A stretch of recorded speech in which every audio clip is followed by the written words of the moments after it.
Good evening on what's shaping up to be an historic election day. I'm Amna Nawaz. And I'm Jeff Bennett. On the NewsHour tonight, the final day of the campaign. Americans cast their ballots and votes are counted in what is expected to be one of the closest elections in living memory. We report from across critical swing states and break down the latest news for a contest that could drastically alter the future of the United States. It's election night here on the PBS NewsHour.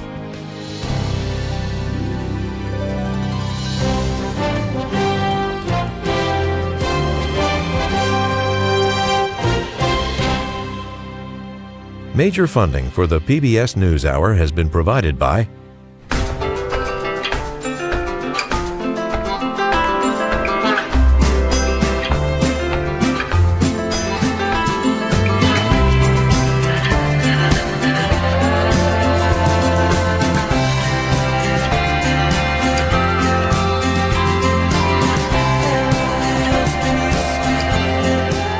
moving our economy for 160 years. BNSF, the engine that connects us.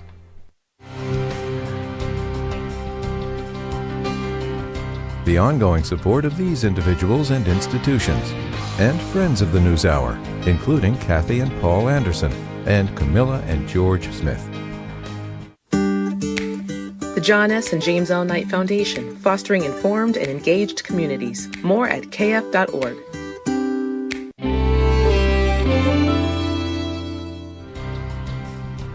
And with the ongoing support of these individuals and institutions.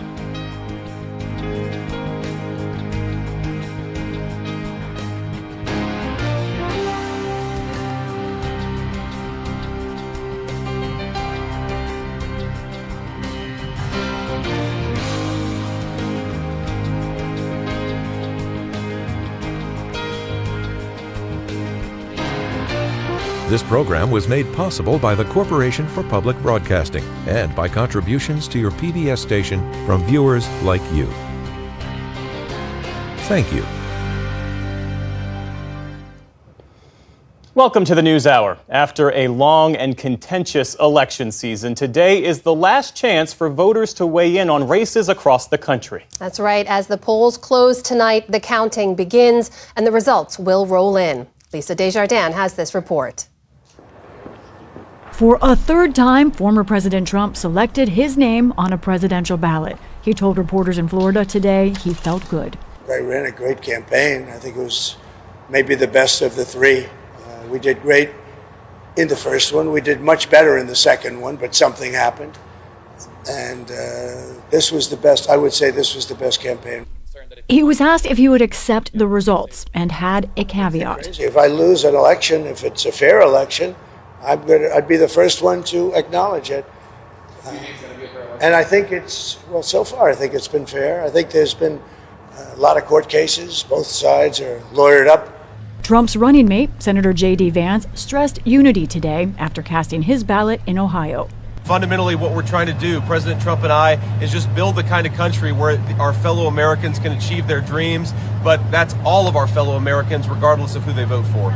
Vice President Kamala Harris is doing radio interviews today before heading to her alma mater, Howard University in Washington, D.C., to watch the results trickle in. The first office I ever ran for was freshman class representative at Howard University. And to go back tonight to Howard University, my beloved alma mater, and be able to hopefully, recognize this day for what it is really, it's full circle for me. And her running mate, Minnesota Governor Tim Walz, brought his family to speak with voters in Harrisburg, Pennsylvania at a diner. I want to say thank you to Pennsylvania, but thank you to folks across this country who wrapped their arms around our family, and I hope saw yourselves in us, middle-class folks who are just trying to do the right thing by their community. Walz encouraged voters to be patient. Keep in mind, we have the fairest, the freest, the safest Yes, we do. election. We have a free press that monitors the elections. Yes. Things are done right. So just stay calm, stay with it, wait till the end. More than 80 million Americans made their choice through early or absentee voting, but tens of millions more will head to the polls today. Outside of Pittsburgh, one family brought along a first-time voter. When Trump was in office, I was a teenager, and I still paid attention because I remember the election back in 2016. He did everything right for our country as far as I saw. Allegheny County is a key Democratic county. Biden won it by 20 points. Many voters there today said they were staying on board with Harris. For my granddaughter's rights, for freedom of everybody, love. Voters lined up to cast their ballots in Arizona's Maricopa County, a very narrow win for Biden in the last election. Kamala Harris, yeah. I strongly believe that she has everybody in mind when it comes to her choices.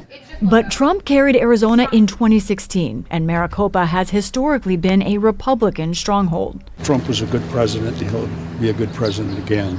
Tensions are high on this election day, with officials warning about known efforts from foreign actors trying to cause harm. The FBI confirmed multiple bomb threats to polling stations that seemed to come from Russian email domains, but said they were not credible threats. Georgia's Secretary of State pointed to threats at 5 precincts in the state. They're up to no mischief, it seems, and they don't want us to have a smooth, fair, and accurate election. And anything they can get us to fight among ourselves, they can count that as a victory. So that tells you a little bit about the Russians. They're not our friends. The nation's capital is on high alert, with new security around the White House and downtown businesses boarding up their windows in preparedness for any reaction to results. Last night, Trump delivered the closing message of his campaign at a late-night rally in Michigan. With your vote tomorrow, we can fix every single problem our country faces and lead America, indeed the world, to new heights of glory. Just a few hours earlier, he was in Pennsylvania, joined by former critic, podcast host Megyn Kelly, who says she's forgiven Trump for his past sexism toward her. He got mocked by the left for saying he would be a protector of women. He will be a protector of women, and it's why I'm voting for him. Yesterday in Atlanta, Vance had a more pointed attack message than his call for unity this morning. We are going to take out the trash in Washington, D.C., and the trash's name is Kamala Harris. Harris responded to the insult in one of her radio appearances today. I'm not going to get distracted by that noise. And it is. It's really demeaning for them as much as anything. Like, you let that come out of your mouth?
Voting been going so far there?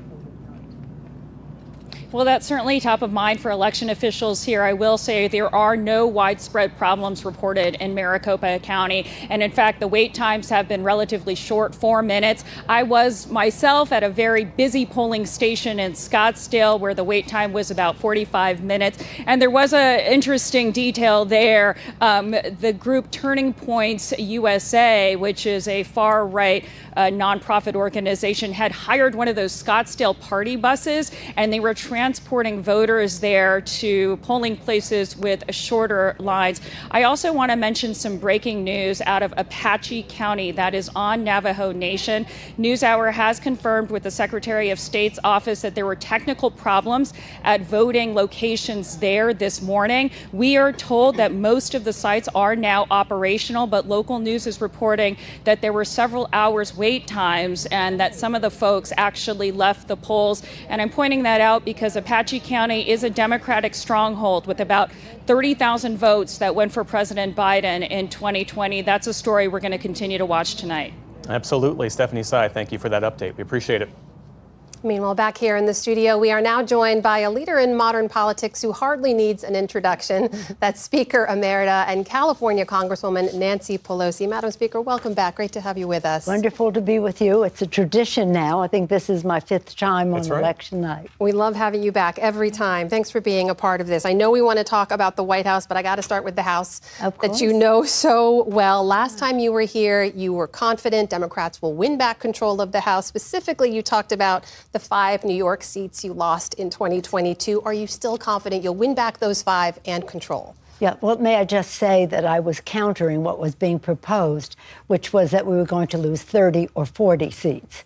And I said, no, I thought that we could win the House, which I did think.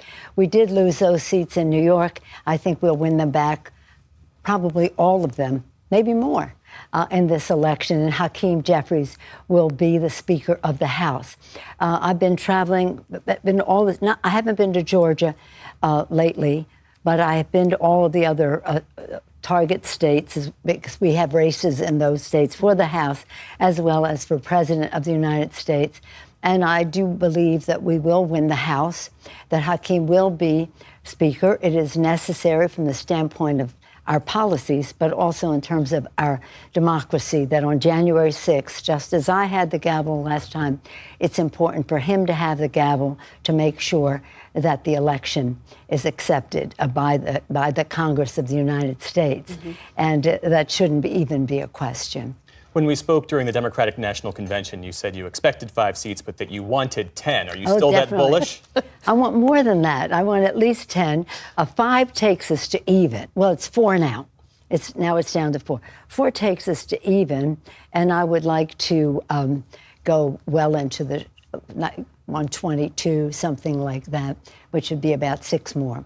So about 10. When you travel across the battleground states, what are you hearing and what are you seeing that you think bodes well for Democrats' chances tonight? Okay, well, let me just say this first. Everyone, go out and vote. If you have not voted yet, it's very important for you to exercise your right to vote. It's important, essential. And this day, this election day for us, is really sacred territory, because of the sacrifice of our founders to declare a war, to win a war, to establish a democracy, because of the sacrifice of our men and women in uniform, and what they have done to fight for our freedom and keep it safe, and really for our responsibility to our children. So this is holy for me. So however you're going to vote, go out and vote.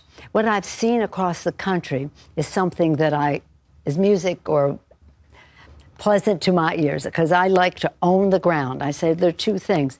You must mobilize. You must own the ground, get out your vote, and you must message in a way that is unifying for our country, which Kamala Harris is doing. Mobilize, message in a way that is, again, adds, shall we say, you can't run on empty. You have to have your message out there. And what I've seen, to your question, across the country is a mobilization like we've never seen before in every state, not just the targeted states, but in every state, which leads me to believe that we will win the House. I think that we can win the White House as well. I'm so proud of Kamala Harris and the response that we have seen to her message of a message to go forward.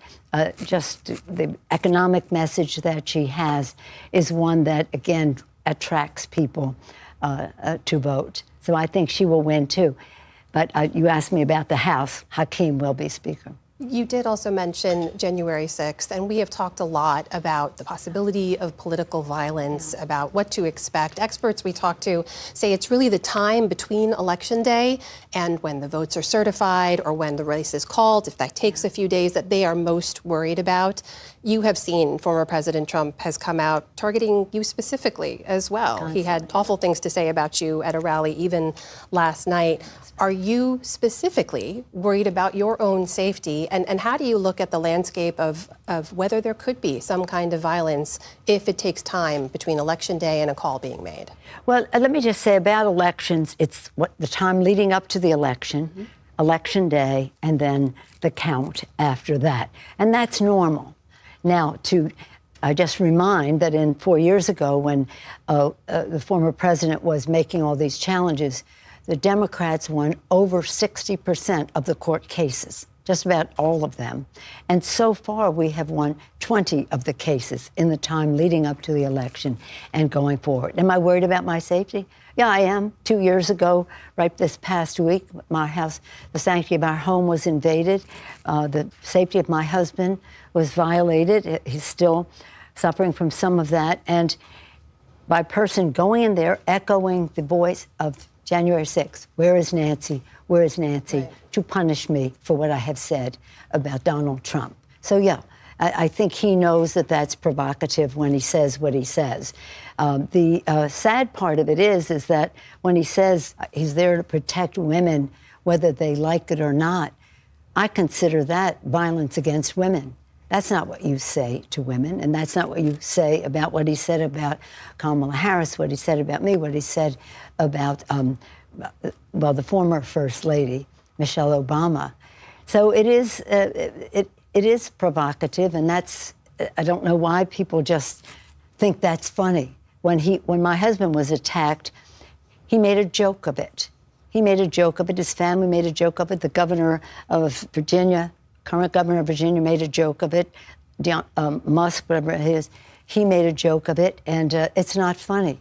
And that has no place in a political process. So am I afraid? Yeah, but apart from that, it's not about me. It's about other people who want to engage in politics. If you wanted to run for office, you would not want to think that you were jeopardizing the health or well-being of your family. That's just not what our system is about. But you know what? We don't agonize, we organize. And we're organizing in a very positive way about a new era for the future. Kamala Harris has, I think, been a spectacular candidate. I know she has been, and I look forward to her success. However the election turns out, because of the targeted states and all that, I know she will have won the campaign for a strong message how we go forward for our country. That right now, today, we're seeing college campuses turning out. And in Pennsylvania, you see many Puerto Rican, in the 3 Puerto Rican wards, record numbers of people turning out. And just to close on that,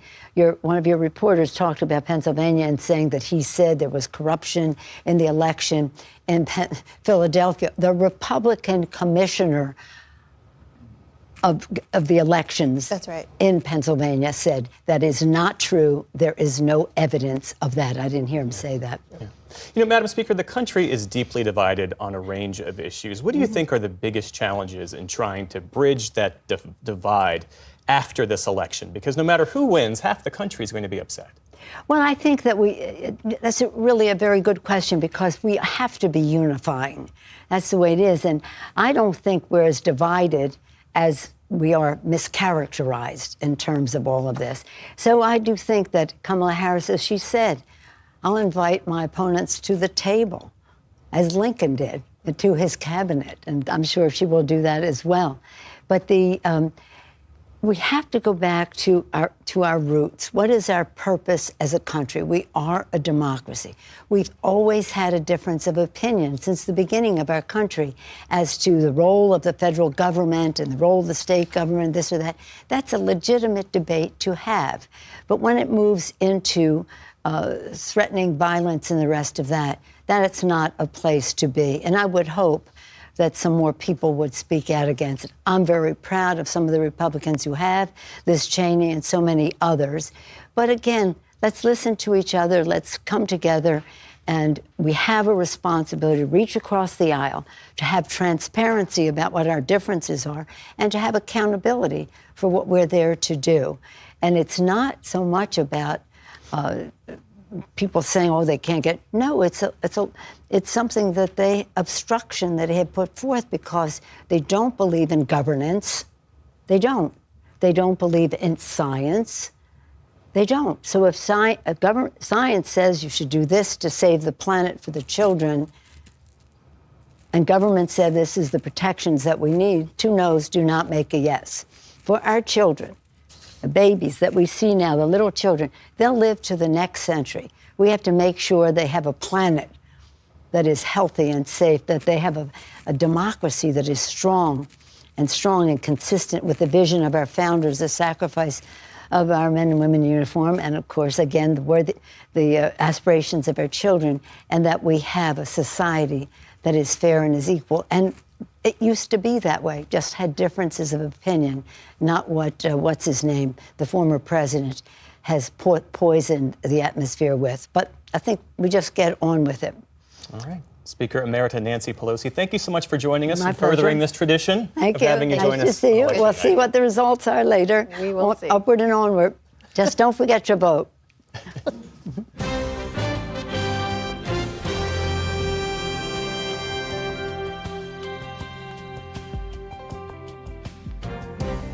All night, we'll be digging into data from some of the battlegrounds and key races of this election. So all of that, we're joined now by our Lisa Desjardins over at the PBS News Super Screen. All right, Lisa, so let's start with the big state everyone is watching tonight, Pennsylvania. What counties are you tracking? I'm sad we have to pick just a couple to highlight, but it is election day, so it's all about choices. And let's start here in Philadelphia, the most important county for Democrats. Let me show you what happened here between 2016 and 2020. Hillary Clinton, 83%, but that actually went down for Joe Biden, 81%. That's great in any county, but when it's your biggest county, this is a place where Kamala Harris needs to do more like Hillary Clinton than like Joe Biden. Let's look at somewhere that the Trump campaign is paying attention to. This is Berks County. What's there? Reading. This is where Donald Trump had his last rally in Pennsylvania last night, a place known and loved by the Desjardins family. And I want to show you what's going on here, why the margins in Berks County matter. Donald Trump actually had about the same margin between 2016 and 2020. But look at this. Joe Biden gained percentage in this county. Also paying close attention to Berks County because its population, 25% Hispanic, including many Puerto Ricans. We want to see if there's any effect from those remarks from the Trump rally earlier a couple weeks ago. Lisa, we know we could have a long night ahead. So what are some of the places you're tracking that could give us some of the earliest look at what's to follow? Georgia is one of the states we expect to hear from first, especially some of these counties around Atlanta. Let's talk about Gwinnett County. This is a place that used to be red, now has voted more blue. Also, Cherokee County. This is somewhere we're going to talk a lot about, not just who wins these counties, again, but the margins. This is somewhere where we saw the Biden campaign lost, but still did better than Hillary Clinton. The kind of place that we think that the Harris campaign needs to do as well as Biden. Trump hopes to do better than he did last time. Let's look at North Carolina. There's a couple of population centers that we'll watch early in the night. Raleigh, Charlotte, those counties, Wake County and Mecklenburg County, the turnout in those counties are going to be important for Democrats. Heavy turnout there would be good news for Democrats across the state. So we talked earlier about Pennsylvania. What about the rest of the blue wall, Lisa? Yeah, the blue wall is critical for Democrats, and it's something that, of course, Republicans want to cut into tonight as they were able to in 2016. Let's look at Michigan, someplace that I'll be watching very closely. Here's Detroit. Right next to Detroit, we have Washtenaw County. That's Ann Arbor. This is a place that was sort of a hotbed of protests against the Biden administration policy in Gaza and the Middle East. And we have to see if there is a kind of backlash against Kamala Harris there, maybe third-party voting there. So we'll watch that carefully. Let's talk about Wisconsin. And about the same sort of area of Wisconsin, you've got Milwaukee right here. I want to point out another county right there, sort of a bedroom suburb, Expo County. That's Waukesha County. And here is another place where we need to watch the margins. It's not just about who wins. This is a Republican county. But look at this. Again, this is a place where Biden was able to cut into what Trump did in 2016. The question is, can Trump regain momentum there, or does Harris be able to perform as well as Joe Biden? And Lisa, we know you're tracking the races that'll decide control of the House and the Senate as well tonight. Tell us about that. You know, I love some congressional numbers. All right, let's talk about the Senate. We start right here with these races that are not even up this year. The Senate, about a third of it, is up for re-election every 2 years. So look at this. Republicans have 38 seats in the bank. Here's where that halfway point is. So they start out with an advantage. But here's where we'll be watching early as to our question. Races like in Ohio with Sherrod Brown, Pennsylvania, Wisconsin, and then A really key one will be Montana, where John Tester is fighting for his life. Those polls close there at 10 o'clock Eastern time. Let's look about the House. So many races to talk about, but we're going to keep track of it all night, in part by looking at these 8 races that will show us sort of who's up and who's down. Democrats, again, need to pick up about 4 seats, and we'll be watching these that close around 7 and these ones that close around 9 o'clock Eastern, just to help us keep track of where we are. All right, Lisa Desjardins over at the PBS News Super Screen, where she'll be for the rest of the night. Lisa, thank you.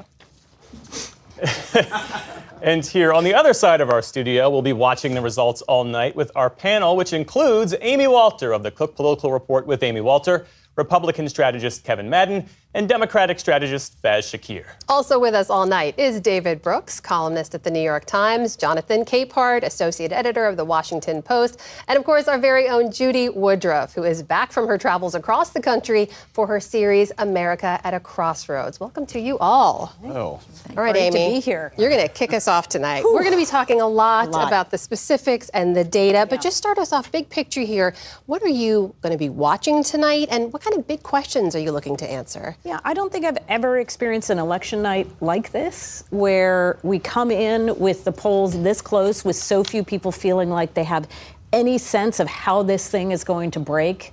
And I also come into this knowing that when you look at the way Americans feel about our political system right now, the sense that they believe that this is an existential election for them, that my concern going forward is what happens to the numbers of people who will be very upset with what the result will be, because it's more than just an issue or a policy that they're voting on. But broadly, big picture-wise, what I'm looking at is to see if the coalitions that we've become comfortable with really for the past 15 years or so, with Democrats doing much better in high turnout elections because they run strong with younger voters, with voters of color who don't traditionally turn out in, say, a midterm year, or they're not, they are not as typical voter. They don't vote as regularly, is the word I'm looking for, as white voters.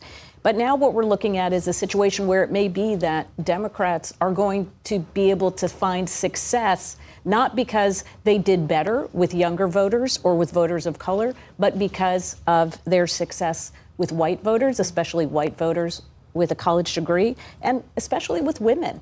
And I think we're going to be looking very closely at those breakouts when we go to the key battleground states.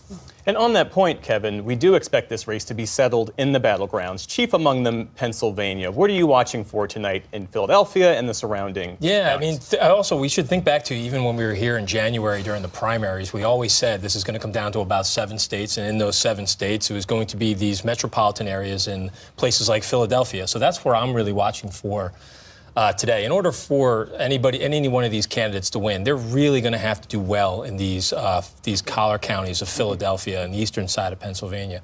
And so for Trump, the charge has always been, is he going to be able to go out and win more voters beyond the Republican base? Is he going to be able to maybe flip some, suburban Republican women who may have voted for Nikki Haley in the primaries, and would they come home for him in a general election? That's going to be the big test. So as we watch some of these numbers come out of Philadelphia, around the exurbs, up towards the Lehigh Valley, those are going to be some of the counties that I'm looking for to see where the splits are and where the margins are, to see whether or not Trump was able to outperform where he was in 2020.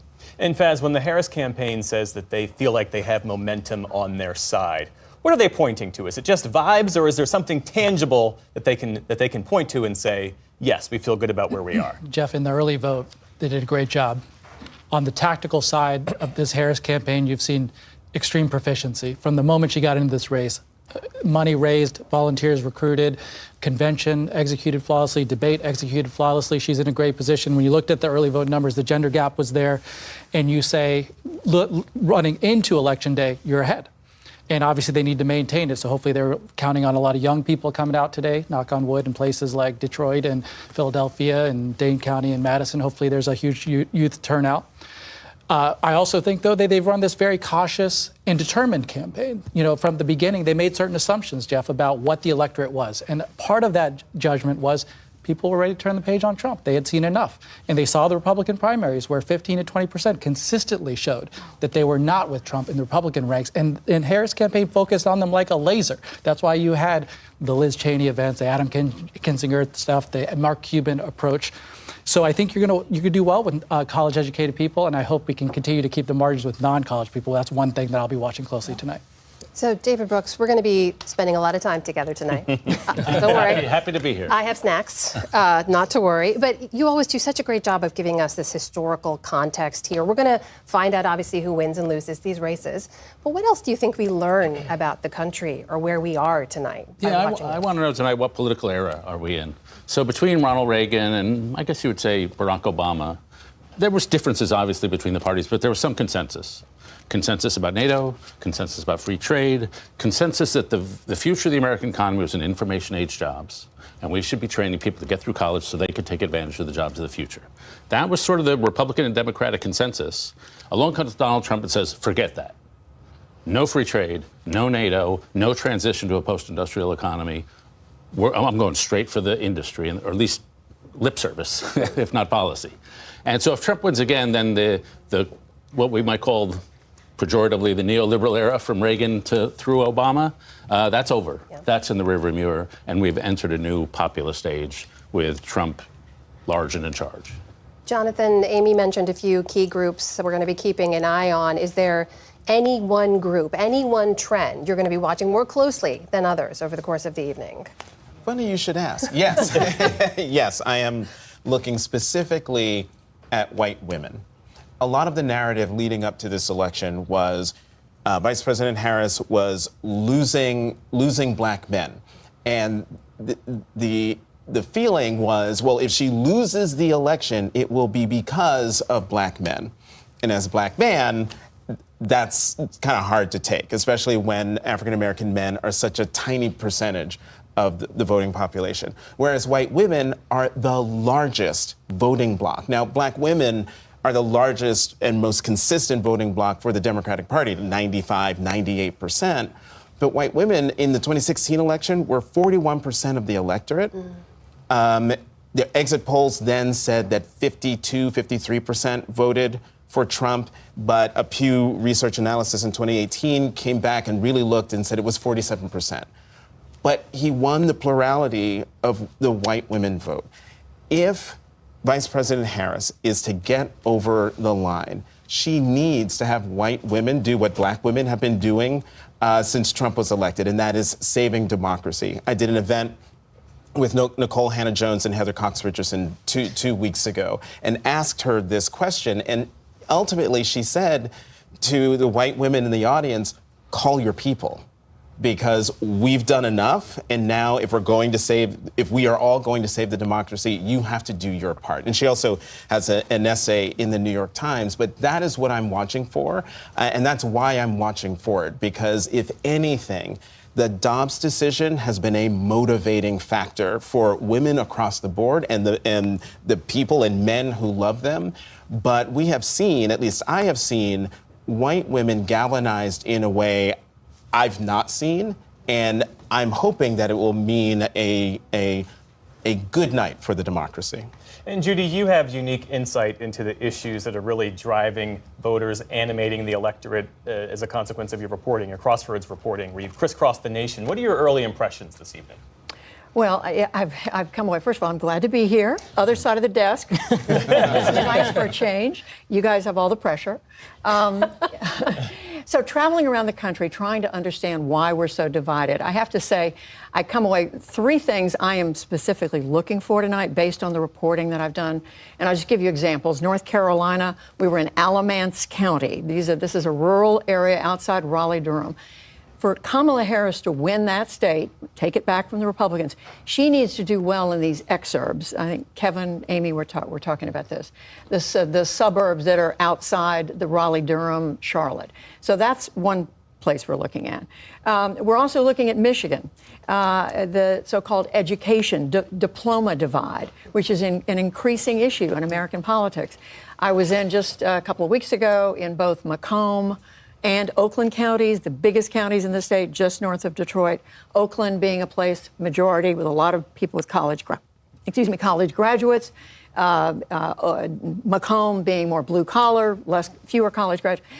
Joe Biden did very well in Oakland, won. Trump won Macomb. The question is, how are Harris and Trump going to do? With people who have a college degree and don't. And just quickly, Arizona.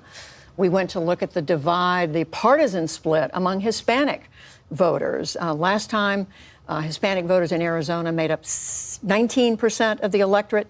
Biden was able to win 61%. So the question is, Republicans are now saying they can cut into that. Can they? Can they take away some of the Hispanic vote, which is traditionally was going more Democratic? I think the other question with the shorter answer is, where haven't you been this election? But Amy, as Judy mentioned there, North Carolina, we know that's one of the states where polls will close on the earlier side, along with Georgia. We keep saying it could be a long night. We may not have an answer. Is there anything you're tracking early in the night, specifically that you think gives us a direction of where things are going, or that says this could be an earlier night than we expect overall? I want to say yes, because I want to believe that we will have, some direction early on in the evening. But what we've come to see in our politics, and look, we talked about this the other night about seeing this Iowa poll that looked so outside of what we'd been seeing in other states. I do expect that to come up again tonight, by the way. Okay. We'll ask you about Iowa. But you think about the billions of dollars that have been spent on this election. They've all been spent in 7 states. And so there are a lot of people in these other states that have not been getting the barrage of advertising and just the communication from the campaigns. How they behave may not tell us how the swing states are going to behave, and how the swing states behave may not tell us how those other states are going to behave. And that's true, too, when we're thinking about all these House races and these Senate races. I am looking, I think I'll give you one clue. Okay. The Ohio Senate race, I think, will give us an idea for just what kind of Senate we could expect, what the margin may look like in the Senate. And tell us about that. Why? Because this is a state where right now it's very, very close. Even though it's a red state, the Democratic senator there has been tied with his opponent. To win, it would mean that he would need to win a lot of Trump voters. If that's the case, if we do see real ticket splitting, then it means that the Senate and the House become much less predictable, because we're just so used to, if it's a red state, it goes red. If it's a blue state, it goes blue. And if Sherrod Brown were to hold on in Ohio, it suggests, too, that Democrats are going to have a much better night in the Senate. Doesn't mean necessarily they're going to hold the Senate, but that would be a better night. If he loses, now we're into that is the more expected way that you would look at the Senate map, given how Republican Ohio is. Yeah. And in the 30 seconds or so that we have left, how has he been able to hold on to that seat as Ohio has become redder and redder? Right. It helps to be an incumbent who's been there for a long time with an identity that fits the state. But the other is that they have just, quite frankly, outspent and been able to define their Republican opponent in a way that is helpful to the Senator Sherrod Brown. And really, they've been on offense almost entirely in this campaign. It's been, it's been quite something. The most expensive U.S. Senate race in history. I feel like we say that about a Senate race in every election cycle, but the Ohio one is the one this time around. Yeah. All right, our thanks to our panel. Going to stay around with us. We'll be here all night.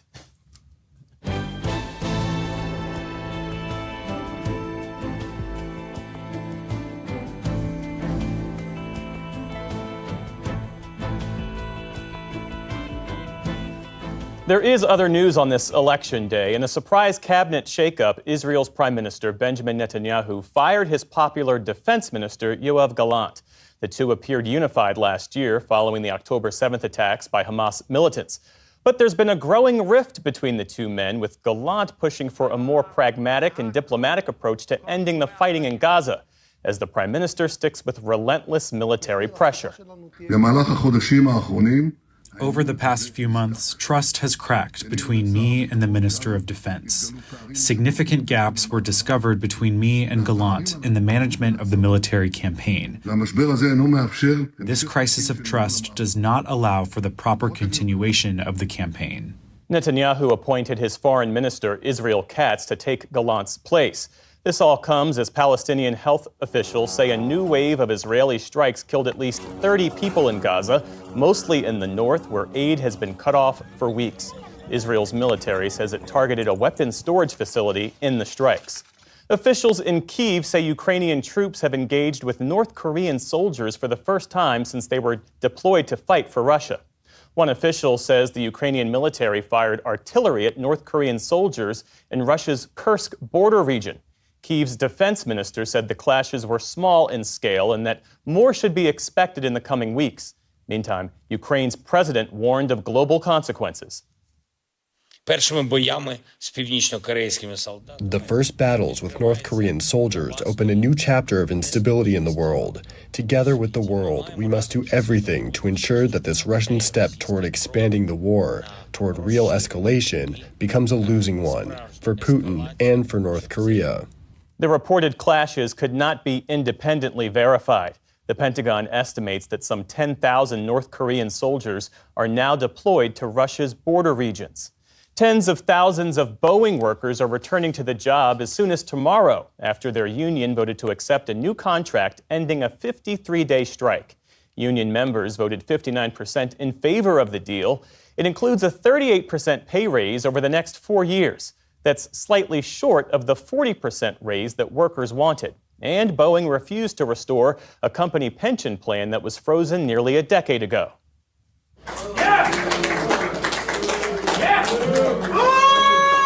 Union reps called the vote a victory, but among the workers themselves, there were mixed reactions. This was definitely not a victory. We were threatened with regressive offers. I think what we got was a fair deal. I think it's a good stepping stone for contracts in the future. By one estimate, the strike was costing Boeing $50 million a day as it shut down production of some of its best-selling planes. President Joe Biden congratulated the two sides on reaching a deal, saying it ensures that Boeing remains a critical part of America's aerospace sector. In Spain, authorities have approved more than $11 billion in relief aid to help those affected by last week's devastating floods. The package includes direct payments of up to $65,000 to affected homeowners, plus financial aid for businesses and municipal governments. Speaking in Madrid today, Spain's prime minister compared the government funds to the measures taken during the COVID pandemic, saying the benefits should be felt immediately. Es un buen primer paso. It is a good first step, an agile and ambitious step with concrete and realistic measures that are already in force and that will help people and businesses in the coming days and weeks. Cleanup efforts are ongoing for the wreckage left behind from last week's flooding. At least 218 people are known to have died. Authorities in the eastern region of Valencia say 89 people remain missing. On Wall Street today, stocks ended higher as investors await the results of today's election. The Dow Jones Industrial Average jumped more than 400 points, or about 1%. The Nasdaq added nearly 260 points on the day. The S&P 500 also ended firmly in positive territory. And Japan's Mount Fuji is missing its signature snowy look. For centuries, the nation's tallest peak has been a sacred subject of Japanese art and culture. And this time of year is normally when snowfall brightens up the summit. But for the first November since records began 130 years ago, the peak is bare. The site has raised concerns about climate change, with Japan's meteorological agency saying that unusually high temperatures are to blame. The average temperature on the summit last month was almost 35 degrees Fahrenheit, the highest since the 1930s. This is the PBS NewsHour from the David M. Rubenstein Studio at WETA in Washington, and in the West from the Walter Cronkite School of Journalism at Arizona State University. Well, it's been a long road to this election day, and our incredible digital team has been covering all aspects of it, including a countdown of facts over the last 30 days from Lisa Desjardins and Dima Zain. Take a look. All right, the number 30. Let's talk about the key swing state of Georgia. Very key this year. 4 years ago, Joe Biden won, but Donald Trump won every single county except for 30. But those 30 counties that Joe Biden won, they had more people in them, and that's why he won the state of Georgia. Republicans have control of both chambers in 29 state legislatures.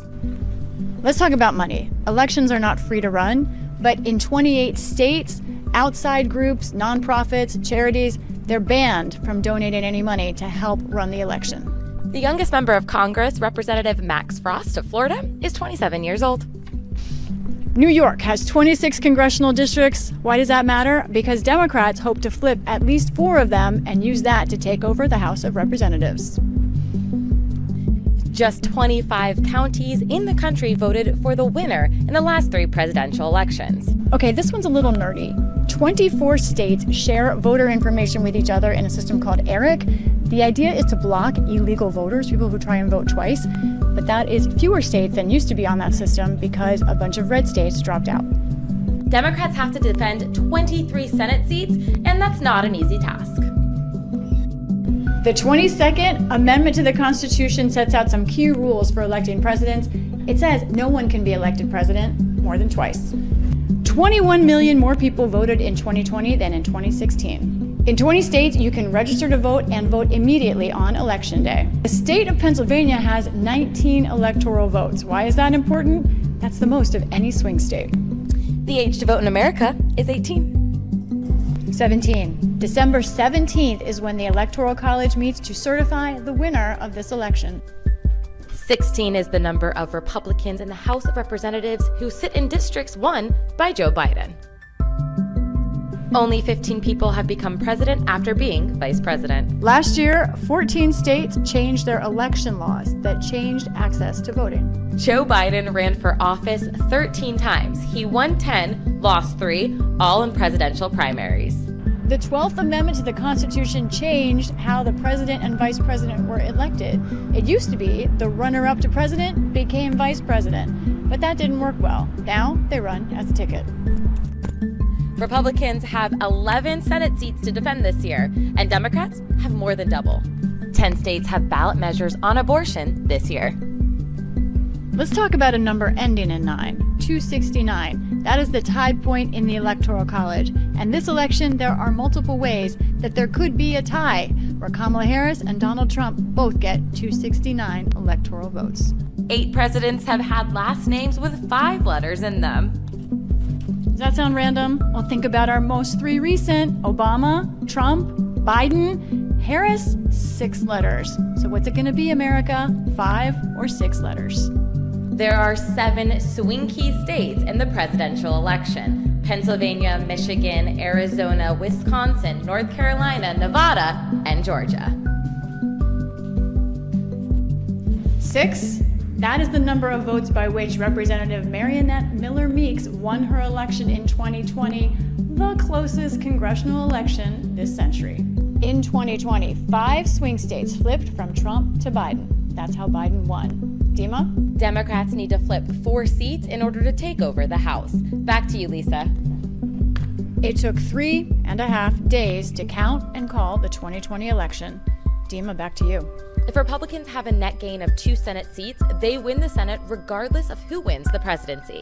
And back to the studio for the final fact. Thank you, Dima.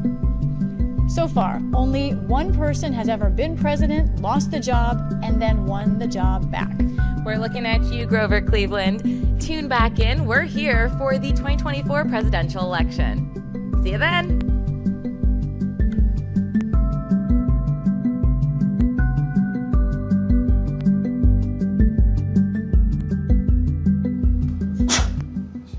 Brilliant work by our Dima Zain and Lisa Desjardins. Well, we have much more online this election night. On our website, you can use our interactive Electoral College calculator and track live results. We'll also have a live American Sign Language supported feed of our on-air coverage. That is over on our YouTube page. So we're going to take a short break so PBS stations can report on some of their state and local races now.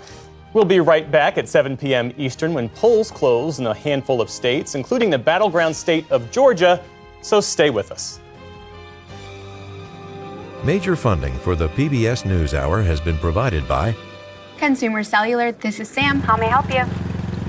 This is a pocket dial. Well, somebody's pocket. Thought I'd let you know that with Consumer Cellular, you get nationwide coverage with no contract. That's kind of our thing. Have a nice day. It really matters when you have an opportunity to give back. being part of something that's bigger than myself. That's what brings me happiness. Being able to integrate your professional career with some of these other things that are important to you, it's critical to be happy at the end of the day. You know, this is our community too, and we want to participate and give back to it. People want those opportunities to make an impact and a difference.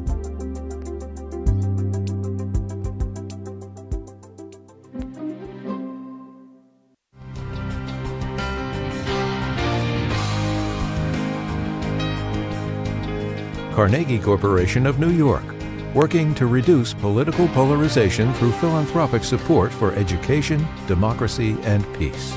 More information at carnegie.org. And with the ongoing support of these institutions.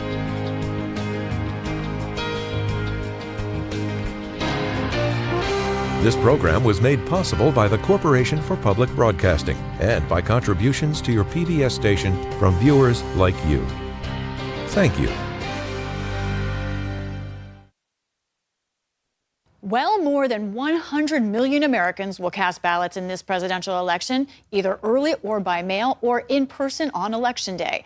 Elections are run by local officials all across the country, and there are tens of thousands of polling places.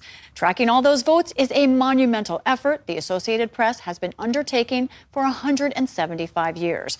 I talked to David Scott at the AP about what it takes to compile all those votes. We like to call it the single biggest act of journalism there is on a single day.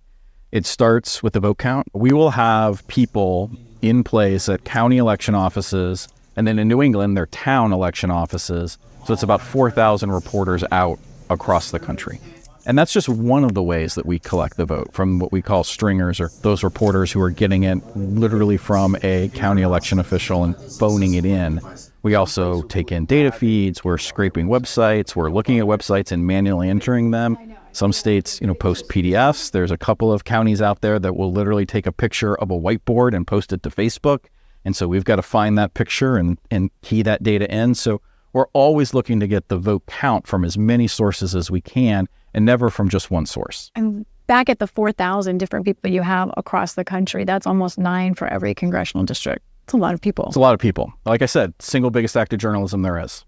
And they're there to, on the ground, check the tallies and report it to you. Yep. We actually give them a ballot. This is what you're looking for. They get the handout from county election officials, and then they call us, and we type it in.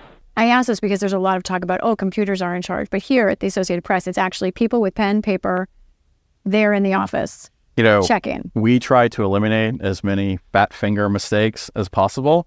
So there's things that we could potentially automate that we don't for that reason. I've been at the AP for 25 years. We've been doing this since the dawn of the cooperative, literally 2 years after we were founded in 1846. So I get to carry on a rich tradition and a rich history and follow in the footsteps of some really amazing people who innovated and sort of created what it means to count the vote and call races. We are really, really proud of the role that we play in the democracy.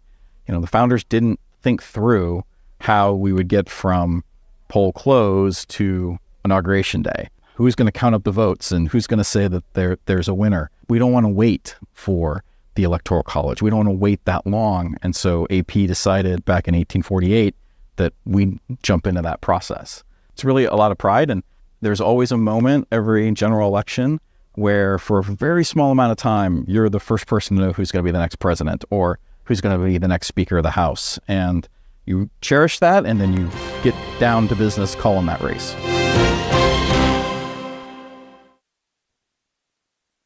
This program was made possible by the Corporation for Public Broadcasting and by contributions to your PBS station from viewers like you. Thank you.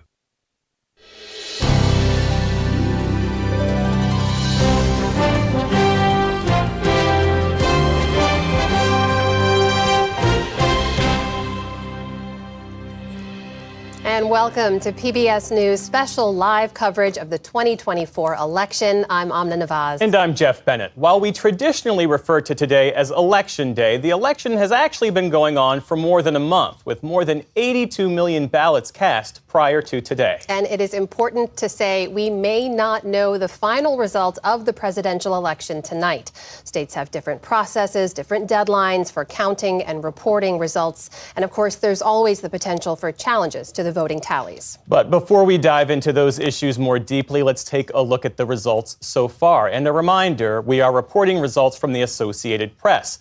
And they will call a race when their analysis shows it is mathematically impossible for the trailing candidate to overtake the leading candidate once all of the votes are counted. So at 7 p.m. Eastern, polls have closed in 6 states, including the key battleground state of Georgia. And here's what we are able to call at this hour. Donald Trump has won the state of Kentucky and Indiana. And Vice President Harris has won the state of Vermont. However, it's still too early to call races in South Carolina and in Virginia. So here's a look at the national electoral map. We'll continue to update as results come in over the course of the evening. We have a number of correspondents across the country, but first let's check in with both of our reporters covering the 2 presidential campaigns, starting with our Laura Barone-Lopez, who is at the Harris Campaign Election Watch Party across the river from us in Washington, D.C. at Howard University. Laura, you've been talking to your campaign sources throughout the evening. What are they telling you? Harris's campaign is feeling really good tonight, Jeff.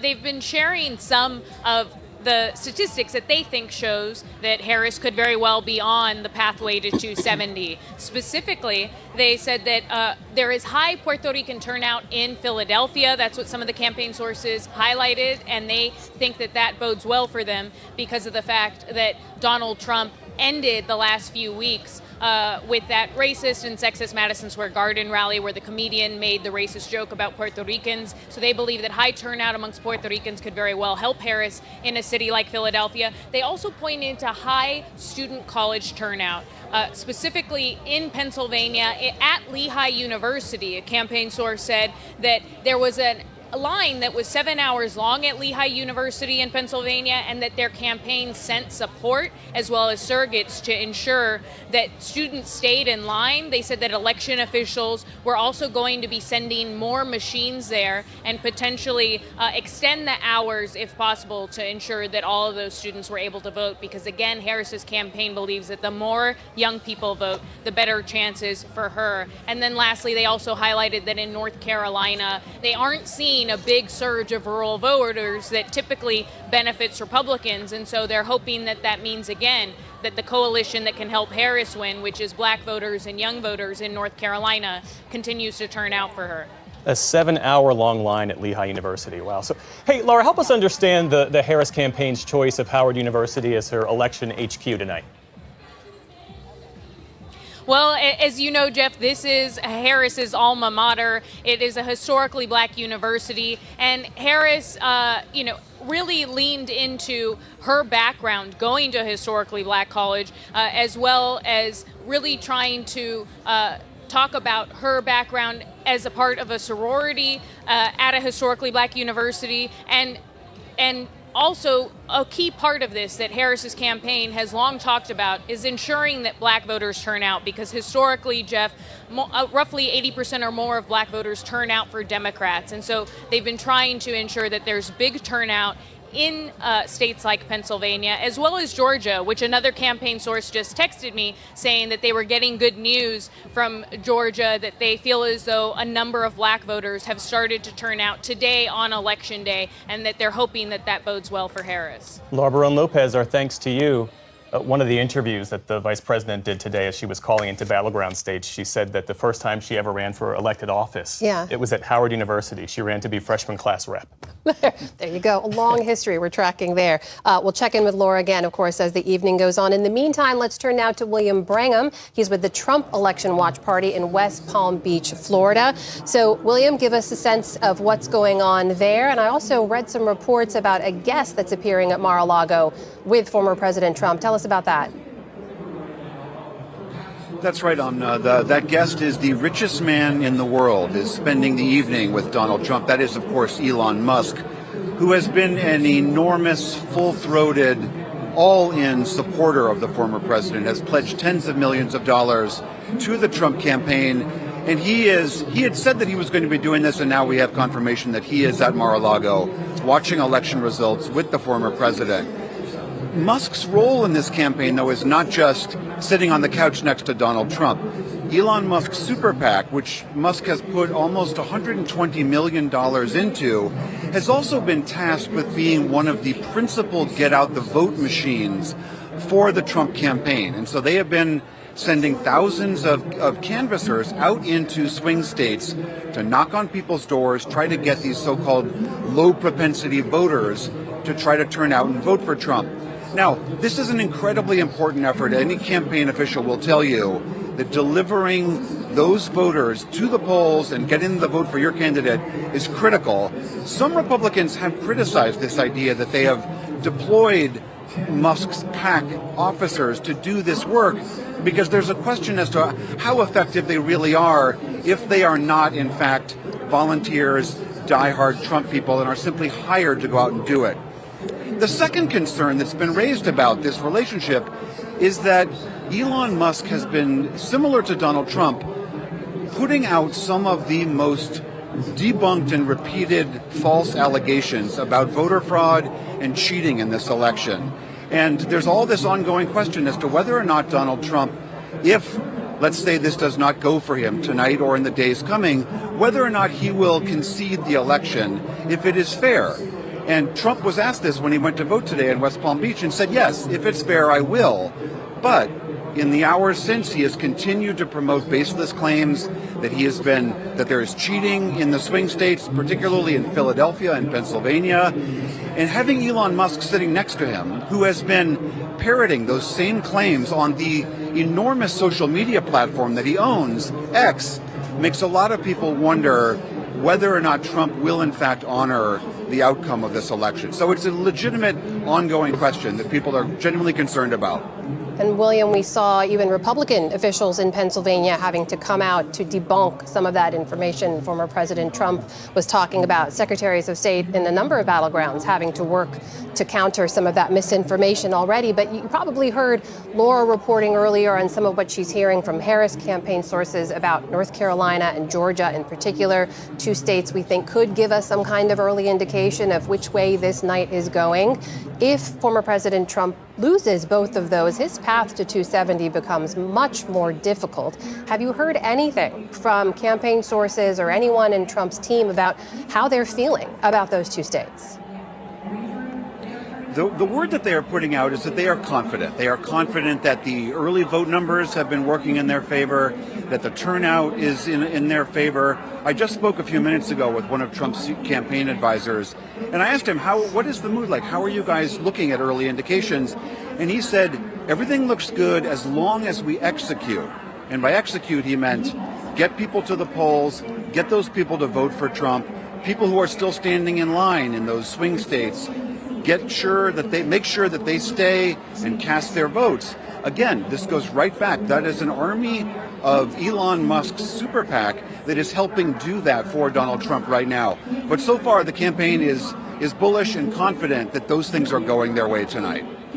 William Brangham at the Trump election night headquarters. William, thank you. We'll be checking back in with you in a bit. Back here in the studio, we'll be watching the results all evening with our panel, including Amy Walter of the Cook Political Report with Amy Walter, Republican strategist Kevin Madden, and Democratic strategist Faz Shakir. Also with us, of course, is David Brooks, columnist at The New York Times, Jonathan Capehart, associate editor for The Washington Post, and our very own Judy Woodruff, who's back from her travels across the country for her series, America at a Crossroads. Great to see you all here. So, Amy, we've talked a lot about these two early states, Georgia and North Carolina. We're going to be keeping a very close eye on. You heard what Laura was reporting there, what she's hearing from Harris campaign sources. What do you make of that? Yeah, well, I guess we're going to have to wait and see when we get into our exit polls about just what the makeup of the electorate looks like. Now, it's still early, and so I'm always a little bit wary to use the exit polls at this moment before a whole lot of votes are put in there to say whether this is correct or not. But, this pathway, as we were talking about, to 270, Georgia and North Carolina, I think you were saying this, are absolutely critical for Donald Trump. And what would be interesting is to see, as I said earlier, just the coalition that he puts together to get either one of those states. And again, if you look back, I think Fez said this earlier, at Donald Trump's challenge in 2020 was that he seemed to hit the ceiling of support, and that the question always has been, even when there's higher turnout, that he wasn't able to boost his numbers much from where he was in 2016. He's always getting right under 50% in these key battleground states.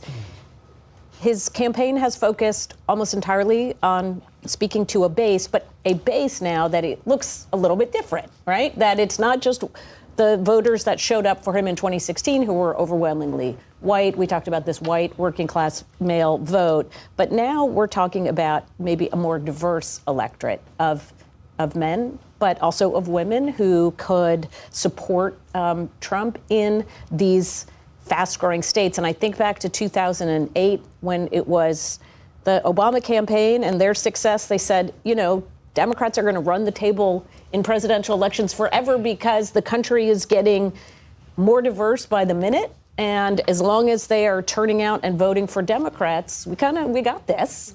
And Donald Trump's entire campaign focus was, again, they're not winning over black voters, they're not winning over Latino voters, but they can win a little bit.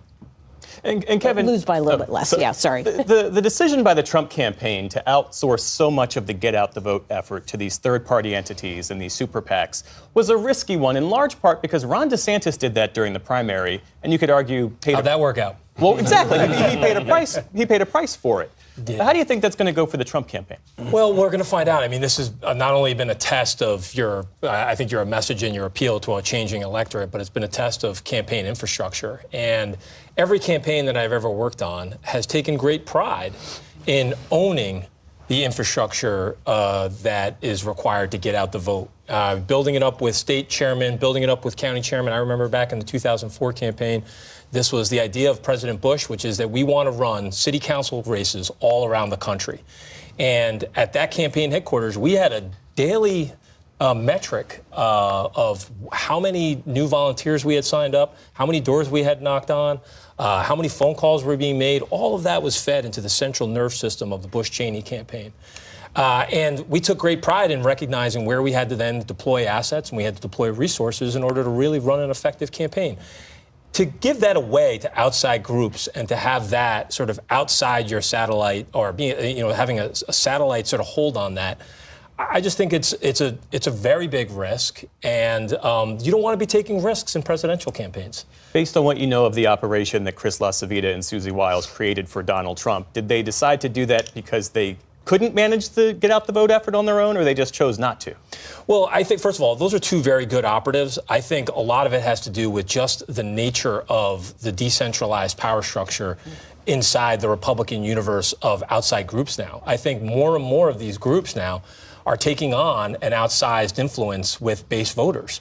And so I think in their view, having the resources put into those organizations and having them sort of replicate some of their get out the vote and some of their voter engagement across the country, one less thing to worry about. And I also think fundamentally every single campaign is a reflection of its principle.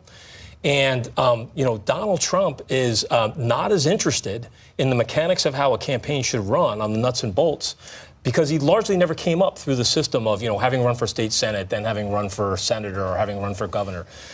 So I think that is largely a reflection of his viewpoint, which is that from the top down, I can run this with my message and with my approach to getting earned media, and we'll leave the grassroots stuff and the get out the vote operations to the outside groups who care about that more than I do. Too fast. We don't want to get ahead, obviously, of where any of the calls end up. As a reminder to all of our viewers, we are relying on the Associated Press to make those calls. It comes down to facts and math, and that is it. They have been doing this for 175 years, almost 100% accuracy, and that's how we're going to be reporting those calls. But I want you to react to what we heard from Laura about what they're seeing on the ground, why they have hope at this moment. The Puerto Rican vote in Pennsylvania in particular, high turnout on college campuses. I mean, this feels like momentum may have swung a little bit in the last 2 or 3 days for a race that's otherwise been kind of calcified for many months. Right. And if you look at Pennsylvania, high turnout in Philadelphia, by all accounts, I think he'll break some records, knock on wood, which will be good news for Harris. He needs to do very well. Then you look at Allentown and Reading. If you look at after the Puerto Rican island of garbage, whatever joke at the Madison Square Garden that we heard, it mobilized. And from what we're hearing initially, I think we'll find that Allentown, Reading, which significant Puerto Rican populations, found that there was higher turnout than expected among those populations. When you move down to Georgia, North Carolina, one of the things I look at a lot on that is like the campaigns know where their strengths are, and they tell you that by sending the candidates there. And if you look at Georgia, for instance, what's interesting, we would all think that Gwinnett, Cobb, right outside of Atlanta, those areas, the exurbs, women are going to perform strongly for them. College-educated folks will perform strongly for them. In addition to that, the Harris campaign made a huge bet on Savannah. If you look at Savannah, Chatham County, a large number of visits there. Why? This was an area that Nikki Haley voters did quite well. If you looked at how did Donald Trump do in the primary, these were the people peeling off from him. So here they go. You look at the Walz and Harris visits, large numbers of them. Then you go to places like North Carolina. Where do they go? They're looking at Charlotte, Mecklenburg County, which you would expect, but then looking at the rim around where they thought, Winston-Salem, maybe it could have some losses there for Trump. Meanwhile, Trump, if you look at him, he's got to hit all these rural areas, from Asheville to the west, all the way to Fayetteville. He's all over the place in North Carolina. They're focused, the Walz-Harris campaign. There's those kinds of things, I think, if we see the vote returns and we look at, they know where their strength is, and I think they've pinpointed them with their visits.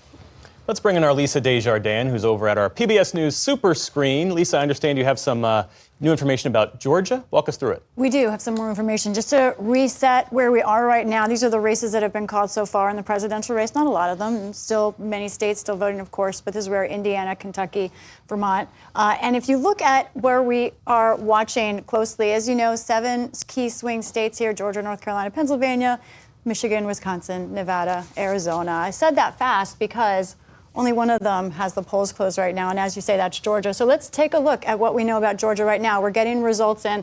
Not a lot, folks. We just have 3% in right now. With the 3% in, Trump is up by 2 points. But I want to point out a couple of places here. Let's look at here, Twiggs County. This is an important rural county, small, but a place that might tell you what's going on with Trump and his campaign if he's turning out more people than in the past. At this moment, with 51% of the expected vote in Twiggs County, he is outpacing his 2020 numbers in this rural county. Something else I want to talk about here in Georgia is that we have had those bomb threats, and we know we can report right now in a very important county for Democrats, DeKalb County, around Atlanta, that voting will be extended there for an undetermined amount of time right now because 5 precincts has been reported there were bomb threats there. So we're going to be watching that. Those are important numbers. It may delay the decision here in Georgia. Now, some other things to look at. Indiana, the state of Indiana has closed most of its polls, and an interesting county that our team found popping up here is Hamilton County. Look at this, 65% of the results already in here in Hamilton. This is a suburban county north of Indianapolis. Right now, you've got Kamala Harris just up above Donald Trump. Now, a lot of the early vote here, they had historic early vote in Hamilton County. So this doesn't mean she's going to win this county. But what's notable is look at how she's doing compared to Democrats in the past in this county, outpacing Biden, outpacing Clinton. This is what the kind of turnout that the Democrats want to see around the country. They don't expect to win Indiana, but we're trying to find places where we're getting results so that we can learn what's going on. Also want to take a quick look at what we have with the House maps. We have a few House races being called, 11 out of 435. So guys, we got a long way to go. These are mostly uncontested races. I want to take people through one way we're going to try and help understand the dozens of races that will determine control of the House. We're looking at 8 of them, and we'll look at others as well during the night. But among those, this one right here in Virginia, polls have closed here in the Virginia 7th District. So we want to take a look and see where that stands right now. Wah, wah, no results yet, but it's something we're watching closely. This district is sort of an ex-urban and suburban district. Right here, a lot of Civil War battlegrounds in there. Got a lot of attention, of course, because Eugene Vindman, he is the twin brother of Alex Vindman, who testified in the first Trump impeachment investigation up against former Green Beret, Derek Anderson, retired Green Beret, I should say. This was a real test. This is a district that Joe Biden won by 6 points. Democrats were hoping to keep it an open seat. Used to be Abigail Spanberger's seat. She's running for governor. Vindman campaigned on this idea of a MAGA threat. Anderson, who did work in the Trump administration at one point, campaigned more on the economy. So there's a real test of messaging here in this district. We're going to watch it very closely. So back to you guys. All right, that's our Lisa Desjardins at the super screen. We're going to keep sending coffee your way over the course of the evening.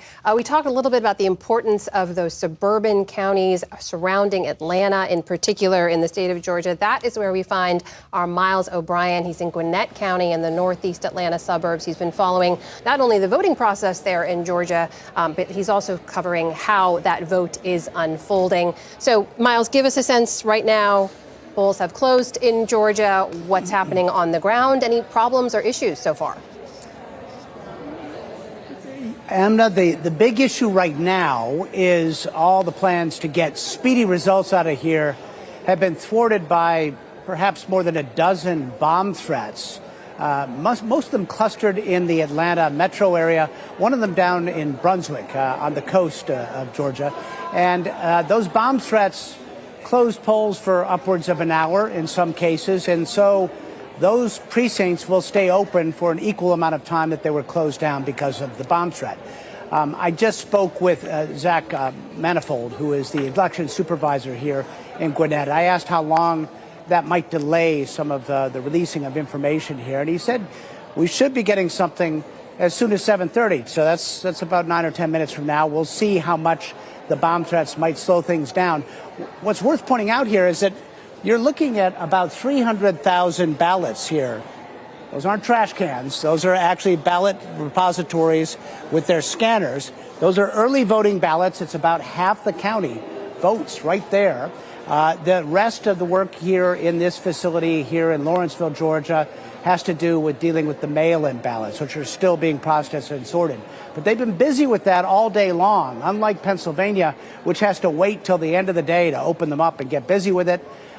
They are in a position to release, and as a matter of fact are mandated by law, to release the early voting and the absentee ballots that they have 1 hour after the polls close. Now, as I said, those poll closings are changing a little bit, so we'll just have to sit tight here and see. But generally speaking, in theory, among the 7 swing states, Georgia should be in the vanguard on giving us some indication of how things are going tonight. Miles, do we know anything about the origin of those bomb threats? I raised the question because earlier today, Georgia Secretary of State Brad Raffensperger reported another set of bomb threats that he said had Russian origin. They were Russian foreign interference, and he deemed them not to be credible. Rather, U.S. officials deemed them not to be credible, and that's what he told reporters. Understanding this is breaking news, and you've been at that polling site, what can you tell us? Yeah, I was watching that news conference, and we've talked to some sources at the FBI who tell us that it is, in fact, attributed about half of them to Russian sources. There was Cyrillic writing on the emails, etc. They have all been dismissed as bogus, but it just goes to show you the system can be gummed up with just a random email or a phone call. So, obviously, if you get a threat like that, you have to take the cautious approach and evacuate the facility. But it didn't take long because, after all, there are law enforcement personnel at all these precincts watching out for any kind of trouble, including this. It didn't take long to clear the threat, so to speak, and get those precincts back in business. But in some cases, it took an hour, and so that might delay the results that we had hoped to be so speedy here. Miles, we should say we are glad they were just threats. There's no actual violence. We hope that continues to be the story for the rest of the evening. And thank you for your reporting. We'll continue to check back in with you. Miles O'Brien with us in Georgia tonight. David and Jonathan, I know you and I, we've spoken about this before, just the potential for violence, even just the threat of violence, how it's sort of looming over this election in a way that it hasn't in previous elections. You heard what Miles was reporting there and what we've heard earlier from other polling locations. Just, do you think this will throw off more polling locations, could further delay results, fuel even more distrust in the system? David? Yeah, I'm just driving around D.C. Everything is fenced off here. Yeah. The number of storefronts with boarded up windows is high. Kamala Harris is up at Howard University, and the mayor said at construction sites they had to shut down by 7 p.m. because they had bricks and they didn't want anything that could be a projectile. So it's just the atmosphere of violence is here. And it grows out of a little of the rhetoric, obviously, but just the deep divide.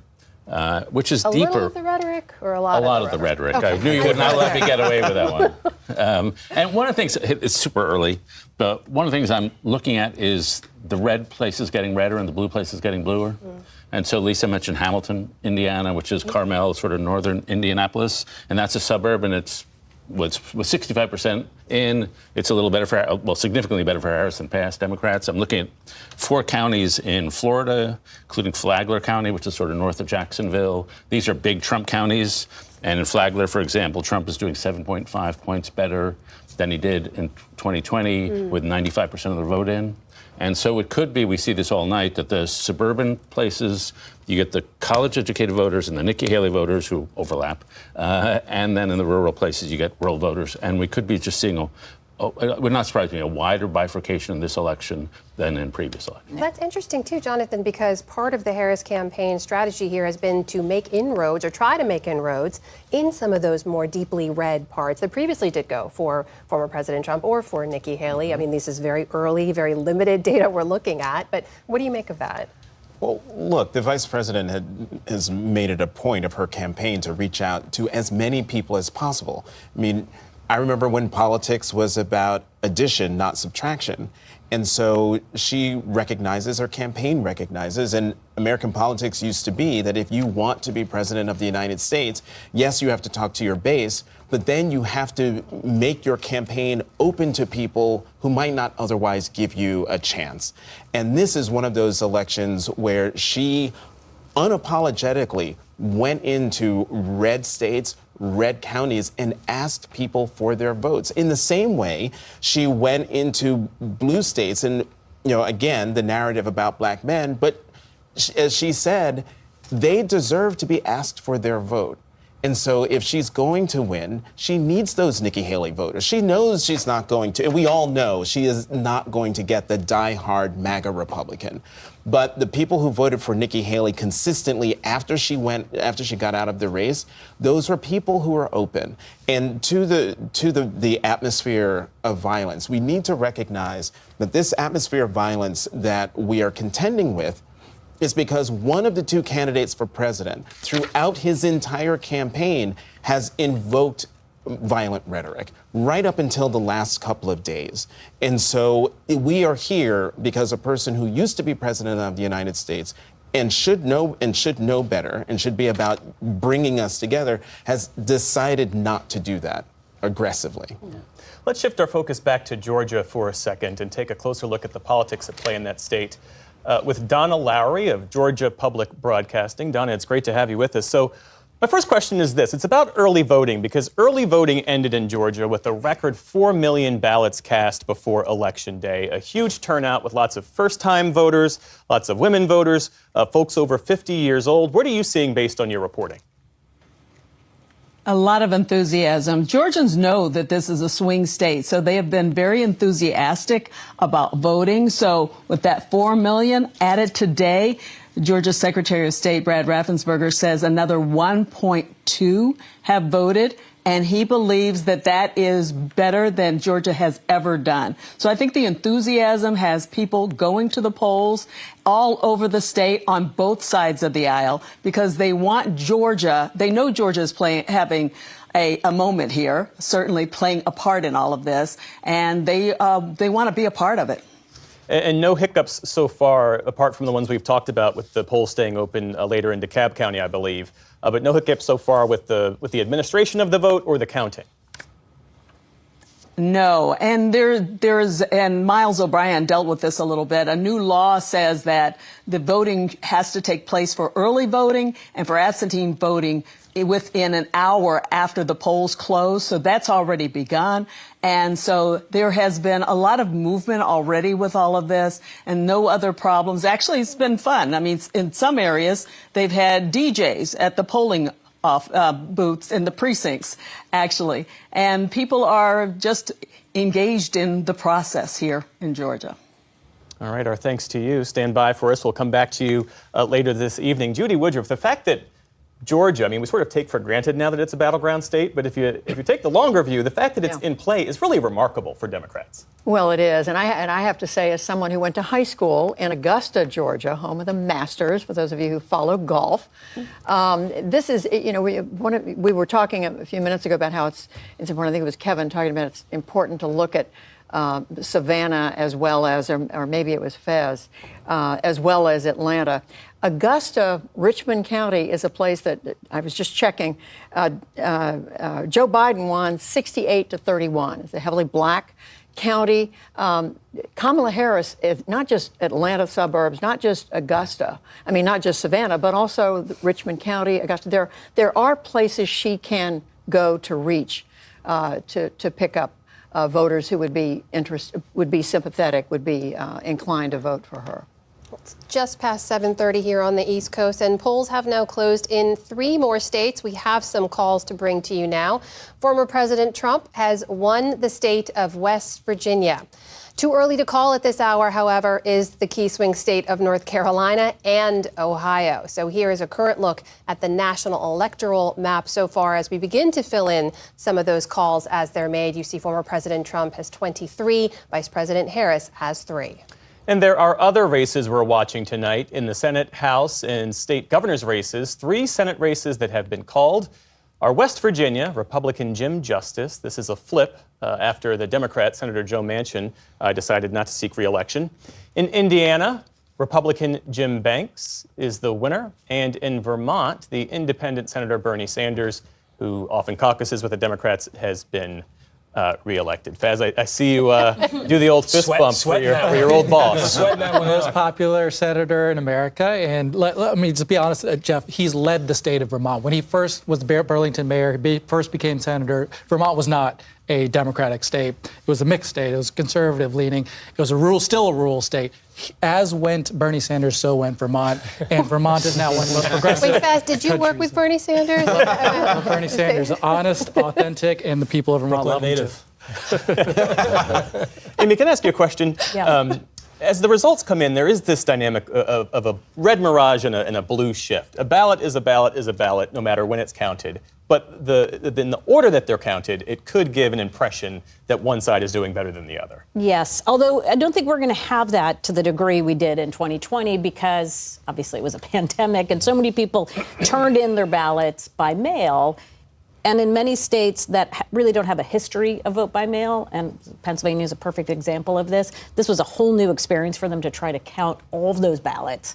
And what we knew, because Donald Trump then in 2020 was saying things like, we need to not vote by mail because it's rigged. So his voters came to the polls, Democrats voted by mail, and so there was a mirage. The election day vote got counted early, so you saw this red, and then as the ballots were counted that were mailed in, it became less red.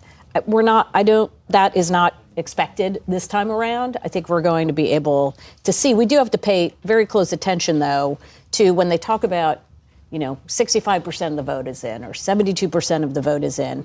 And anybody who's worked on a campaign, like my friends down here know, it's not just what percent of the county is in. We don't know what part of the county is still out. And so if you look at somewhere like Bucks County in Pennsylvania, it really is what they call lower Bucks County. That is the more sort of the battleground. So if you don't know which part is in, it's even saying, this candidate's up here or this candidate's behind, even if it's 80% of the vote, I think we have to be, very cautious about reading too much into that. Got it. All right, well, let's bring in a guest at this point. Joining us now is Representative Tom Cole of Oklahoma. He's a Republican who represents the 4th Congressional District and the southern part of that state, as well as parts of Oklahoma City. Congressman Cole, welcome back to the News Hour. Let's just start with how you're looking at the evening at this still relatively early hour. It's been pretty much a toss-up for the White House going into tonight. How confident are you in former President Trump's chances? I feel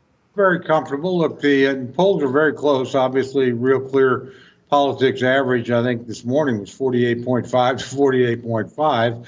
So we've got a close race. But honestly, that's probably better positioning than President Trump has had either in 2016 or 2020 going in. So one of the questions here will be, is there a silent Trump vote out there? There was in the previous 2 times he ran nationally, he ran better than he polled. So if that's true again, then being tied at this point is pretty good. But again, there's just a lot of guesswork right now. It's going to be a close election, no question about it. It is at the moment, and we don't want to get ahead of where any of the race calls are, of course, but the fact that North Carolina is as competitive as it is, a state that former President Trump won comfortably, what does that say to you? Well, look, I think North Carolina is an interesting state. Remember, President Obama actually carried North Carolina in 2008, so it's always competitive. I would expect it to be close early. Our vote tends to be rural. It comes in a little bit later in North Carolina. The exit or the early voting numbers look pretty good for us. So, but again, it's going to be tight. All the polling that's come out of that state has had this within a point or two. There's no question that Vice President Harris has put a lot of emphasis on North Carolina. She's gone there quite a few times. President Trump was there, I think, today, as I recall. So again, each side recognizes as being competitive, but he's been able to win there twice before. I think he'll probably do it a third time tonight. Well, as we know, control of the House of Representatives is also on the line tonight. Over the summer, you'd said if former President Trump were to lose, that you believe Republicans would also lose the majority. And we know, polls and analysis today have put control of the House essentially a toss-up. But do you still believe that to be true? I do. Look, I think our fate's very closely tied to the president's, and I think it's going to be close. I think we'll probably know who the next president is before we know who the next speaker is, quite frankly. And we have to win in some tough areas in California and New York, where we know that Vice President Harris will win the state. We have to win enough of the Republican areas in those blue states to actually pull it off. So again, I like the candidates we have. I like our positioning. I've talked to a lot of them in the last couple of days. They feel good about it. But again, I expect it to be a very long night for both sides in terms of determining what's going to happen in the House of Representatives. And again, there's no question our fate is very closely linked to President Trump's.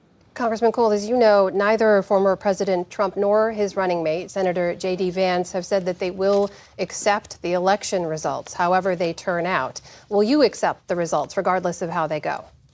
I will. I won't be shy about voicing where I have disagreements. My Democratic colleagues haven't been in the past.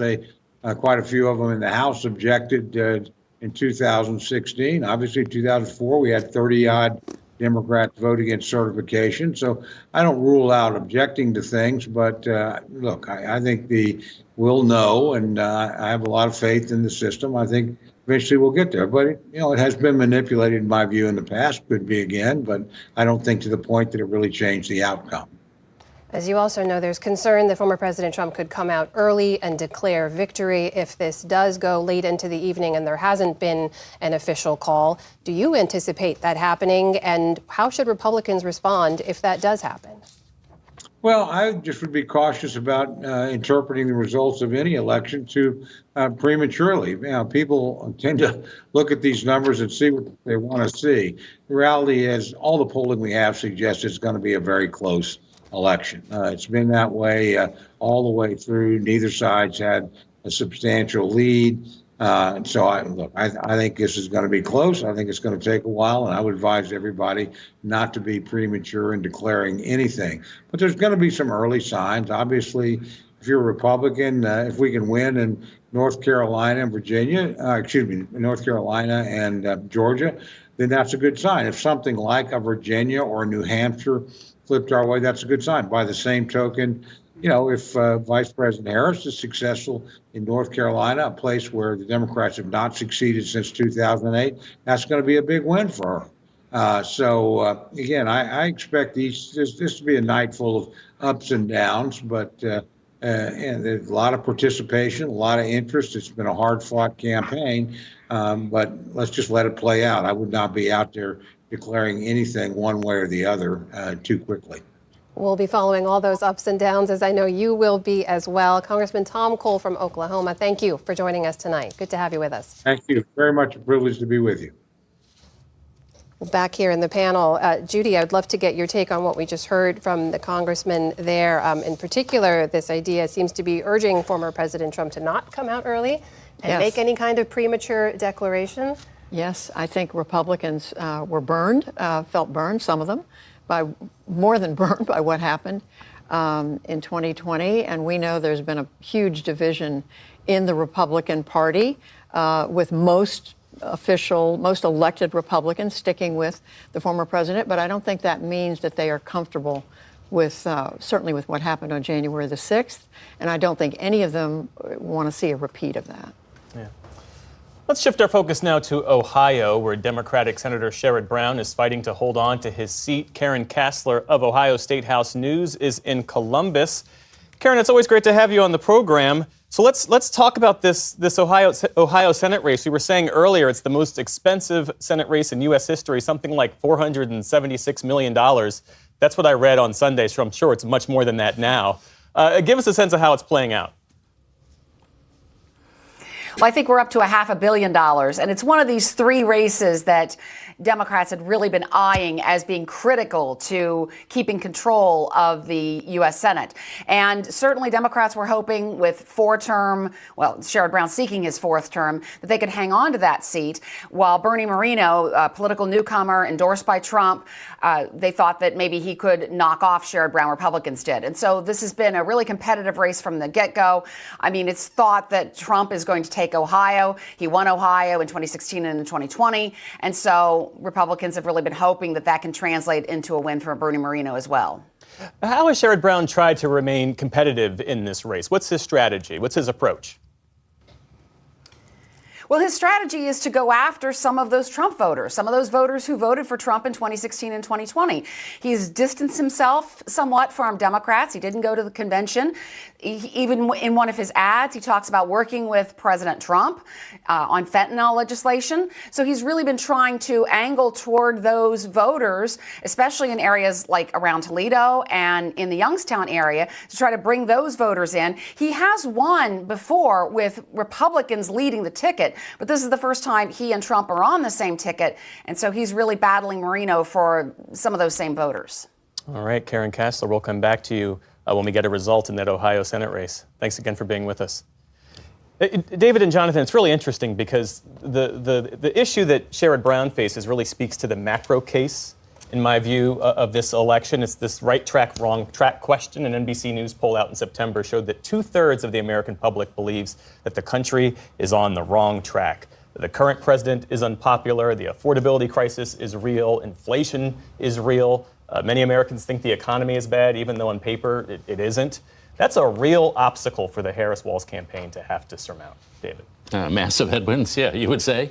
When everybody think, or vast majorities think the country's on the wrong track and you're the incumbent and you haven't broken with the president, then that's just massive headwinds. And I think if Donald Trump were not around, the Republicans would be doing normally well in this kind of election. Sherrod Brown's an interesting case because over the last, all my adulthood, Democrats have been fighting about whether they need to win back working class votes or whether they should shift to the suburbs and go with college educated votes. And there's a guy named Stan Greenberg years ago, a Clinton guy, who wanted to heavily go into working class. We can't lose these people. Then there were more new Democrats who said, no, let's go with the college educated. Chuck Schumer famously said, I think in 2016, 2017, for every blue collar worker we lose in Western Pennsylvania, we gain 2 college educated workers in Eastern Pennsylvania. That turned out to be bad math, by the way. And Sherrod Brown's been an interesting case because he has been a populist before populism was cool. Yeah. And I was in his hometown, helped me, Mansfield, Ohio. Closed Westinghouse plant there. I mean, it was the picture of a post-industrial town that had been really hammered.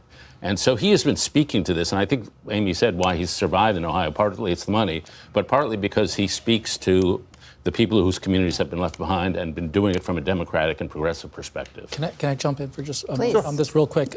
Also, Sherrod Brown is the chairman of the Senate Banking Committee. And one of the reasons it's being targeted so aggressively is because the crypto industry has decided that they'd like to take him out. Crypto industry is, wants to rewrite the rules and favor them. So you've had outside PACs, like some things called Fair Shake. Have you heard of Fair Shake? No, they're hundreds of millions of dollars running against Sherrod Brown to try to defeat him. And, a testament to this populist bona fides of Brown. He has led the Senate Banking Committee on a whole bunch of things, clawbacks of CEO bonuses and such, and fighting for onshoring of American jobs. But it has made him a target in that race, and one of the reasons why Bernie Moreno is competitive right now is because he's got a lot of outside money support. Well, Faz, put that race, the Ohio race, in the context of some of the other Senate races in which we know Democrats are on the back foot. Incumbents who've been popular in Pennsylvania and Nevada, for example, they've had to outrun President Biden when he was at the top of the ticket. And I think Harris they has will closed it a bit, but how do you look at those? I think they'll largely, hopefully, knock on wood tonight, from my perspective, they will also outrun Kamala Harris. When you see Alyssa Slotkin win in Michigan, when you see Tammy Baldwin win in Wisconsin, when you see Bob Casey win in Pennsylvania, Ruben Gallego in Arizona, I think you will find that they were able to get some percentage of people who voted for Donald Trump and still voted for them. That small margin, whatever that number might be, 5%, is the difference maker for them.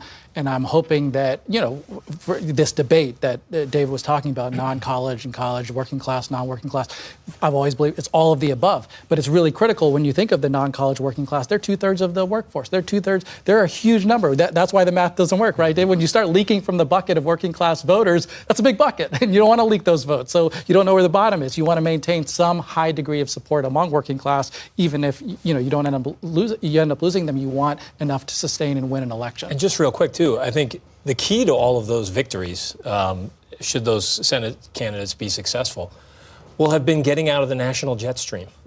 Should the Democrats be successful? Yes, right. Yeah. And look, even if McCormick runs ahead of Trump in Pennsylvania as well, it'll be getting out of the national jet stream, personalizing and localizing your appeal to these voters. I mean, one of the things that we've seen right now with how voters are sort of just looking at just politics overall is there's just this, they hate the partisanship. And they want to see some folks who are going to talk to the big issues that they care about, the economy, childcare costs. We saw the housing issue be a very important issue in places like Wisconsin and Pennsylvania. So the more that these candidates had an ability to do that and not have the election become a proxy of either Trump or Harris, that's how I think folks like Sherrod Brown and others could potentially prosper in this environment. Let's bring in our Lisa Desjardins. Lisa, I see you have Florida up there on the super screen. What do you got? I know. We used to talk so much about Florida. Remember those days? Once upon a time. Right. But, there are some interesting counties here. We are getting some results in. 76% actually of the expected vote in now from Florida. And one place I want to look is Osceola County. This is one of 3 majority Hispanic counties in the state of Florida. It's an important place for Democrats and also largely a Puerto Rican community. You heard Laura talk about, you guys have talked about that as well. Let's show how this compares to what's gone on in the past. We've got Harris right now with 76% of the expected vote in this county, up by just 1 point. That is definitely a decrease from what Biden got in this county and Clinton. Now, there's still 24% of the vote left, but in this heavily Puerto Rican county, this is probably a disappointment at this point. Again, we still have more results to come in from Florida. Let's look at North Carolina, going back to the swing states for this election. Still waiting for a lot of results, but I want to point here one of Amy's favorite counties, Cabarrus County. She'll talk more about it. 5% of the vote in here, and Harris is up 59%. This is somewhere where you see her at the moment, just with these first early votes outperforming Biden. These early votes likely in North Carolina to be better for Democrats than Republicans. All right, we talked a lot about Ohio. I heard you all at the desk talking about Ohio. Let's look at where things are right there. Just 5% of the vote in. The polls just closed there. But I want to pay attention to the margin here. With 5% in, we've got Trump up right now by about 16 points. Harris, 42% at this early stage, stressing that. Why am I stressing that? Because I want to compare that with the Senate race you've been talking about right now with 4% in, and we've asked the AP about why there's different percentages here. We've got 45% for Brown. To win this race, and you can talk about this at the table a little bit more, the thinking has been that Brown really needed to outrun Harris by more than this, maybe 6, 7, 8 points. So this is not kind of the early sentiment that they want to see right now in Ohio. And then one more, Chuck. Let's see what's going on in Georgia. We are getting more results in for the presidential, 14% in, and we've got Trump up. But again, it's early, and we haven't seen these big centers of population come in around Atlanta, but we have seen some place you guys have talked about, Chatham County here in Savannah, that Harris spent so much time, so many resources. And look at that right now. She is up by an extensive amount. But we'll keep watching. It's still early. All right, Lisa, thank you very much. So Kevin and Faz, let's just get you to react to what Lisa broke down. There's still very early, very little of the expected vote in that Ohio Senate race, but what's your reaction? I mean, from my perspective, too little of the vote in, and also the vote modality, as Amy talked about, like how do they vote? Vote by mail, vote in person. Those are going to be mattering a lot because we think Democrats did very well in the early vote, and so we'll have to know by what modality are we counting. Yeah, I think some of those counties that I saw there where the votes are coming in they're rural counties. If you look at that I-75 corridor of Ohio, that's where Republicans usually, that's the backbone of your turnout model. So those are where some of the numbers are coming in. I think it really comes down to that 30-mile radius around Columbus, Ohio. And then also, I'll be watching too, if you look at Sherrod Brown's appeal to a lot of blue-collar manufacturing workers, the Mahoning Valley. Like that was an area that used to be a huge place where Democrats used to do really well, and it became Trump counties over the last couple of elections. And if Sherrod Brown can compete in the Mahoning Valley and hold down some of the traditional numbers that we've seen go towards Trump there, or maybe get some ticket splitters, that'll be key to winning that state. Yeah, and that was, Lisa made this point about this where Sherrod Brown needed Harris to be, right? And I think the largest in the era of Trump, so since 2016, the biggest gap that any senator has been able to make up. So only one senator has won in a state where their presidential nominee has not. Mm-hmm. That is Susan Collins. And she outran Trump by about 9 points, little less than 9 points in Maine in 2020. So that's the kind of number that if you're Sherrod Brown, you say, well, if it's 8 points, I could maybe do this. If it holds at Trump winning by 10 points, that's a different story. That is harder. What about North Carolina? In essence, the reverse of what you just said, where you have the governor's race. Josh Stein, the attorney general, a Democrat in that race, is polling at something like 17 points higher than Lieutenant Governor Mark Robinson. Yes. Has there ever been an instance where the bottom of the ticket affects the top of the ticket in terms of turnout and the outcome? Not when it's also a battleground state, but I could see there may be some instances where in these non-battleground states where they have a really competitive top of the ticket, say Senate race, or maybe there is a House race or a couple of House races. Iowa is one of those places where the House races are in the Des Moines media market. So there's a whole lot of attention that those races are getting, and they're kind of the conversation that could have an impact. But what we saw, at least in the votes or in the polling in North Carolina, was that Stein was winning something like 20% of Trump voters. So people were making a very clear distinction between, okay, there's this Republican, and then there's Trump. And this guy, no. Trump, fine. And it's almost as if, right, because the more that these salacious stories came out, I think the easier it made it for some voters to say, oh, well, that's not a Republican. You can't attach the R next to his name and say, oh, he's just like every other Republican, because there's something just about him that is so much more dramatic than anybody else.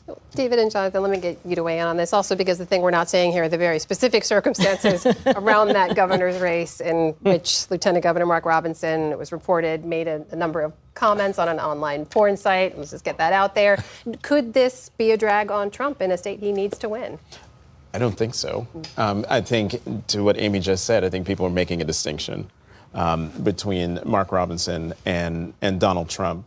But I would like to go back to the conversation we were having initially about the right track, wrong track, and how bad it is. And yes, it's bad. It was bad in 2022. during the midterm elections when everyone was predicting a red wave and that this was going to push, a huge Republican majority. It never materialized. Why?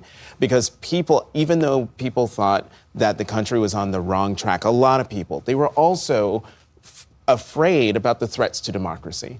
And we cannot discount the role that is playing in the people's thinking and also reproductive freedom. And so you put those two together, and I'll be interested to see if those two issues swamp the sort of dyspepsia in the country about we're on the wrong track. And maybe people think we're on the wrong track because reproductive freedom is in jeopardy and the threats to democracy.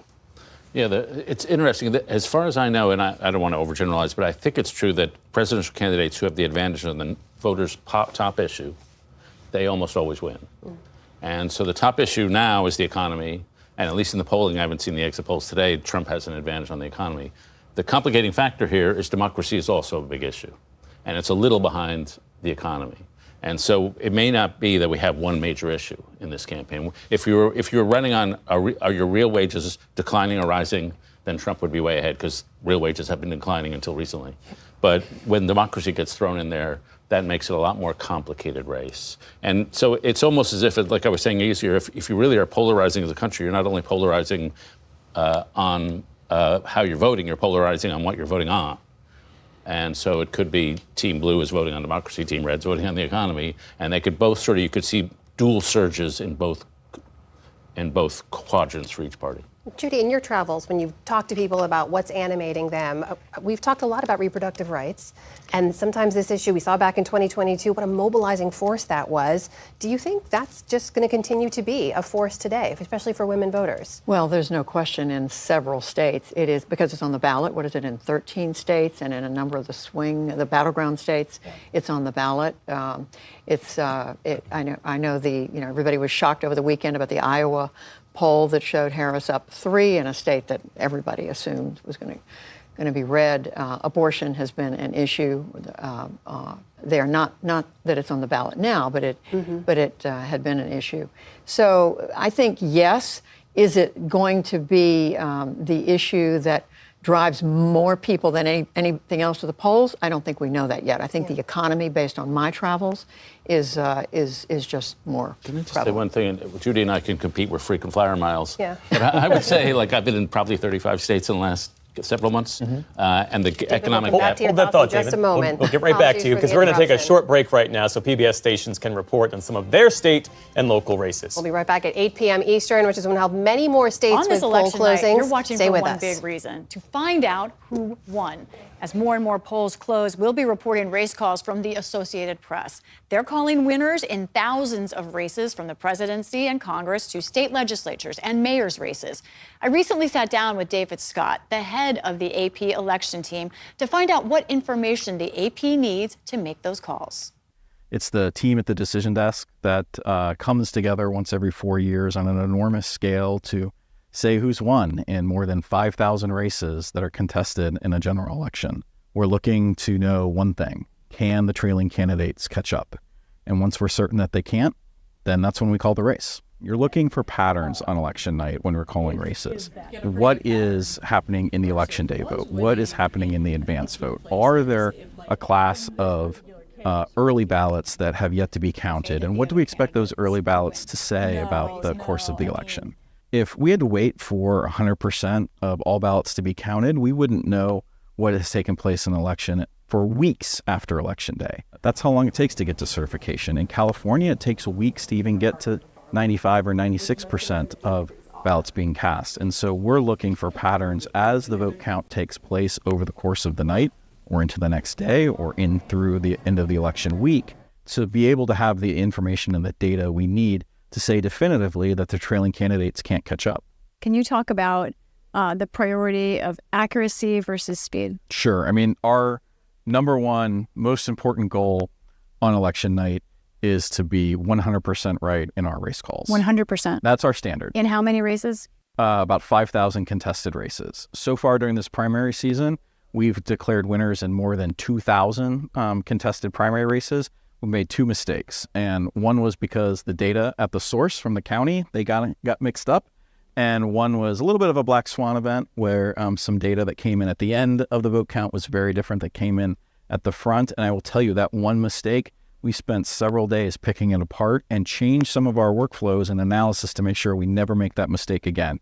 It's that important to us. We do care about speed, but only as a secondary factor. It's, never compromise on the accuracy in an effort to be faster. It's also really important that it doesn't start when the polls close. Like, we are able, and we do, think really hard ahead of Election Day.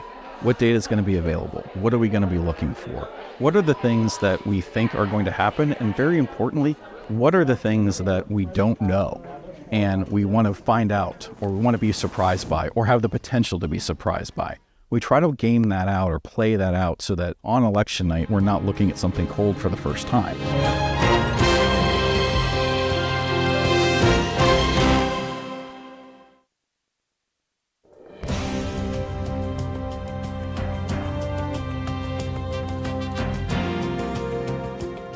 Welcome back to PBS News special live coverage on this election night. I'm Jeff Bennett. And I'm Amna Nawaz. It's now 8 p.m. Eastern. Polls have closed in 16 additional states and Washington, D.C. It's still too early to call in the swing state of Pennsylvania, which, of course, we are tracking very closely tonight. It's the biggest prize of the battleground states, part of this so-called blue wall of states as well. We can, however, call several states at this hour. Former President Trump has won in Florida with its 30 electoral votes. He's also won Oklahoma, Tennessee, Mississippi, and Alabama. Meantime, Vice President Kamala Harris has won the states of Massachusetts, Connecticut, Maryland, and Rhode Island. So no surprises there. Polls have also now closed in these states where it's too early to call. If we take a look at the national map in just a moment here, in Delaware, in Illinois, in Maine, Missouri, New Hampshire, New Jersey, and in Washington, D.C., still too early to call. So there you have the current updated electoral votes counts. Former President Trump with 56, Vice President Harris with 13. In the meantime, PBS News weekend anchor and our correspondent tonight, John Yang, is out in the field. He's inside a vote counting center in Allegheny County. It's home to Pittsburgh, in a county where both presidential candidates have held rallies just yesterday. So, John, we've been hearing a lot about long wait times in different parts of Pennsylvania. Have you seen those there? And what should we know about those? That's right. The reports are all around college campuses of long wait times. There was at Villanova reports of 90 minutes, Temple 2 hours, and at Lehigh in Bethlehem, some students told reporters they had been in line for 7 hours. The ACLU has gone to court trying to extend voting hours at those places. But of course, if they're in line at 8 o'clock when the polls close, they will vote. They will get to vote.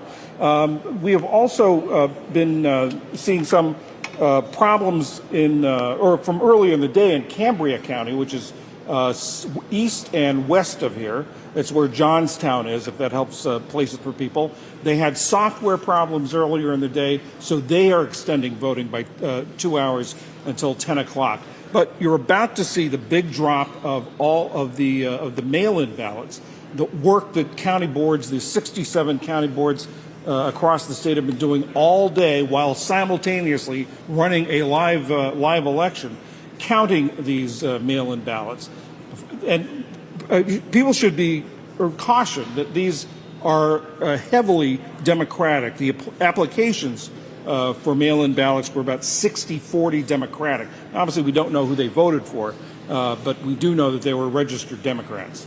John, stay with us just a moment. I just want to update our viewers on another presidential race call we can make at this hour. That is that former President Donald Trump has also won the state of South Carolina with its 9 electoral votes. That additionally goes into his win column. When you take a look at the national map, that has now been added to his electoral total there, 95 to Vice President Harris's 35. Back to you, John. And John, in the meantime, I understand Donald Trump has been making unsubstantiated claims of voter fraud in and around Philadelphia. Bring us up to speed and give us a fact check.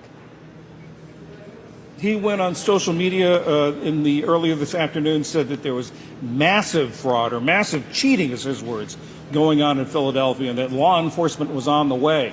The first denial I saw came from Seth Bluestein. Who's Seth Bluestein? He's a Republican city commissioner in the city of Philadelphia. He said there's no substance to it and that he has been in touch with the RNC all day to assure them and reassure them that things are going smoothly in Philadelphia and that the vote is safe and sound. So, John, can I also ask you, you mentioned some of the delays because of long wait times and et cetera. We were already tracking and trying to understand how long it would take Pennsylvania to count ultimately. What do we know about how that might delay the entire counting and tallying process? Well, obviously, if these voters, it doesn't matter what time they close. The polls close. They close at 8. But if they're in line, they're going to be able to vote. So that means a lot of ballots are going to be coming in late, and that could delay things even more. There is some confidence in this state that they can get all the mail-in ballots counted by midnight, which would be a big step forward from 2020. But then the in-person vote has to be counted. John Yang in Allegheny County, Pennsylvania. John, our thanks to you. Let's bring it back to our panel here and get your early reaction to what we've reported so far. Starting with you, Amy. Oh, well, I was deep in crosstabs. So I feel like I got called out in class for reading, trying to figure out Should we come what's back to coming you? in. You come back to me. All right. So, Yes. Faz, over to you, friend. Well, going into tonight, North Carolina obviously closed, and we're looking at the results there. Trump visited there, I think by my kid, 21 times. It was one of the highest visits. They indicated their level of insecurity about that state, given Mark Robinson's weaker performance in the state. We'll see how that holds. By contrast, Harris did a far fewer number of visits there. Even yesterday, I think Trump started his day in North Carolina. So they were telling you we are insecure. And I'm watching that state to see if their insecurity holds, because if it obviously moves in a different direction from Trump, then this election will be quick. Yeah, what about that, Kevin? Because the vice president spent all of her day yesterday in Pennsylvania, and the Trump campaign did have that one stop in Raleigh. You can tell a lot about the campaign strategy and how they're feeling by how they spend their time in the waning days. You seem skeptical of the point I was trying to make. Yeah, well, no, I don't. No, I agree with the point you're trying to make. I was kind of thinking about earlier in the week when you started to hear talk of going to places like New Hampshire and Virginia, trying to expand the map. And I think that had much more to do with the attitude of the Trump campaign than maybe some of the internal numbers. But that's always been their approach, which is to end the week or end the campaign looking like you're the campaign that's on offense, that you're the campaign that's sort of expanding the map. But, one of the worst ways to wake up the day after Election Day is realizing that you deployed resources improperly. And that in a close race like this, you could have spent one more day in Allentown versus up in Nashua. But we'll see. I think this is one of those things where, if you look at how the campaign's closed, I would say one of the criticisms I had of the Trump campaign was the last 2 weeks were a distraction, starting with the Madison Square Garden rally. It really did take sort of 72 hours of critical time away from them, driving a closing message. And the issues that are going to matter in this campaign, the economy, housing, even the abortion issue, I think were largely sort of left in the background, while Trump kind of still focused on a lot of his grievance politics and relitigating all of the past elections, and that's always a problem. On that point, just very quickly, because that was really important. Think about how Trump closed this, because it was awful. I mean, those last 10 days, not only that Madison Square Garden event, which got its own, but then enemy within. We got the shooting of journalists or whatever the heck he was talking about. Women, whether they like it or not, votes are rigged. You had all kinds of nonsense of antics around Arnold Palmer and microphones and all kinds of stuff that was it affirmed for a lot of people, this is not what we want in office. And I think it was just an awful close for him, because as Kevin says, in a normal environment, I think we were talking about in an earlier panel about the economy, you would have just focused on an economic contrast. You talk about your vision and feeling good about whatever Trump felt about his economy.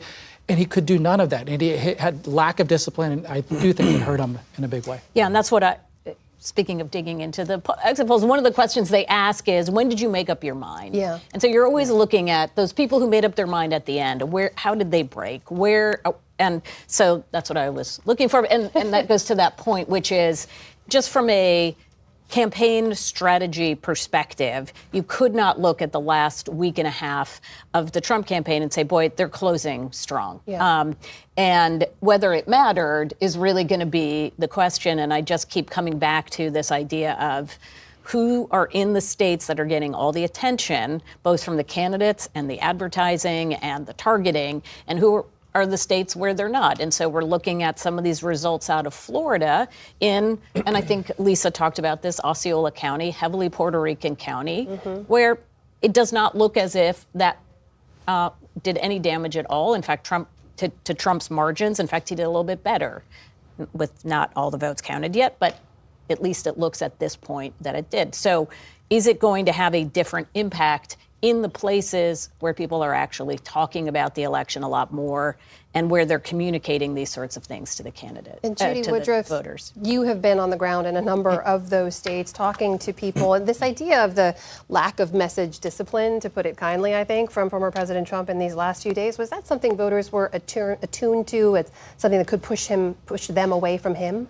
I'm really interested in this question about how much voters are affected by the kind of language that he uses and these late in the campaign and even earlier in the campaign, frankly, harsh rhetoric, ugly language. I don't know if the exit polls, you all are more familiar. Amy, I'm looking at you. Are they going to tell us anything about whether that turns some people off? Because as I travel the country and talk to people, so many people who are voting for Trump saying they plan to vote for him, I'd ask them, well, what do you think about what he says about X and Y? And they would say, well, that's the way he talks. I still like the way he handled the economy, or I like what he's doing about immigration. So I'm really interested in getting inside people's decision making on Yeah. that. And that's something we'll learn? Well, not necessarily, but I think one thing we can get at is if you look at some of these numbers of Donald Trump's approval ratings, they're asking that in the exit polls, who will do a better job on the economy? If he's winning on those metrics, but not winning or winning by a smaller margin, then he's winning on the economy. That suggests that there are plenty of people who are saying, yeah, I think he'd do a much better job on the economy. I think he'd do a better job on these issues, but I'm not supporting him because of that, right? Why would you not support if economy is the number one issue, you think he's doing a better job on the economy, what would be the reason not to vote for him? Right.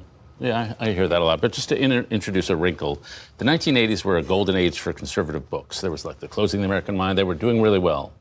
Then I talked to a conservative publisher in the early 1990s and said, our strategy for selling conservative books is not publishing good books. It's getting liberals mad. And so their books would come out with titles like Liberal Fascism. And the theory was, if you can get liberals mad and they attack you, then the conservative readers will rally around you. And so Donald Trump does a lot of that. He gets progressives or Democrats to attack him, and it causes Trump voters to rally around him. And in the massive version of this was, frankly, all the trials he undid, which did not hurt him. And so it's not totally insane what he's doing. It's a manipulative way of getting his people to rally around him rather than getting them to drift off from him. That Madison Square Garden rally, though, to use your phrase, really did get liberals mad. And it's interesting because we're living in this universe where the competition for attention is so fierce and people's perceptions of these candidates, more so with Donald Trump, is so calcified that it's hard for really anything to break through. But what that insult comic said about Puerto Rico really broke through, Jonathan. And we'll see if with the degree of the blowback tonight. But why do you think that resonated when, John Kelly saying that Donald Trump fits the textbook definition of a fascist, you could say didn't resonate in the same way?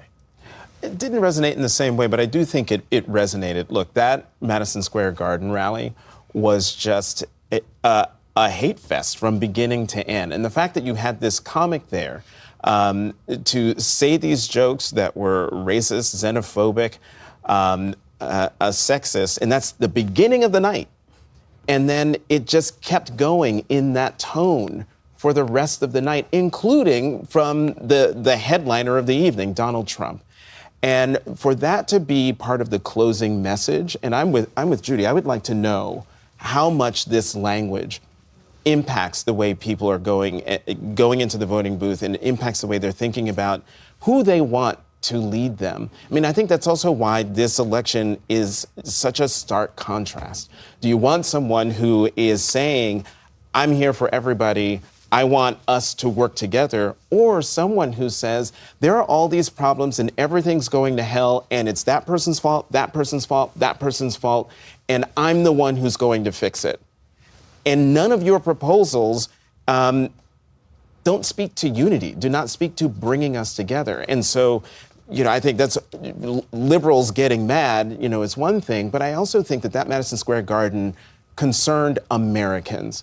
And let's not put the labels on it, but I do think a lot of Americans looked at that and thought, what the entire hell is happening, if they hadn't been paying attention up until that point. And we will see how much of an impact those remarks did make. Meanwhile, coming up on 8:15 here on the East Coast, polls have closed in a number of key states that we are tracking, and that includes the state of North Carolina, which is a battleground this year. We're joined now by Colin Campbell, who's at WUNC covering the election there. Colin, thanks for being with us. It's good to see you.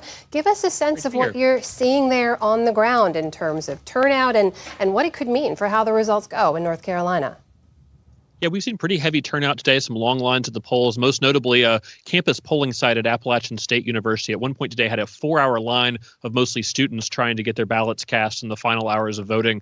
So certainly a heavy surge in the final hours here in North Carolina. We're starting to get some results back with Harris just ahead in the results we're seeing so far. But the caveat there is, of course, those are mostly early votes, people who cast their votes early, and those votes got reported faster than the votes from today, which I think may favor Republicans more. So still a very close race in the state, and probably a long time before we get a race call tonight for North Carolina in the presidential.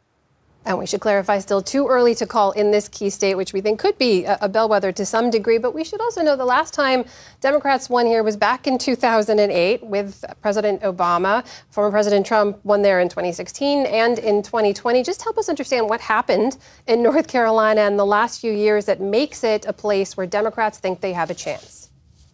Yeah, we've had a lot of in-migration in the state, a lot of sort of college-educated, left-leaning folks moving to some of the urban areas of the state that have been some of the fastest-growing metro areas in the country. So that's made Democrats more optimistic that they can start to shift the state more in their direction in this particular presidential election. We've also got some down-ballot races where the Republican candidates are pretty far to the right. Democrats are energized around that. And you certainly see the Trump campaign not taking the state for granted at all. We had three different days of rallies in the final days. He was here Saturday, he was here Sunday, he was here Monday. And that's not what you do if you feel like you've got a pretty good confidence that you're going to win a state. That shows that we really are in play this year in ways that we weren't the last couple presidential cycles. Meanwhile, Colin, I know we reported on the devastating impact of Hurricane Helene. Of the 15 counties that were impacted, previously 2 had broken for President Biden, but the rest were all counties where former President Trump had won by wide margins. What can you tell us about the impact of that hurricane on the ability of election officials there to carry out the election and for people to vote?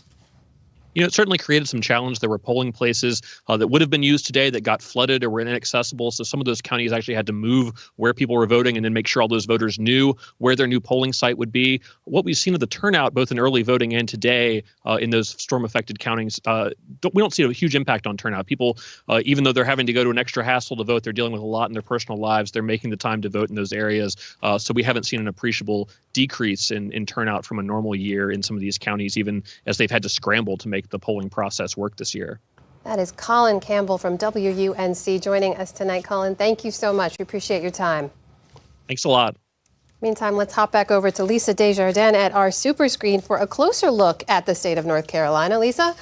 Hi, guys. Yeah, let's take a look at the beautiful Tar Heel State. What's going on right now? As you showed viewers, we've got 9% of the expected vote in, so still a long way to go. Right now, Harris is up by 5 points. We do think this is a lot of early vote, but it's not just that. It's that she's getting some of her key counties are coming in. Mecklenburg County has 6% coming in. Up here, Wake County, that's Raleigh, that's got 6% in. Some very big Trump counties, Union County, the county where he got the largest number of votes in 2020. We don't have any results yet. So caution, of course, this is still early, but this is where the presidential race stands. Let's keep an eye on this number for Harris for a second, because I'm going to take a look now at the gubernatorial race. Harris with 52% at the moment.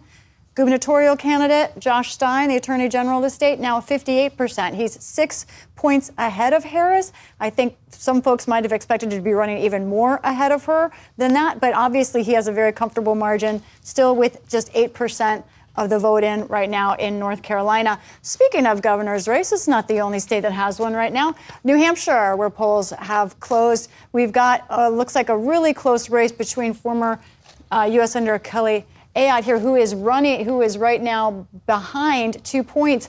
One reason I want to look at this race is because if Kamala Harris is able to win the full blue wall, Pennsylvania, Michigan, Wisconsin, and also keep Nebraska's 2nd district, that essentially closes a major path for the Trump campaign. We saw Vice Presidential candidate J.D. Vance in New Hampshire just in the last couple of days because they are hoping that perhaps there's a backdoor path to the presidency in New Hampshire's 4 electoral votes. They are counting on Kelly Ayotte to do well in this gubernatorial race to give them a chance. It's a bit of a long shot, say a lot of people, but Republicans I talk to think they have a real shot.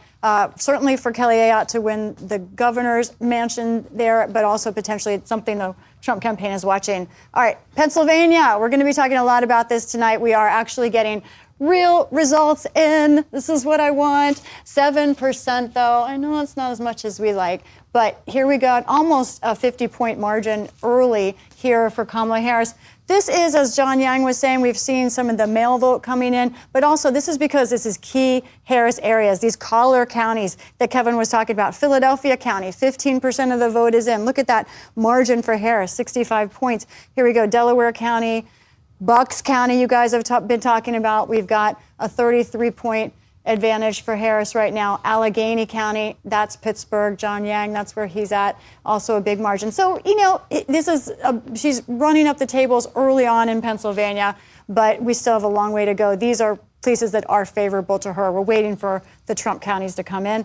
Finally, let's talk about that House race, Virginia 7, that we've been watching. It is an indicator of where the House will go. Right now, we've got 44% of the vote in. And remember, this is sort of suburban Washington, up here, Fredericksburg. Right now, the Democrat Eugene Vindman is ahead in this open seat fight with Derek Anderson. We'll see, 44% in. Democrats probably like this right now, but I'm going to have to keep saying this. We still have a long ways to go. Back to you guys. A long ways to go. Lisa Desjardins, thank you so much. In the meantime, we want to update you now with the winners of some of the Senate races we're tracking tonight. In the state of Florida, Republican Rick Scott has won his race. In Tennessee, Republican Marsha Blackburn is the winner. In Mississippi, also Republican Roger Wicker has won that race. In Delaware, Democrat Lisa Blunt Rochester has won her race and made history as the first black person to represent Delaware in the Senate. In the state of Connecticut, Democrat Chris Murphy has won his re-election bid. In Massachusetts, so has Democrat Elizabeth Warren. In Rhode Island, Democrat Sheldon Whitehouse has won again. And in New Jersey, Democrat Andy Kim, the former congressman, has won that race. All of those are holds for their respective parties, so no changes in the seats there. And here you see the Senate map updated. Again, control of the Senate is on the line tonight. Republicans with 43 seats so far and Democrats with 34.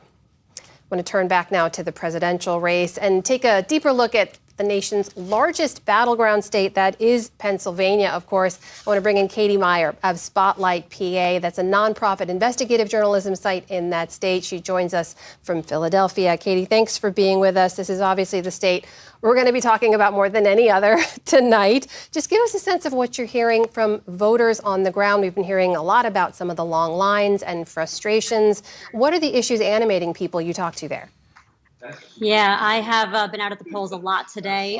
One of the things that you hear over and over again is abortion. I heard that from men. I heard that from women. I've been pretty much exclusively in Philadelphia, but it's really top of mind here. The other thing I've heard, and I was in, sort of Republican areas of the city as well as Democratic areas, the economy was the big one. Those were the two issues that I kept hearing over and over again. Do voters there get a sense of how closely the rest of the country is paying attention to them right now? I think everybody knows. Yeah, we've been getting a lot of texts and calls and door knockers. So, yeah, everyone knows that there's a lot of attention here. Katie, we've also been tracking the Senate race, of course. The incumbent Bob Casey there is running for re-election against a Republican challenger, and Dave McCormick. Help us understand why Casey finds himself in such a tight race this year. Yeah, I mean, one of the big things is money. Dave McCormick is an extremely well-funded candidate. Casey, of course, has been in politics for a very long time and has a lot of reserves to tap into, a lot of deep relationships to tap into. But it's been an extremely expensive race. And I also think, Pennsylvania is just an extremely purple state. So any race, especially with two well-funded candidates like this, can be very close, and that's what you're seeing. We also just want to get your take now, because we saw Lisa Desjardins sort of breaking down what we've seen in terms of the expected vote that's come in from Pennsylvania so far, which is a very small amount. But you do see a big lead for Vice President Harris because of the way the votes are tabulated. Again, for our viewers' edification here, every state counts and tallies differently. Help us understand, for their sake, how Pennsylvania counts so we know what we're seeing over the course of the night. Sure. So one of the big things to know about Pennsylvania is that we have widespread mail voting, but we cannot start counting those ballots until 7 a.m. on Election Day. So that was 7 a.m. today. It's a lot of ballots to get through. And big counties especially have a kind of a long road for those ballots. So in Philadelphia, for instance, they're hoping to get through about 100,000 ballots, up to 100,000 ballots, I should say, by the end of tonight. Ballpark, they're expecting to see 200,000 overall. Again, these are kind of broad numbers, but it gives you a sense of how soon to expect results here. The answer is, if the race is very far apart, there could be results sooner. If it's very close, it's going to take a minute. But yeah, Philadelphia and Pennsylvania broadly just counts ballots relatively slowly. Katie Meyer from Spotlight, PA. A long night ahead for you. We wish you well and good luck. Thank you for joining us. We appreciate it. Thank you. Thank you. Back here in the panel, before we move on, I know we're going to talk about Pennsylvania a lot. We will return to it. But Jonathan, can I just get your take on that little bit of history that we reported there, and I don't want to go unnoted, the fact that Lisa Blunt Rochester made history in her Senate race in Delaware. Right, made history, first black person elected to the Senate from Delaware, the home state of President Biden. But she also made even more history. She is now she will be the fourth black woman to serve in the United States Senate, the third to be elected. Senator LaFonza Butler of California, who is there now, she was appointed by Governor Gavin Newsom to serve out the rest of the term from the late Senator Dianne Feinstein. So, the first black woman elected to the Senate was Carol Moseley Braun in 1992. That was 32, is my math right? 32 years ago. And we should also note that there is one other black woman running for the Senate, and that is Angela Also Brooks, a Prince George's County executive in Maryland. And so, even though the state has been called apparently for the vice president, still waiting to see whether more history is made tonight. And it was President Biden who encouraged Lisa Blunt Rochester to run for that seat, in large part because he knew that she would win and make history. Can we return to something that Katie Meyer said about the degree to which, Faz, abortion is an animating issue in Pennsylvania? And I raise it because talking to a Harris campaign aide over the weekend, they said that there are really three things driving this race: Donald, democracy, and Dobbs. How do you see it? Yeah, well, I agree with that, and we'll, I think, hopefully learn at the end of tonight that what a motivating factor it continues to be. When you look at a lot of Democratic victories over the past couple of years, Jeff, almost all of them can be tied directly to the Dobbs decision and the intensity of turnout and the persuasion effect it's having, where you have conservative-leaning women, conservative-leaning men saying, well, hey, I might be conservative, but this issue is too big, too important. I'm going to vote this way. I'll just make one point that, for his part, Trump has not done much on persuasion on this. To anybody who was concerned about the fact that Trump came in, overturned Dobbs, he didn't give them much to work with in trying to suggest he had learned anything or suggested a different course. In fact, he kind of fed back in tonight. He couldn't even tell you where he was on the Florida ballot measure. And I would say, it was a general problem for Trump all the way through, is he couldn't talk to a persuasion universe. And instead, he buckled down on saying, here's my diehards. I'm going to continue to affirm to them. There are some lessons to learn about when you are in that kind of an approach. He went very hard at talking to people in alternative media. The working class people through Joe Rogan, through Tucker Carlson. We talked to Madison Square Garden. The other factor was, Tucker Carlson there. You know who was there last night? Megyn Kelly is another right-wing influencer. He spent a lot of time trying to talk directly to people through TikTok. Aiden Ross, Logan Paul, a professional wrestler. This was the way in which he conducted his campaign. To the extent he's going to get new voters, there's something to learn about the approach that they took with media and how they tried to reach people. How do you see it, Kevin? Well, I think, first of all, if you've been living in the Philadelphia area for the last 6 months, you've probably seen 1 million gross rating points in advertising from the Harris campaign on this particular issue. They think it's a key issue, as Faz has mentioned, to winning those suburban women voters. And I think one of the big, things that they've exploited is that, for years, I've worked on presidential campaigns, state Senate campaigns. I've worked on city council campaigns for Republicans. We've always had a very clear understanding of where we stood on the messaging as it related to the abortion platform of the party. That has changed dramatically now. There's really no through line. And also, you have a very sort of compromised messenger at the top in Donald Trump, in that he's never come up through the pro-life movement, through the party. He doesn't spend a whole lot of time focusing on policy or Supreme Court decisions. And what he's doing now is sort of the way he ran his real estate industry. He was like, what do I got to do to get you into this property, right? And so he's trying now, telling voters, what do I need to do to get you into my position on this issue, and how is it going to appeal to you?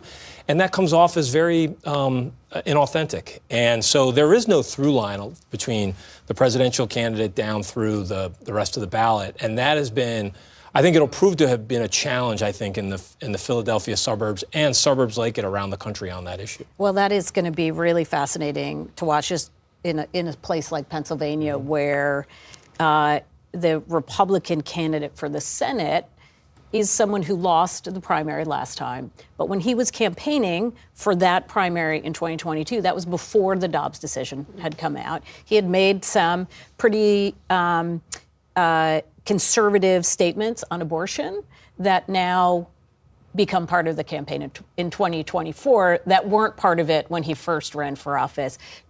Trump, as you say, he's changed his position so many times that it just becomes sort of the background noise. The other thing that's important to note, that Florida is one of the states that has a referendum on the ballot, which would, right now, Florida has a 6-week abortion ban. This would enshrine abortion rights to the state constitution, and it needs 60% to pass.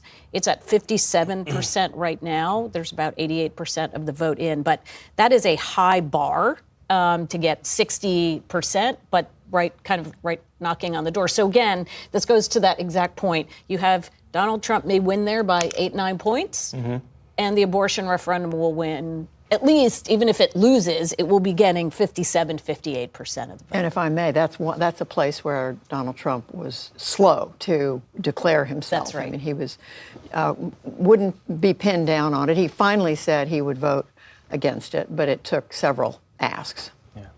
Well, it is a little after 8:30 p.m. Eastern here on the East Coast, obviously.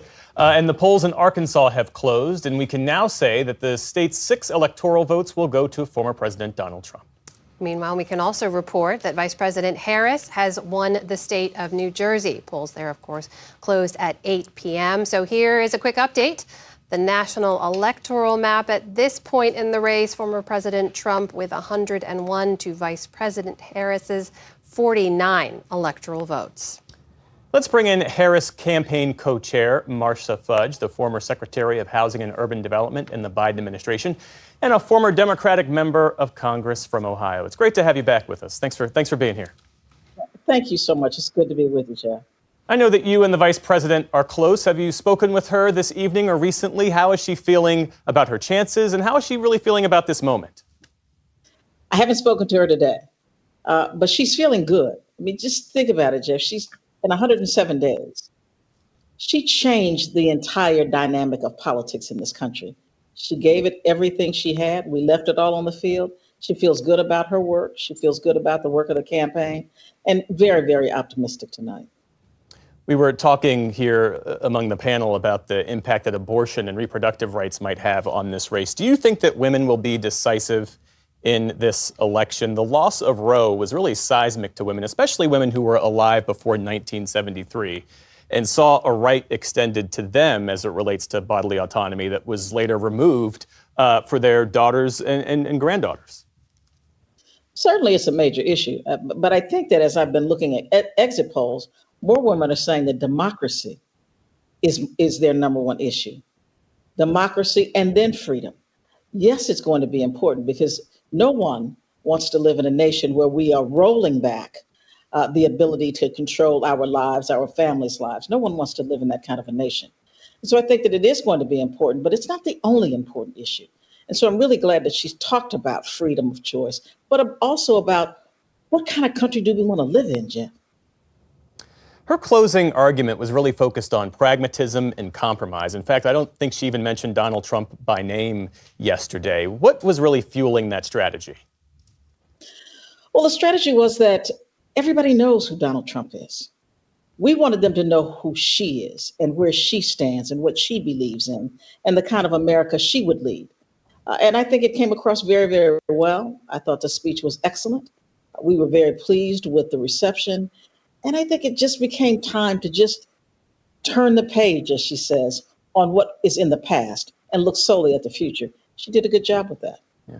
You know, as we look at the arc of history, Shirley Chisholm on this day back in 1968 became the first black woman elected to Congress. You watched her run. You were heavily involved in Hillary Clinton's campaign. You're now the national co-chair of the Harris campaign. How are you feeling this evening? I'm a wreck, actually. I have watched them all. But what I do believe is that Kamala now has an opportunity because Shirley Chisholm ran and because Hillary Clinton ran. And they just kept breaking that glass. And I think now it is time for her to just shatter it all. But yes, I'm a little anxious. All right. That is Secretary Marcia Fudge. Always good to see you. Thanks for being back with us. Thank you. Good to be seen. All right. Be well. And we have another race call. Vice President Kamala Harris has won the state of Delaware, President Biden's home state. No surprise there. Let's bring it back to the panel. Amy Walter, I see you pouring through I'm pouring through some numbers. Excel sheets. I know. I wanted to go back to this point. Fez was talking about how the outreach that Donald Trump has done with talking to Joe Rogan and YouTubers and all of this as a way to reach out to the young men young men vote. And so I'm just looking right now in Pennsylvania, and the biggest gender gap, and we'd seen this in some polls, but it is holding up that the biggest gender gap is between 18 to 29-year-old men and 18 to 29-year-old women. The women voting for Harris by 27 points and the men voting for Trump by 10 points. Wow. So even among, if we go into the 30 to 44, it's not much different. Men voting for Trump by 2 points, women voting for Harris by 8 points. So that's a pretty narrow range.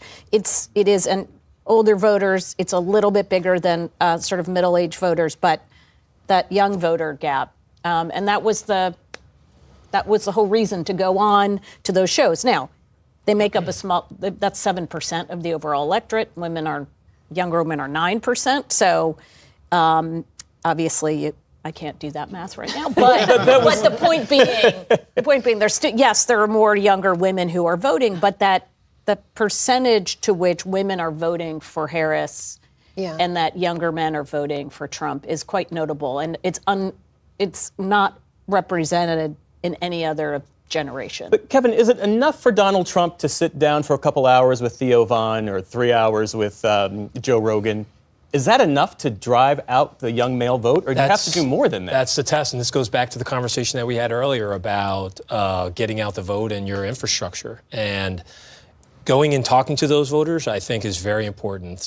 Many of them are very disaffected. And also, many of them are casual voters. They're not as necessarily dedicated to making sure that they have their ballot ordered and mailed in or showing up to the right polling place on time. So they're sort of a lower propensity audience to begin with. The challenge that you have is now that you've talked to them and you've got them on the hook with your ideas and you've motivated them to support you, how do you make sure that they get to the polls and that they take 10 friends with them? And that's where the organizational advantage of having a campaign where you own the infrastructure and you have been building it over 2 years inside the RNC or in an integrated fashion with your own campaign makes the big difference. So this will be a big test of whether or not they were able to do that. They've definitely knew that they had an opportunity with these voters. Were they able to take the curiosity and convert it into actual votes? Well, the other thing we're seeing, though, again, in the exits is Trump is doing better with black voters than he did in his previous election in places like Georgia and North Carolina. So going from 9 to 15. Again, it's not a huge jump. He's not winning these voters, but in a state, especially like Georgia, where to win there, Democrats need to get not just black voters to show up, but to vote overwhelmingly for them.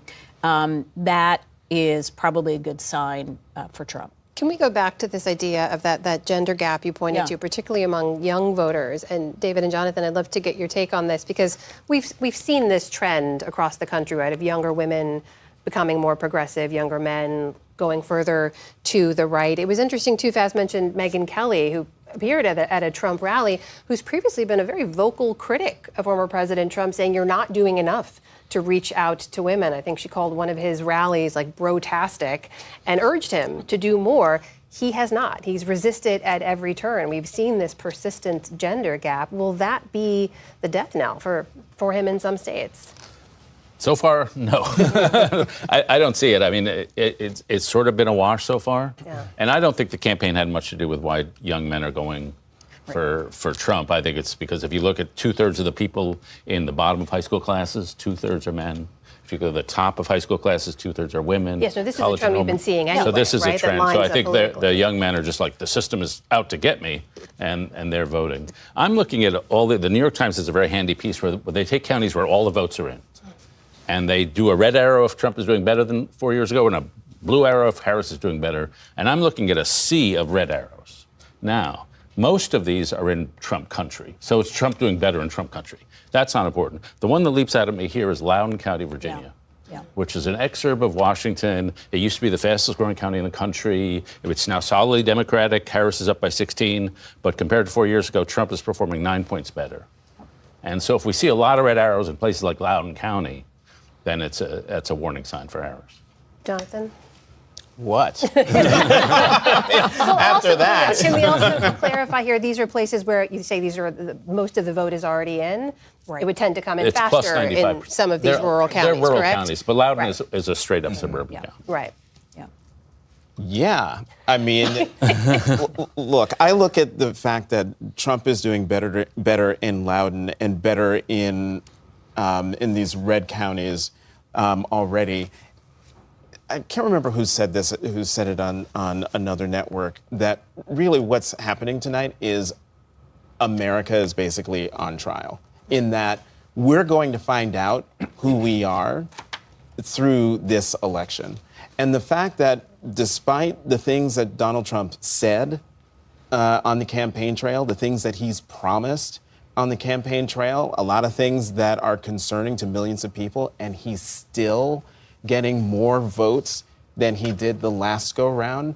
That to me is more concerning than, the vice president's not doing as well, say, even though she's up plus 16, even though, it's not as good as 2020. And so for me, that's what I'm looking at and what I'm most concerned about what I'm about to learn about the American people through this election. Yeah, a lot of questions about what's going on and what's going to happen. I have to say, I brought a little cheat sheet here. To the extent the economy is driving where people are, we know the Democrats point out the numbers, the inflation number, the rate, it's down to 2.4. That's better than it's been, a lot better than it's been compared to when Donald Trump was elected, 1.7, when Joe Biden was elected, 1.2. But average price of a loaf of bread, it was $1.36 when Donald Trump was elected, $1.51 when Joe Biden was elected. It's $1.97 now. The average price, median price of a house sold in the United States this quarter, it was 8 years ago, it was $303,000. It's $420,000. I mean, those are the practical things in people's lives that people are dealing with. So we don't know what's going to happen, but just pointing it out. And we certainly don't want to get ahead of Right. where the results are. But it's a good point. There is this sense that it really is a luxury to be concerned about the fate of democracy when you're trying to pull together 2 or 3 jobs in a gig economy and put food on the table for some folks. Yeah, people can care about both things, though. Yeah. So, I think a lot of this argument that it's a luxury if you can't afford bread, you don't think about democracy. No, you think about your country. But I do think you think about, how's my community doing? It's not only how you're doing individually, it's how my community is doing. And if you're an affluent person in a community that was in West Texas where the community is just, the grocery stores are leaving, the shopping stores, it doesn't matter how rich you are, you see your community failing and you're upset about it and you definitely want change. I don't know, I'd be curious to know if Amy has run across which candidate is the candidate of change in the exits. Right. I have not seen that yet, but that's a great point. We'll continue to come back to this issue, I'm sure. In the meantime, I do want to update viewers with another race call we can make at this hour, coming up on 8:45 here on the East Coast. That is that Vice President Harris has won the state of Illinois. 9% of the expected vote in there so far, but the winner can be called. Again, AP calling those based on historical data, trends, and votes as they've come in. So when you look at the national map right now, here's where the electoral vote count stands. Former President Trump with 101 to Vice President Harris's 71. Amy, I want to return to the state of Georgia if we can. Polls there closed back at 7 o'clock. We're still waiting, obviously, to be able to make a call. We will be waiting. We've seen this phenomenon of split ticket voters in a state like Georgia. Do we expect to see those again, where voters made a difference between who they were voting for at the statewide level versus the federal officials? Yeah, and for the first time in a long time, we do not have a Senate race on the ballot in Georgia. It feels like every 5 minutes there's a Senate race in Georgia for various reasons. Raphael Warnock would agree with you. Yes, he would. Yes, it's like same with Arizona. There's been a Senate race there forever and ever, but for retirements and such. But the and this was why Democrats were actually concerned from the very beginning about Georgia, which was that it was a state where without Raphael Warnock on the ticket, without a governor's race, without other things, especially without an African-American candidate on the ballot helping to juice that turnout, you were not going to get that same kind of intensity among Democratic voters. And that may turn out to play. As I said, the one data point we do have is just the fact that Trump is doing better among black voters. And thus far, it doesn't look like other issues other groups of voters have changed all that much. Let's bring in our Lisa Desjardins. Lisa, the polls in Georgia closed at 7 p.m. Eastern. Yes. You have Georgia there up on the super screen. What are you seeing? Yeah, more results, which is, of course, what I want. Let's go on a 3-minute tour of what we know in this moment. Trump up, but we're getting now 55% of the result in the state of Georgia. I want to look at a couple of places to judge sort of what's happening here. First of all, Liberty County. This is a rural Democratic county. We spoke to a black farmer there that broke for Harris. Right now, she's at 59% in Liberty County. Where is that? That's where Hillary Clinton was. That's not where the Democrats want her to be in a county like this. It's a smaller county, but this is a place where they need to be getting closer to Biden's numbers if they're going to win the state of Georgia. So let's look at another county, though, where Democrats see something more that they like. This is Douglas County. This is suburban Atlanta. And if you look at where they are now versus where they were in 2016, this is where, for the moment, Harris is outperforming Joe Biden in this suburban county. Big difference here. This is 40,000 votes. Many more votes here than in those rural counties like Liberty. And look, 80% of the vote in. This is a place that Democrats like to see this kind of change going on for them. Let's take a look at what else is going on in some other states. Pennsylvania, we're getting more results in, but still, it's only 13%. But we are starting to see this even out a little bit as some of the Trump areas are coming in. I want to take a look closely at also the Pennsylvania Senate race. Here we see Bob Casey actually underperforming Kamala Harris at the moment. But we have a lot of results to come in, including we don't have anything from Chester County yet. So there's some big areas to come in. And just a couple more things to look at. Pennsylvania, this is another key race that we're watching. Susan Wild, the incumbent there right now with 9% in. She's crushing it, but, you know, this is the early vote. Ryan McKenzie is a rising star state representative there in Pennsylvania.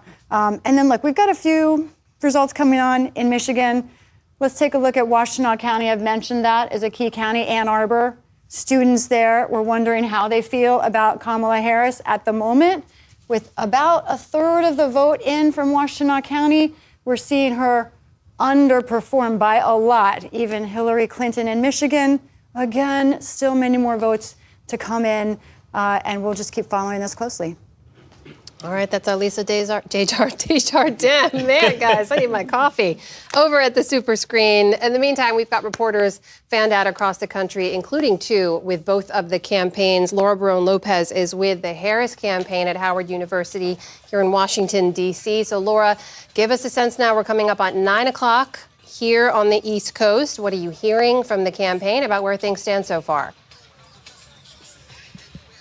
Yeah, Amna. So Harris's campaign is still exuding cautious optimism.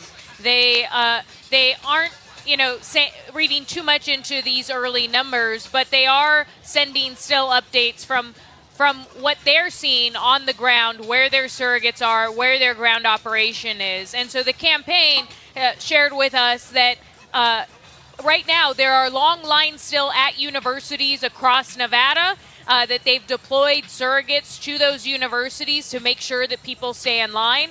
Also in Wisconsin, they said that they had 1 to 2 hour lines there and were trying to make sure that people were staying in line to vote. They deployed some of their brand name surrogates, some big names like Paul Rudd, the actor, to universities in Wisconsin. They also had others like Jennifer Gardner FaceTime in to Pennsylvania.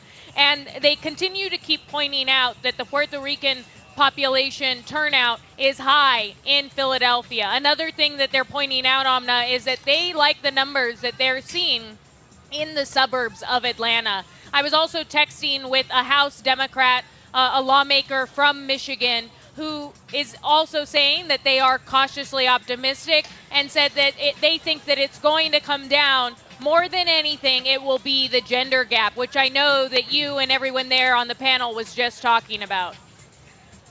All right, let's head down to Florida, where William Brangham is with the Trump campaign. William, what are Trump campaign sources telling you? Well, this is going to be no surprise to you, Jeff, and to Amna. That's just as Laura is reporting that the Harris campaign is expressing optimism, so is the Trump campaign.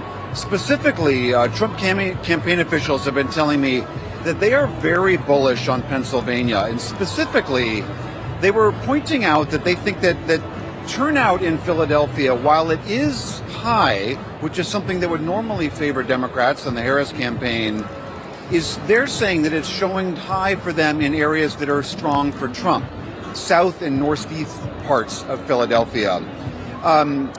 The other Harris strongholds, they say, that aren't doing as well. This echoes a little bit of what Lisa was saying, that Casey's Senate campaign was seemingly underperforming. The Trump campaign seems to be echoing that same idea. Overall, the campaign is saying also that across the country, the rural turnout, which again was be expected to go for Trump, is very, very strong. Monster and huge were the adjectives that the campaign official used. The other thing that the campaign is pushing is that they have argued that low propensity voters, as we talked about earlier tonight, would be critical for their turnout. They say that the numbers that they have seen show that those voters turned out early and that they turned out today, which is critical because the concern always is that if you have a strong early turnout, that ends up cannibalizing a lot of your actual election day turnout. And the Trump campaign saying so far that has not turned out to be the case, that those voters turned out early and more of them are now turning out today. So overall, again, as to be expected, a bullish update from the Trump campaign here. William Brangham, our thanks to you. And we have a governor's race call to share with you. North Carolina's governor's mansion will go to Democrat Josh Stein. Faiz Shakir, when there is a 7-hour-long line at Lehigh University, as both John Yang and the reporter from Pennsylvania told us earlier this evening, whose fault is that? I mean, should the campaign have known that there was going to be significant turnout, and could they have coordinated with the local election officials to account for that? Well, election officials, this is their responsibility, right, to make sure that they've accounted for over the past historical numbers of elections that there are enough poll watchers, basically voting assistants at these poll sites. So that's a failure of the state if there's too long a line. But it's also a good problem to have, from my perspective. You want people voting, you want them to stay in line. So I urge everyone who's watching, who's in a line or watching it, just please stay in line. Yeah. Well, Kevin, take us inside. I'm curious from both of your campaign experience here, as Laura was reporting that they're deploying surrogates to get people to stay in line. I mean, imagine being out there in line and the actor Paul Rudd walks up to you and says, "Hi, I'm asking you to please stay here." I mean, is that literally what's going on in each of these places? Is that it seems so haphazard in some ways, whether or not someone will stay in a long line to cast their ballot? It is, yeah, but it goes on. It's actually, if you go behind the pipe and drape in a campaign, that's going on all day. I just remember 2004, our political director, Mike Hartley, kind of just walking around the headquarters in Ohio where we were stationed on election night, just like a raving madman. He looked like Mike Ditka on the sideline of a Bears campaign with like a headset on, talking and yelling to people. But that's the big part of the campaigns, and I think with the campaign sort of modeling that you go through early on and the practice that you put into that and the work that you put into that, so that on election day, you do know where you're not just randomly haphazardly calling volunteers and asking them to go out and get people in line, but that you've anticipated where the turnout could be, where the turnout needs to be, so that you have your volunteers out there making sure that everybody's voting as best they can, and that they have the opportunity to vote in all of these crucial battleground counties inside the states. Amy, when William was sharing his reporting from the Trump campaign that they feel good about the turnout for them in North and Southeast Philadelphia, in the rural parts of Pennsylvania, is there anything that you're seeing that tracks with that? Well, I need to dig into Lisa's map. I wish I could just go on over there and type it in. But I think what we're really going to be looking for, and if you're the Harris campaign, I think this has been their key all along, is doing just well enough in those rural areas, holding on to Biden's margins with that white working class voter, even if you're not getting the same margins out of Scranton or Erie, but really running up the score in and around the suburbs. And if Philadelphia is coming in, if those people are standing in line, remember, Philadelphia has been a real sore spot for Democrats for the last few cycles because it used to be this huge vote driver. And two things have been happening. One, fewer voters are turning out, so lower turnout out of Philadelphia. And then, as we've seen in these last couple of elections, and this is what Trump was leaning into as well, in parts of North Philadelphia, which are heavily Latino, he made up some ground there. So I think that's going to be a fascinating part of the city to watch. It's going to take a long time before we see those final numbers. So. Well, we got all night together, guys. Thank you so That's what's so great. Here. Thanks to all of you for being with us as well. David Brooks is getting an important call. We're going to ask him who's calling him at this hour. In the meantime, we're going to take a short break so our PBS stations can report on some of their state and local races. We'll be right back at 9 p.m. Eastern, which is when polls close in many more states, including Michigan, Wisconsin, and Arizona. So stay with us.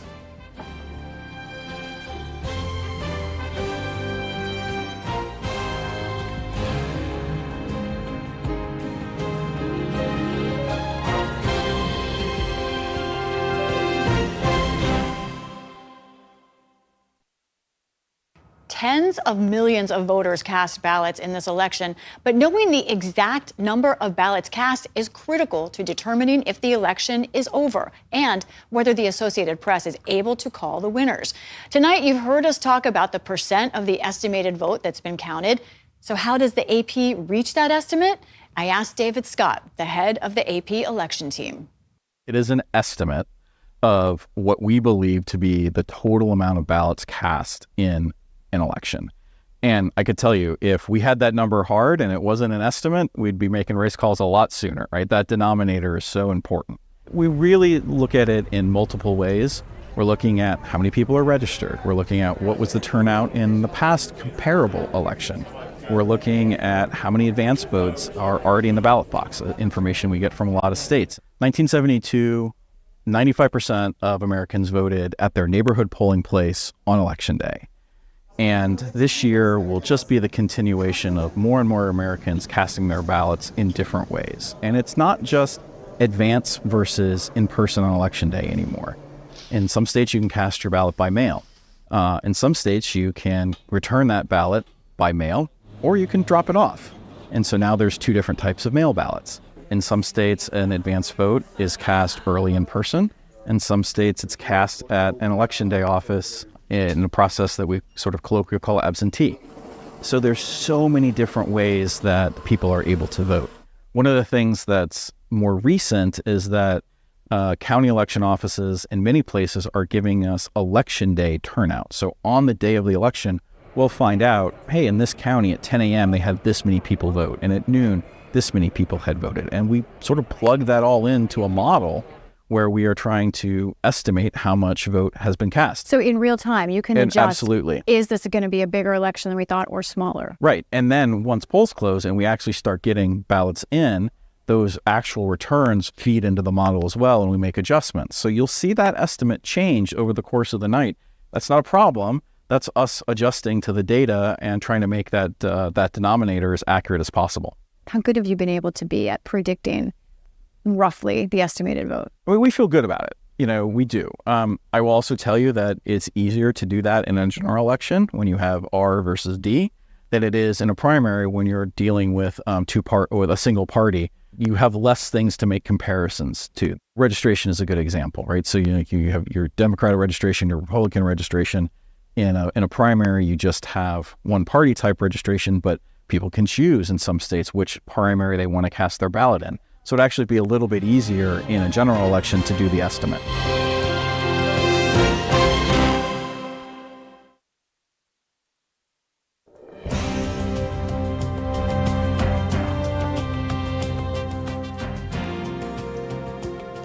And welcome back to PBS News special live coverage on election night. I'm Amna Nawaz. And I'm Jeff Bennett. It is now 9 p.m. Eastern. Polls have closed in 3 more of the biggest presidential battlegrounds, which include Arizona, Michigan, and Wisconsin. We can, at this hour, call several more states for former President Donald Trump.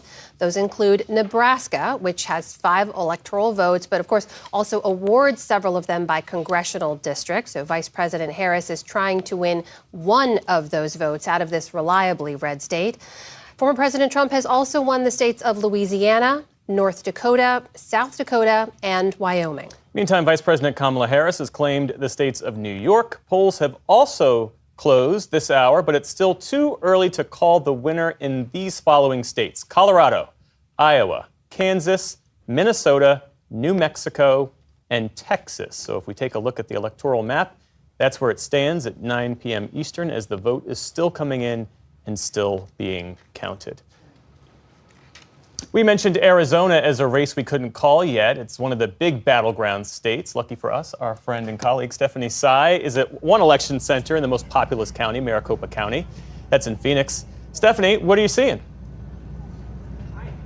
Well, Jeff, polls have closed here in battleground Arizona. That means if you're in line by now, you will be able to vote, or if you have dropped off your ballot at 7 p.m., you will have that ballot counted. I will want to give you an update now on Apache County. That is on the Navajo Nation. The Navajo Nation reported that they were having problems at many of their polling places earlier this morning. A judge has now granted the Navajo Nation's request to keep their polls open for 2 more hours. That is critical. Joe Biden won Apache County by 66%. He had 66% of the vote in 2020. Most of the voters 43,000 of them in Apache County are Navajo. So they will be given 2 more hours. Everywhere else, the polls are closed now in Arizona. What happens next? Well, we're at the tabulation center in Maricopa County, the largest competitive jurisdiction in voting in the country. What will happen now, the polls will close. There is new legislation in Arizona that requires that any of the dropped off ballots today, those envelopes are counted. Then the memory cards holding the data from their tabulation machines at polling places throughout the county will end up here tonight, and they will begin to both signature verify those early dropped off ballots, dropped off late, as well as begin to tabulate the in-person voting today. Stephanie, thank you for laying out that process. I think it's so important for folks to understand how it works in each of those key states in particular. I do want to ask you about something that relates back to what we heard from the reporter in Pennsylvania, which was this idea about election denialism and misinformation making its way through the system. John Yang was also reporting out on that from Pennsylvania, because we know Arizona back in 2020 was really the hub of a lot of that election denialism and misinformation. It led to threats against election workers and others. Are you seeing any of that, any of those efforts again this year? You know, what's so interesting is you talk about 2020 and Maricopa County, the day after Election Day, being ground zero for a lot of misinformation as well as election fraud conspiracies. But you have to remember that in the 2022 midterms, the Republicans that went up against Democrats who were Trump-endorsed election deniers pretty much all lost. That's why you have in this historically red state, the top 3 state offices all held by Democrats now. Now, several of those election deniers in 2022 are running again. For example, Kari Lake, who lost the governor's race, has never conceded that she lost that race, by the way, is in the Arizona Senate race with Democrat Ruben Gallego. She has really played down her election denialism in this election cycle. In fact, I saw that she was asked today whether she would accept the results of this election, and she said she would. So we're not hearing Republican candidates necessarily lead with that in this particular cycle because it was not successful for those candidates in 2022. Now, there are certainly polls that show that there are a large number of voters here in Arizona who still have questions and distrust of the election system. That's why election officials here have tried so hard to get out ahead of that. A lot of them, by the way, elected Republican county election officials that have been doing really hard work to get ahead of that. We're really just not hearing that be the leading issue here. Yeah, that's interesting. Hey, Stephanie, earlier today I was seeing long lines on television at Arizona State University. ASU has, 4 campuses in Metro Phoenix. Do you have a sense of the Gen Z voter turnout? Oh gosh, in the early turnout, Gen Z was very low, and we saw a preponderance of the early ballots coming from Arizona voters that were 65 plus, and the younger turnout was very low, 20-30%. I saw the same video on the campus, the main campus of ASU today during lunchtime. There were very, very long lines, and so it'll be really interesting to see where those voters landed. I did speak to 2 Arizona State University students this week. They were both voting for Harris, and they were voting Democrat down the line. Of course, Democrats in Arizona and throughout the country believe that younger voters favor Harris. So it'll be interesting to see where that demographic lands today. We're also watching another group, Jeff, and that is that out of all of the voters that turned out to vote in person in Maricopa today, the biggest group right now, our latest data, which is from an hour ago, is independents. That's unaffiliated voters. So even though Republicans have a huge advantage in registration in Arizona, 200,000 registrations more than the Democrats, there's a large group of independents that turned out today. The second highest group that turned out today in Maricopa County were Republicans. Democratic turnout from our latest numbers were only about 30% in person. Steph, before we let you go, I got to ask, because Arizona is one of those 10 states that has an abortion measure on the ballot. What's your sense of how much of an impact that could have? You know, it's so interesting. I spoke to 3 women in a row at one of the polling stations today, all of whom were passionate about the abortion issue. In fact, 2 of them were women in their mid-70s who said that is the most important issue for them. One of them even shared with me that 40 years ago, she had a miscarriage and they had to do a D&C, and she would have lost her life if they had not been able to do the D&C procedure.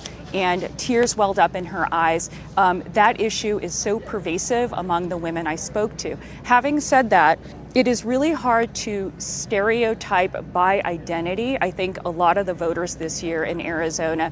I spoke to another voter. She's a Latina woman who identified as a Christian, but said she is pro-choice and voted for the proposition that will legalize abortion again and make it a constitutional right in the state of Arizona, but she voted for Trump at the top of the ticket because she said, even though I believe that women should have this choice, she believes that her predominant issue when it comes to voting for the president is the economy and crime. And even as a Latino woman, she said she connects crime to immigration and illegal immigration. But this is the interesting thing, Amna and Jeff. She said she didn't want to talk about it. She was what I would call the shy Trump voter. So she talked to me readily, but she did not want to be on camera. And she said, I don't want to talk to my friends about it, but this is how I'm voting. Stephanie Sy reporting for us from Maricopa County, Arizona, the battleground state. Too early to call, even though polls have closed there. Stephanie, thank you very much. In the meantime, now we can make another race call at this hour. The state of Ohio has gone for former President Donald Trump.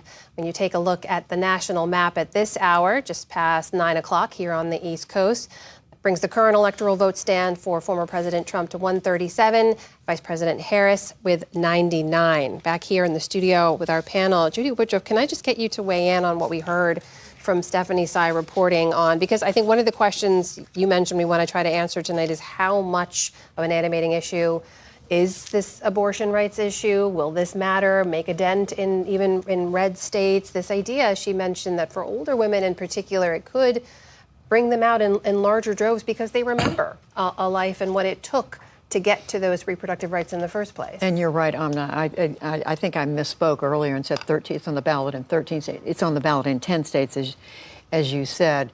There's been so much attention and news coverage in the last couple of years, but especially during this election cycle, about not just abortion, but about women's experiences. And you see it in the advertising that has come out of the Harris campaign, but these other advocacy groups have come forward with, and we just heard this from Stephanie, very personal stories where women have been willing to speak about their experience. We saw it at the Democratic Convention in Chicago. So again, it's such a personal issue. I think it's clearly going to make a difference for many women voters and men. Is it going to be the issue that makes the difference? I don't know. I mean, I think we're still waiting. You did hear Stephanie say, the woman said, it's important to me, but not as important as the economy. Right. It's an interesting point, and especially the degree to which it's an animating issue for men. And we often don't talk enough about, how men see this issue, how girl dads might be driven to vote on this issue, or Dobbs dads, to use that phrase. How do you see that, David? Yeah, I mean, it used to be, I haven't looked at the whole, back 10 years ago, women were more pro-life than men were. And so it was a mistake to say it was a women's issue, that it's both genders are involved, obviously. The one thing I'd say, it's not just Dobbs. If the Republicans had said, okay, we're going to take it to the states and we're going to do where the median voter is, I think it's like a 20 to 25 week ban. And if Republicans had said that, okay, we'll be roughly where the median voter is on this issue, legal until 20 weeks, say, it would be a very different landscape, I think. It's when they had states going to 6 weeks or 0 weeks, basically, like then you're really drifting away from the median voter rule. And the median voter rule is get to where the middle is, and you'll be okay. And the Republicans just ran away from that, and it's hurting them. As Amy said earlier, Florida's now a pretty deep red state, 10-point Trump margin, and that that initiative on abortion is 57% support. So that shows there are an awful lot of Trump Republicans who are like, we're not going there. Well, we know, as Judy mentioned as well, 10 states have different ballot measures related to abortion rights tonight. Florida is among them, and we can now report in Florida there's no wins on the right to abortion there. Abortion rights will not be enshrined in the state constitution. It got 57% support, but fell short of the 60% needed. And Amy Walter, this is a noteworthy moment in many ways because so far, anytime we've seen an abortion measure on the ballot, even in a state like Kansas, it has passed the bar. Right. And so the 60% threshold was really the challenge. And the governor of the state, Ron DeSantis, he had campaigned very hard to make this 60% threshold in place. Remember, this is the 6-week ban that is in place, was one that came from his administration. And so it is a win for DeSantis in that way, that this is something that went through a Republican legislature.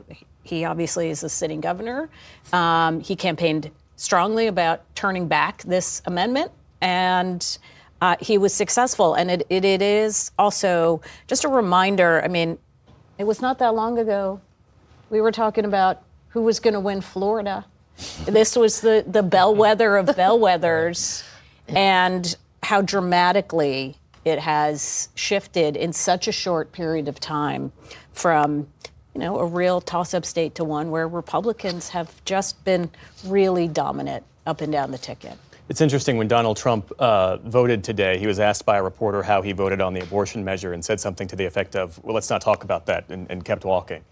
We have one more race call to share with you. Donald Trump has won the state of Texas with its 40 electoral votes. Let's take a look at the overall electoral vote map at this hour. You see there Donald Trump at the moment with 177 votes to Kamala Harris's 99. That is a number that will shift over the course of this evening and into the early morning.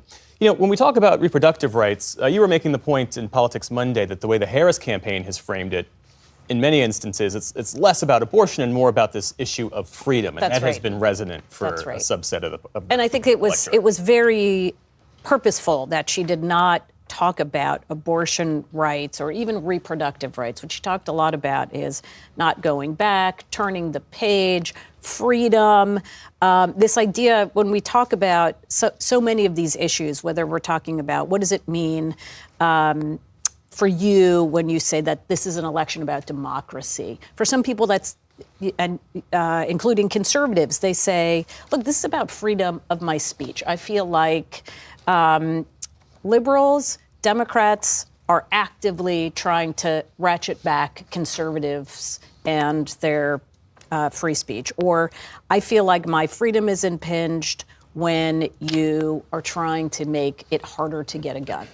Right. In the same way that you will get other voters saying what freedom means to me is not whether I want an abortion, need an abortion, talk about this issue. It's really more the idea of somebody putting restrictions on. And that's, I a couple of weeks ago, I sent a note out to all the people that I communicate with who are, strategists and campaign types. And I said, so if you had to say to a group of 8th graders what this election was about. You can't go in with your partisan hat on, all right? You had to say, what is this election about? What was so fascinating was that they came back really with a similar thing to what we've been talking about at this table of, what is at stake is not, it wasn't really about, this isn't about the economy necessarily, about abortion necessarily. It's this idea about control, having some sense of control over their lives, feeling as if things are so out of control right now in the world that this person, electing this person,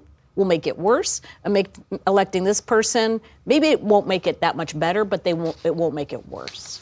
All right, let's shift our focus back to Pennsylvania for a moment and return to PBS News weekend anchor John Yang, who's in Allegheny County, Pennsylvania, at a ballot processing center. John, what's the latest where you are? Well, they're still working on the ballots here. They've gotten the most of the mail ballots counted and posted, and now they're going to turn to the in-person ballots. Actually, the spokesman for the Board of Elections just giving a little briefing over here. Producer Sam Weber is listening in, so I may have more for you in a bit. But also, earlier I talked about some of the long lines around colleges and universities. In Lehigh, at Lehigh University, Lehigh University, which is in Bethlehem, which straddles Northampton County and Lehigh County. The ACLU and the Democrats went to a county judge asking him to extend voting hours. He rejected their request. His reasoning was that there are people in line, and if they're in line at 8 o'clock, they can vote. They'll be able to go in and vote.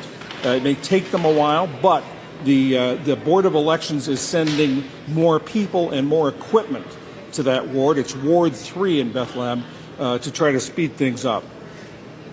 All right, that is John Yang for us in Allegheny County, Pennsylvania. John, thank you. Let's head over to the super screen. Lisa Desjardins, who can give us a deeper look at some of those results coming in from Pennsylvania at this hour. Lisa? First of all, Amy, you're welcome over here anytime. Anytime. Come on over. All right.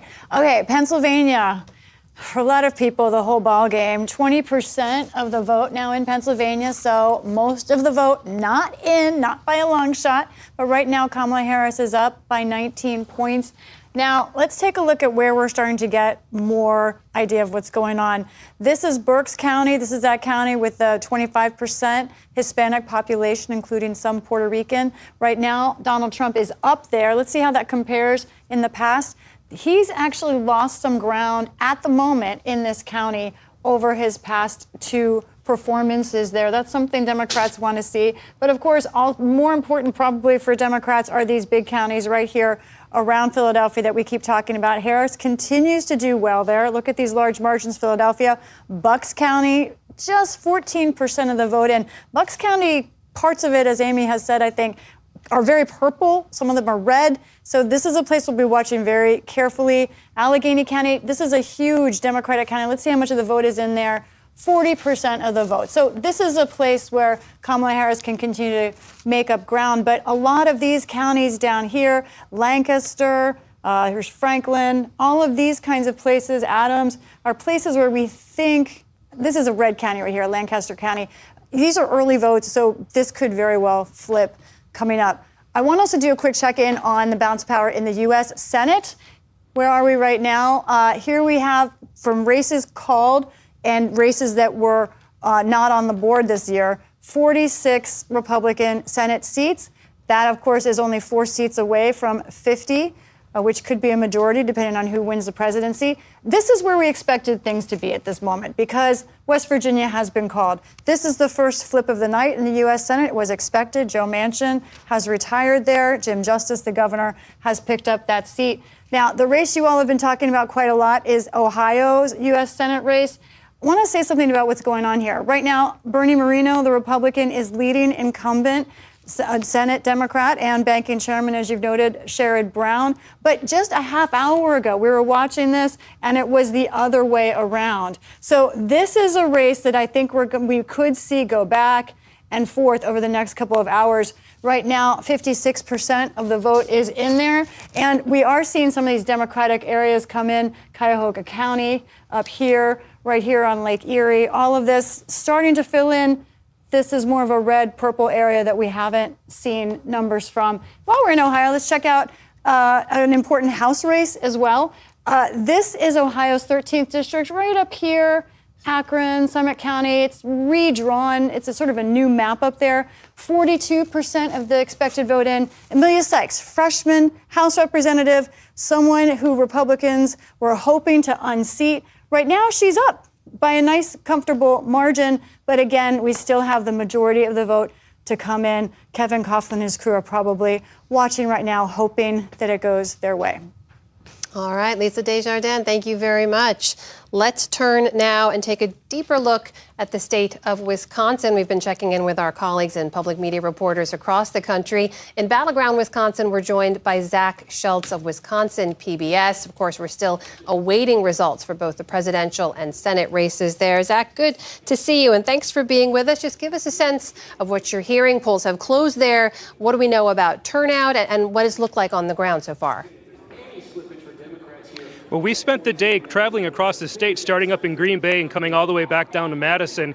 And the one thing we ran into everywhere was rain and voters waiting in rain. Their turnout was really good in a lot of the places. We hit some rural places that had long lines. Ripon, the birthplace of the Republican Party, or so it lays a claim to be so, had lines stretching through their halls and out and around the block, people passing umbrellas back to wait it out, up to a half hour at times for people to get in and vote. There was a really large early in-person absentee vote in Wisconsin that lasted a couple weeks. It's closed now, but we're not quite to 2020 pandemic-style turnout for absentee ballots, but it's very high, higher than the normal presidential. And what that means, it's just going to be a long time before we have results from a lot of these communities. The city of Milwaukee does a central count for all of their 100,000 plus absentee ballots, and they actually had a tabulator error earlier in the day, so 30,000 that they'd already counted, they're going to redo. So we're looking at late into the night, probably tomorrow morning before we have results. Some of these smaller communities were not expecting to have as many absentee ballots. Some of them, more than 53% of registered voters went absentee. I checked in at one, they had 9 people to process 8,000 ballots. They're expecting a long night as well. Zach, you mentioned some of those larger metro areas and counties. Milwaukee and Dane tend to come in later, and as we expected, it could be a very long night for you as well. But help us understand what other counties you're watching much more closely as the night progresses to give you a sense of where this might go, especially if Wisconsin expects another incredibly close margin of victory for either candidate. Well, one county that we've looked at throughout this election in the last couple of cycles is Ozaukee County. It's just to the north of Milwaukee. It has a rapidly growing Democratic population, that typical educated, college-educated workforce, with a lot of turning blue in a lot of those areas. And it used to be a stronghold of the Republican WOW counties, Washington, Waukesha, and Ozaukee. If you've ever heard the Wisconsin WOW counties, it was the deepest red traditional Republicans, and it's really bled a lot of voters in the Trump era. And the question there is whether it'll keep going. We were there earlier this election cycle, and they couldn't keep up with the yard signs, getting 1,000 in at a time for Harris' campaign. So Democrats are really looking there. As for the rest of the state where where Republicans are looking, it's western Wisconsin. They've got a very competitive congressional race there, and they're really hoping that the rural areas of Wisconsin turn out strong for Donald Trump. That's where they're going to be watching for a better margin than last time around. Yes, Zach, this is the time the rest of the country gets to talk about the WOW counties. This is our favorite time of year. But I do want to ask you about the U.S. Senate race as well. I believe you're at the campaign of Senator Tammy Baldwin for her watch party tonight. She's running for a third term there. She's being challenged by Republican Eric Hovde. There's been tens of millions of dollars spent on ads there, and this is really a seat Republicans have been targeting. Can you give us a sense of where that race stands? Well, the latest polling shows Baldwin up a couple points, depending on which poll you're looking at. Now, the question really is, will she be able to run ahead of Kamala Harris at the top of the ticket? Because historically, especially in 2018, which was an off year, it was an off cycle for her, she ran way ahead of all the other Democrats on the ticket, doing really well in some of those rural Republican areas. And the question is, will that happen again, or will that race get nationalized in the same way a lot of the other races are getting nationalized and voters are tying them together, or will they separate those out? That's part of Eric Hovde's campaign strategy, is telling people through his ads she's not the same Tammy Baldwin that she was, that you voted for before, trying to split some of those off, whereas Baldwin spent her campaign traveling every corner of the state. Even when the DNC was in Chicago, she spent the first part of that week back in the farthest corners, the most rural northern corners of Wisconsin, trying to court those voters and say, hey, I'm still the same one you voted for 6 years ago. Zach Schultz from PBS Wisconsin joining us tonight. Zach, thank you. Appreciate your time. Let's turn over now to Lisa Desjardins for a closer look and pick up where Zach left off there. Right. Lisa, take us through what we know about Wisconsin. Wisconsin, this, guys, I know we've been waiting for results, but this is the part, fasten your seatbelts. I think we're going to start getting more and more results, including here from Wisconsin, including from those WOW counties that you were just talking about. Look at this one that we heard him talk about right here, Ozaukee County. There's Milwaukee, first of all, to give people a sense of place. Here we go. There's Milwaukee. Right next up top there, Ozaukee County. We have not gotten any results from there yet. We will watch it closely. Obviously, they have not been had the polls closed there long. But Waukesha County next door, look at this important county in Wisconsin. Right now we have Donald Trump tracking with his 2016 results there, outperforming 2020. Kamala Harris is somewhere in between. She's kind of between what Hillary Clinton did and Joe Biden. So we've got to watch this carefully. This is good news, early good news in Waukesha County, just one county for Donald Trump. While we're here, let's do a quick check-in on Pennsylvania, the big one, 25% of the vote in. Harris is still retaining her lead. But as I say, we will just keep watching it carefully.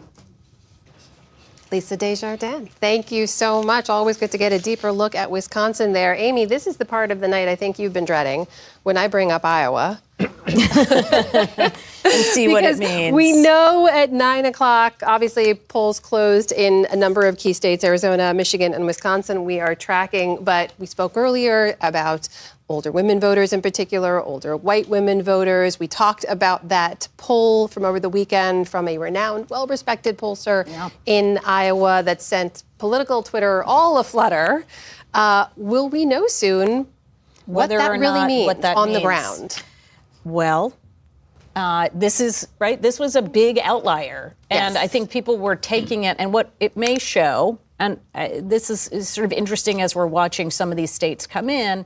As I said, the states that are not tied to the big story, which is they're not one of the 7 swing states, behaving a little bit differently than we have seen them in the past. So a state like Florida going even more red, but a state like Virginia or New Hampshire is likely to be a smaller Democratic margin in those states, even though they are pretty blue states.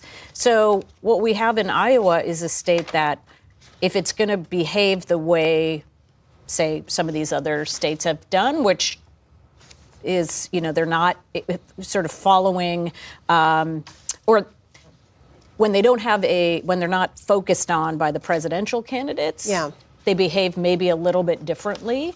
But there's nothing that I'm seeing right now, whether it's out of Ohio or whether it's out of Wisconsin or these other states, to suggest that Iowa is suddenly going to pop up and be this one great big outlier, right? That even as everywhere else is sort of tracking with what we assumed it would be in terms of the demographic and how these states have performed in the past, that would be quite remarkable if Iowa did not. David and Jonathan, we didn't get to talk about it because it came out over the weekend. What's your take? Yeah, I was a little. She's a great pollster. I was a little dubious. Everybody has rogue polls. If I could just bring us to Texas, we've got 65% of the vote in, and right now Trump is up by 11 points. If he maintains a double-digit lead, there's no way Ted Cruz loses. And so Texas is always about to turn blue over the course of my lifetime. It looks like we'll still be waiting. So this margin in Texas is kind of impressive. Back to Iowa and the poll. I don't know if it's an outlier or not. I'm not a pollster. I'll look to you, Amy, to say whether that is the case. But I think it was a bit of a political earthquake and something that, at least among Democrats, was hopeful. Not necessarily that the vice president would win Iowa, but what it portends for the rest of the country, in particular demographics. I mean, for me, it was akin to the abortion vote in Kansas. And the fact that ruby red Kansas voted to protect abortion rights sent a signal to me about how important that issue would be across the country. And so the Iowa poll, the Selzer poll, to come out and to show the vice president ahead by 3 or 4 made me wonder, what does that mean for the battleground states? More importantly, what does it mean for white women voters? And so with all these results coming in, pictures being filled in. Picture is being filled in. And the takeaway of the Seltzer poll was that Kamala Harris had expanded her margins among independent white women and older white women. In order to win this evening, she would have to really historically run up those numbers, one would imagine, right? Well, so this is where my math skills really are a problem, because they're very low. As many of us, I won't speak for anybody else here, but those of us who got into this profession did so because we did not do particularly well on the math SAT. I was told there would be no That's right. Correct. And so we like to do the the other part, the writing piece, not so much the math piece. What is interesting is, and let's see if this plays out, but in state after state, women are making up, they do traditionally make up a bigger percent of the electorate. But so in a state like Pennsylvania, women are making up, say, 54% of the electorate. She's winning women by 9 points, but losing men by 9 points. Mm-hmm. But because women make up a bigger percent of the overall electorate, that is a benefit, right? So losing men by 9, if it were 50-50, and that would be a bigger problem. But what is also pretty clear is that it is not that we're not seeing that, she's winning women by 15 points, while there's also an increase in the number of women who turn out, right? So we have more women that are turning out. The margin isn't dramatic, but that ultimately could be the difference. This is why I say the math becomes the problem here, because if at the end of the day, it's not that she wins them by a bigger margin, but they made up a bigger percent of the electorate, that would matter a lot. Kevin and Fess, how are you looking at that gender gap? Well, first of all, I have to get my word in on the Iowa poll. Please. I mean, look, the Iowa poll had everybody shook because I think, the fact that there were so many independents and women breaking towards Harris, I think, was a surprise for a lot of people. But I always think back to Mike Murphy, Mike Murphy, who is a grand wizard on the political strategy side, on the Republican side, had taught me. He said, if you really want to, if aliens wanted to invade Earth, one of the first things they should do is buy up all the pollsters, because you sort of set the sort of zeitgeist in one direction just with just one little poll like that. And what I tried to tell everybody after that poll was, like, we have an election on Tuesday. We're going to find out what happened and how and whether or not these campaigns matter. And what you have is billions of dollars pointed by these elections, pointed by these campaigns at engaging these voters and trying to make the case to them on these elections. And I think the thing that we're seeing is that the economy mattered, the issues like abortion matter, issues like immigration matter, and those independent voters are more likely to vote based on their station in their local economy than they are on what some Iowa pollster tells them that which way they should be breaking. So I think it's just more of a reflection that these campaigns actually matter. What they are breaking. Well, you know this about me. I'm not interested in class politics as much as there's gender politics to discuss. Class politics is always at the top of my mind, and it pains me to watch. More Black working class people, more Latino working class people, at least by exits, and I think maybe we'll see tonight moving away from the Democratic Party. It's not great. We have to analyze how and why that's happening. I think you could win without them, but I think it's better that we win with them. And one of the reasons is because the Democratic Party has long been believed and understood to be the protectors of government, the executors of government, believers in government. And to believe in government right now, there's a lot of dissatisfaction with it, feeling the government is corrupt and broken and not delivering in a disruptive way for people who've been left behind. We talk about freedom. We have to talk about abortion freedom, abortion rights freedom, but there's economic freedom at play very much on people's mind. Whether do I have the liberty as a middle-class person to make it in this economy? And the Democratic message on it has been cautious. It has been status quo and I think we got to continue to push that envelope. We can't leave the playing field to say, okay, we're going to do abortion, we're going to fight for democracy, but on economists, we're going to sound status quo. Maybe you sound just like the disruptor that we need to be, and say, I get that there's some working class people who say, Biden's going to come, Trump's going to come in, he's going to disrupt government. And yet he's standing here with Elon Musk, the richest guy in the world. He's going to turn over government. So it seems like it's going to be some kind of co-presidency if they were to win, right? That he'd be running government officials. How can you not fight that fight and explain to working class people, there's there's a difference of a choice here. And I wish and I want more of a Democratic Party that's on the class issues as much as all these other I'd be issues. curious your take, because of the messaging on the economy, because we've talked almost exclusively about women, about abortion, but if you look at the ads run, both by the Harris campaign and by her super PAC, it was almost all on middle class, helping the middle class, getting the economy back on track, getting prices down. Well, What do you think? Was that the wrong economic message, or was it that they should have been? It didn't go far enough in your view? enough. Here, that was good. Okay. And I think hopefully we'll win because of it too. Also, the number one issue polled on the economy in terms of both Trump and Harris putting out ideas. You know what the number one was? Trump saying no tax on Social Security. Breaks my heart. On Social Security, are you kidding me? That Donald Trump's going to outflank you? What the Democratic response on that has been Project 2025 will do the X, Y, and Z to Social Security, undermine it. Donald Trump has proposed budgets that would cut Social Security. All true. But what was left on the table is say, we're going to expand Social Security. Guess what? Here's a plan. Here's a proposal. Here's how we're going to fight. Here's how we're going to change that. Mm-hmm. Right? I mean, because if you read what does no tax on Social Security sound like? It codes like an increase in the benefit. Right. And you're like, well, we got to step up to that and fight that fight. We are going to return to this. There's a lot more to talk about on all this, but I have to break in now because just past 9:30 here on the East Coast, and we can share another race call when it comes to the U.S. Senate, and that is that the state of Maryland has been won by the Democratic candidate, Angela Brooks. That's a Democrat. Holds the first time, by the way, that we will have 2 black women in the Senate. We reported earlier that Lisa Blunt Rochester of Delaware had won her race as well. Here's where control of the Senate stands at this hour. Republicans have 46 seats. They've gained 1. Democrats, of course, lost 1 and now have 36 seats. And Jonathan Geisberg, we're going to talk about the politics of all this in a minute. We're going to talk about what it took for her to beat a popular, moderate Republican governor there in Larry Hogan. But we can't lose the history of this moment, Jonathan. 2 black women for the first time in this country's history serving in the U.S. Senate together. And elected on the same day. This is huge. And so no matter what happens tonight at the presidential level, and I know from a lot of my friends, there's a lot of angstiness out there. But, akin to 2016, Donald Trump got elected, but so did Kamala Harris. In 2016, she was elected to the Senate.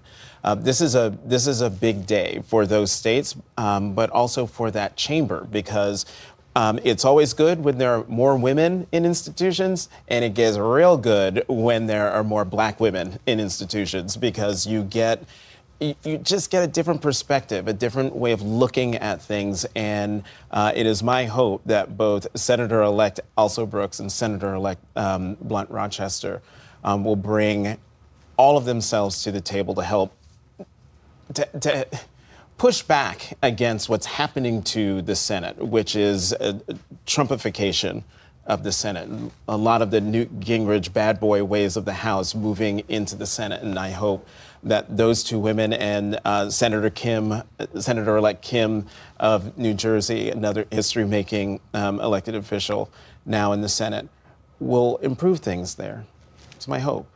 Judy, your take on this. You've covered a lot of these races. These are big moments worth noting. It is a big moment, and it is worth noting this election. And we know Larry Hogan put a lot of money and a lot of effort, and he is a very popular former governor. His belief was that would overcome, even though Maryland, we know, is an incredibly blue state.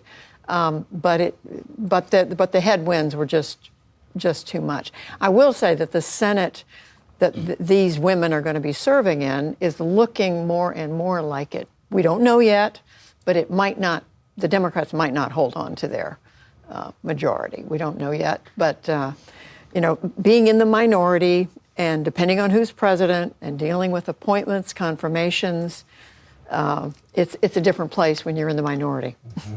I'd just say I think abortion was a giant issue for Also Brooks. I mean, we all, those of us who live here, saw a lot of those ads, grainy pictures of Larry Hogan saying things making him look pro-life, and then immediately would come on a Hogan ad. Don't worry, I'm pro-choice. I'm pro-choice. Don't worry. But she really hit that really hard. Well, and actually, I think her most important message at the very beginning was simply, y'all, he's a Republican. Right.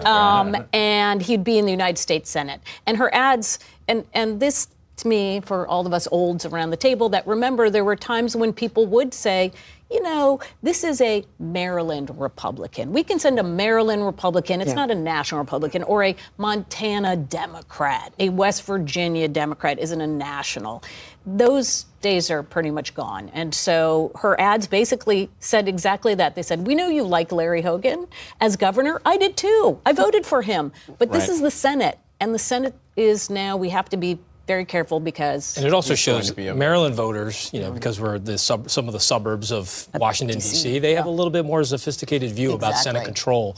I think that weighed very heavily in a lot of these votes. I also think this is also a case of, you know, a Republican who, you know, tried to run outside of the Trump model in a state and really tried to tailor his appeal, his legacy name in the state to voters.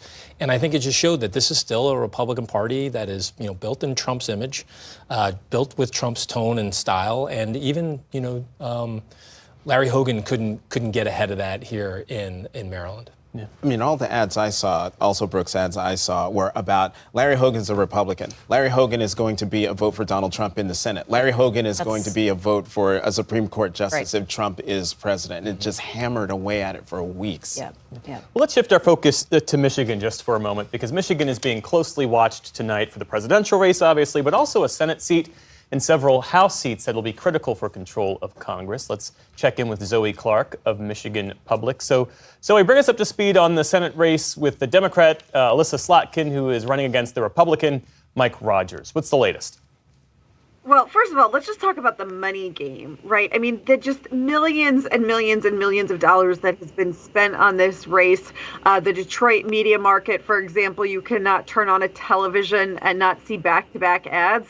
And yet what we know is that polling has continued to show it incredibly close.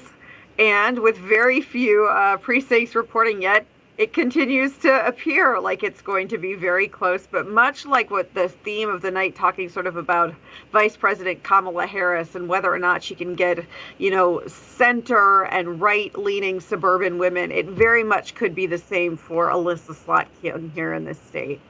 I understand you've been tracking reports of long lines around Michigan. What can you tell us on that front? Sure. Well, first we should say there have been long lines, but Michigan, this was the first presidential election where we had early in-person voting, 9 days of early in-person voting, no reason absentee voting. So more than 40% of registered voters had already voted before even beginning to see Election Day. But we have been seeing lines, but overall things have been moving and working very smoothly, including in Detroit, in Huntington Place, where there was in 2020, probably many of your viewers will remember, pounding on glass doors and windows as absentee ballots were being processed and counted. And lastly, the Biden administration and the Harris campaign have faced criticism from some Arab American and Muslim American voters in Michigan over the administration's handling of the war in Gaza and the humanitarian crisis there. How has that issue evolved to Election Day? Well, this is what we're also watching, right? I mean, within Michigan, which is a microcosm sort of the country as a whole, there's a lot of these different demographic groups, whether it's suburban women, right? Whether it's Detroit voters, or whether it's Arab American voters. And what we saw was Donald Trump becoming the first of the two candidates to actually visit Dearborn this past weekend. And so it's something we're closely watching, particularly when you consider 100,000 voters voted for uncommitted back in the February presidential primary. 100,000 votes means something in Michigan when you consider that Hillary Clinton lost the state by less than 11,000 votes in 2016. Joe Biden then won Michigan by some 150,000 votes in 2020. Zoe Clark of Michigan Public, our thanks to you for your time this evening. Thanks so much. As we've been covering in the last several months and stressing to you at home, Americans should have confidence in the integrity of this election. That is the overwhelming message tonight from both intelligence officials and election workers. For a closer look at how tonight has gone from a security perspective, we turn to Juliet Kayyem, a former assistant secretary at the Department of Homeland Security and faculty chair of the Homeland Security Program at Harvard's Kennedy School, and Jessica Huseman, editorial director for VoteBeat. That's a nonprofit newsroom covering voting rights. But thanks to both of you for joining us. So, Juliet, you and I spoke not too long ago about the possibility of violence, about threats to election workers and others. And we did see some hoax bomb threats earlier, some threats to election officials. Of course, many people still in line, a lot more votes to be counted. But when you look back at how the days unfolded, how prepared have we been as a system for these incidents? I think very prepared. We'll talk about the threats, which are likely Russia inspired, and they are targeting Black and minority areas in these swing states. So that's not a surprise or a coincidence. But in terms of what the reaction is exactly what was being prepared for, was the potential hoax disruption, or at least a disruption that they would have to ensure was a hoax that would delay voting times, disrupt voting. And so what you saw in almost all of these instances was a quick response, a quick sweep to ensure that no one was in harm's way, a relatively fast reopening, anywhere between 20, 30 to 45 minutes, a request to a court simultaneously to ask for more time to vote. So you're seeing that now. And then get people back to vote, whether Democrat or Republican. I don't want to say it's good news. This is just, we should not be accepting this as normal. As we've seen in the nighttime hours, these bomb threats are getting faster and more furious. But nonetheless, fortunately, all of them appear to be hoaxes inspired, or at least coming from Russia, at least according to the FBI. And Jessica Huseman, we have seen very few disruptions, or at least reports about disruptions to voting infrastructure, the tabulators, the printers, that sort of thing. The actual administering of the vote has gone off, for the most part, without a hitch. Talk about what we've seen and what effect it's had on the vote. You know, I think that you are exactly right. We've seen a couple of errors here and there. There was a ballot printer error in Pennsylvania. There was some scanning issues as well, but nothing that has materially slowed down processing or anything that would allow us to question the results or be or our confidence in them. And I think that election administrators are really to be lauded for how seamlessly today went from an election administration standpoint. Juliet, we know some of the disinformation that we've seen, and you referenced this a little bit earlier. The FBI has now come out and made multiple statements attributing that online disinformation to Russia. There's also reports about National Guard deployments for Election Day support in a number of states. So as people see these reports and these kinds of updates going on, is there any concern about violence or unrest moving forward, or is this business as usual? And well, it's not business as usual just because of January 6th. So there's learn from the past. So you're seeing about 18 states have deployed their National Guard. To be clear, the mission is quite limited. It's just to ensure that people are protected if people go out in the streets for lawful protest, to make sure that they don't become violent. DC obviously has activated its National Guard, and starting around January 6th, all of DC will be what's called a national special security event designated between January 6th and January 20th. Those of you who live there might start to experience this a little bit now, in which that area, because of the electoral vote count, if there's any question, if there's any legal issues going on, through January 20th will be designated. These are right now not based on specific threats, especially specific threats of a mass unrest, but the night's going to unfold in ways that we don't know. And we know, Donald Trump has already alleged voter fraud at least in Pennsylvania. How do people respond to that? We don't know, because we don't know what the vote is yet. But this isn't over. And so what you're really seeing is the pre-positioning and anticipating of what happens on the street, but also what's going to be happening in terms of the candidates. And Jessica, what are you looking for in the hours and days ahead as this vote continues to be tabulated? You know, I think I'm really interested in how the counting goes tonight at the central count locations, especially in places like Arizona, which are expected to take quite a while. It will be interesting to see how people react outside of those locations as the counting continues into the night. As you remember from 2020, we had some disruptions in both in both Michigan and Arizona. Hopefully we won't see those again tonight. Counties and states are much better prepared, I think, for the possibility of disruption. Jessica Huseman and Juliette Kayyem, thank you both. We appreciate it. Thank you. And we have another race call to share at this hour. The state of Missouri has gone for Donald Trump. He puts that in his win column. Let's take a look at the electoral map overall. At the moment, Donald Trump with 188 votes, Kamala Harris with 99 votes. And again, that number will continue to shift. Let's check in with Laura Barone-Lopez at the Harris Election Watch event tonight over at Howard University in Washington, D.C., the vice president's alma mater. Lisa, what's the latest? What are you hearing from the campaign? Well, the campaign, again, Jeff, is still being very patient, very calm, and they are saying that, again, they are seeing good suburban support, specifically when they're looking at Georgia. Yes, Donald Trump might be up right now, but they are saying that in some of the larger suburban counties, they're feeling good. They say, the campaign says, that Harris is currently overperforming Biden's 2020 margin in those suburban counties. They're looking at ones like Douglas. They say that she's running ahead of him in Rockdale. And so that's what they're pointing to right now. And they also say that the rural turnout in Georgia is looking about what they expected. So they don't expect Donald Trump to run away too much with that rural turnout as of right now. They also say that there are late arriving ballots in North Carolina that they are paying attention to, that they say should break in their favor. So far, the campaign is being pretty calm about all this, saying that they're waiting for more votes to come in,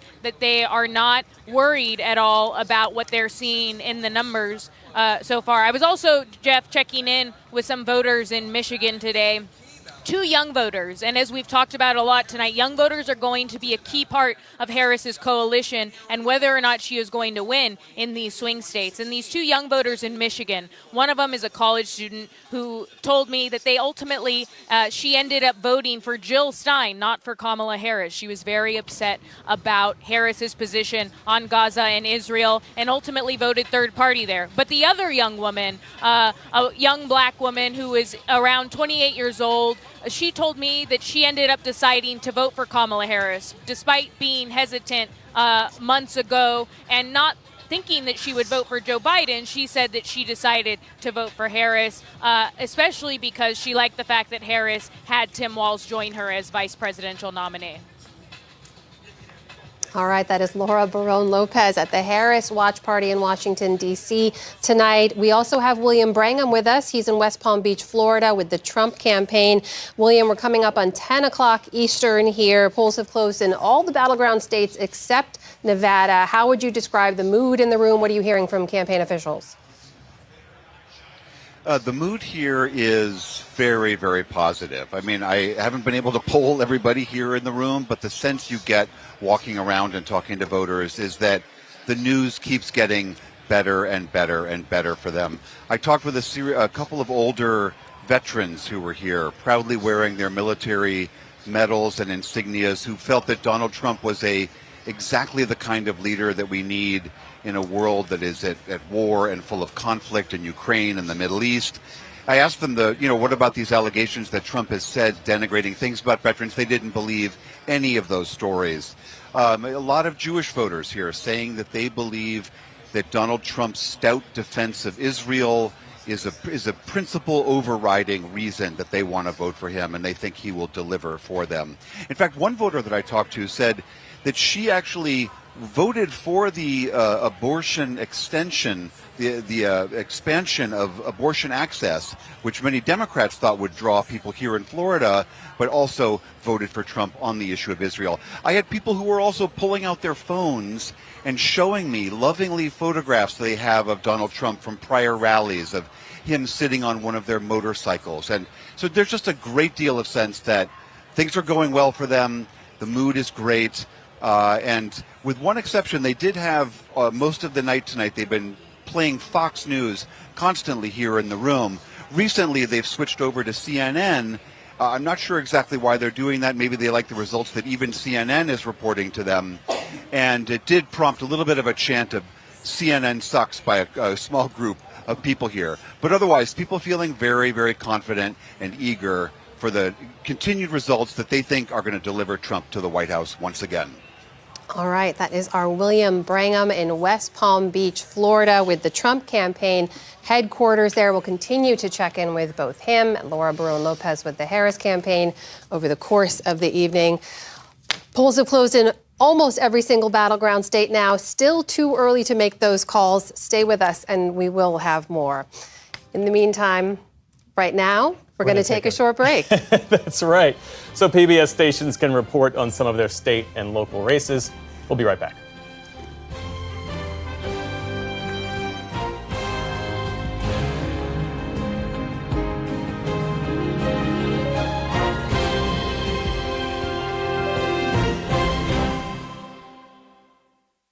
Tonight, we've been using information from Associated Press voter surveys, what the AP calls VoteCast. The data help us understand who showed up to the polls and also why they voted for specific candidates. To get a better understanding of how the surveys are conducted and how the AP uses this information, I recently sat down with David Scott, the head of the AP election team. VoteCast is our survey of the electorate. And for many years, we were part of the consortium that did exit polls in this country. And after 2016, AP decided that we would not be part of that consortium anymore, and that we would look for a new way to survey the electorate. Was that because of 2016? No, it was because of the way that people are voting differently. So if half or more than half or now close to 2/3 of voters are casting their ballots before polls open on Election Day, a survey that's built around interviewing voters as they leave polling places on Election Day is going to leave far too much of the electorate, not necessarily not surveyed, but not surveyed as part of the core methodology. So we developed a new methodology. It's based on having a very large survey of the electorate that meets voters where they are, that takes place during early voting, but also on the day of the election. We're still making calls and we're still taking in online responses to our survey right up until the moment polls close in a state. And we think that the scale of what we've been able to do with VoteCast is its biggest advantage. When we were part of the exit poll, we would get results in the battleground states.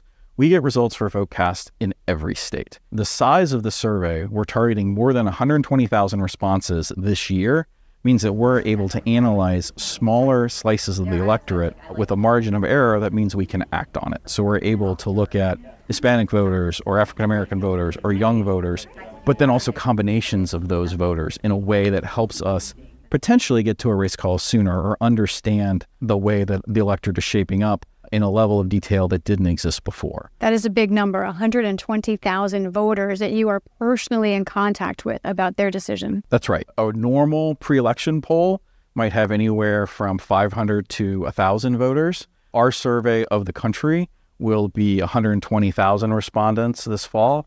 And in some states, we'll have as many as 4,000 or 4,500 responses. There are some states where VoteCast is the last piece of information that would allow us to declare a winner as soon as polls close. We're able to use VoteCast to confirm early trends in the vote count. So maybe we don't have enough to call the race on its own, but we're able to see something from the survey of the electorate that starts to match up with the data that we're seeing in the vote count.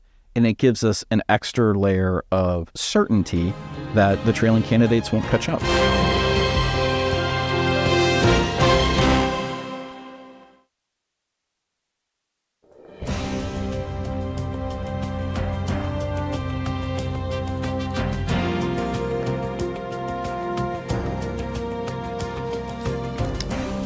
Welcome back to PBS News Special Live coverage on this election night. I'm Jeff Bennett. And I'm Amna Nawaz. It is now 10 p.m. Eastern. Polls have closed in 3 additional states. Nevada is one of the key states we're watching tonight, and that is still too early to call the race there. We can, however, call 2 other states for Donald Trump, and those include Montana and Utah. So taking a look at the electoral map at this hour, you see the 198 in the Trump column to Kamala Harris's 99. Let's check in on the home state of Democratic vice presidential nominee Tim Walz with Mary LaHammer of Twin Cities PBS. And Mary, I know you've been tracking Tim Walz's evolution from governor to his elevation now as Vice President Kamala Harris's running mate. What stands out to you? Yeah, I've covered Governor Walz since his congressional race nearly 20 years ago. Was there for his very first debate when he flipped a rural red district to blue and then went up to the governor's office. And obviously the rest of the nation is discovering him here at Democratic Party headquarters in Minnesota. Right now behind me, they're touting some of his progressive accomplishments like free lunch for all students here in Minnesota, allowing felons to vote again. And speaking of voting, we went out to several precincts today. Steady traffic all day and very busy tonight. A couple precincts even saying that they have perhaps record turnout. We are hearing high turnout in red and blue areas. And in Minnesota, we do have same-day registration. We often lead the nation in voter turnout, and we're looking to regain that title after slipping into second last election cycle. And perhaps the excitement for Governor Walz, his supporters, or perhaps his detractors are turning out and driving that turnout here in his home state. There are several things relevant to the governor also on the ballot. Some of that progressive agenda we just spoke about was accomplished because of Democrats having all control of state government. Well, that's on the ballot here tonight. That Democratic trifecta is up. Our state House of Representatives, Democrats only have a 4-vote margin. They'll have to hold on to several seats to retain control there. And interestingly, our state Senate is in a tie right now. And it is tied because kind of a few dominoes fell here. You might remember Congressman Dean Phillips, who ran for president, challenging President Biden, questioning his age. Well, a state senator is now running for Congressman Phillips' seat right there, so that would resolve the tie. But if Governor Walz wins, the Senate here would go back to a tie once again, and it would make a lot of history because the president of our state Senate, Bobby Joe Champion, would immediately ascend to lieutenant governor, and he would make history being the first black man to ever hold that position. And more history would be made because Lieutenant Governor Peggy Flanagan here, who has run with Tim Walz twice, she would make history becoming governor, becoming the first woman to hold that position in Minnesota, and the first Native woman to do so. So that line of succession could really set up some historic dominoes here in Minnesota. And in fact, we spoke with her during our coverage of the Democratic National Convention. Minnesota, is a real Democratic stronghold. No Republican presidential candidate has won there since 1972, if memory serves. You're at the Democratic Party election headquarters. Yeah. What are folks telling you tonight? How are they feeling about the ticket's chances tonight, the Harris-Walz ticket's chances? Yeah, as you cited, Minnesota does have the longest history of a Democratic streak here. I mentioned not picking a Republican since Richard Nixon back in 1972. Another year that stands out in Minnesota history is when another local person was on the ballot. That was Vice President Walter Mondale. Minnesota was the only state in the nation that went Democratic that year in 1984. That was the Reagan landslide. So Minnesotans in the past have kind of voted for their own. And another interesting stat about vice presidents in Minnesota, if Governor Walz wins, that would mean that 3 out of the last 6 Democratic vice presidents would hail from the state of Minnesota, where in one of the statewide races on the ballot here, Senator Amy Klobuchar was just declared the winner. She was looking at perhaps one of her closer races. She's won by huge margins before. She was facing a former NBA player, Royce White, on the Republican side, but it does look like she prevailed, but not the 20, 25, 30-some% margin, maybe closer to around 10. We don't have final returns there, but that's about the only major race here declared so far in Minnesota. Mary LaHammer of Twin Cities PBS. Mary, thanks so much. In the meantime, Nebraska has gotten a lot of extra attention this election year since it's one of 2 states that award electoral votes to the winners in different congressional districts. Vice President Harris is looking to repeat 2020 when Democrats picked up 1 vote there. Cassidy Arena of Nebraska Public Media is following it all. Cassidy, thanks for joining us. So we should point out the Republicans have won the popular vote in Nebraska every year going back to 1968, but Biden did manage to get 1 of those 5 electoral votes in 2020. The question is, can Harris do the same? What's it looking like this year? Right now, it's a little bit too early to call, of course, but Harris is leading right now as for Congressional District 2. You can hear some cheers in the background as more elections come in. So as you were saying, Nebraska has 5 electoral college votes, and typically we can see those splitting.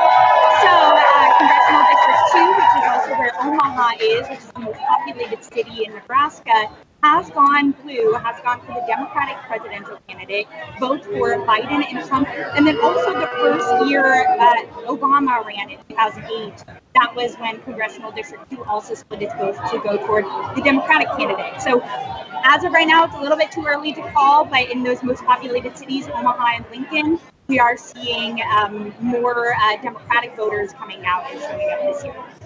All right, that is Cassidy Arena from Nebraska Public Media joining us tonight. Cassidy, thank you. Good to see you. Thank you. Meanwhile, back here in the panel, I know we've all been digging into some of those voter surveys that have been coming out. More specifically, Amy Walter has been digging into those. And just so folks know what those are, we also talk about exit polls. This is something different. The Associated Press conducts surveys in the days leading up to the election and on Election Day with tens of thousands of voters. These are really deep dives. What are you focused on right now? Well, you know, what I always am interested in is to see, and I talked about this at the very beginning of the show, what is the coalition that each candidate has to put together in order to win a state? And so the easiest thing to do is to look backwards and say, well, how did that candidate do it last time, and how similar could it be this time around? What you find interesting, and we've been talking about this a lot, on the panel, is the degree to which Trump has been able to make some inroads with traditionally Democratic voters, especially with black voters, where he's getting now 17% in Pennsylvania, according to these polls. That's up from 9%. That was Biden was getting 90% of black voters. And so Trump has basically doubled his share of black vote. I think a lot of that we're going to see is going to come from some major urban areas, say in Philadelphia. But the other interesting thing to me is where white voters are. And I think, wasn't it you who said, I'm going to be watching where white voters go? Mm-hmm. And the one thing I had been really wondering for Harris is whether she would be able to hold on to the support that Biden had gotten from white non-college voters. Not just can she overperform in the suburbs, but how far can she afford to lose those folks in Scranton and Erie and all those places we talk about? And right now it looks like she's basically hitting where Biden was in the last election in 2020. So Biden got 39%, Trump got 60% in 2020. Where she's overperforming, and this is what has been giving Democrats some hope, is with white college voters. So again, this is 56-41. That is a pretty significant lead there for Harris. That is a group of voters that this is double the amount that Biden had with those same voters last time. Now, non-college voters, as Fez knows very well, they make up a bigger proportion of the electorate. But holding on to those voters, not losing more of those voters, and increasing your vote with white college voters, again, with white voters being 84% or so of the electorate here, that's going to be the key thing to watch as well. So we're going to talk a lot about, especially in Georgia, North Carolina, Arizona, defections potentially from Latino voters and black voters. But there is a reason that the Harris campaign has talked almost incessantly about the blue wall. These are states that are whiter than those other states in the Sun Belt and out west. And holding those numbers among white voters is going to be key if she's going to win in a state like Pennsylvania. And quite frankly, in Wisconsin and Michigan as well. And putting you on the spot. Just real quick, Beth, I'm sorry. We have one race call to share with everyone. The state of Colorado now goes for Kamala Harris with 10 electoral votes. So let's take a quick look at the electoral map overall at this hour. We've got 109 electoral votes for Kamala Harris to Donald Trump's 198. Again, that's a number that will continue to move over the course of the night. And another notable win we can report at this hour. In the state of Delaware, Sarah McBride has won the lone U.S. House seat. She will now be the first transgender member of Congress. So another moment of history being made with that election for the 1st District in Delaware. Beth, I want to go back to you, to the point you were going to make. So taking all of what Amy said, agreeing with all of it, then the operative question heading into tonight was who turns out and who votes. Right. And so does Georgia look like 2020 Georgia Does it look like 16 Georgia, or does it look like something even bigger than 2020 Georgia, which was a possibility? I mean, I think last time, Amy, correct me if I'm wrong, over 150 million people voted in the presidential election. I don't think we quite yet know what that number is, but if you had an expanded number of people voting in Georgia, in North Carolina, now those margins that Amy was referring to, if Trump found even more rural voters, they would account for people without a college degree, and in that margin then suddenly doesn't hold up if you're looking at the 2020 margins. That's right. And that has been the GOP bet, that the Harris coalition was too precarious, that if it included everybody from AOC to Liz Cheney, that was a coalition that was precarious and it would tip over and it would present problems in places like Pittsburgh and Philly. And if there were problems in Pittsburgh and Philly, you'd have the same problems in Detroit. Kevin, how do you see it? Well, the other big bet that Republicans made was driven by another number, and that's 56%, which is the average of Joe Biden's disapproval rating right now. And so he's underwater right now by 17%, and that's one of the challenges and the burdens that Harris has had to have during this campaign, which is in a 107-day race to the finish line, because she entered the race at the end of July. Was she going to be able to put enough distance between herself and a president with an incumbent president with a very low approval rating? And I think that approval rating is driven largely by economic concerns. Now, yes, the economy has gotten better in the last few weeks and months based on all the macroeconomic numbers we've seen. But there has been a hangover on inflation. There's been a hangover on just the state of the economy, the direction of the country. And that's largely been shared by voters who are, working class voters, who are white, Black, and Latino, and many of them younger men, I think, in some of these states. And we'll see if some of these numbers hold up. Those demographics started to come out in a way that were challenging for Harris. Judy, this issue of the diploma divide, which I know you've reported on extensively, as Amy's pointing out, it really is a defining feature we're seeing so far. We don't know how much of an impact it's going to make, but how do you look at what we're seeing? Well, as I think we talked about during the 6 o'clock hour, so many hours ago, what we specifically were looking at in Michigan was to look at the Oakland versus Macomb. Oakland, I think it's 52% of the residents have a college degree. It's 27%, 26% in Macomb, right next door.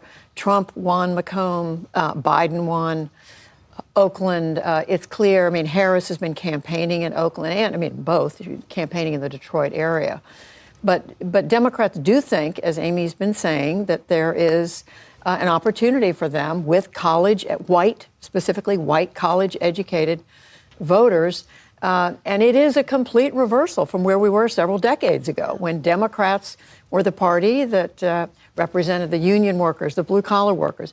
Republicans were the party of the college grads. And that's changed. It's moving even more rapidly now in that direction. And Democrats are trying to take advantage of it. To Fez's point a minute ago, it is painful for some Democrats who don't want to say, we're not walking away from blue-collar workers, but hey, if we see an opportunity here, we're going to take advantage of it. It's a moral responsibility for both parties. Like, high school-educated grads die 8 years younger than college-educated grads. They're 5 times more likely to die of opioid addiction. They have more obesity. They obviously earn a lot less. If you look at the social life of high school grads, many reports that they have no friends compared to college grads. They're less likely to go out to be involved in churches or hobbyist organizations. The education gap at 8th grade right now between affluent and non-affluent families is bigger than between whites and blacks in the end of Jim Crow.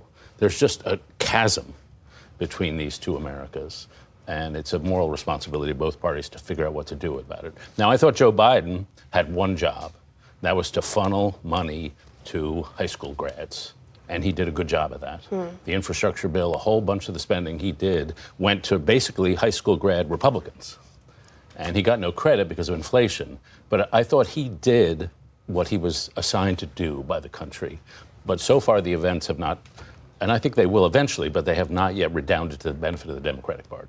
Why didn't he get credit for that, John? Well, both of you, actually. Go ahead. I don't think he got credit for it because, it's not like they didn't champion what they were doing. Sure. I think, we in our profession don't cover it. It's boring. great, another project in another state. We don't cover it. So that's why I think he doesn't get any credit. And then also, I'm sorry, David, but also when someone like the vice president goes out and campaigns and says, here's all this stuff that we've done and I'm going to continue to do it, she gets criticized for it. Everyone hears the criticism, oh, you're not separating yourself from President Biden, but no one hears what she's saying, and that is exactly what David was talking about, the things that they have done. If I could just interrupt very quickly, this reminds me of the trip we made to Steubenville, Ohio, about a year ago.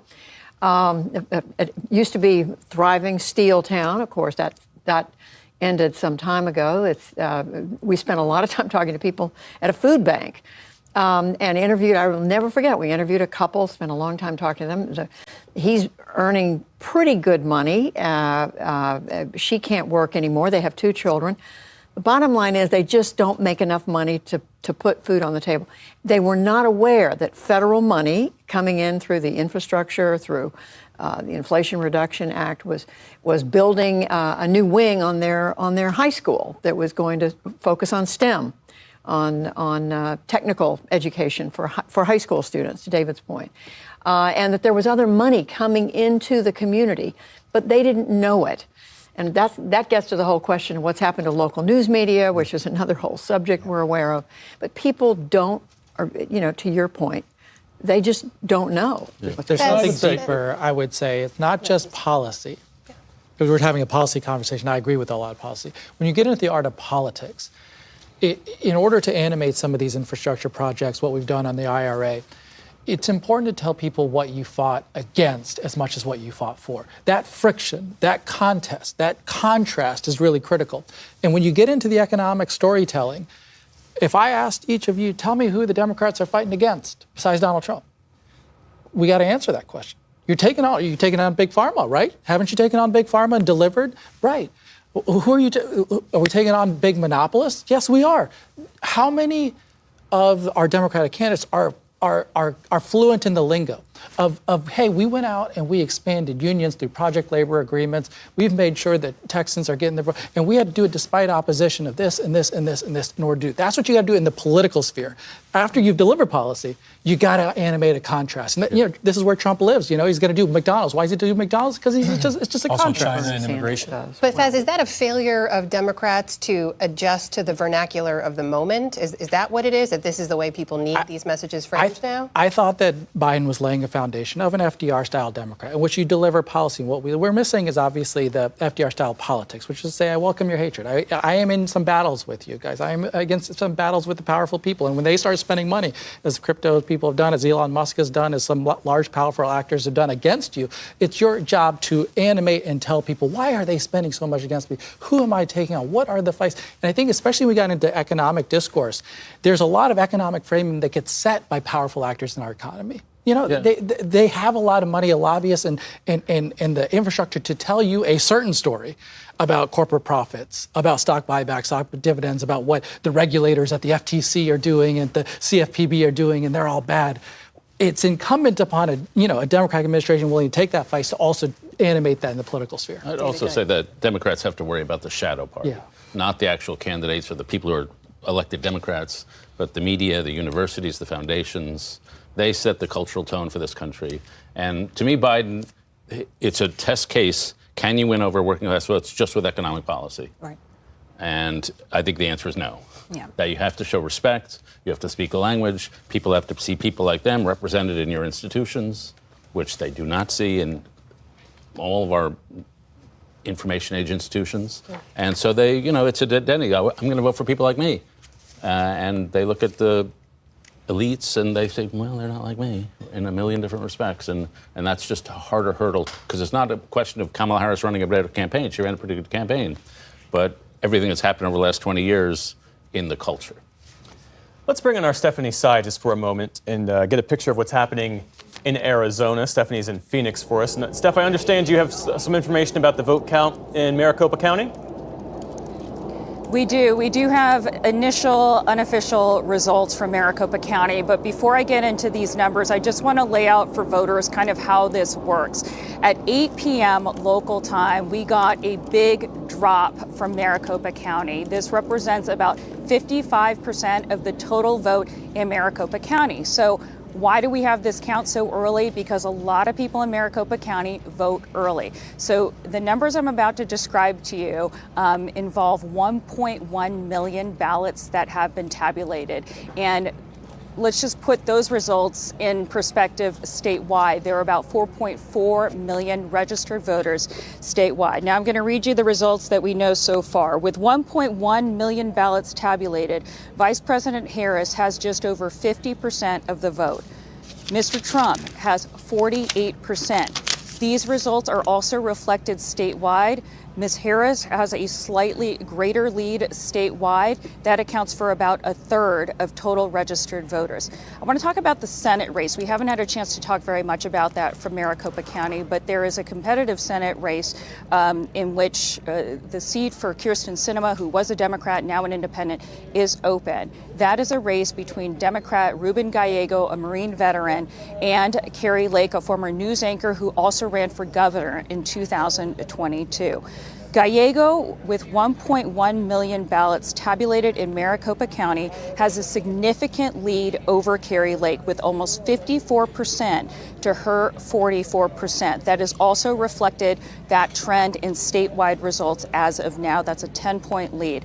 I also want to just point out another race that we're following, and that is in Congressional District 1, where we have a Republican representative, David Schweikert, a longtime incumbent, being challenged by a Democrat named Amish Shah. He's an emergency room doctor. Amish Shah is showing a slight lead over the incumbent, David Schweikert. We also have some information on Proposition 139. Now, this is a referendum that hundreds of thousands of Arizona voters put on a petition to get it on the ballot. It would protect the right for a woman to access abortion in Arizona, where there is a current 15-week restriction without exceptions. In early unofficial results, 63% of voters in Maricopa County have voted yes on Proposition 139. So again, this is the first tranche of results representing about 55% of the total vote, and that's what we have here. We'll expect more results to come in as more ballots are tabulated throughout the night right here at the Tabulation Center.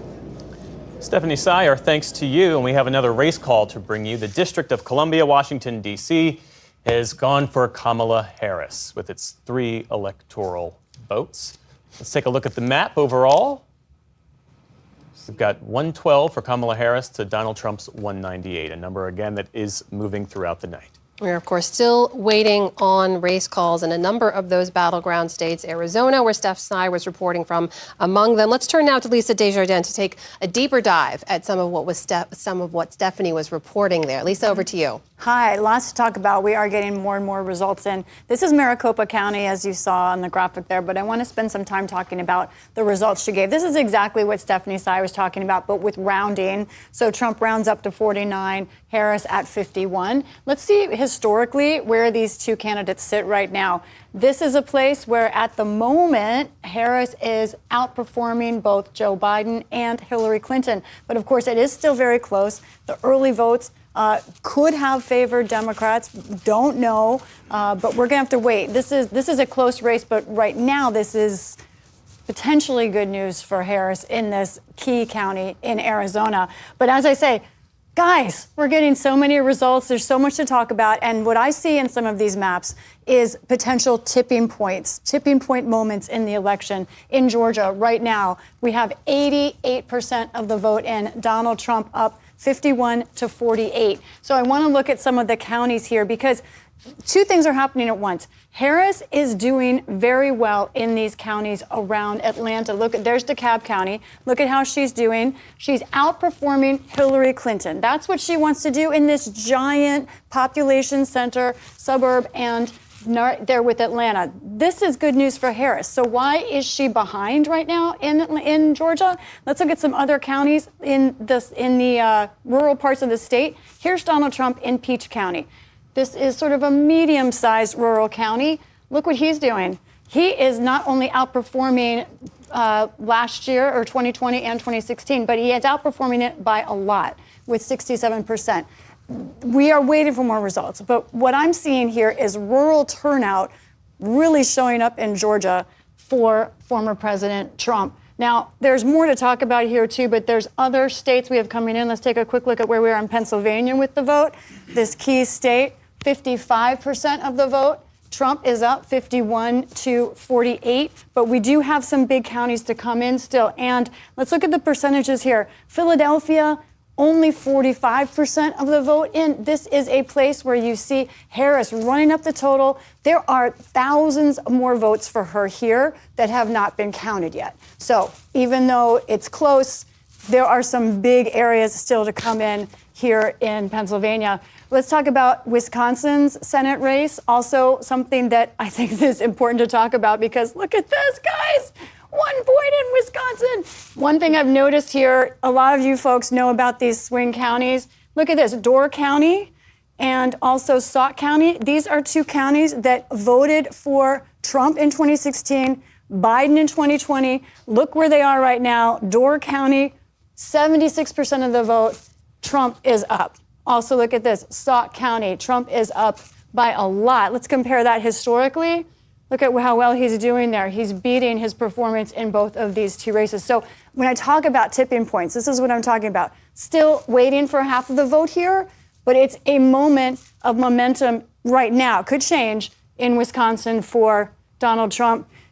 Notice this, Senate race, 49-49 essentially. Tammy Baldwin, the incumbent, critical for Democrats to hold on to the Senate. Right now, she barely has a lead. Michigan, the presidential race, dead heat, 49-49. And I want to pay attention, remember those numbers, to the Senate race there. 49 for Alyssa Slotkin, 48 for Mike Rogers. What we're seeing in these races is the Senate candidates, the Democrats are tracking with Kamala Harris. They're not outrunning her, which is what Democrats wanted to do. The one exception is what Stephanie talked about in Arizona, where Ruben Gallego is running ahead of the pack there. Nebraska, guys, hold with me another minute. I promise it's going to be worth it. Nebraska, we see Donald Trump has been declared the winner of the state of Nebraska, but we all know that this one electoral vote here around Omaha is critical. And the most recent results that I saw had Harris 55, excuse my handwriting, my nuns who taught me in Catholic school, and we see Trump right here, 44. So she really is on her way to winning this electoral vote. But watch this, because this Senate race in Nebraska, Republican incumbent Deb Fischer, right now down to Dan Osborne, who has never been in politics before, a mechanic. He had never been to Washington before this year. He is not in any party. He doesn't call himself an independent either. He's someone who's running against what he sees as the Washington establishment. And right now he is winning this race.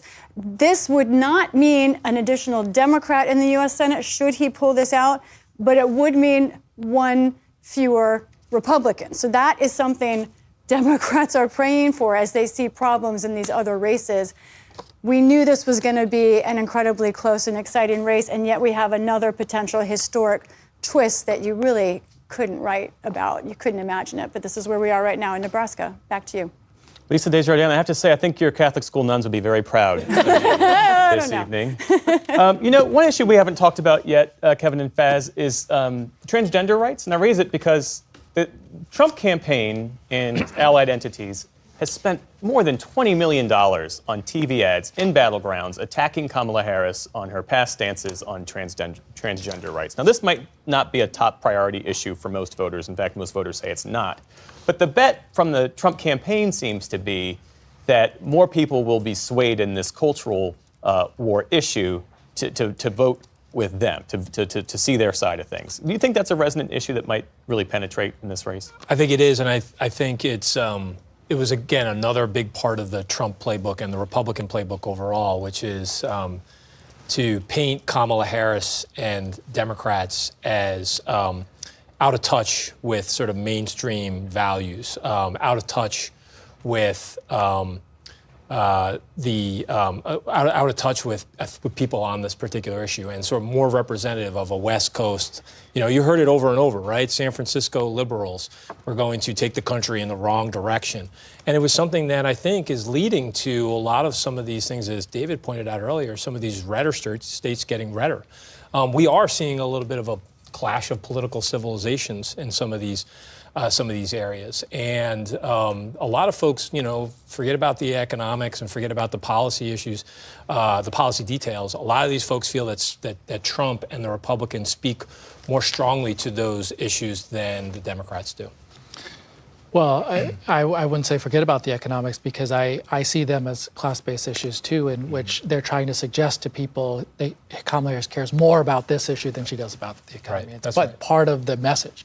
And if you think of somebody like Dan Osborne, for instance, I've been involved with helping him way back when, and for early part of this year, felt strongly that he'd have a good chance, because what's unique about him? Well, obviously he's running as independent, but what's unique about him is this is a guy who led his Kellogg's workers on strike during the midst of the pandemic in 2021, when they felt they had worked 70, 80 days straight, never got any pay out of that, never got any raise, and he leads them on strike. They successfully get a wage increase. Then he turns it around and says, I'm going to run for Senate.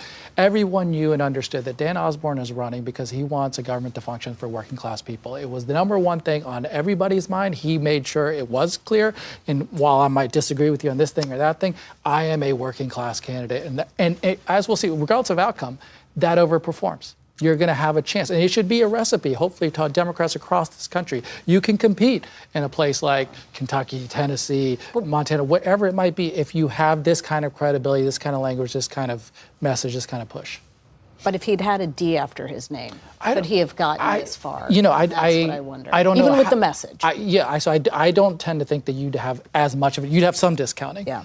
But I still think that kind of a candidate, still with the D next to their name, running with that bona fides of no one will question his credibility and desire to fight for working class people when he gets in the Senate because of where he came from, what he says, what he talks about. Would the D next to his name have limited his ability to talk about some of these other issues is a question. But to their credit, the Democratic Party of Nebraska worked together, and he's now in this position. So, but there's a message there. Well, did it limit Joe Biden's ability to do that? I mean, Joe Biden was the first president to hit a picket line. The Scranton Joe, working class Joe, is sort of key to his presidential brand. Of course, he's not in the race, but we were talking earlier about the Democrats' inability, as you phrased it, to really make that working class argument. You know this, Jeff, about me, because we did a number of interviews before he dropped out about how I felt about Joe Biden's chances.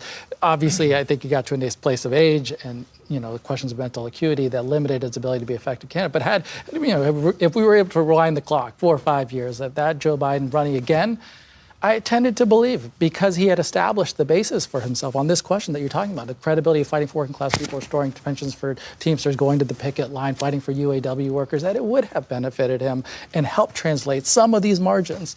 We'll never get the chance to see that, though. If I can just interject quickly, I remember interviewing Joe Biden after the 2016 election when he was so upset, frankly, and he was careful about what he said publicly about Hillary Clinton's campaign and the fact that he thought that she had not reached out enough to working class voters. And he was saying in so many words, this is something my party must do. This is 2016, beginning of 2017. Trump has just been elected just 8 years ago. Just 8 years ago. I do want to get us back out to the field, check in on one of those key battleground states we have been tracking. Our Miles O'Brien is in Gwinnett County, Georgia, with an update for us and a bit of a tour, I understand. Miles, take it away. Yeah, Amara, the polls may be closed, but the work is not done by any stretch. We're at the Gwinnett County election headquarters, and this is the lobby, which is filled right now with precinct workers from the 156 precincts all over the county. They come in the door. They have bags which contain memory cards as well as the paper ballots, provisional ballots, all right there. How's it gone so far? It's went really well. Nice and smooth? Did you have good turnout? Yeah. Wonderful turnout. Yeah. All 6 precincts I had. Excellent, excellent. So they go this way, around through here. This is where the final tabulation occurs. The election management system is in here. So that's kind of the end of the line there. But those precinct workers, as they come in with their ballots and their memory cards, go to various stations here. Everything gets checked in, double checked, re-signed in, and then, excuse me, How's everything going for you? Great, Is that great. nice and smooth? Nice and smooth. Yeah? Yeah. It's getting a little busier, huh? That's what we want. Yeah. So then they put everything on these carts, and down the hall they go into the main area here. Now, here's what we know so far. They've counted 323,289 ballots. Donald Trump with 129,930. Kamala Harris with 188,560. Now, we would expect Kamala Harris to lead in this county because of the demographics of this county. Historically, it was red. It flipped in 2016 to blue and has moved in that direction. Now, this is where the real counting is occurring right now. You see all of the empty bags now, which contain the memory cards and the ballots. All the sorting is going on. Still a lot of work to be done. We know that this was a record turnout of over 400,000 voters in Gwinnett County. Never seen anything like that before. So the night has been a little bit longer than they expected. So back to, we'll be here. We'll let you know how it goes. Miles O'Brien in Gwinnett County, Georgia, with a fascinating behind-the-scenes look at democracy in action. Miles, thank you so much. Meanwhile, at this hour, 2 more Senate races we can call and report to you. Republican Josh Hawley wins re-election in the state of Missouri, and Republican John Curtis wins in Utah, taking over for Mitt Romney there, of course. Both of those are Republican holds. So when you take a look at the updated Senate map, of course, control of the Senate is up for grabs tonight. 48 seats for the Republicans, 36 for the Democrats. And there's one governor's race of note in New Hampshire that we're going to bring you. Republican Kelly Ayotte has won that race. Meanwhile, we know Democrats' hopes to maintain control of the U.S. Senate hinge on Montana and keeping Senator Jon Tester in his seat. Anna Rao of Montana PBS is following that race tonight and more. She joins us now. So, Anna, Jon Tester here is fighting for his 4th term. Being challenged by Republican Tim Sheehy. We know Republicans have been targeting this seat. Tell us about the race and where you think it might go. Well, it's hard to say, of course, right now, but I can tell you the things that we're watching tonight. We're watching that voter turnout number. In previous years, Jon Tester has managed to pull out a win against some pretty strong Republican candidates, even popular Republican candidates in the state, with the voter turnout hovering around 72, 71%. And they've usually been election years where there wasn't a president at the top of the ticket. However, we're expecting a higher voter turnout today, and the last time that we had a voter turnout of this size was about 80%, maybe 4 years ago. So if we're hitting the 80% mark, it could be very difficult for Senator Tester to pull out a win, and more likely Sheehy would take that seat, and then power of the Senate would go to Republicans. So we're really watching that voter turnout number tonight. What we're hearing is there is a tremendous voter turnout. The question is, who's turning out? Are they Democrats? Are they Republicans? Are they rural voters or urban voters? And that's what we need to figure out as the night goes on. It could be quite late into the morning before they decide who won this race.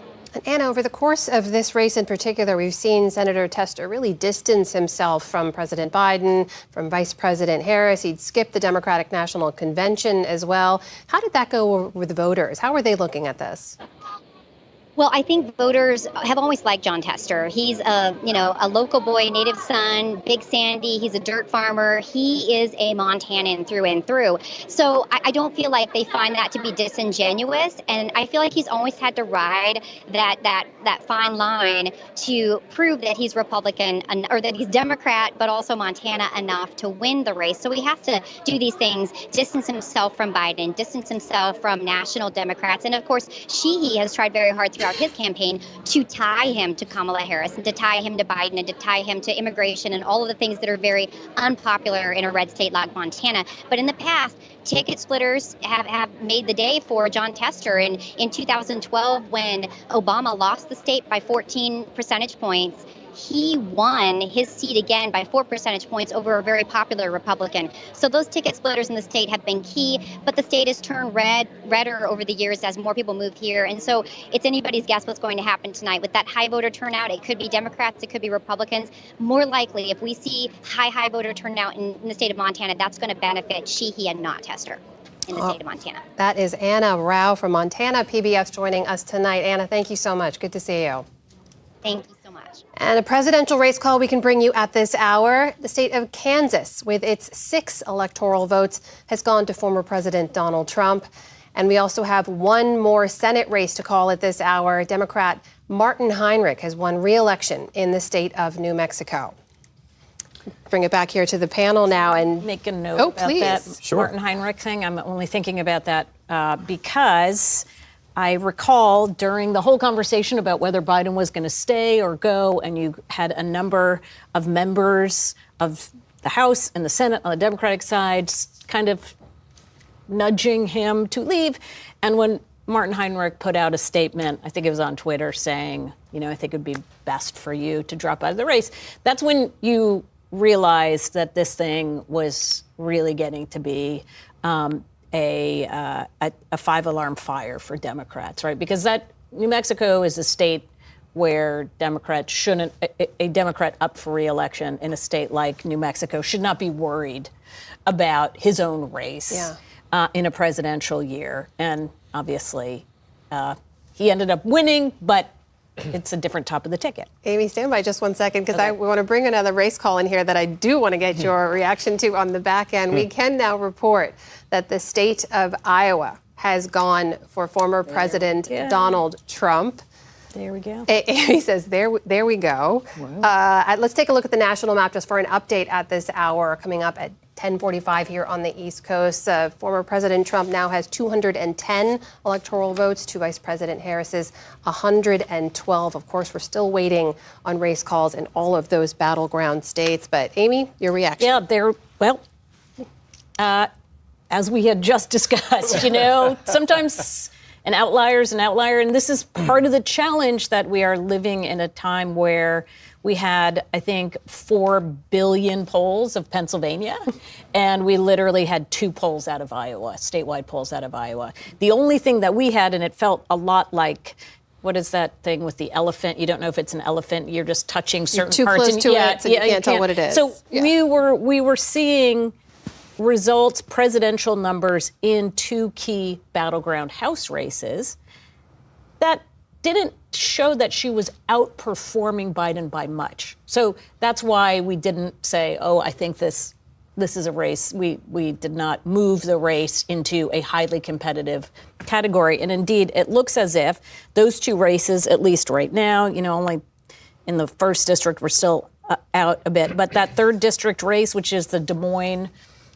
district, the Democrat now is ahead, but only by a point. So it's going to come down to those 2. And those 2 are critical for Democrats in the House. We haven't talked a lot about House races, in part because none of the really critical House races have been called yet, which is also telling. So everything we thought about this election, about how close it was going to be at the presidential, how close it was going to be at the House, is actually coming to pass. I was going to ask you that question. I mean, if we reset a bit and establish the Iowa poll that came out this weekend as an outlier, that this race is coming down to the Rust Belt being on a razor's edge, is essentially what many people thought from kind of day one, right? That was always that pathway of, all right, Pennsylvania is literally the most important state. It is now seems more and more likely that it is going to be the decider.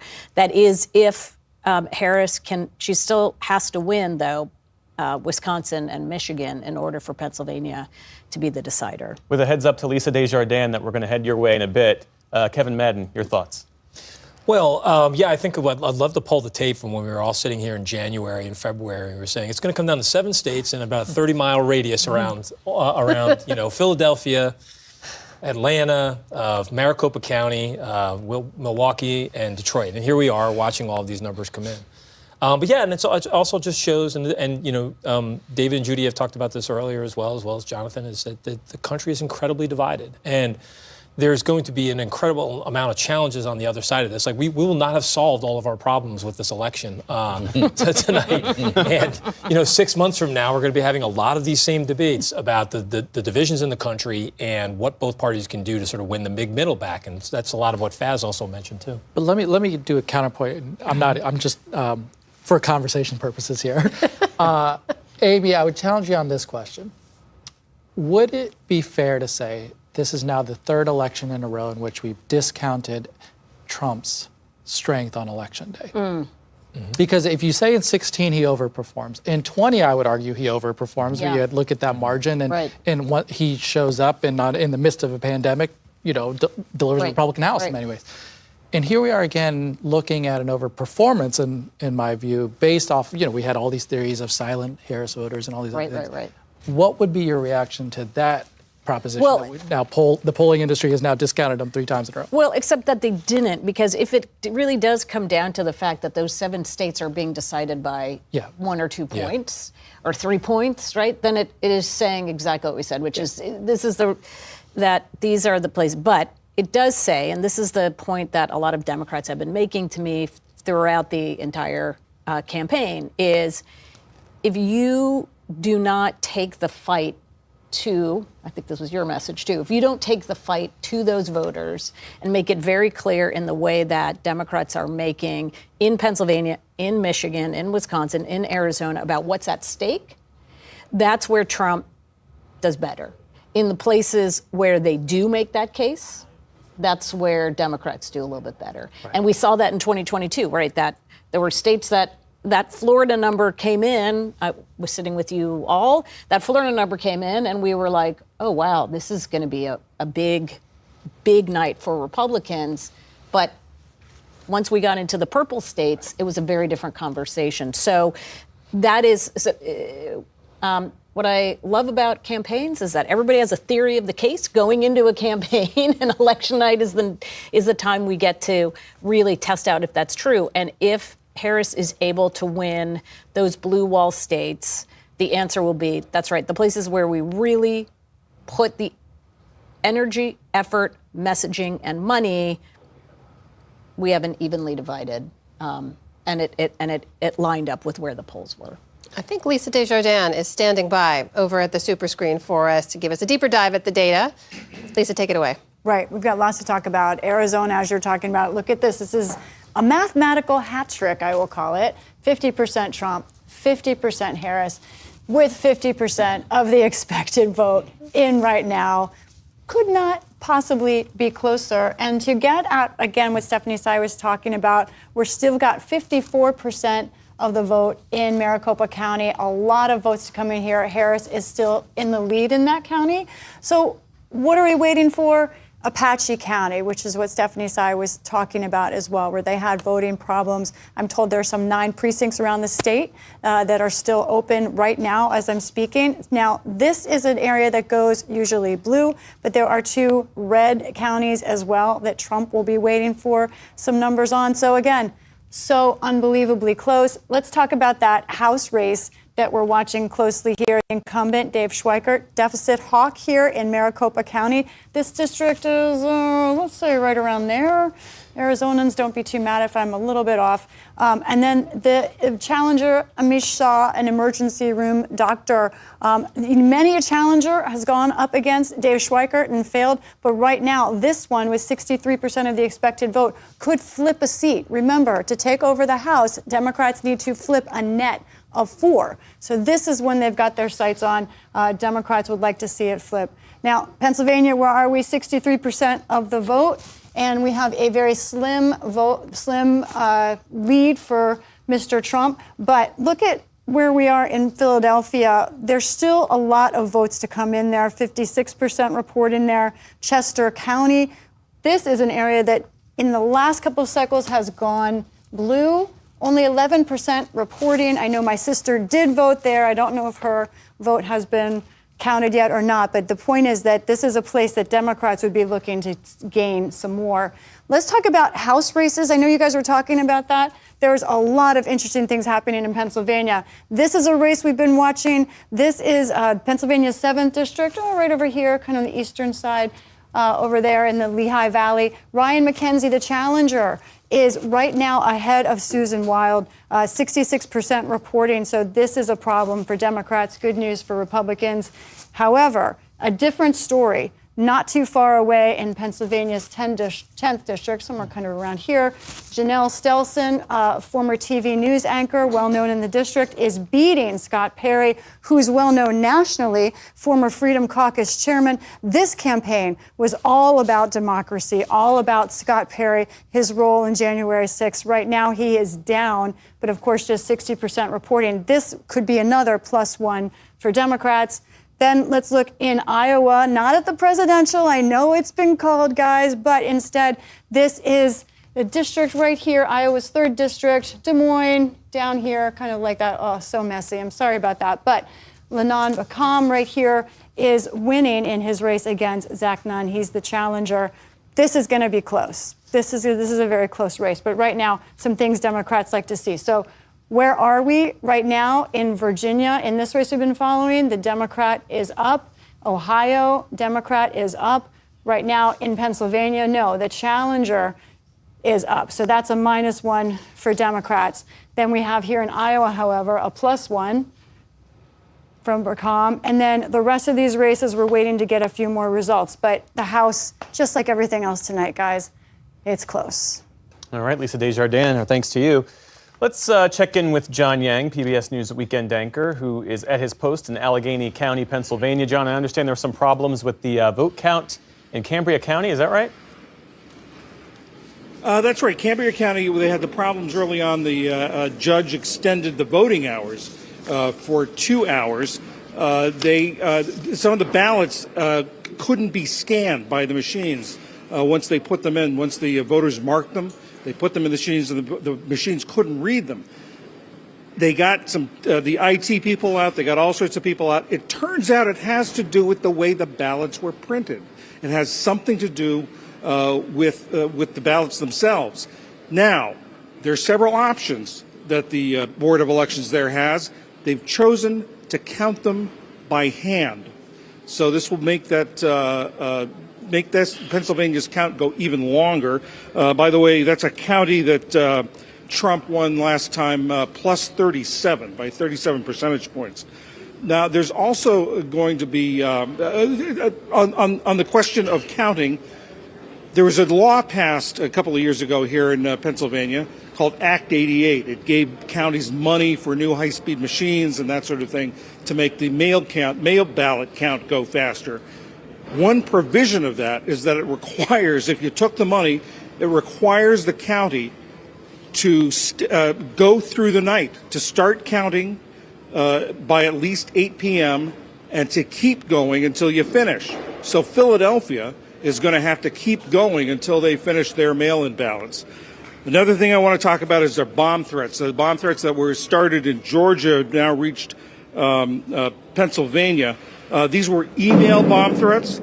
It affected a number of counties: Bucks County, Chester County, Delaware County, and Philadelphia. 9 polling places were hit by were targeted.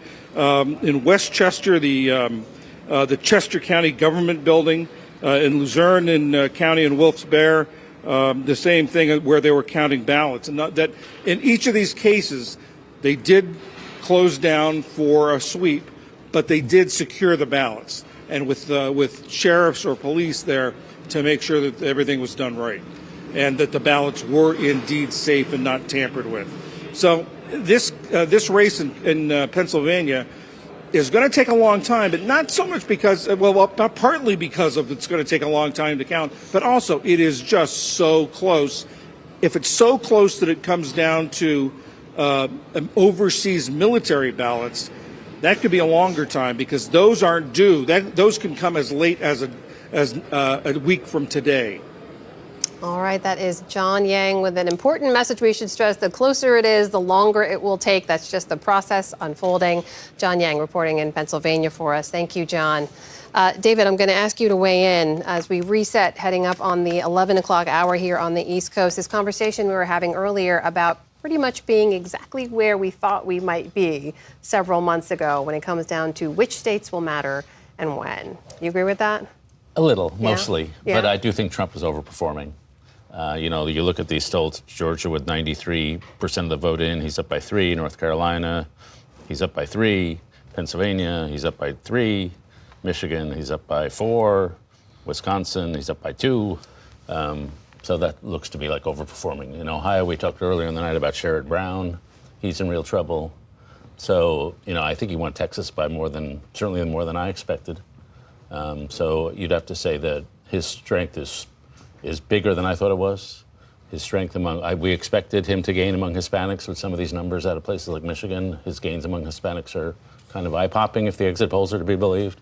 So I'd have to say it's a long way to go, but right now it's less close than I thought it'd be. Jonathan, about 30 seconds left before we go to a break, but what do you make of where we are? I'm still waiting for all the votes to come in. Yeah. And it's one thing for 93% of the vote to be in, but it's another thing if it's 50-something% of the vote in, and then where's that remaining vote? And so that's what we have to keep our eyes on. We will keep our eyes on, not get ahead of the calls as they are made. It comes down to math and facts, everybody. However, at this time, we're going to take a short break so PBS stations can report on some of their state and local races. We'll be right back at 11 p.m. Eastern when polls close in a few more states, including California and Washington state, so stay with us.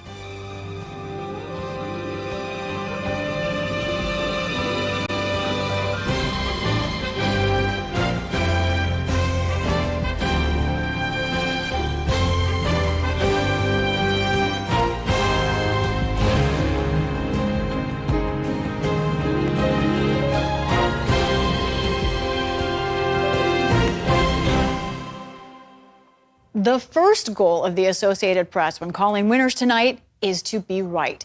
But what happens when some news outlets are calling some races faster? Do competitive pressures enter the equation? And more importantly, does that difference in race calls create space for misinformation to creep in? Here's more from my conversations with David Scott, head of the AP election team, and Washington bureau chief Anna Johnson.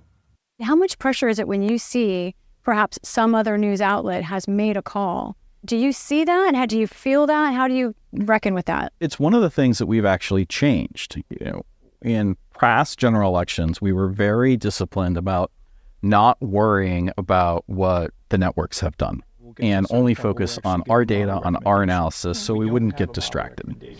But one of the things that we realized is we need to be paying attention to what they're doing because misinformation can creep in where there's a gap in information. So the networks have called a race, but AP hasn't, or AP's called a race and the networks haven't. What's going on? And often it's nothing more than they were looking at one thing and we were looking at something else, and then we'll switch places. And so you sort of get to the 270 roughly at the same time, but your path might be a little different. But in those variations, there is the potential for misinformation to come in. So now we're much more open about keeping tabs on what the networks are doing and how our race calls are faring, not because we want to be fast from a competitive standpoint, but we want to make sure that we're complete and we're not allowing misinformation to creep into the It's ecosystem. a flag that you can yeah, check. absolutely. Yeah. That like something might be going wrong when in fact we might just be focused on another state at that given moment. Accuracy is the utmost important thing. That's on our race calls, but that's with everything that we do. Any kind of news story, it's to be accurate is ultimately the most important thing all of the time, to never waver on that. And that speed, well, important. We are the Associated Press. We're known for our breaking news coverage. We're known for being fast. We need to be fast. In a world in which there's so much misinformation out there, so much room for gaps, and when you have gaps of information, that's where misinformation spreads the most. Being fast and being speedy is really important, but never that speed outweighs accuracy. If you get it wrong, it's really hard to correct that. You have to be right. And so ultimately, that's the most important thing. You mentioned misinformation. Can you talk about how you think the AP's role and what you think the environment is in terms of misinformation specifically around elections right now? I mean, there's obviously a lot of misinformation out there about a whole myriad of things involving elections. Focus on the election process, how elections are run, how ballots are counted, everything involving an election. There's so much misinformation about it. Our role in fact-based journalism is to say, this is the actual, to combat that sort of misinformation in any way that we can.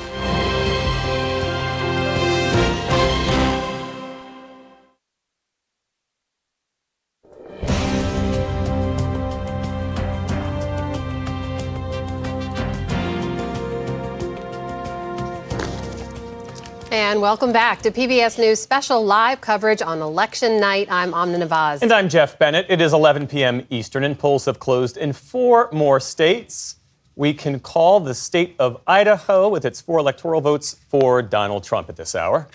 We can also call the state of California, that's gone to Vice President Harris with its 54 electoral votes, as well as Washington state with 12 electoral votes.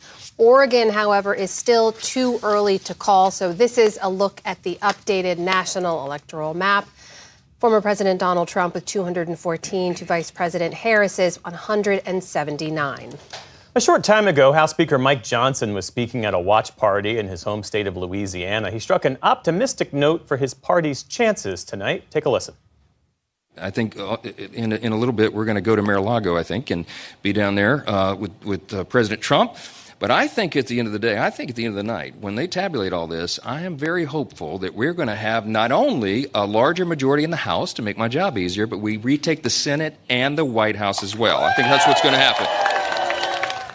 All right, let's shift our focus back to our panel. And we should say, Amy Walter, that there's no data right now to suggest that what the speaker said is actually going to happen, that the Republicans will have a larger majority. We just don't know enough to know that yet. We don't. And in fact, everything that we're seeing right now sort of lines up with what our expectations were. Nothing has been out of the ordinary. So it has really been all about these 22 to 25 seats. None of them have been called yet. It'd be great if 1 or 2 could. But right now, they're sort of lining up where we expected. And if those break disproportionately for Republicans, then yes, they could expand their majority. But it would not be a majority that is, like, huge. It would get, like, maybe an 8 seat. Or instead of what they have a 4 seat, or a 9 seat instead of a 4 seat, right? So it's still, it seems like where we're headed right now is a single seat majority. Whether that's a Democratic or a Republican, we don't know. Really? Yeah. Wow.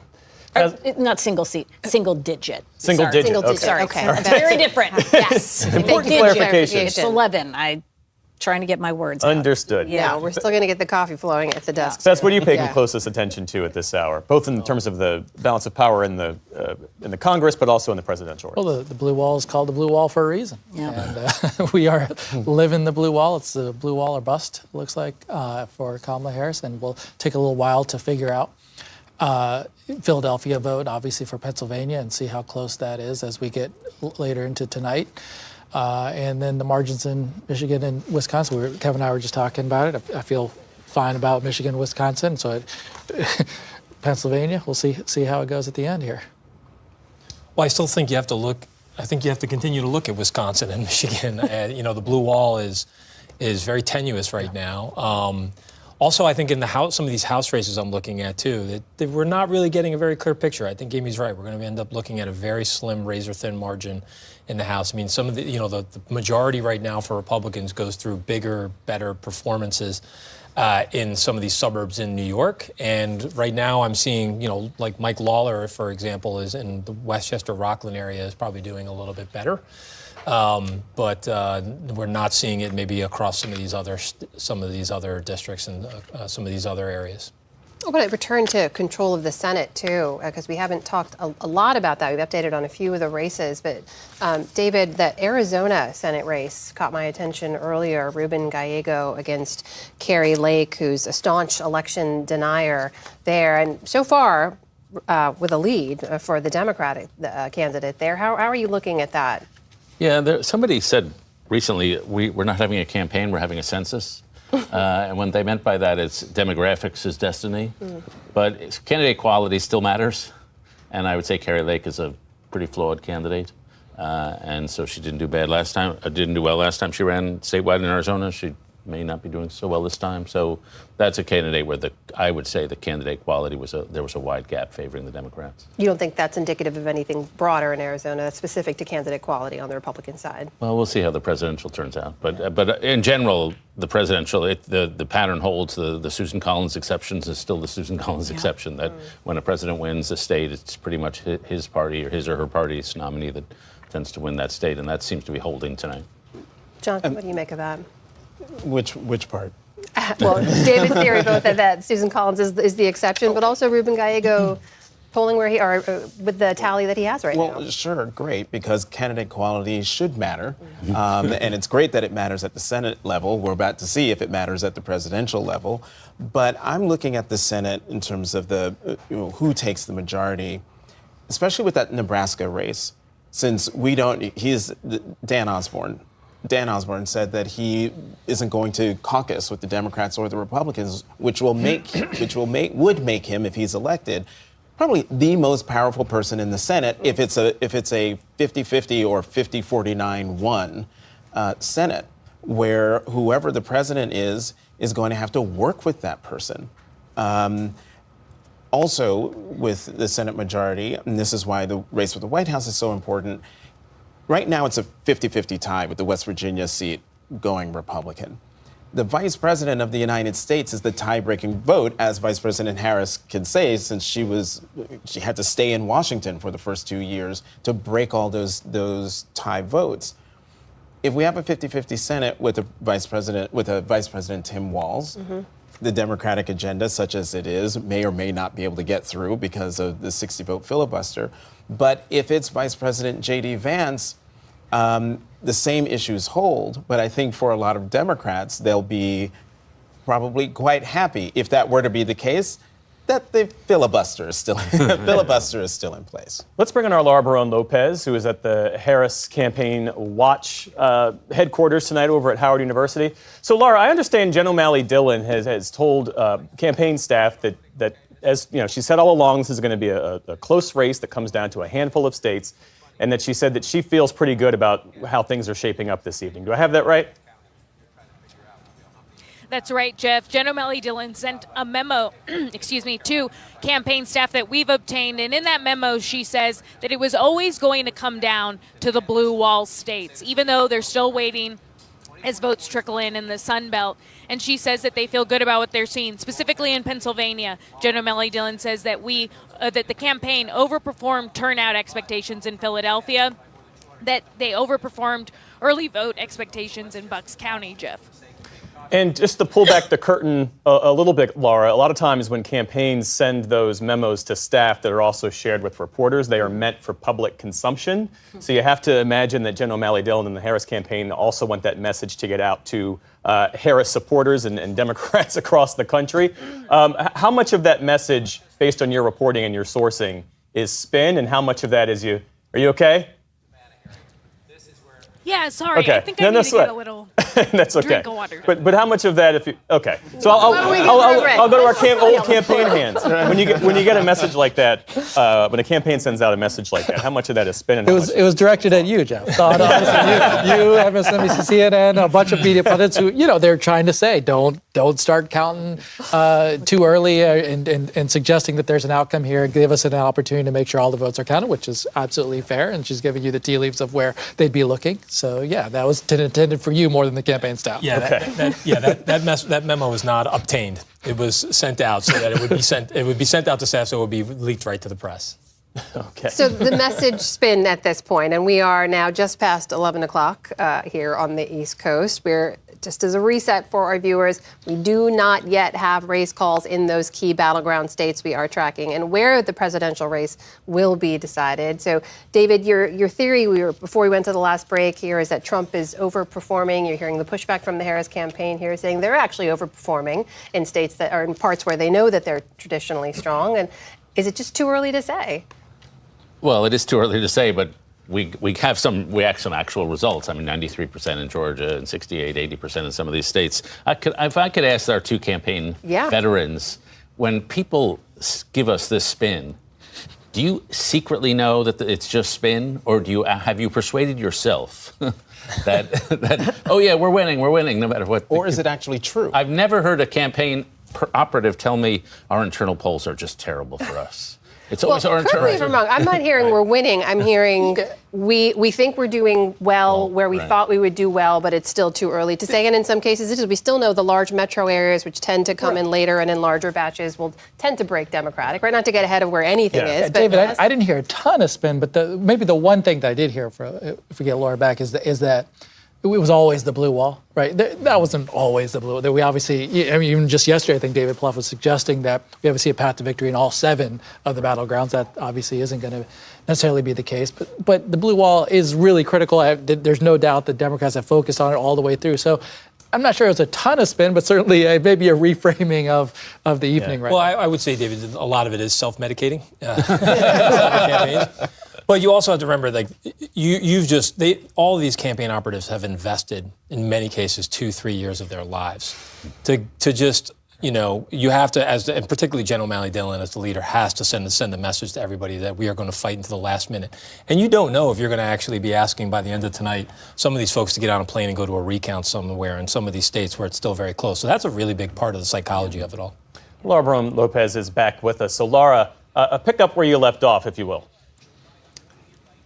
Yeah, sorry about that, Jeff. So Jen O'Malley Dillon was also saying that specifically in Michigan, they are waiting a significant amount of the vote to come in. In the city of Detroit in particular, they say that vote will not be reported out until roughly midnight. And then in Wisconsin, Jen O'Malley Dillon says that there's also a significant amount of vote remaining. They're looking at 2 counties in particular, Dane and Milwaukee counties, and they don't expect to hear a result in Wisconsin until about 3 or 5 a.m. And then, of course, there's Nevada. When I was talking to sources yesterday close to the campaign, they said that they ranked the blue wall and Nevada as the top states that the campaign was the most confident in. They were not as confident when it came to the Sun Belt states and Arizona. So that really does appear to be her best pathway right now.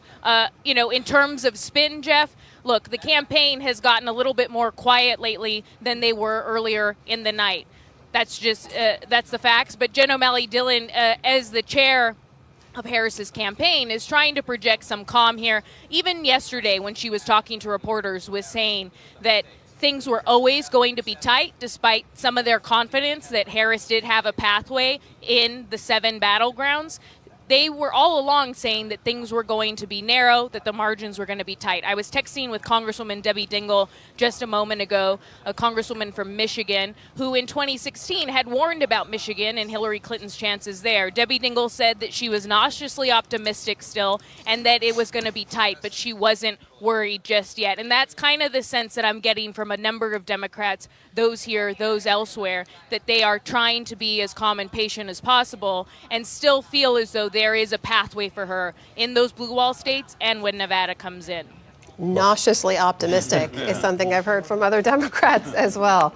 Laura Barone Lopez with the Harris campaign for us tonight. Laura, thank you. William Brangham continues his reporting with the Trump campaign in West Palm Beach, Florida. William, over to you. What's the latest where you are? Amna, it is still as it was earlier today, a growing seeming sense of confidence in this room that things are turning out the way all the people here hope it turns out.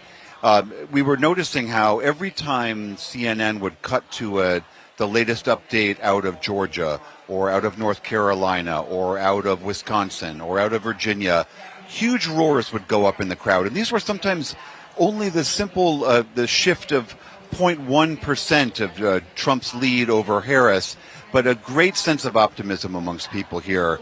And we've also seen some of this, too. We haven't heard as much from the Trump campaign of late.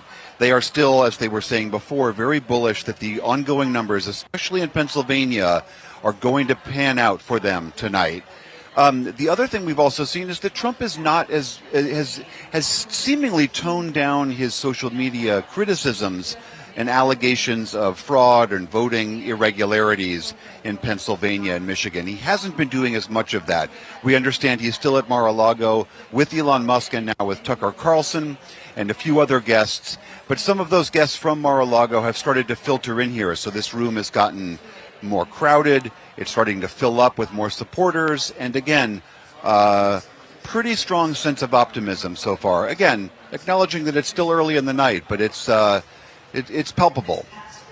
William Brangham in Florida with the Trump campaign for us tonight. Judy Woodruff, love to get your reaction on that piece of reporting from William, especially given you've been speaking with so many folks across the country, many of whom are Trump supporters. This idea that he's pulling back from his social media allegations of election fraud and cheating and so on, just a bit so far. We don't know what will happen later, but what do you make of that?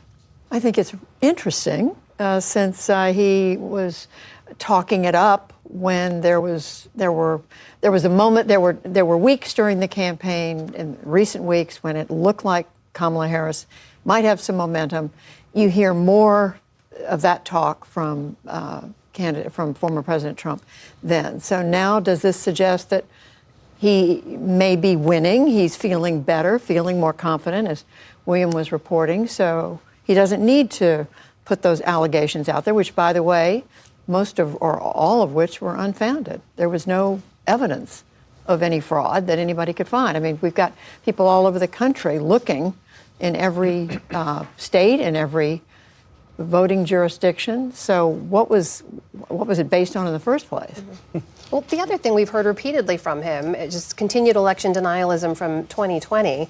And Jonathan, when we go back to this Arizona Senate race and we talked about candidate quality, Kari Lake, the Republican candidate there, who's continued to say that the 2020 election was stolen and seems to be trailing the Democrat there, and Ruben Gallego, the potency of that message has really resonated across Republicans, but it doesn't seem to be translating at the ballot box anymore. And we saw that in 22. Right. It's not translating at the ballot box, it seems in Arizona, but you look at polling of Republicans, and the fact that a majority of Republicans believe that the 2020 race was that Donald Trump won or was stolen or was irregular is quite concerning. But you were just talking about, and just had a brain freeze. What were we just talking about? Trump's messaging. Trump. Donald Trump is probably the most transparent person in politics. And so when he's frothing about cheating and fraud and all the final weeks of his campaign, he didn't feel good. He thought he was losing. And the fact that he's gone quiet on social media, I don't take that as... He's probably looking at the New York Times needle, which is sitting there in the red and thinking, okay, and whatever data he's getting, and, well, I don't have to do this anymore. But I suspect as we go later into the night, we might see him gin it back up. And if he starts doing something on his social media site or doing things on Twitter, that could also be a sign. David, do you agree with that? Yeah, I give him time. He'll say something stupid. I mean, one of the Kamala Harris hit him at the end for fascism. And I thought that was not the right way to go at him, because to me, the problem with Donald Trump is not too much order, but too much chaos. And so I think the main threat of a Trump presidency is it'll just be not only chaotic the way it was in sort of a shambolic way in the first term, but now that we have global threats, chaos in the United States is a truly terrible thing. And so I thought they should have hit him. He's just out of control chaos. You want chaos on your life every day? You want chaos around the world? Because in my view, the American electorate tends to vote for the candidate they associate with order. Well, that was the Nikki Haley argument, wasn't it? He's bringing chaos. He will bring chaos. But also the vice president said, he's unhinged, he's erratic. I mean, saying exactly what you're saying. Yeah, go back to the question. I mean, in your view, what accounts for the durability of Donald Trump as a public figure? A large percent of Americans think elites have betrayed them. I mean, his core story resonates, and if you get your core story right, then the facts don't matter as much. And I think he's got that core story right. Though that's a subject which, if he wins, we're way ahead of ourselves right now. But if he wins, that's a subject a lot of us really have to do some deep thinking about. Why is his strength so durable? And why, with the Democrats, with all the strength they have, why have they been unable to really deliver a blow? We have a key race call to share with you. Donald Trump has won the state of North Carolina with its 16 electoral votes. Let's take a look at the overall map at this hour. You see Donald Trump with 230 votes. Electoral votes to Kamala Harris is 179. Again, this is not the final number. Of course, this will continue to shift. Let's go to Lisa Desjardins. Lisa, put the North Carolina call in context for us. It's really interesting, because I was just about to go on air and say she's really running out of room to make up her distance in North Carolina. Here's why. 89% of the vote in, but the number of votes separating the two is 136,000. So there is still some vote outstanding, but it's really not in the Harris areas. Mecklenburg County, 99% in, for example. Wake County, 93% in. The county remaining out is Alamance County. Now, this is a Trump county, generally. We very possibly could split. There are some places like Cumberland County, if I can find them out there, is Cumberland County, where Harris could make up some distance here, 23% of the vote in, but look at the problem she's got. This is not a place where you're going to be able to make up 140,000 votes. She might be able to add 9,000 votes, something like that. In the end, the distance is just too great for her to overcome. Some other things I want to check in with: Pennsylvania, the Senate race there. We've got something happening here where the Republican, Dave McCormick, is right now ahead of the Democrat, Bob Casey, with 75% of the vote in right now. What's happening here, we are still waiting for about a third of the vote from Philadelphia. As Laura reported, Democrats feel very good about the turnout there. This is a place, unlike North Carolina with Harris, that is a place where Casey could make up a lot of votes, because look at right now, he leads by 290,000, and there's still a third left to go there. Also, some interesting House races going on in New York State, right above Pennsylvania. John Mannion has been declared the winner in New York 22. This is a flip for Democrats. So that's a +1. They wanted to pick up 4 in order to take over the House. Now they just need 3 on net. Brandon Williams, the incumbent, is out. This is sort of Utica, New Hartford area. Let's look at some other New York races that will tell the tale of the House. Mike Lawler, the defending Republican. Right now, he is still winning this race, 75% of the vote in, looking very good with a comfortable margin against former Congressman Mondaire Jones. And let's also stick with New York here.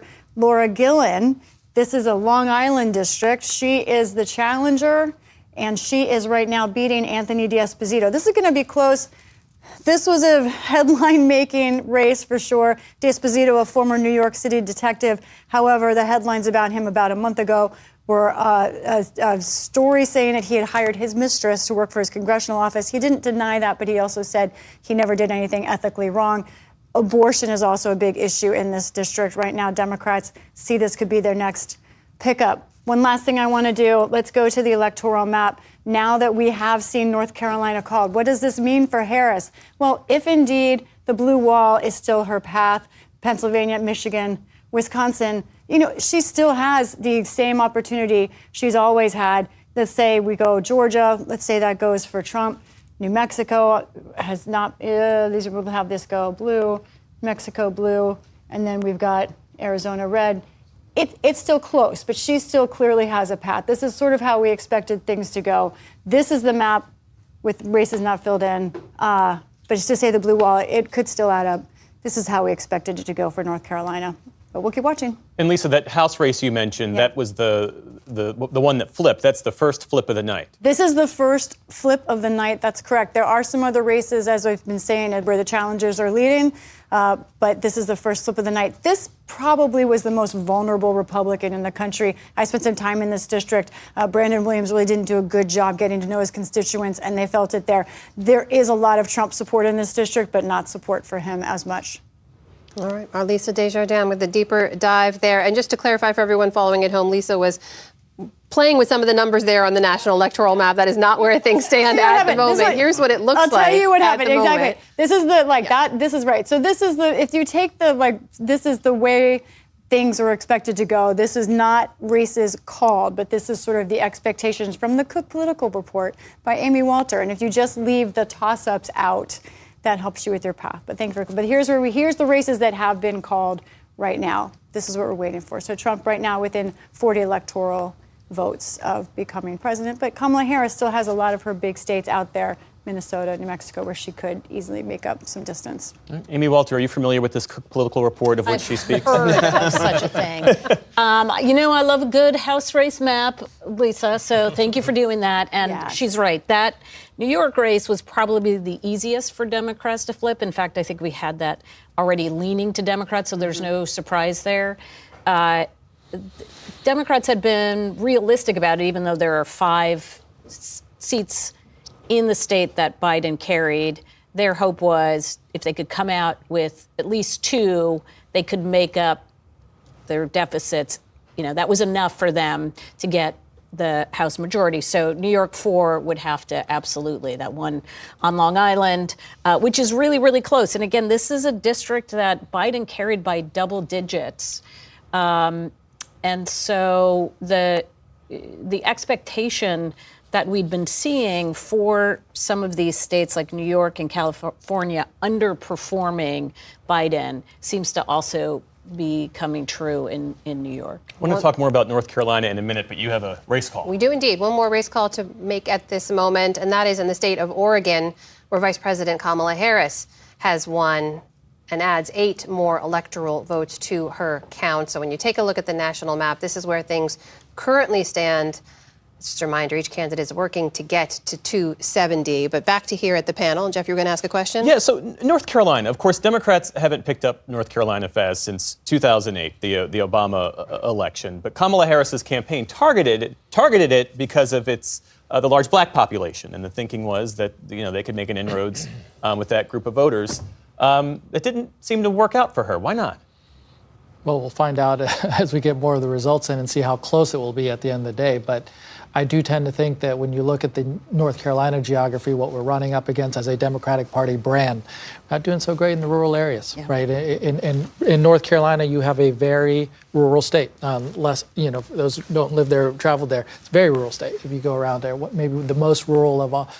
If you take Nevada out of the equation, which Clark County is so much of that population, Nevada, but I think one of the most rural states there. And I think it causes a self-assessment for the Democratic brand of how we get to those types of voters and make a compelling pitch. One of the things that hurts my soul is that, if you look at what Trump lands on Election Day and you looked at his approval on the economy, handling of the economy, I think by most polls, he had a higher number just now than he did at any point in his presidency. Yeah. What does that mean? Well, as a Democratic brand, didn't really make an effective argument that the Trump economy wasn't as great as you think it was, right? It led you into COVID. We had small business shutdown. People did not associate that with his economy. And I feel like that's where in order to get back to some of those rural voters, you gotta talk their language, speak their language, and understand and associate with their condition. How do you see it, Kevin? Well, I think North Carolina was always probably one of the toughest swing states, battleground states here. I think what's turned Georgia into a legitimate battleground state, and Arizona is like the influx of people into places like Maricopa County and in the sort of suburbs of Atlanta. They are bringing some little bit more liberal blue state politics with them when they move there. The growth in those two areas has been tremendous. I think Charlotte and North Carolina, a little less so. They're a little bit more moderate. They're a little bit more culturally to center right. And so I always thought it was just slightly outside of the sort of target zone for a Kamala Harris presidency. And so I think you're seeing that reflected in some of the numbers tonight. Still a little bit ways off for Democrats. One of the biggest determinants of whether an area is going to go blue or red is its population density.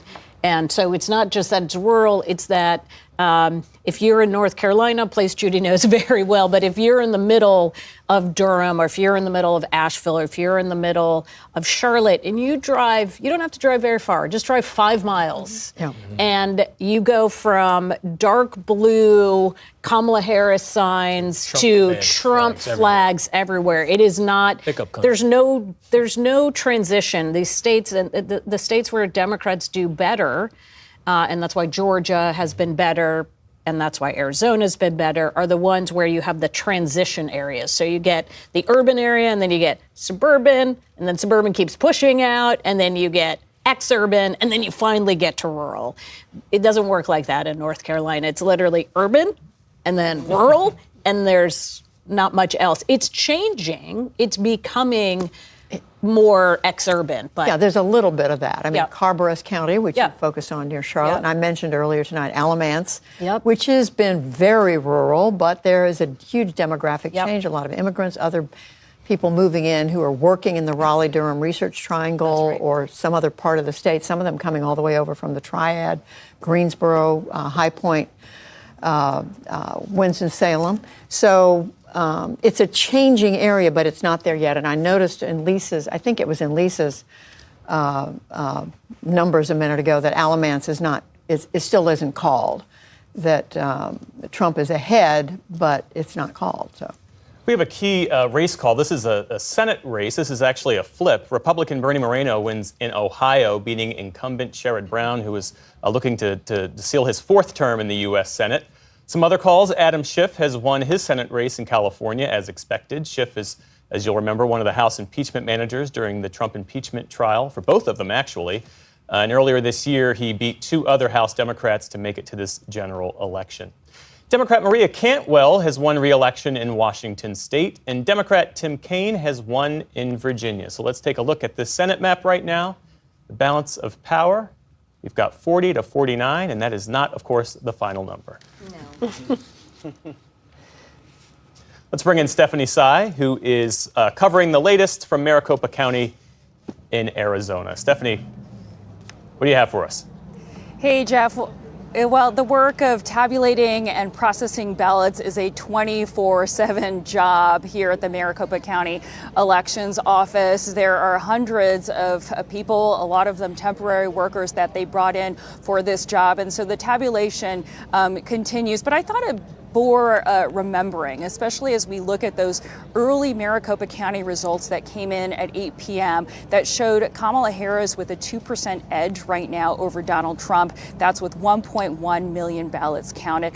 A lot of what I heard from Republican operatives in the state last week was how big the Republican registration advantage is going into election 2024. There are more than 200,000 Republicans registered that were not registered in 2020. And it felt that there was some degree of optimism among Republicans I spoke to last week about that. And I think it'll be interesting, though, to see where those Republicans actually landed. And the reason I bring that up is you have to remember that after the 2020 election, the GOP party in Arizona really fractured. You had state GOP members going after elected Republican election officials, other Republican state legislators that refused to go along with the fake electors scheme. Several of them have been indicted and are going to trial in January. So you still have a very fractured party here. And so a percentage of those that are still registered as Republicans here, I heard one consultant say about 5% of them are those McCain, Reagan Republicans, those establishment Republicans.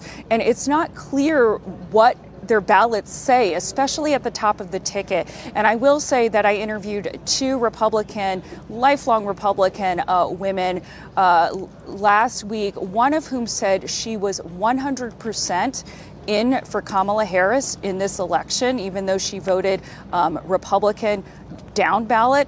And I spoke to another Republican woman who said after 2020, she refused to ever vote for Trump again. She was planning not to vote at all at the top of the ticket, but after Trump's Madison Square Garden rally, she said she was disgusted and she ended up voting for Harris late. Sent in her ballot last Tuesday, and she said she voted for decency and principle over policies that she believes in. So I just wanted to point that out as we look at more results coming in to this battleground state. All right, that's Stephanie Sy reporting for us in Maricopa County, Arizona tonight, a state, of course, in which we are still waiting to make a race call.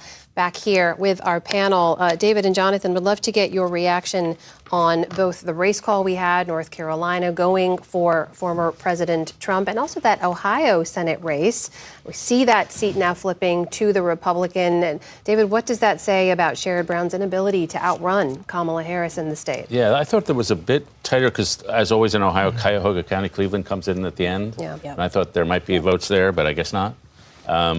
One of the things I'm wondering, there's been some arguing in the world of Substack, which is a real world. I'm not denigrating it. I read Substack, and a lot of smart people there, that the country's just turning rightward. That on immigration, on some foreign policy issues, on, I don't know, maybe economic policy, that the country it shifted to the left in 2020, and now maybe shifting back rightward, and maybe Trump is the unwitting beneficiary of sort of an ideological trend in the country. I'll have to think about that. Jonathan, hold that thought one second. I want to just bring to our viewers another race call we can make in the presidential race, and that is in the state of New Mexico, where Vice President Harris has won. Here's now a look at the national map and where things stand, 230 to 192. Jonathan, over to you. There's a shift right, and then there's a shift to Trump, and shifting to Trumpism. And, I'm looking at a lot of things, especially after David talked about looking at counties and, how Trump is gaining on what he did in 2020. And to me, I'm mystified in some ways, simply because we're talking about a twice impeached, 4 times indicted, convicted on 34 felony counts, former president. That's one bucket. Then in another bucket, you have all of the things he's been saying on the campaign trail that gets to the decency that the woman was talking about in that last report, and how she wanted to vote for Vice President Harris because she didn't like that Madison Square Garden rally. I am mystified that despite all of that, he's gaining support compared to 2020. And it gets back to something I said earlier at some point, one of the hours ago, that who are we as a country? And we're starting to find out. And from what I'm seeing right now, I'm not sure I like it. Well, Judy, this is the exact question you've been exploring through your Crossroads series. Speak to that, especially as we talk about the fact that there's so many issues animating voters this year. Yes. What is the pull to Trump that you've heard out in the field? It's the things that we've been talking about tonight. It's the economy. It's the fact that he's strong. When he was running against Joe Biden, it was that he was more vigorous and would get through another 4 years. It's immigration. It's the transgender issue. I won't soon forget a group of Republican voters we sat with Sarah Longwell of the Bulwark Group in Iowa, who and several of them described themselves as evangelical Christian. And they talked about transgender and how that bothered them, and you could see why. I could see why later Republicans were pushing that, because it has been resonating with voters. And so it's a collection of all these things. But I just want to point out that the other half of the country, or 48% or whatever the number, we don't know the result yet tonight, feel quite differently on these issues. People are very divided. And I'm still trying to understand what it's all about. It's a complicated, multi-layered, I think, set of issues that are at play here. And we're going to continue, if he wins this election or if he doesn't, we're going to continue to try to understand what it's all about. And can I just say something on the trans issue? We need to remember, or folks need to know, that they're hammering, the Trump campaign is hammering the vice president over a policy that he continued and tinkered with, but continued in his presidency. And we're talking about a minuscule portion of the population. And I think this gets to my bigger issue, that hammering away at transgender people, promising a mass deportation plan without talking about how are you going to distinguish between who's here legally and who's here illegally. The disruption and chaos that he is promising for the country is stultifying. And that's why I am mystified by why we are here. Not saying that anything has happened and that the race has been called or anything, right. But again, we're about to find out about half the country is down with this. And I was just going to say, getting back to David's point about, the values, the argument that Democrats have put forward, and the people Democrats have chosen to put those arguments forward haven't made the sale. Yet. We don't know what's going to happen tonight. The Donald Trump of 2024 is so unlike the Donald Trump of 2016 in a million different ways. But the one that stands out to me is that His closing message in 2016, you can argue the merits of it, but it was clear and it was coherent. It was about being tough on trade. It was about being tough on China. It was about beating back the Clinton and Bush duopoly. It was about draining the swamp. Fast forward to the current moment, you cannot draw a through line to the message that he is trying to convey to the American people. It was objectively dark and undisciplined. So is it less about what he is saying and more about what he embodies? Is that the draw Jeff, for I people? disagree with you there. I actually had this open operative question oftentimes of like, how much do we listen to Donald Trump? Because I think we have gotten to this state of how we consume him that is very partisanized. How many watch and listen to a rally of Donald Trump? I do it a lot. I don't know if it's great for my mental sanity, but I want to hear what he says. And if you watch the first 20 minutes of his remarks, they will touch on tariffs. They will touch on no tax on tips, no tax on overtime, no tax on Social Security. We're going to take on China. We're going to bring back jobs. We're going to shut down John Deere's jobs to Mexico. I'm going to put a tariff on them if they want to bring it. That's the kind of language here. And then, of course, he rambles for an hour and a half, and so you're going to get, all kinds of other things there too. But my point would be that he's making a certain class-based economic appeal that oftentimes I don't think gets even heard by Democrats who just heard the enemy from within. Women, take it or leave it, or whether you like it or not. And those things go viral as a social thing. But the rest of his remarks and what he's talking about, I've often wondered, are people listening to him? To the extent that they were, there's something, as a class-based appeal there for them. I think David wanted to respond. Yeah, I agree with that. I mean, I think for 40 years, people's own reality is this. For 40 years, immigration policy has favored people in the educated class and disadvantaged people in the working class. Nobody's taking my job as a columnist who's sneaking across the border. Trade policy has favored the educated class. We get to have a lot of cheap labor, and it's hurt the working class.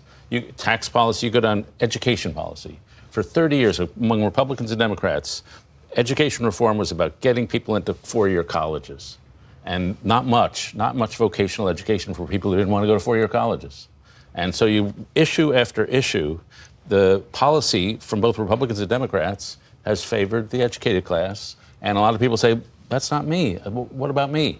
And so they rebel, and I think that is the long-standing support for Trump, but also for Bernie Sanders when he was running. Yeah, and people wanting a disruption. And I think that's an important thing because, Bernie Sanders' book is called It's Okay to be Angry About Capitalism. And there's something that, the elements of both the right and the left feel. That word angry is always, because there's a righteous anger and there's an inappropriate anger. And there is, in some sense, a real righteous anger of people who have felt left behind and upset about a government that is not functioning for them. And you can imagine if you're in a desperate economic state, feel left behind, who's going to come in and just shake this up? I don't even, it's as much a verdict on a Democratic Party. Because if you take some of these issues really quickly before Kevin jumps in, if you took minimum wage and pulled on it, you took paid leave, you pulled on it, you take Medicaid expansion, you pull on it, you take abortion, you pull on it, the chords of the Democratic context are there, right? That's what a lot of candidates want to talk about. But the animation of whether you believe them and they're going to do something about them as aggressively as you want them to is an operative question. Well, I'd say one of the things we have to sort of take stock of, too, with Trump's success has always also been directly attributed to the failures and incompetency of his opponents. Right. 2016, 2020, or even the 2024 primary, people sort of failed to sort of understand what it was that Trump's, how his calcified message was sort of breaking through with a large sector of the electorate that was disaffected with Washington, D.C. and elites. And so I think that's been discounted. I think anybody who's mystified about why he's beating Kamala Harris has to look at Kamala Harris's campaign and also question whether or not that was the right approach and whether or not she had the right strategy and whether or not she was an authentic voice for a lot of what Faz is talking about within some of the base parts of their party, but also with the big middle. And so I think that was lost on a lot of folks during this campaign, which is that Kamala Harris in 108 days was going to try to appeal to working class voters in the blue wall as a moderate, even though everything we had known about her career and her history up until that point was as a progressive. So that was one of the big things that Trump was able to benefit from, was an authentic voice honed over 8 years with these voters that were going to make or break this election. We're going to come back to this conversation in just a second. Let's just break in to update with a race call again in the presidential race, and that is in the Commonwealth of Virginia, where Vice President Harris has won. And we can now make that call. Here's a quick look at the national map and the updated total electoral vote counts for each candidate: 230 for Trump, 205 for Harris. And we have a couple of Senate race calls. Ted Cruz has defeated Democrat Colin Allred, so that is a hold for Republicans. And Democrat Amy Klobuchar keeps her seat in Minnesota, easily defeating Royce White, the Republican in that race. And with this, the Republicans will have at least 50 votes in the Senate. They are one vote short of control without winning the White House. Is our Lisa Desjardins, are you over there? So what are we waiting for? What's left in the Senate race? This is exactly what we're looking at. Yeah, the fate of the Senate and the fate of the presidency are tied at this moment, but we are waiting for some more big races here, namely, of course, Montana, where in the early returns, Jon Tester is behind the Democrat. He was not expected to win this race, but, you know, Democrats had hope. So if they do that, that could very easily be the race that puts him over. But I'm going to look at some other races around the map. Let's go back to that Sherrod Brown race and talk a little bit about what happened here. Now, it's interesting because if you look at what Ohio did in the presidential race, let me show you where they are presidential right now.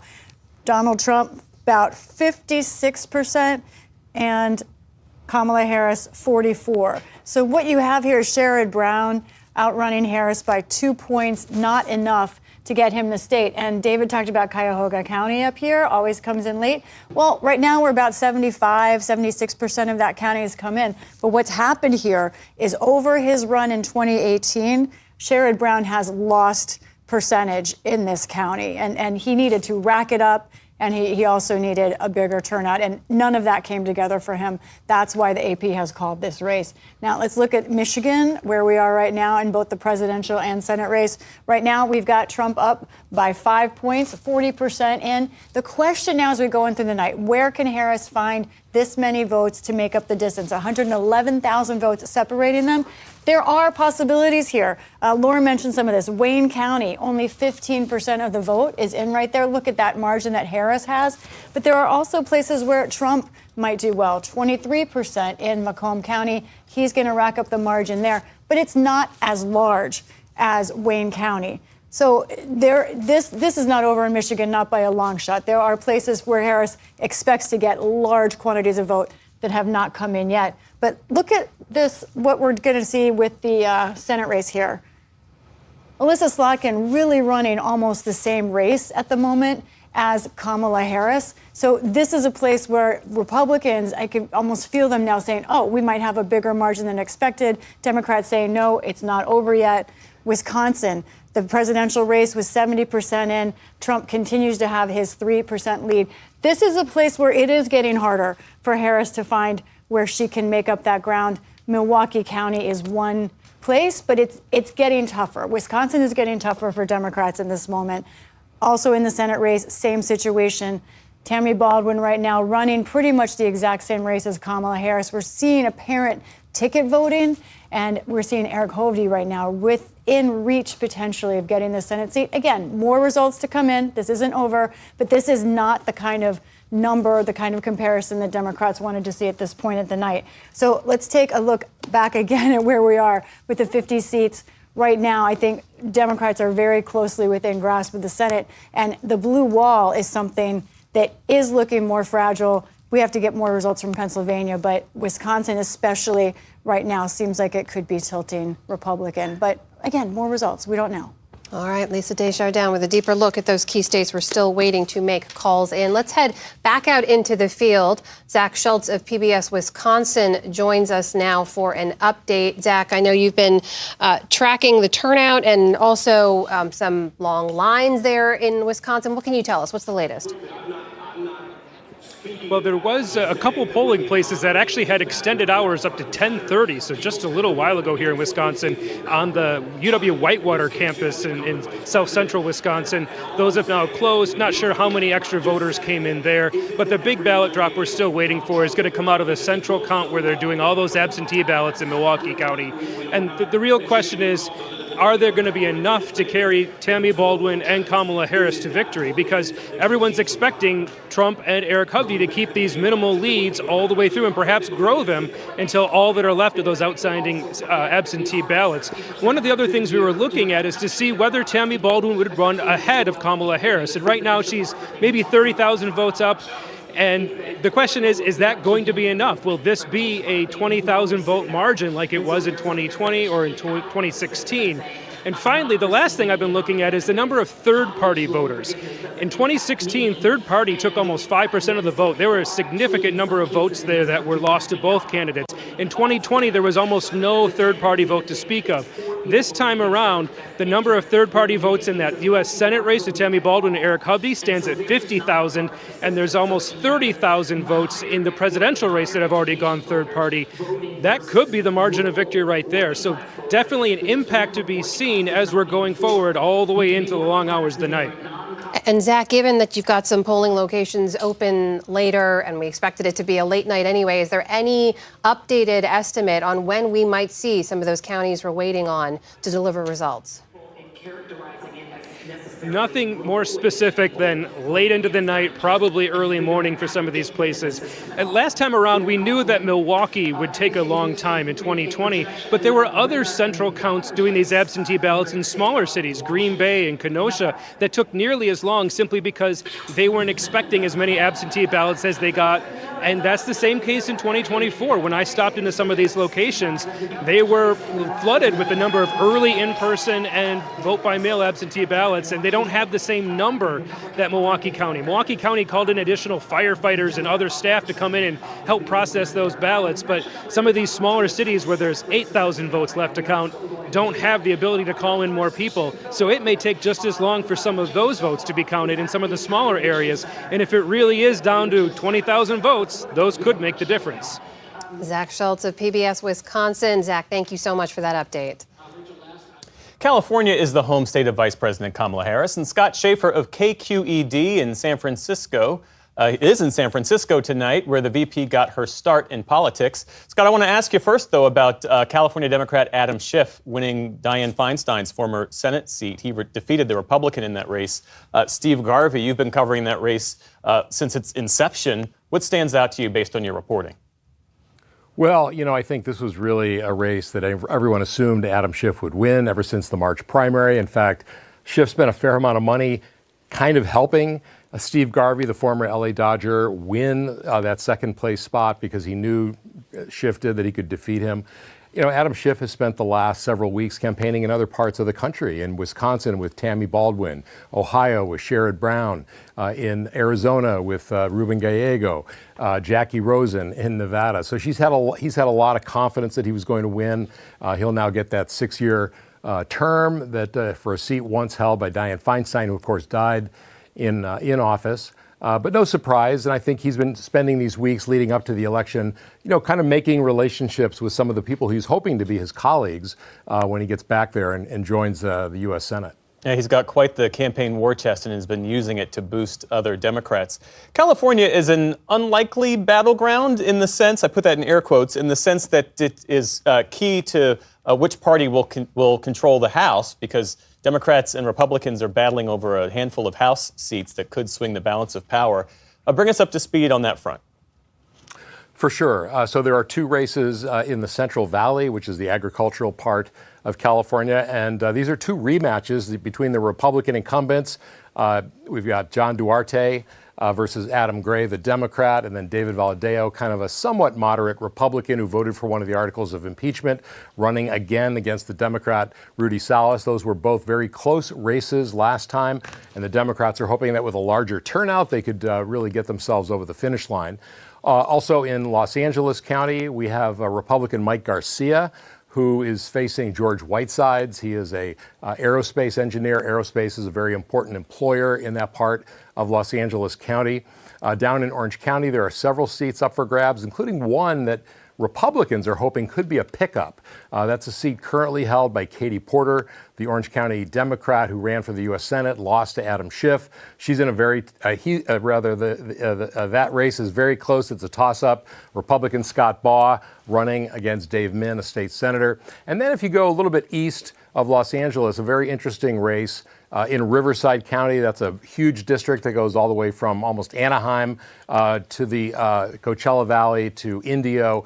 And it includes a very blue part of that district, Palm Springs. And Will Rollins, the former federal prosecutor, openly gay Democrat, is facing Ken Calvert again in a rematch. He lost by about 11,000 votes 2 years ago. And he has raised a phenomenal amount of money, Will Rollins has, more than any other non-incumbent in the United States. He's raised, I think, over $11 million for that race. So that is another one that we're going to be looking carefully at. And all of these will probably take several days to really know the final results, because we're going to have millions of ballots left to count after tonight. Scott Schaefer of KQED in San Francisco. Thanks, friend. Good to see you. Good to see you. Thank you.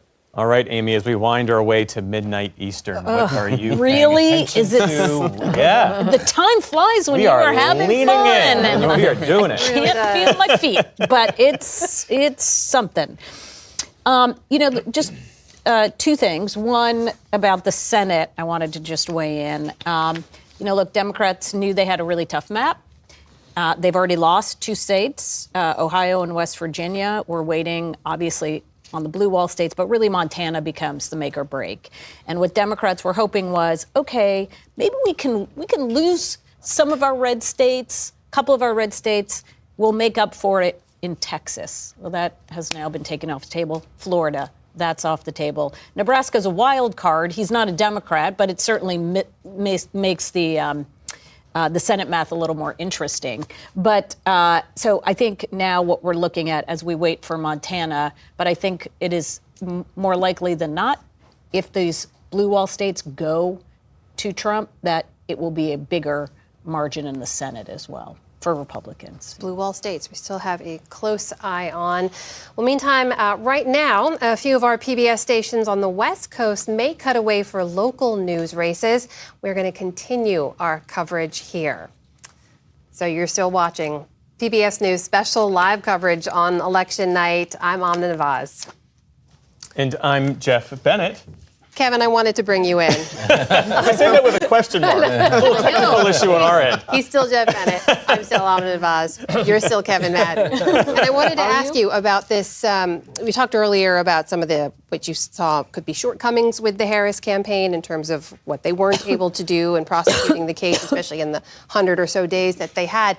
But what's fascinating so far, if we're seeing, and this remains true, that Trump continues to strengthen in red areas, is that this is a campaign that was really criticized for not doing enough to reach out to Nikki Haley voters, to moderates, to appeal to women. It really doubled down on the base, on getting young men and banking on low propensity voters to turn out.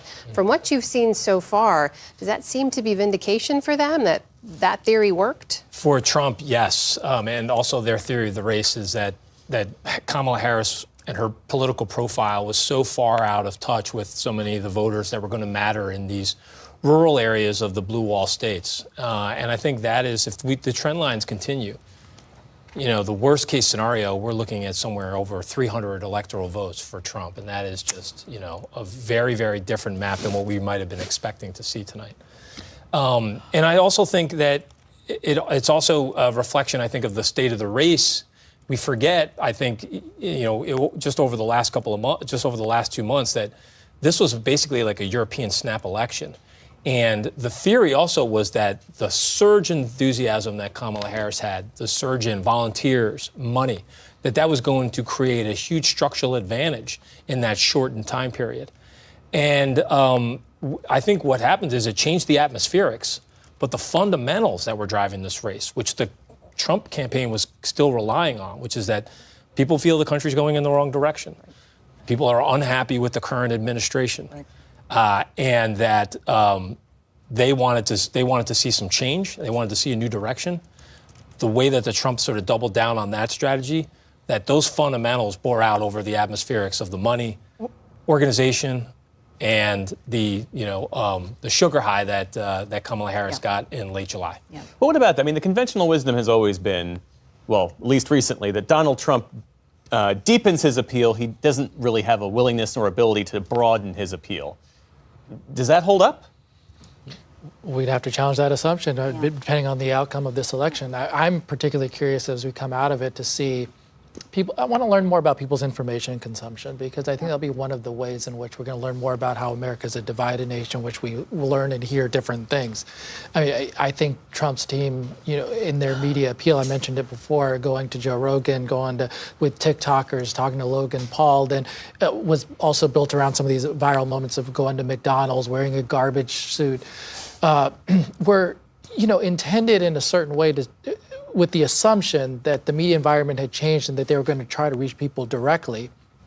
And I imagine, it would be interesting to find out after the election, lower propensity voters, how do they get their information? Where did they hear about it? What broke through?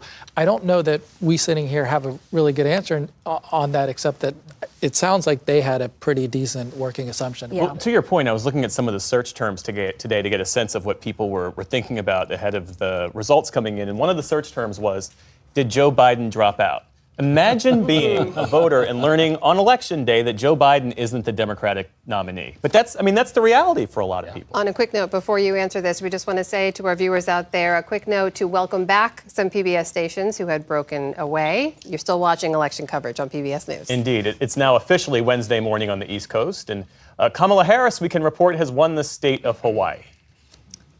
Let's take a quick look at where the national electoral map stands at this moment. Midnight here on the East Coast, former President Donald Trump with 230, Vice President Harris with 209. I didn't mean to cut you off. Please go ahead. I was going to react to Jeff. You want to reframe the question? Because I had a reaction to it. You were saying you Googled or saw. Right, and someone was asking the question, did Joe Biden drop out of the race? So my first reaction to Jeff, consuming a lot of conservative news, right-wing news, was actually they were wondering, was he forced out? Was he kicked out? Was there a coup? If you listen to a lot of the right-wing echo chamber, that is the proposition. Did he drop out or was it a coup? Yeah. That was my first, which goes to my point of how do we consume and what are we learning from what we think we're consuming? That is such a great point. And as someone with a teen, I think there are other people on this panel who have this, just watching the YouTube algorithms is fascinating. They can start on I'm looking for clips about sports. I'm looking for clips about video games. And it does not take long before you are in a political discussion. And everywhere that the boys are, it is a Trump conversation. Well, this is the world I know a little bit about. So More Perfect Union, my organization, now has 1 million plus subscribers on YouTube. We built it up over a short period of time. And when you can learn where do people come from and where do they go. And we were thankfully getting people from Tucker Carlson, Joe Rogan come into our channel. And then watching them go, and you're right, go into political conversation, which the conservative world dominates on YouTube. There are way more people on the conservative end of the spectrum and pro-Trump in the perspective than there are anything on the other side. And this question, though, that you raised about people searching for how President Biden left the race, Jonathan, it feels like we need to talk about this as well, because Marcia Fudge mentioning earlier, the last 107 days, and that struck me because I was like, oh, that's right. It hasn't been that long that Vice President Harris has been at the top of the ticket. Mm-hmm. We have spoken at length and in great detail about this campaign that they had to kind of get going, shift over from one candidate to the other, message discipline. They seemed pretty nimble, had a good rollout. But I think there is a question here. Had Biden dropped out sooner, would we be in a different position now? What do you think? I don't know. I'm going to deal with the campaign that we have. And I want to remind everyone that, because I think this conversation seems to be drifting into she lost and let's diagnose, let's do an autopsy on. We are nowhere near that right now. Exactly. We are nowhere, correct. We are nowhere near that. And so I think the vice president has run a fantastic campaign, given that it's just been 107 days and what she's been able to do in that time.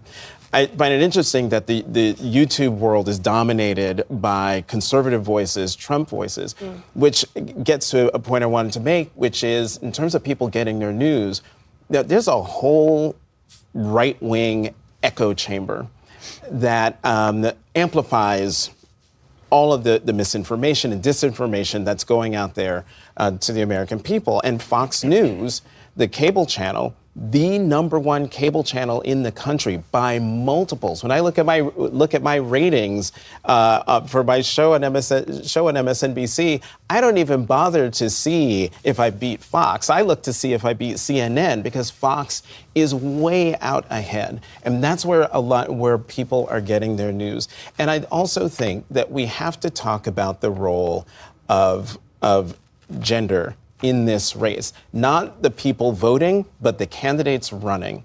One of the things that I wondered about when the vice president took the top of the ticket, I wondered if we would see a Bradley effect when Tom Bradley ran for governor of California in the 80s. And if you looked at the polls, the people said, oh, we like him, and everyone expected him to win, and he lost by a lot.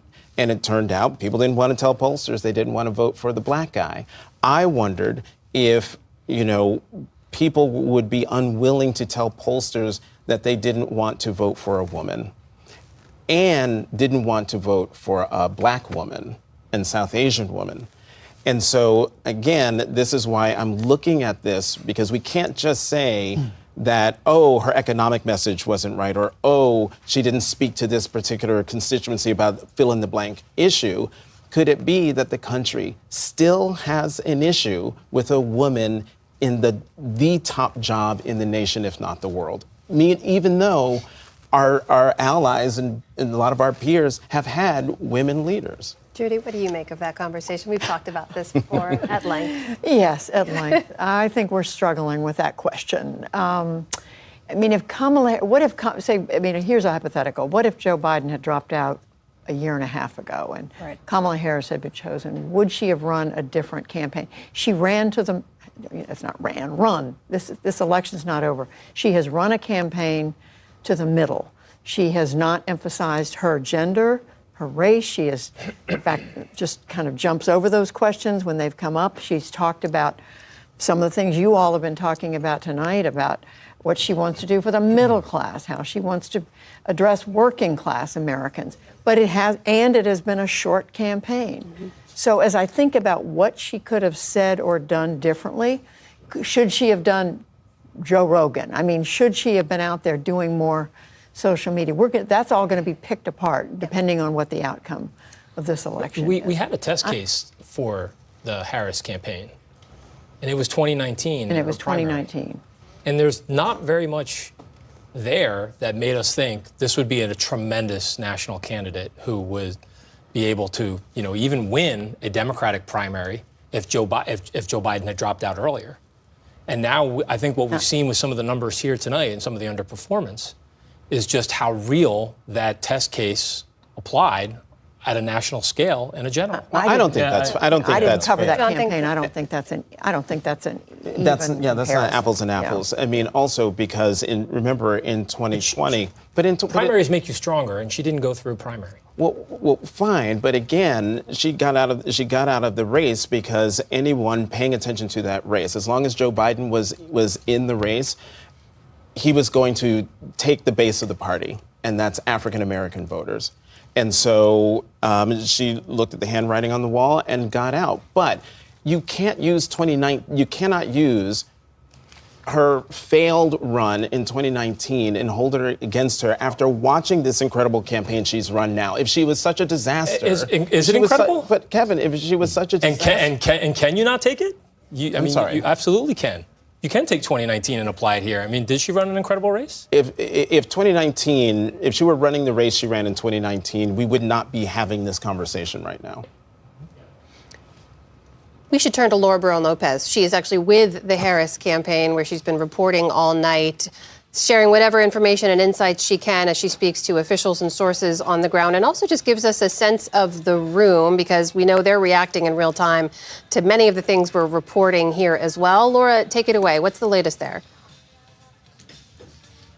Thanks, Amna. So we're here at Howard University, and the crowd has quieted a little bit as the night has gone on. But every time they see a state called for Harris, they roar back to life. At one point, they did call for the DJ to start playing rather than listening to some of the results come in. But the crowd is still going here as they hold out hope that Harris can succeed by winning the blue wall states as well as Nevada. But when it comes to the Democratic sources that I'm texting so far, a lot of the Democrats are still cautiously optimistic. None of them are saying just yet that they feel as though they're feeling ghosts of 2016. They say they're rejecting that this is like the Javits Center and Hillary Clinton's run. Right now, I was texting with a Democratic House member in Nevada who is extremely confident that Harris will win Nevada. So they're really looking to that western state, to the Latinos in that state, which are different than the Latinos on the eastern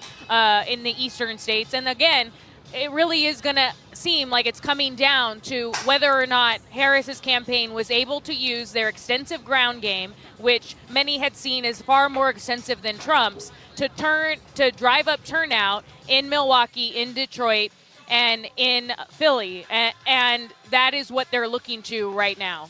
Laura, I don't know if it's made it into the room yet, but we can now report that Harris did pick up one electoral vote in Nebraska's 2nd congressional district, mirroring what President Biden was able to do back in 2020. That's a place where they will allocate based on congressional district there. And you have been gaming out, as I know campaign officials have, the many scenarios in which that one electoral vote could make the difference here. That's exactly right. The blue wall plus that electoral vote plus Nevada would get Harris there if she's able to keep a hold of all of those electoral college votes. Now, again, I was texting with some Democratic sources asking how they felt about Arizona. And Arizona is, of course, leaning towards Donald Trump right now, but they aren't saying that they think it's gone just yet. So they're still... Right now, some of them are starting to admit that they're a little bit nervous, but they're trying to project as much calm as possible, reminding people here what it was like in 2020 when, at this point, some of these states were looking as though they were favoring Donald Trump, and it wasn't until into Wednesday and beyond when things started to shift for Democrats. Laura Barone-Lopez at Howard University with the Harris campaign. Laura, thank you. Let's go down now to Florida, to West Palm Beach, where William Brangham is with the Trump campaign. So, William, if you could hear that, Laura was saying that her sources are telling her that they still hope that there's a path, see a path through Nevada, Nebraska's single congressional district, and the blue wall. What are you hearing from your Trump campaign sources? We're hearing the exact opposite. Incredible sense of optimism. I mean, before North Carolina was called, the Trump campaign officials I'm in touch with were saying, this is clearly going to go for us. They believe Georgia is the same. They also still believe that the numbers that they are seeing in Pennsylvania indicate that that is nearly a lock for them. And here in the room, it has been the same thing. It's like that the call for North Carolina came in much later because CNN does not use the AP call like we and many other news organizations do. So we all knew that North Carolina had gone for Donald Trump, but this room did not. And so when CNN, which was what was being broadcast in the room, finally announced that many minutes later, the room erupted as loudly as it has this entire night. And I think it's one of the first times you've had a huge group of Trump supporters cheering anything coming out of CNN.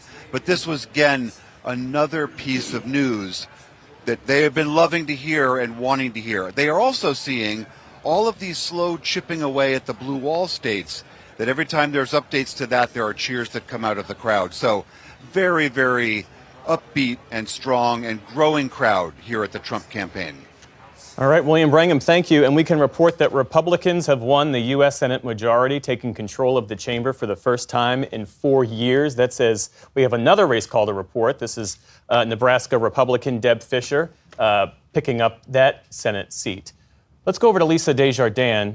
Lisa, can you put this into context for us and walk us through what you know? Yeah, absolutely. So the question now is not, of course, who will be in charge in the Senate, but what will be the majority for them. Right now, as you say, we've got 51 votes. A reminder of how the Republicans got here. They were able to flip West Virginia. Joe Manchin retired, and then they were able to hold on here in Nebraska, and then they were able to also flip Ohio. Now, what we don't know is what's going to happen in Wisconsin, where Tammy Baldwin still is in a very close race. Jon Tester, also a potential seat that Republicans could flip. If they won in both of these seats, then this would go up to 53. Now, that's an important number for a few reasons, one of which is you think about the Senate Republicans. There are fewer moderates in that group than there used to be. Prominently, Susan Collins, Lisa Murkowski are the moderates. But if they have a 53-seat majority, Susan Collins, Lisa Murkowski can go another way, can vote with Democrats or vote against Republicans' agenda, and they would still have enough to pass what they wanted to there. Let's look also what's happening in some of these other key states. Arizona, you all were talking about this a lot. I will tell you, I still think there is very clearly, as Laura was saying, a way for Harris to make up this difference. She's behind by just 10,000 votes right now, 50% of the vote in. Look at this. In Maricopa County, where she's leading, her lead is 24,000 votes. It's only half of the vote in there. She could make up the difference there. That is a place where you have 1 million votes. That's a very possible route for her in Arizona. Also, Apache County. Now, this is not a place where there are a lot of votes, but it is a place where Harris expects to win and have a margin, as the Democrats have in the past, that's more than 10,000 votes. That makes up the difference right now in Arizona alone. Now, Republicans would likely also point out that they have their own places where they're waiting for some votes. Down here, only 12% in. And then over here, I think we've only got 50% in. But, Arizona is very much in play. That's 11 electoral votes that would be critical for Kamala Harris. Meanwhile, I want to point out an unexpected House race result, not result yet, but shaping up. This is Arizona's 6th congressional district down here, Tucson. Juan Ciscomani, the freshman, very popular, seen as a rising star in the Republican Party right now, behind, and he is down by 20,000 votes, 50% of the expected vote in. Now, we're waiting for results in some of the Republican dense parts of this district, but even so, we also have more Democratic votes coming in. So this is an incumbent that we didn't expect to be quite at risk to this degree. He was on the list to watch, but this is a margin that we were not expecting. And meanwhile, as you say, the path for Kamala Harris still does go through the blue wall. Nevada is still in play. Arizona is still very much in play. And, the night is young. It's only midnight on East Coast, right? The ever-optimistic Lisa Desjardins. Miles O'Brien is back with us. Miles, I understand that as part of your reporting, you've put together that there were some 60 bomb threats, not credible bomb threats, but bomb threats nonetheless, that were called in to polling sites across Georgia. Is that right? Yeah.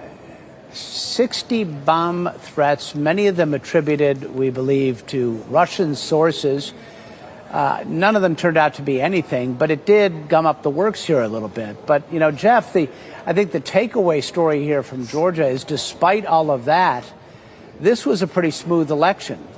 Georgia had a little bit to prove here. 4 years ago, they had brand new voting machines, these ballot marking devices made by Dominion Voting Systems. And they didn't have much experience operating them. And there was some controversy about whether they were a verifiable way of doing the vote. They've had some experience with them since then. This time around, no pandemic, of course. And the machines seem to be working. No indication of any technical failures.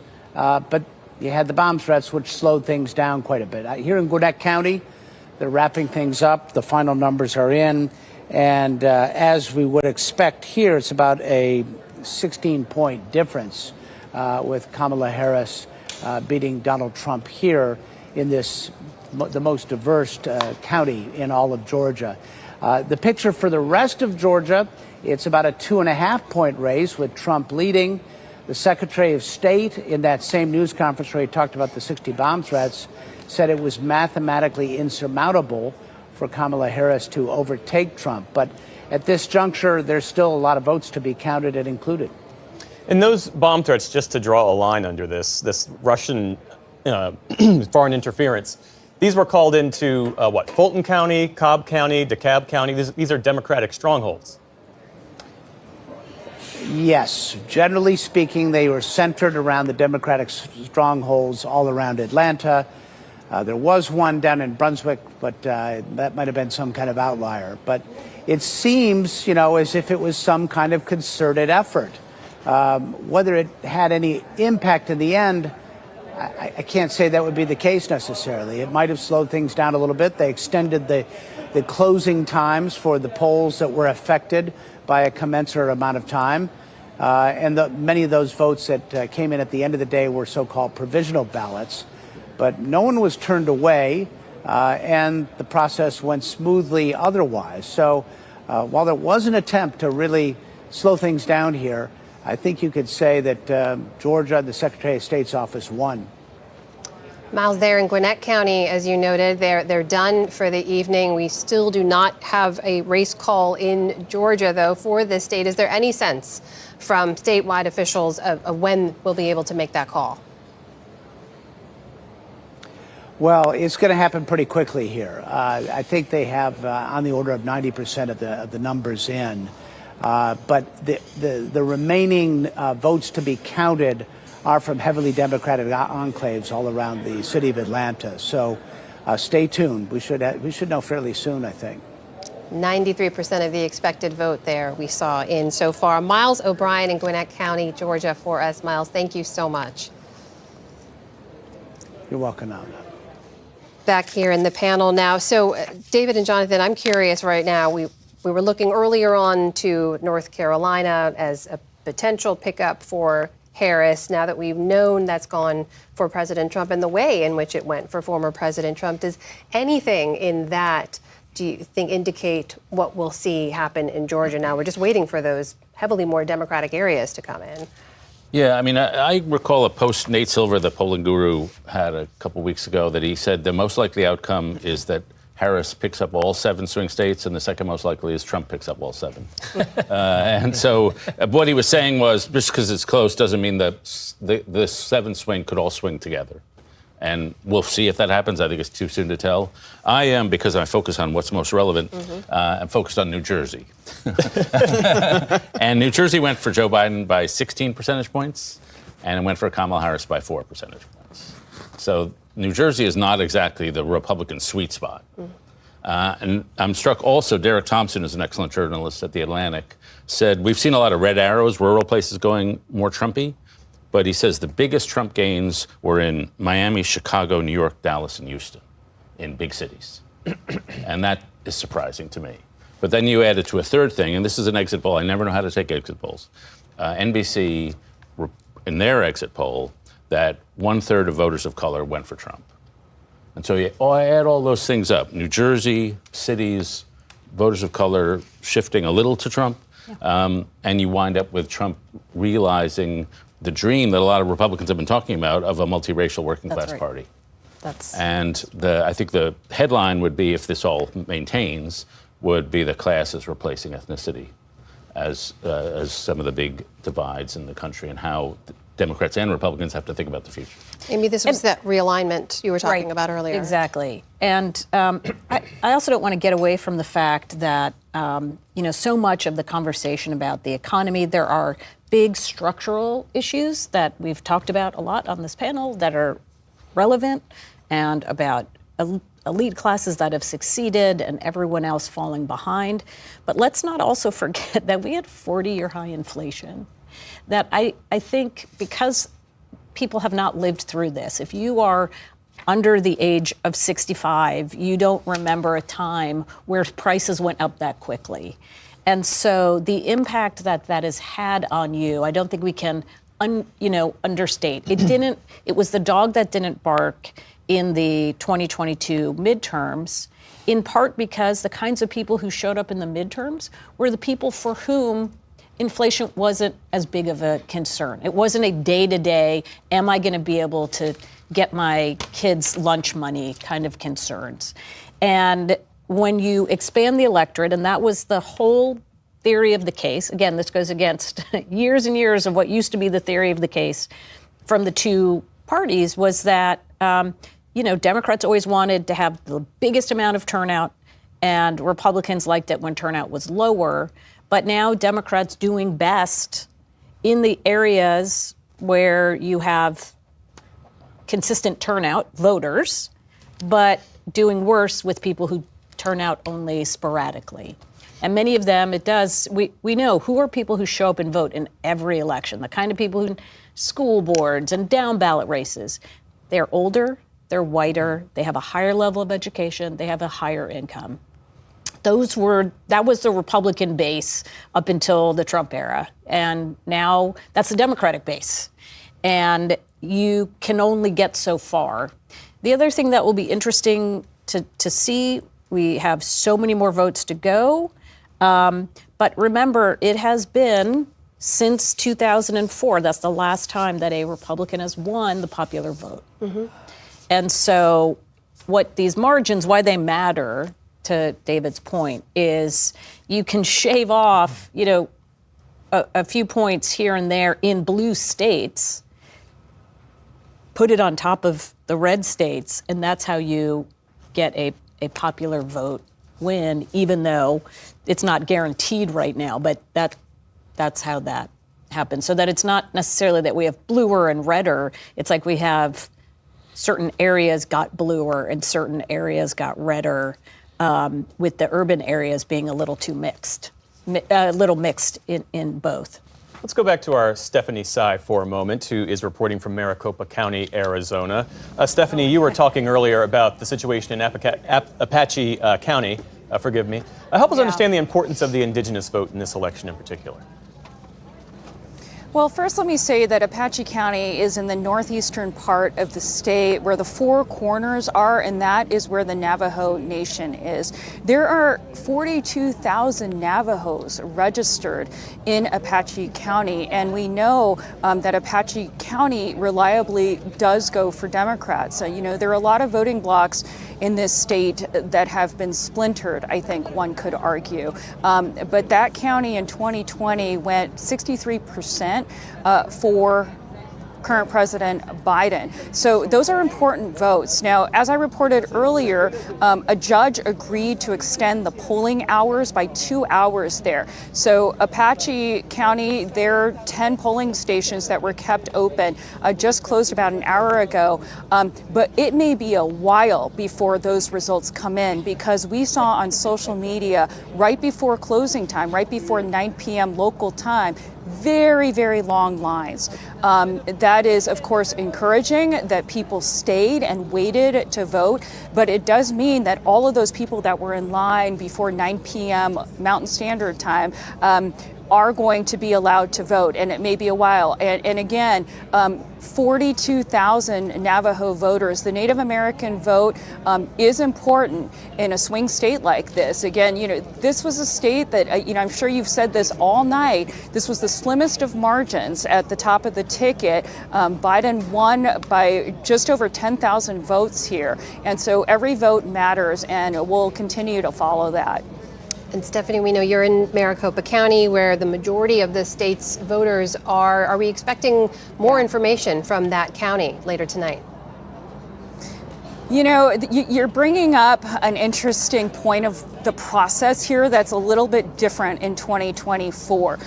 Usually at this time of night, we will have gotten a second drop of ballots released, results released. We haven't seen that. We expected it at about 9:30 p.m. local time.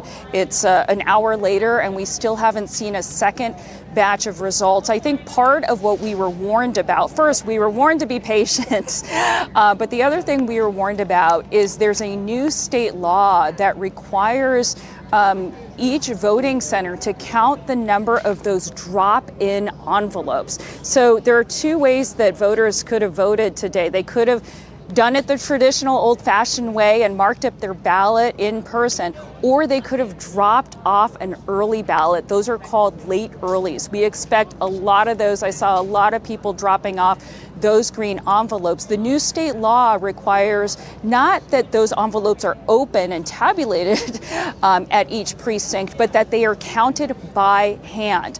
And so that was expected to delay the process. I think that's what we're seeing here tonight. So as it stands, results are trickling in from other counties throughout the state, but Maricopa County has not released results for the last hour and a half. All right, so that's Stephanie Sy reporting from Maricopa County in Arizona for us tonight. Stephanie, thank you so much. Let's bring it back to the panel now. We're at 12:30 on Wednesday morning, everybody. Yes, we are. Happy Wednesday. You know what we haven't had a chance to talk about, and Zach Schultz of PBS Wisconsin mentioned this briefly, but the impact of a third-party candidate in some of these places, in Wisconsin in particular, as Zach reported, could potentially be pulling enough vote that it's larger than a potential margin of victory for whoever wins the state of Wisconsin. RFK Jr. remains on the ballot in a number of states, including Wisconsin and Michigan. Judy, as you traveled the country and talked to people, was there openness to consider a third-party candidate? Was that something people were even thinking about? I mean, to be candid, people didn't bring it up in most places. I mean, there were a few instances, for example, when we were in Florida last year, at the end of last year, Sarasota, at what is called We the People Health Clinic, a place where they reject the COVID vaccine and they offer what they call alternative medicine. There was mention of RFK. This has been a year ago. Yeah. But I would say since then, people haven't brought up Jill Stein or RFK for that matter. So.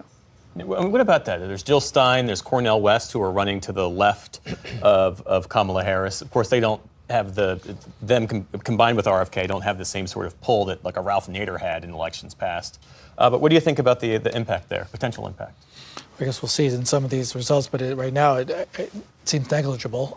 Trump's numbers just pulling in a whole bunch of new voters is really the story of the night. Beyond, I think we now agree, beyond maybe even 2020, yes.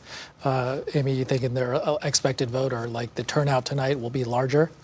I don't know. I don't know in what. some of the battlegrounds. In some of these battlegrounds, it'll be. And so that really is the story where I think Democratic assumptions had been that, if you have Trump at 48, 49. Right, that's the ceiling. That's a ceiling. But it's not. And if you're at 51, various places, third parties are not really important at that juncture. Yep. Do we know enough yet to know if the Harris campaigns bet that they could potentially pull in the Nikki Haley voters and that the outreach to never Trumpers or disaffected Republicans would work for them? Do we know enough yet to know if that was effective?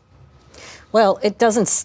Again, we have to wait until we get our numbers in from Philadelphia and the Philadelphia suburbs. I'm sure Lisa can bring up the Philadelphia suburbs on her fancy map anytime soon. But that's what I'd really want to see is how is she doing in those suburban collar areas? It looks like in Oakland County, she won by 10, but I don't think that's any better than what Biden did, right? If not, maybe a little lower? This is anecdotal. I don't know if the numbers will bear this out, but there's a possibility that could have backfired. If you are a traditional Democrat or even a progressive Democrat, the idea of Kamala Harris paired up with any Cheney would potentially sort of cause you to some alarm with the Harris's commitment to more progressive policies when you're carrying with Cheney, particularly on some of the national security issues.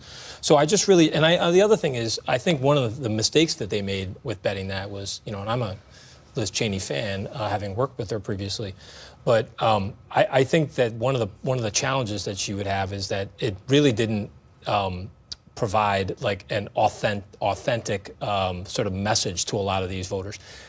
Liz Cheney doesn't necessarily have a constituency in a place like, Pennsylvania or Wisconsin.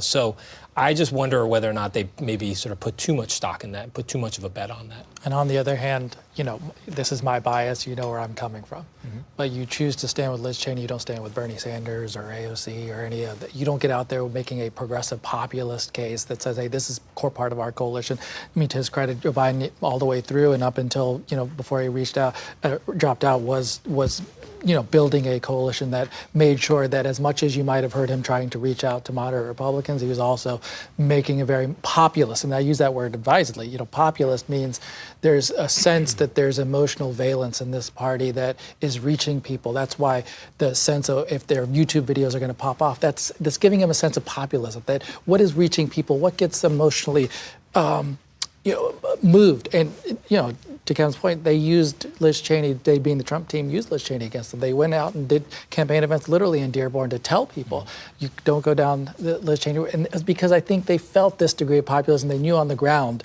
the community did not respond to it. Faz, are you saying you think that was a failure of the campaign, that they didn't lean into the populist aspect for sure. enough? I mean, as a party, as a brand, I mean, this should be a moment of self-reflection. Regardless, I think she could potentially still pull this out, and maybe not. But even regardless, to be clear, she absolutely has a mathematical path at this point, as we speak. Regardless of outcome, to say New York, New Jersey, what we're learning of people of color in major urban areas moving away from the Democratic Party, that is the story of tonight. That is the core one. What is the Democratic Party brand? If the assumptions were made of silent voters, people wanting to move off Trump, abortion would be a mobilizer, catalyzer, democracy was at risk. Class populism is the story for a Democratic Party. How do you get back to your roots of what you were? What about that? I'm sorry, go ahead. Yeah, I'm a moderate, so I always like when parties move to the center. Like, that makes me so happy. But, you know, the Republicans had their famous autopsy after an electoral defeat where they said, no, we need to move to the center. Right. And Trump did the exact opposite, and it turned out to win. And so it's possible for the Democrats, if they do lose tonight, we'll see, they're going to have the big debate they have every time they lose, so that every party does. And people like me will say it should have been run to the center. But it's possible the center just rings establishment to a lot of people. But you were mentioning it earlier, David, because your point was very valid. Life expectancy, the ability of a middle-class person to pay for college, pay for housing. This isn't just, the price of a loaf of bread. It's just literally economic freedom, the ability to feel like my kids will do better than me. Right.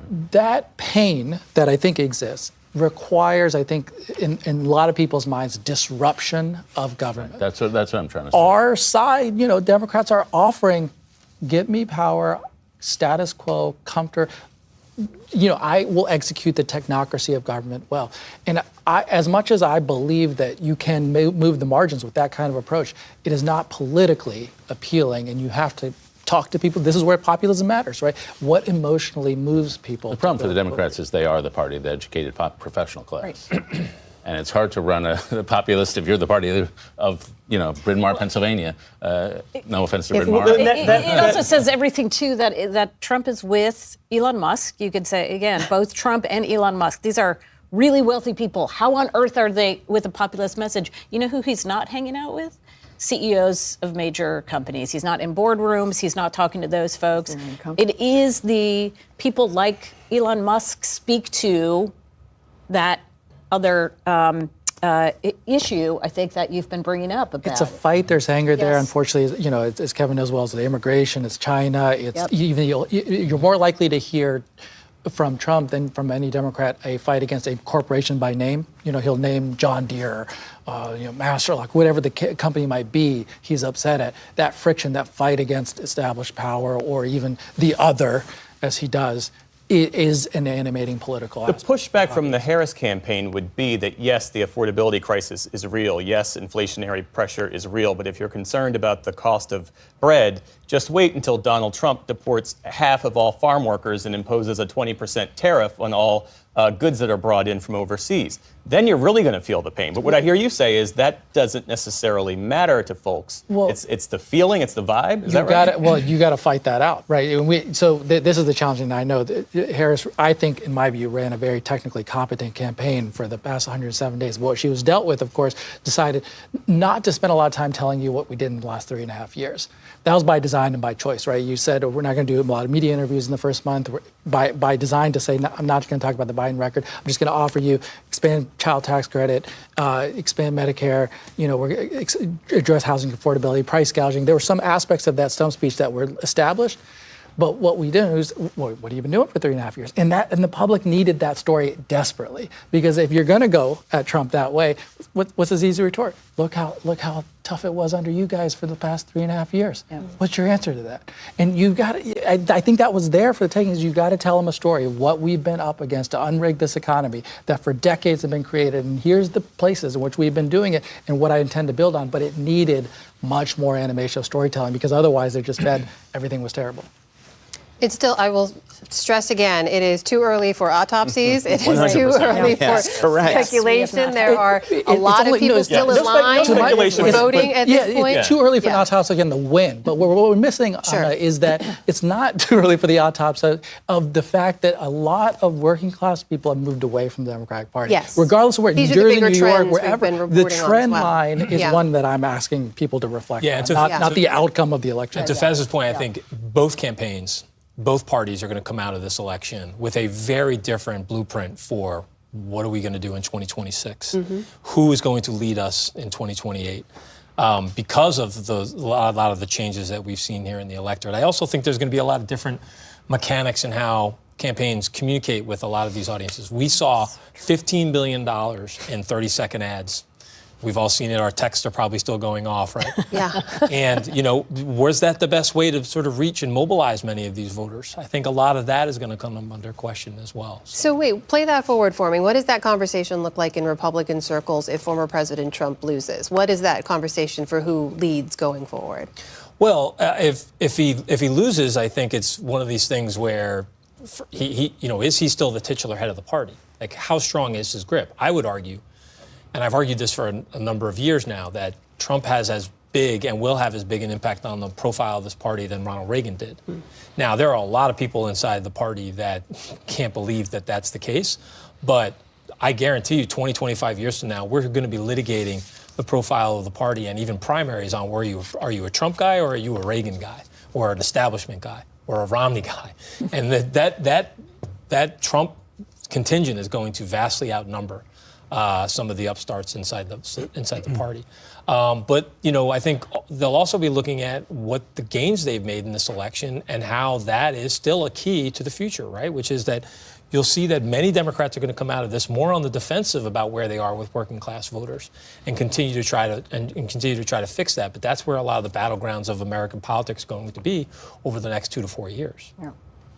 All right, can we just do a quick reset and put up the electoral map and see where things stand at almost 12:45 a.m. Eastern here on the West Coast? We're on the East Coast. I'm sorry, on the East Coast. It feels sometimes. I will say, the couple of years I lived in Los Angeles were terrific. With you, actually, if we were on the West Coast, this would be fantastic. This would be great. I would be so fresh. But it is a great time. That's right. Let's check back in on the national map and kind of reset because we have gone down a lot of different paths here. We're still waiting on all these key races to be called, and that's where the presidential race will be decided. We'll see if we can get that back up in a second. In the meantime, I think Lisa Desjardins is over at her screen as well. So here's a look at where things stand when it comes to the race for the White House. Former President Trump with 230 and Vice President Harris with 210. And you notice those blue wall states we are waiting for.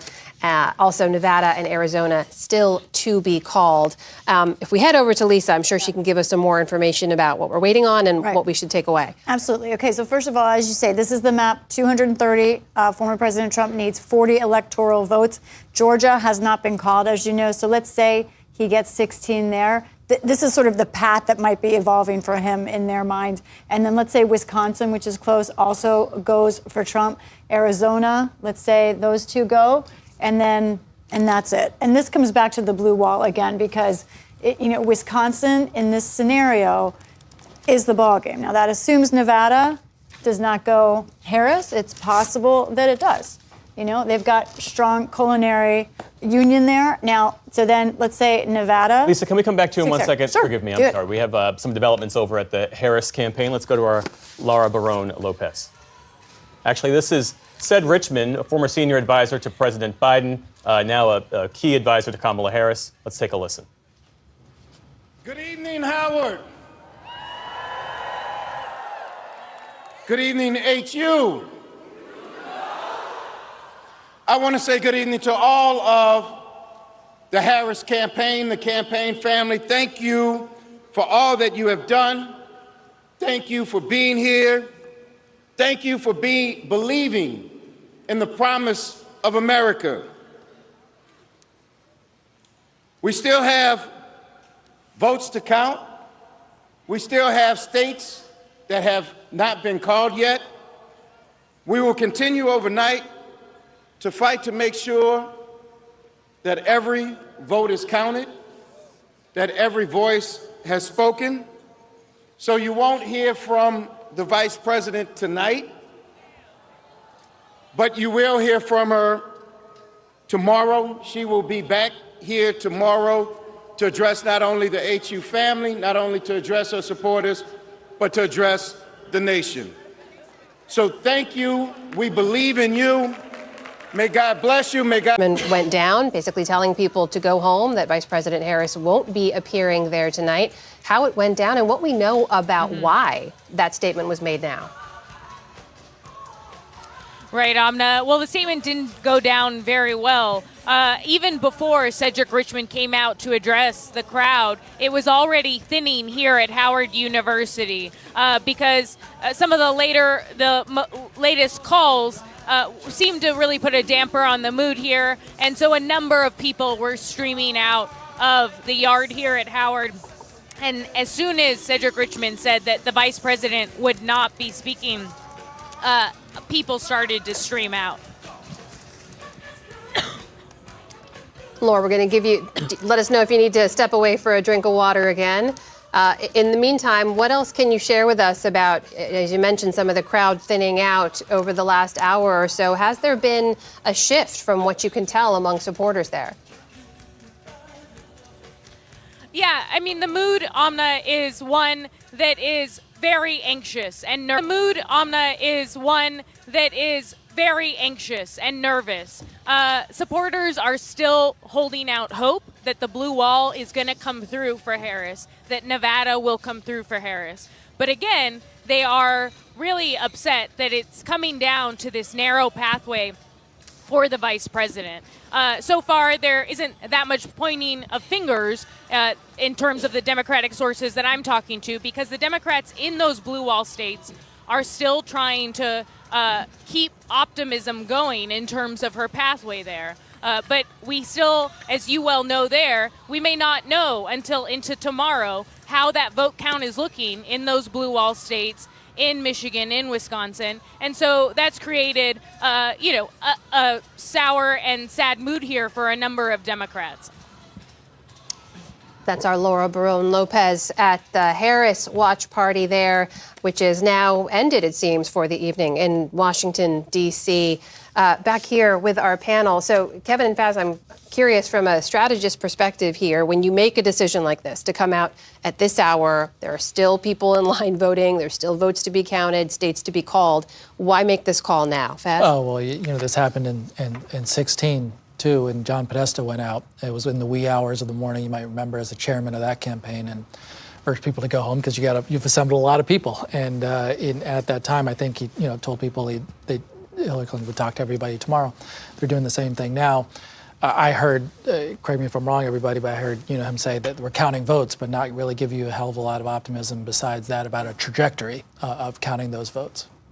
It's a tough call to make a speech like that. I've never had to make that call. I've only been writing a speech saying that we had lost on one, and then on the other I was getting ready for a recount in Ohio in 2004. So I think the contrast is probably about to be very apparent. I expect that Trump will not wait much longer. I think we're probably looking within the next hour or two where Trump will come out and really send a very powerful contrast message to what you heard from Cedric Richmond tonight.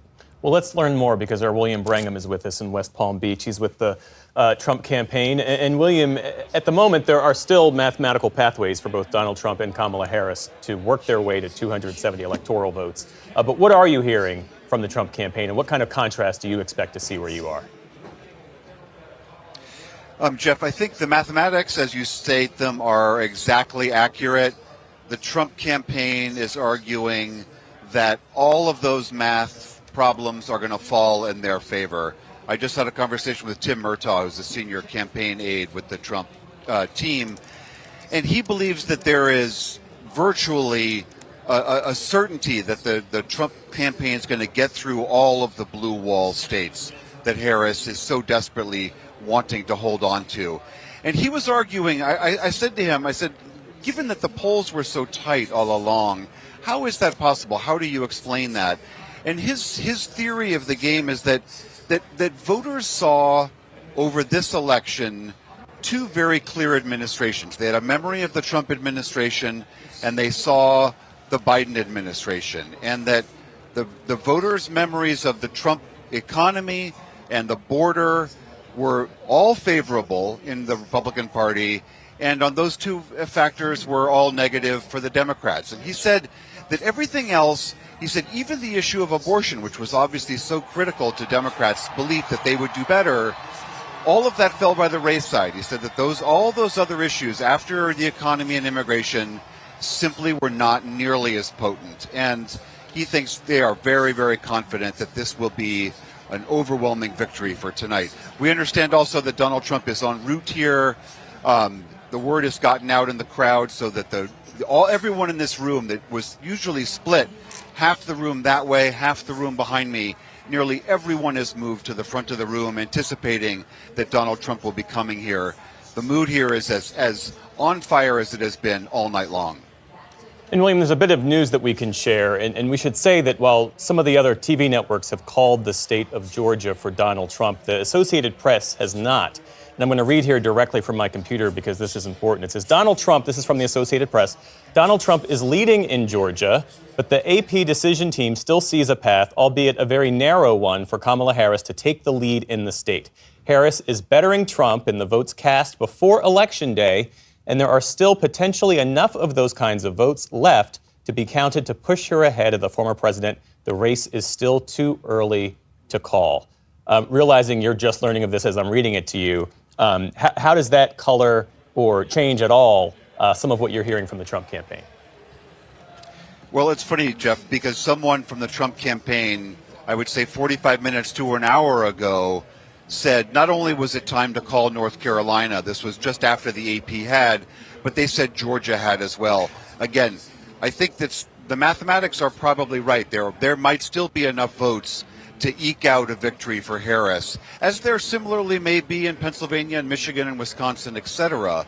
But the Trump campaign believes that their analysis of exit polls and turnout proved to them internally that that's their state, that they will take Georgia. So again, it may be accurate what you're repeating, but the Trump campaign is completely confident that that will fall into their camp very soon.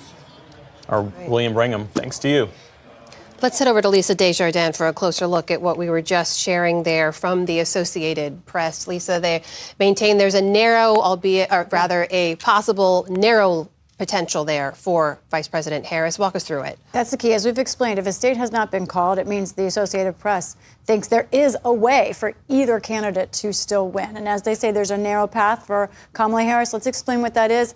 Mainly the communities around Atlanta. Let's look at this. Fulton County, the largest vote total that Kamala Harris will probably get tonight in the state. 91% of the expected vote. So there's still almost 10% left. And this is a factor in the math that the AP is doing. It's not just that there's only 9% left. It's that she has such a huge margin there. So that 9%, that's thousands of votes right there.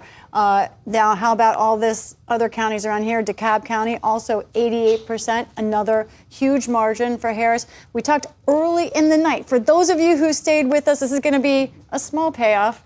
Early in the night, we talked about this area right here, the Georgia Lowcountry, Savannah, Chatham County. Look at that. This is the county that actually has the least amount reported right now, 80%, still 20% left to go. And Harris does have a very strong lead down there. She really has to get all of the remaining votes, a very large percentage of the remaining votes in these places. But this is why the Associated Press has not called this state yet. And just taking a quick look around other states that are out, the blue wall, if the Trump campaign is saying they can win it, let's see what's going on. We see here that we are getting more and more results around Philadelphia County. Look at that margin that Harris has, enormous margin, but we're now at 78% coming in here. And to give you a sense of Philadelphia County in the past, where Harris is compared to the past, hold on, let me get the right button. Look at this. So right now, she is behind where Biden was in Philadelphia, which was also behind where Clinton was. That's not where they want to be. She needs to do better than this with the remaining vote in Philadelphia in order to do well here in Pennsylvania. I've also noticed that this swing county, Erie, we pay a lot of attention there. With 98% reporting Trump is winning there, he's managed to also, at the moment, with 97%, really run up the total in Lancaster. And let's look what's going on in Chester County and compare it to the past. Important suburb county. Here we go, Harris, right in between Hillary Clinton and Joe Biden. And there's one more. Our producer, Matt Loffman, is reminding me of another good one to look at, Northampton County right here. This is a critical swing county, and right now, the Trump campaign must be delighted to be winning here. This is a place where it has swung back and forth. Look at that. Joe Biden was able to flip it, and now Donald Trump is within reach of flipping it with 98%. So you can see some of these suburban eastern counties, the Trump campaign did well. I know you haven't been talking about what happened here, but from my reporting with the Trump campaign, Chris LaCivita took a risk with a turnout campaign plan, the Trump Force 47, that a lot of folks thought might not work. It was not a coordinated campaign, but they've gotten their voters out. Is that Trump himself, or is that their ground game? We're going to spend a lot of time talking about it, whether he wins or loses. They're doing well in a lot of these counties, better than expected. Lisa Desjardins, thanks so much. Amy Walter, we have about 90 seconds. I'm going to interrupt you, and then we're going to pick up your thought on the other side. How about we do that? As William and Lisa were talking, you were squarely in their amen corner, shaking your head in agreement with what they were saying. What are you seeing that tracks with that? Well, if we can have time, I don't know if we do, to put up just to get to this point about I think it was what William said that the Trump campaign was talking about, the contrast between the two administrations. And I think this is really another key element in this race. Biden's job approval rating overall, 43%. Trump's retrospective job approval rating, 50%. And so if you do make the case that, okay, do you want to stay the course or change direction? We think a lot about the fact that, well, Donald Trump wasn't particularly popular. He still is underwater in his favorable rating. But on the question of who do you trust on the economy, Trump has an 8-point advantage. Who do you think did a better job as president? Trump has the advantage. And that again, was the theory of the case that the Trump campaign had, that all of the other stuff about him that people didn't like would be overcome by the frustration that they have with the status quo. We are winding our way to 1 a.m. Eastern, and we're going to take a quick break, let our audience know that a few West Coast stations may cut away for local news races, but we're going to continue our coverage here. So here I am again, Amy Walter. Wow, Let's so continue. here I thought I had a break. Right. I was really looking forward to that. Same.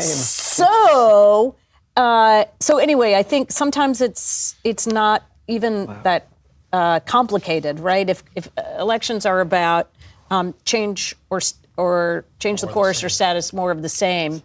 If you're not happy with the current status, you're going to want to change. Although what's interesting, if you just looked at this question of who would bring positive change, again, this is nationally. So I would be very curious to see this in the swing states. Narrowly, Trump wins 50-49 on who people thought would bring positive change. But Harris at 49-49. So it's not like it was overwhelming. They both had some opportunity there. But I think this was really the key here on who did people think was a strong leader. Trump winning that by about 9 points, and Harris losing that question by a similar amount. So if it is, this was the Trump campaign message all along, its strength, its economy, its, kind of the going overboard in terms of appealing. We talked a lot about the macho campaign, right? We were all there at the RNC watching Hulk Hogan rip his shirt off. And the question was it going to backfire with women? And thus far, it doesn't seem to be the case. Kevin? Well, I would, if I were trying to simplify it as much as possible, I don't want to oversimplify it, but if we were to take out, sort of reverse engineer, like the voter that made the most difference coming out of this election, it would be the voter who walked out after casting their ballot today and they said, They rationalized the Trump economy in a way that said, say what you want about the guy, but the economy was better under him. Yeah. And I think that's as simple as you can get in this race. Why Trump had a certain appeal. You know, again, to cite a Mike Murphy lesson that he taught me back in the day, he said, you know, a lot of times this is a lot more like Hollywood than we think.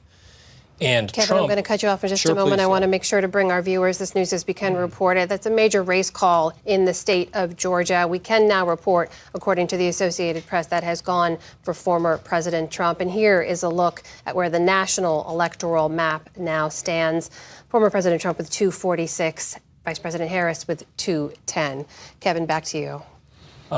Where my brilliant movie analogy that Mike Murphy taught me back in the day. Oh, I apologize. Actually, take a couple of seconds and regroup your thoughts if you don't mind, because we want to message something to our viewers. That's right. Once It is now 1 o'clock on the East Coast, and we welcome back a few stations who cut away for local race coverage. I'm Jeff Bennett. I'm Amna Nawaz. Polls have now closed across the entire state of Alaska. The race there is too early to call. Let's take another look where the electoral race count stands. 210 for Kamala Harris to Donald Trump's 246. We are waiting to see which way that blue wall falls. Kevin, your third attempt at trying to tell us what Mike Murphy told you back in the day. He had a great analogy about it being a lot more like Hollywood than we think, and that is that, you know, Trump, for all of his flaws, is a big budget film. You're paying your $10 and you're going in, you know what you're going to get. You're going to get entertained, there's going to be lots of noise, there's going to be big bangs. And Harris was a lot like an art film, and with subtitles that was making a much more of an esoteric point. And so for a lot of these voters, it did come down to as simple as knowing what they were getting with Trump. And in the space of 107 days, Harris not really being able to fill in the blanks and tell people why they should show up. Beth? Well, we'll see how the outcomes of this go. I look to the House and the Senate. Trend lines are not great right now for Democrats, but hopefully, things could turn. Wrestling with the Trump presidency with House and the Senate, which is one possibility, to be clear. There could be a number of other possibilities, but the amount of disruption that is we're on the cusp of is not imagined at that point. If you got that much power and that authority, he's talked about. If you think about the pledges and the promises, the mass deportation is obviously something he's talked about, and empowering police forces across this nation to start doing more raids and deportations. He's talked about drilling, so I'd assume aggressively moving towards drilling in public lands and elsewhere. He's also talked about the tariffs to be on the table, and then nothing on abortion, obviously. And so I just sense more of a retrenchment in how he animates that politics. If he were to win, I think is to my mind, hopefully something that produces a populist backlash, which the Democratic brand sorely needs.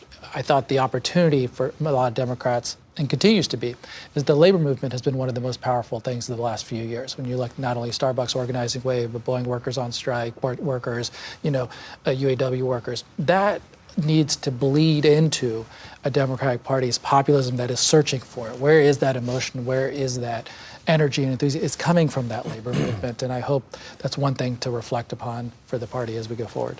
It's just past 1 a.m. here on the East Coast. I'll just note the Democratic sources I'm texting with are still stressing there's still votes to be counted, calls to be made. They're absolutely true. But, David, it's also true with Georgia going for former President Trump. Harris's path has to go through the blue wall, and really Pennsylvania more than anything now. Let's just go down the line and get kind of your thoughts at this state of the race, knowing what we know now and what we may not know for another few hours or even into tomorrow.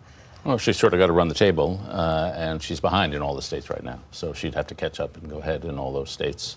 The one element I'd add in here is the international element. If you look at ruling parties pretty much across the world, they've all been shellacked.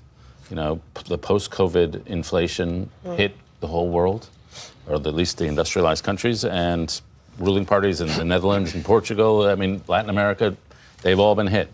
And in our country, I'd say Most of the inflation was caused just by COVID supply chain, but maybe a third was caused by the Biden administration overstimulating the economy. But the voters don't really care about that. They just think there's inflation, and so we're really mad about it. And then in a deeper level, not just inflation, if you ask people all around the world, Ipsos asked people all around the world, is your country in decline? 60-odd% said, yeah, our country is in decline. Do you trust experts in your country to relate to people like you? 65% say, don't trust experts. I mean, what's unusual is America is usually an outlier nation, but we are absolutely typical in distrust of authority, in feeling the system is broken, elites don't get people like us.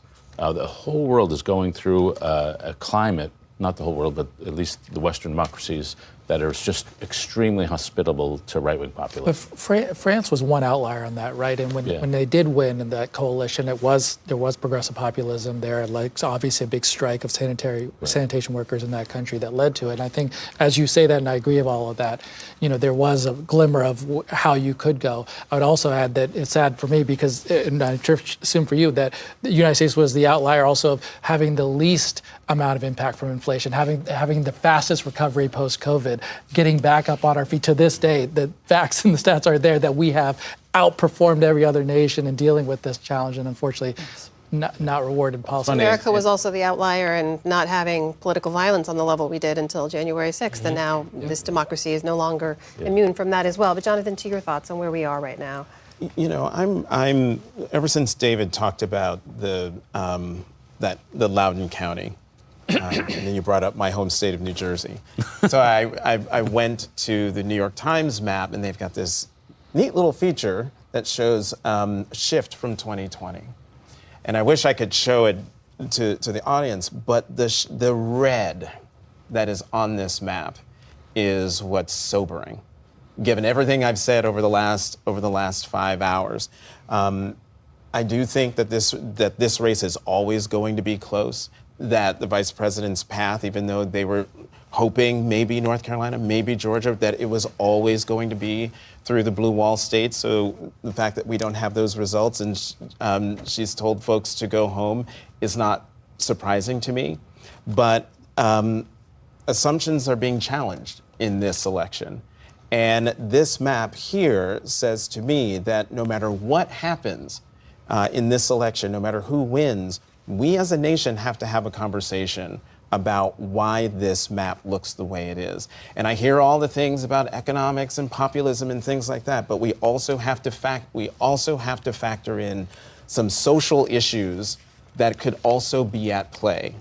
And I would, when I have a chance, maybe I was going to say tomorrow, later today, dive in to see what people said when they came out of the voting booth, why they voted the way they voted.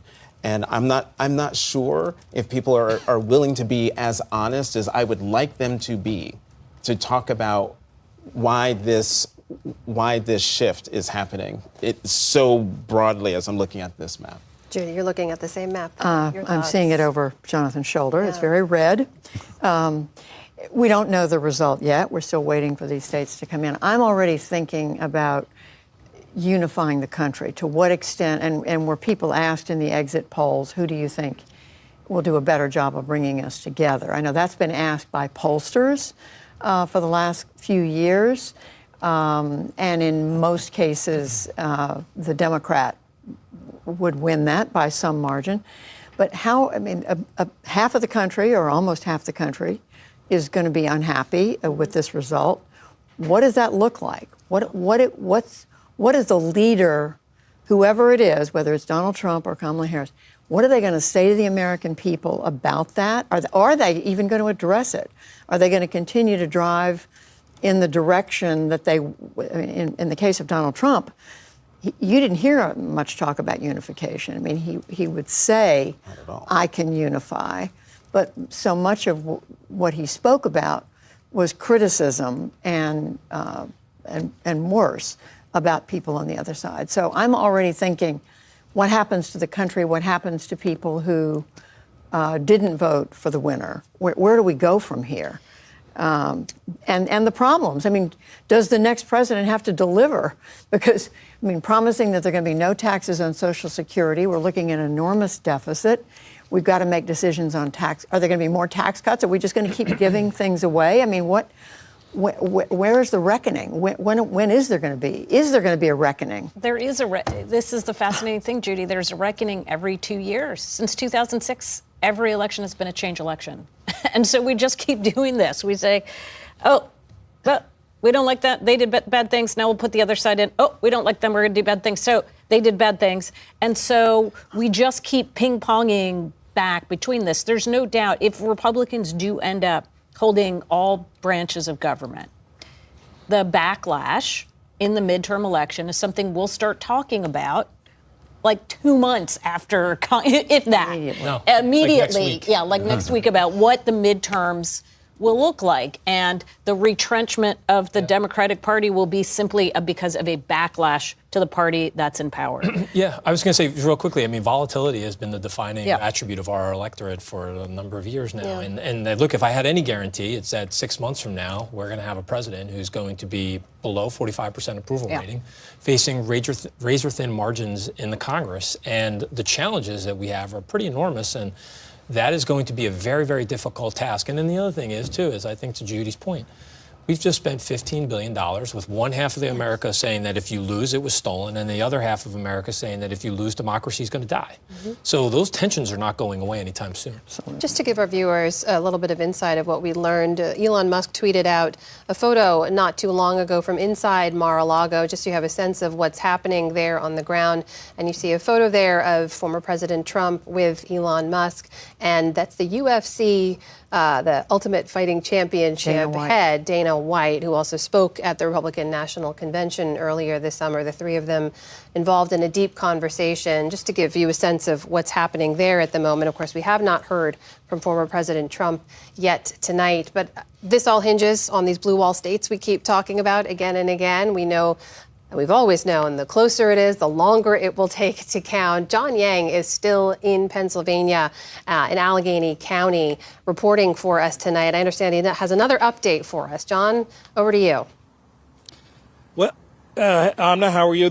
We have moved outside. As you can see, they finished their work at the Allegheny Ballot Processing Center at about midnight, processing about 221,000 mail-in ballots. They are still counting across the state in Philadelphia. By my count, they have about 20.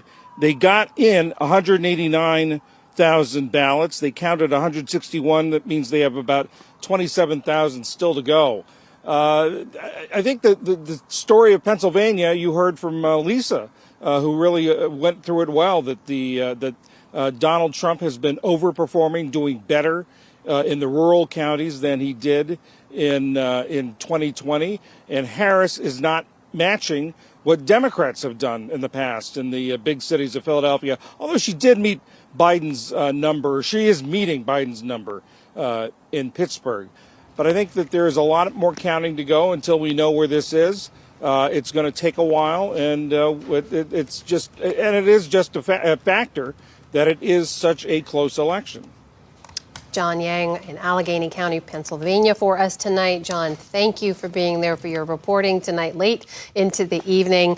Lisa Desjardins is back at the super screen wall to give us a little bit deeper dive into Pennsylvania. Lisa? Right. Here's what John's talking about in Pittsburgh and Allegheny County. This is a place where Harris is up by 19 points with 94% of the vote coming in. And let's look at it historically, why she's doing a little bit better than we've seen in other places in Pennsylvania. Right now, she's somewhere between Hillary Clinton, closer to what Biden did here. This is a good spot for her, given what's going on the rest of the map in Pennsylvania. Let's talk about that a little bit. Some other spots that I've noticed, we see some white working class areas where the margin that she's been is closer to 2016 than 2020. That's not what they want. I also want to look at another state where we just got a huge amount of data all at once. Nevada. Let's take a look at what's going on there right now. Now it's 6 electoral votes are becoming more and more critical. 75% of the vote just came in all at once. And with it, 51% for Trump, 48% Harris. Nevada, they like a show. They want to be glitzy, get some glamour and some bright lights. They've gotten our attention, that's for sure. And let's look at what's happening here. The main county, most folks know, the vast population center here in Nevada is Clark County, where Las Vegas is right now. Harris is up by 2 points. How does that compare historically? It's not great. It's not good for her. It's good for Donald Trump, where he is outperforming both 2020 and 2016. What this tells me is we were all trying to figure out what was going on with the early vote in Nevada. We saw a huge early vote there. There was a question about those who do not have a party affiliation with, which is most of the voters in Nevada. Could those be young voters that actually were going to go Democratic? What we're seeing in this 80% of the expected vote that we have in so far is no. These were voters, by and large, who might be new voters who showed up for Trump. Perhaps that low propensity formula that Chris LaCivita and the Trump campaign were talking about was actually working. Let's also look at what's going on in Wisconsin. It's 10 electoral votes, also becoming important. 51 to 47 there with 86% of the vote. But, you know, there is still a path there. This is why the Associated Press has not called it yet for Kamala Harris. It's right here in Milwaukee County. Look at this. She's up by 34 points in that county.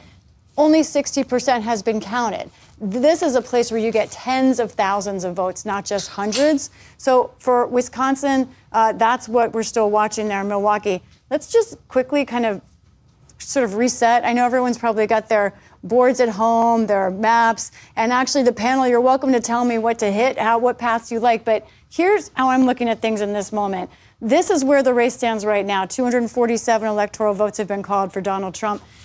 Let's say Alaska goes to Donald Trump. That's the expectation. It has not been called yet, but just gaming out where we are in this moment. So that would get him to 250. Also, Maine's 2nd district, that's a place where he's leading right now. This is sort of up here, the county, huge portion of Maine. Let's give him that. So then we see Donald Trump within 19 electoral votes of becoming president. Could get that in Pennsylvania, or it could be a combination of, let's say, Wisconsin and Arizona together. Now, Arizona, very much in reach for Harris. So let's say he doesn't get it. Let's say he wins in Nevada. That's not enough. So Harris could still lose Wisconsin and Nevada, but as long as she gets Arizona, she still stays in the game. So what I'm telling you is of these 5 states here, Pennsylvania, Michigan, Wisconsin, Arizona, Nevada, she's got to win, depending on the combination, 3 of them, especially Pennsylvania. The path is getting narrow, but it is there for both candidates right now. Lisa Desjardins, our thanks to you. Faz, when we look at Nevada, you know, it's the service workers that have helped Democrats win Nevada in past elections. The army of culinary workers union members, the service workers. How has the Harris campaign, first it was the Biden campaign, obviously, but then the Harris campaign, how have they been able to put that group of folks to work for them? It's the most working class state of the 7 battlegrounds, and you know it's one that I have a fair amount of history with myself, having worked for Harry Reid for many years and built what we long referred to as the Harry Reid machine. That was built out of culinary and a whole host of unions who helped galvanize those workforces into a consistent voting bloc. What we saw, you know, even when I was running Bernie's campaign in Nevada in 2019, we could already see that there was a fracturing of the union movement that Donald Trump had started to carve into it in his 4 years at the presidency. You go forward, you know, and you look at the union politics as it is now. Obviously, Sean O'Brien, head of the Teamsters, did not endorse Harris, held out, said positive things about Donald Trump. You could sense and feel the fracturing among many unions around this country, despite the fact that Joe Biden had been a very strong pro-union president. And I think, you know, it has to do with, I think, more of a desire of this disruption, that there's a feeling in many of the union movements that they want structural reforms and bring the hammer down. And I think some see in him, you know, one quote comes to mind, that because our government is corrupt, one union member told me in Michigan, we need a mob boss or a crime boss to fix this. And you can imagine, you know, you understand a little bit of the empathy of if the thing is so corrupt, we can't play by rules to fix this. And you can sense that among the union membership, there is some of that feeling. We have a race call to share with you. Kamala Harris has picked up the state of New Hampshire. with 88% of that expected vote in. So let's take another look at the overall electoral map, 214 to 247, as we wind our way almost to 1:30 a.m. Eastern. And in the meantime, we have another House flip to report as well. Democrat Josh Riley has won his election to the U.S. House in New York's 19th congressional district. He beat the incumbent Marcus Molinaro there. So that's another flip there. Amy Walter, I know you love to talk about the House races. I know you do. I know you do. Now there's, I remember correctly, two flips in New York. Right? And that was the number they wanted to get to. I don't know if we've had any other flips. I see some other. Matt Cartwright. Did Matt Cartwright get called? It was on the cusp. Okay, yes. so I don't know if that would be. We're being told two total. Two total have flipped. So just New York. There's a possibility that a Republican flips a Democratic seat in Pennsylvania. At least one of those. But it is just like this. The House really, truly hanging on a thread, and it is coming down to the same district. So this is the other fascinating piece of this. As we're seeing all of this talk of red moving the country in these states, moving more toward Trump, you're not necessarily seeing it having an impact on the House races. Right. And were kind of operating in their own atmospherics. Now, we don't have Michigan, we don't have Pennsylvania, so that's going to be very important. But if they do end up sort of splitting the difference, what does that tell us, right? And again, as a House person, what it tells me is that those individual candidates and campaigns, they do matter. Yeah. And that you could be able to, even as the margins maybe were a lot narrower or bigger in some of these places, that it didn't necessarily knock those candidates off. And as we get to it, the kinds of places will matter a lot too. So we're talking about states, but within those states, the House districts can be so very, very different from what the final statewide vote looks like. That's interesting. What do you make of that, David? This potential disconnect between what people say they want in a House race versus what they say they might want in the presidential race. I was thinking what would happen if the White House, the Senate, and the House all flipped. Yeah. Well, it has never happened before to have we've never had a double flip, right? We've never had the Senate and House both each flip. Control.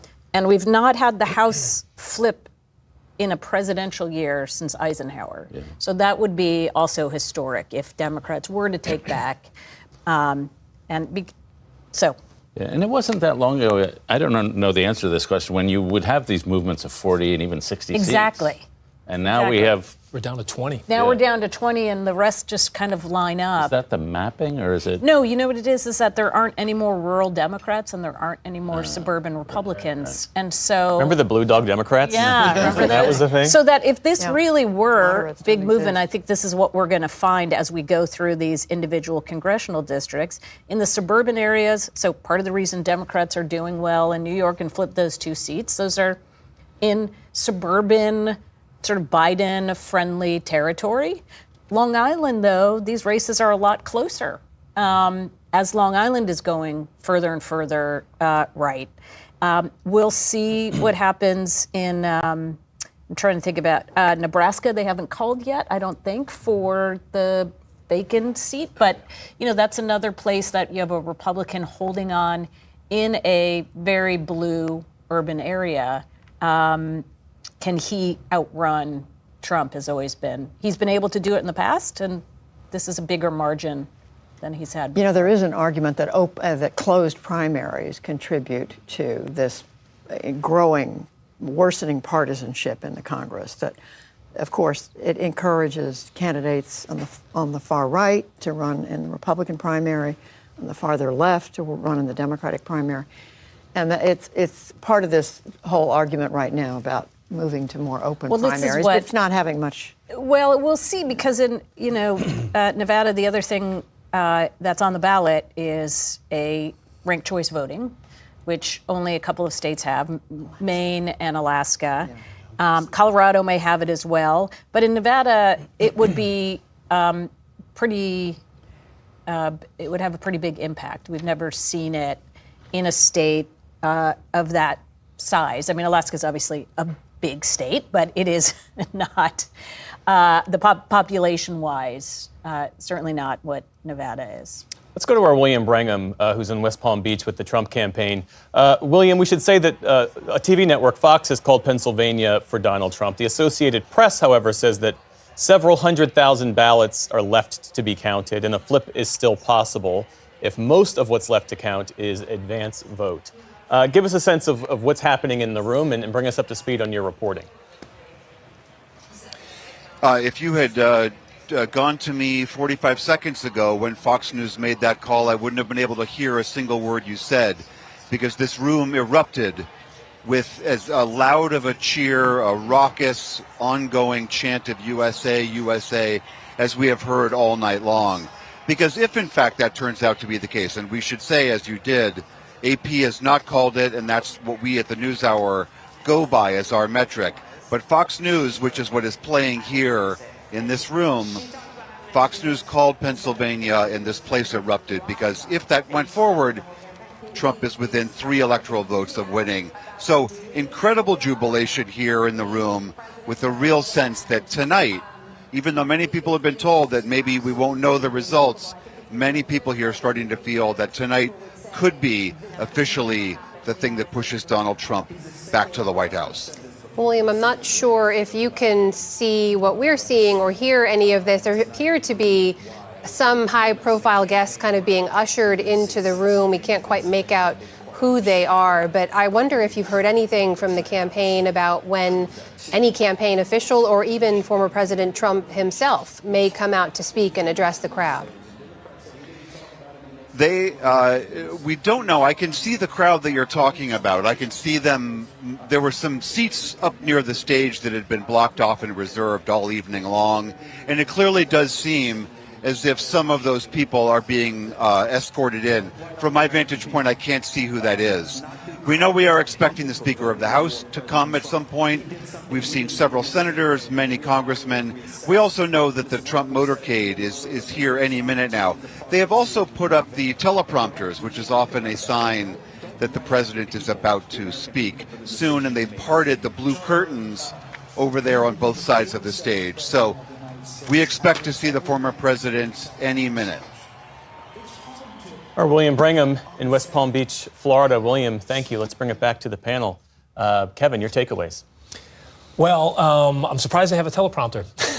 I would have thought that Donald Trump would be coming out tonight and speaking without one, because if you look at the last 2 weeks, he wasn't exactly on message discipline. And I think he still might, Kevin. What's that? He still might go off the telephone. I think he will.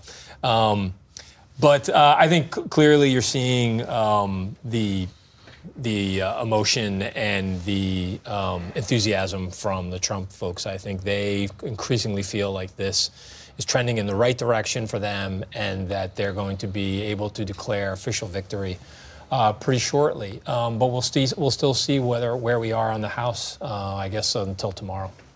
Faz? Yeah, I was tracking some of those House races too, alongside Amy, and I think Becca Cook not going to pull it out. No. She was 10 in Wisconsin. Yeah, she was about 10,000 points behind. So looking at the places where you could have seen House Democratic pickups, they haven't quite materialized at the rate at this hour that we would have hoped for. Not to say that we know definitely what the outcome will be, but we had hoped that it'd be a little bit cleaner at this point about the House. And given that it isn't, the fears of a potential trifecta for Trump are very much, if you were playing that game that everyone always likes to talk about of, would you rather be us or them? Right now, obviously, you'd rather be Trump. David and Jonathan, of course, we should reiterate here that only Fox has called Pennsylvania for former President Trump. The Associated Press has not. Therefore, we have not. No other network has. But when you look at the blue wall, Harris needs to run the blue wall to get to 270. She needs to find a lot of votes. She's down by 3 and down by 6 in Michigan, which is kind of surprising, though there's some of the big Democratic counties are still out there. So that'll tighten. But down by 4 in Wisconsin. If you had told me that the gap in Wisconsin and Minnesota would be the same, I would have been surprised, because Minnesota is a pretty Democratic state. And so it's just, I mean, there's not much more you can say, but there's a prevailing wind in this campaign, and the wind is touching pretty much everywhere. Prevailing wind, which I hope shifts. I mean, she has to win the blue wall. And it is my fervent hope that that call by the other network is, it's 1:30 in the morning. I can't even think anymore. But it is my hope that the AP will flip that. Fox was premature. That Fox was premature, and that she hangs on.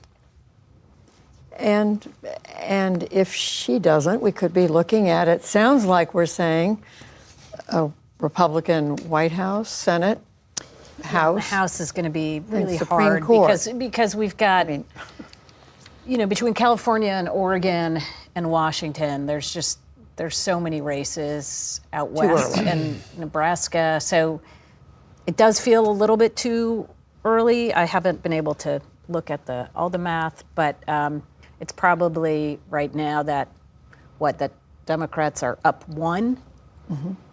And overall, but they're probably going to lose at least 1 Michigan, if not 2, and so that will even it back out. And so it is 1:30 in the morning. This is It not the is. time for me to be probing for deep, thoughtful conversation, and yet here we are. And yet here we are. Only because, and between everyone here, there is so much incredible experience and knowledge that if we just pull back the lens a little bit, because this election cycle has been one for the ages already, and we still aren't able to say who won it. Judy, if I can start with you, just to kind of reflect back on, I was just thinking on some of the big stories we've covered. There was 2 assassination attempts against one of the candidates. There was a change at the top of the Democratic ticket. There was a debate at the end of June that left everyone stunned. There were people who predicted that the incumbent president was not at the top of his game at this point in his career, but watching that debate, there's no question it left everyone with, I think, big questions about whether he should remain on the ticket, and we saw what happened. It took a few weeks, but you're right. And then the vice president, who had, frankly, people had not thought through what was going to happen. People did not expect that debate to go the way it did. So think about from the end of July until November the 4th, now the 5th.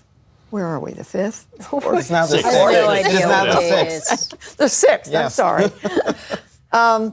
A lot's happened. Yeah. A lot's happened. Well, one thing It's that head spinning. also happened. I'm leaving something out. Well, so many things. If Trump were to win, one of the major things that I heard from working class people on July 13th, assassination attempt on Donald Trump.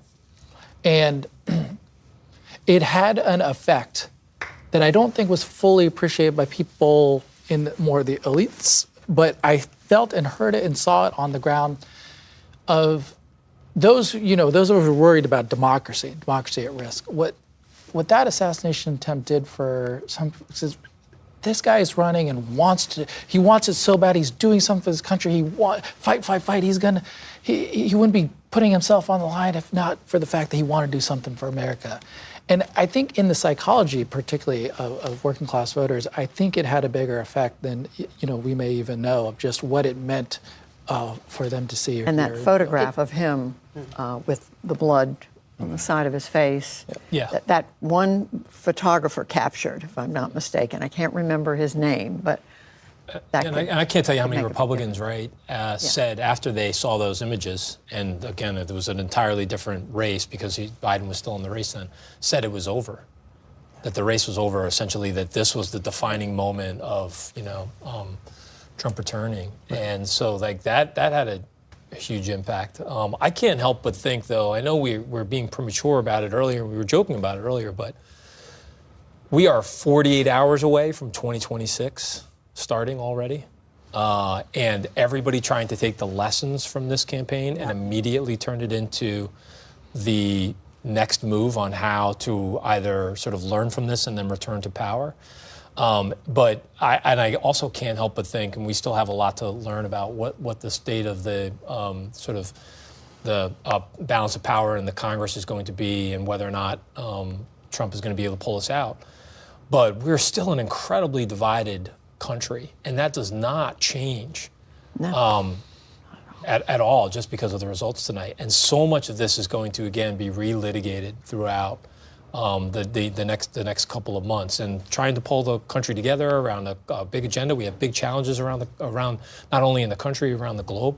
So much of that work is going to be incredibly challenging over the next couple of months. I would hope that we'd pause before starting 2026. Donald Trump right now, with all the votes that have cast or been counted so far, he's at 51.2%. So this is not an electoral college issue if it stays this way. Right.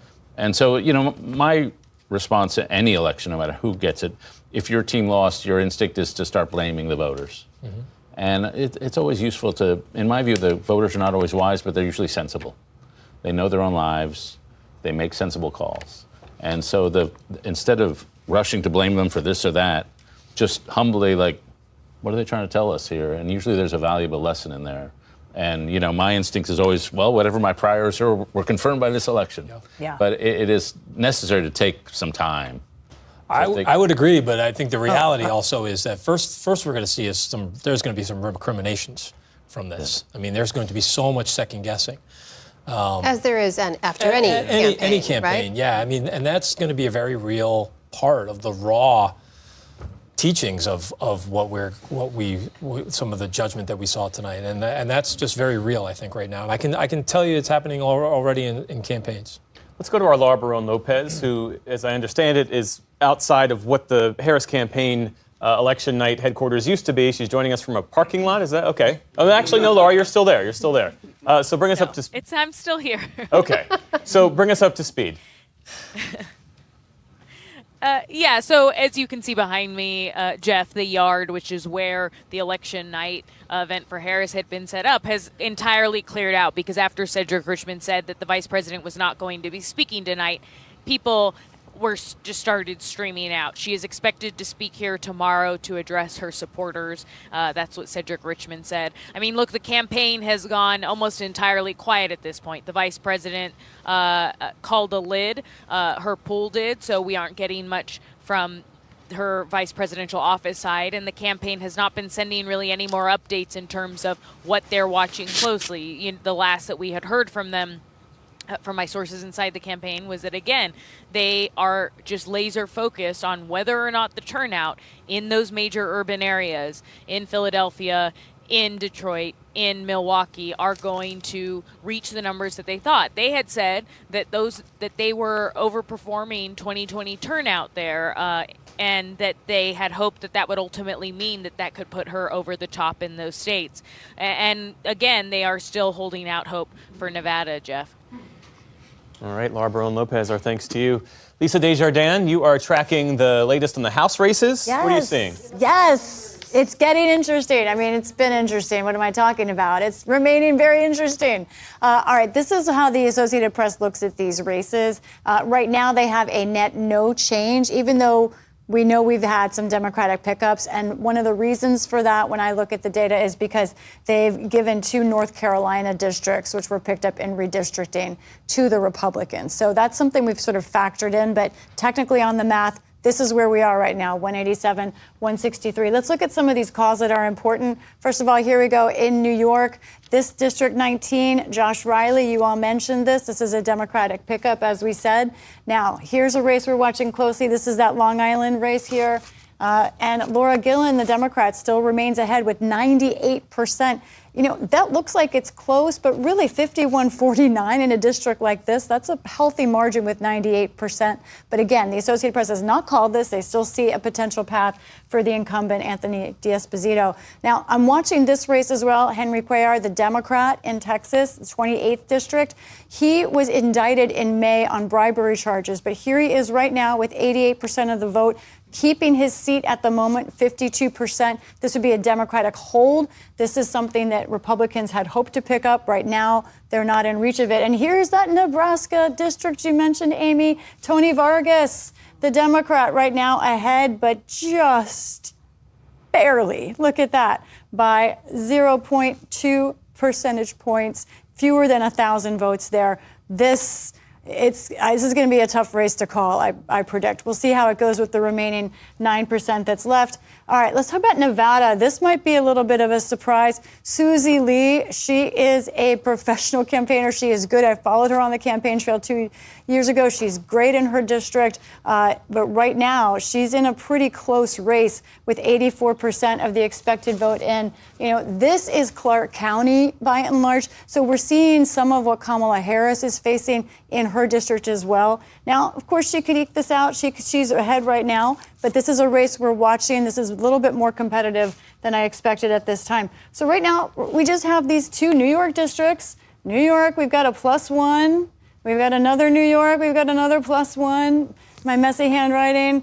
How many races do we have left? Oh, about like 48 that we're still waiting on. So, you know, we really don't know what's going to happen in the House. One more House race.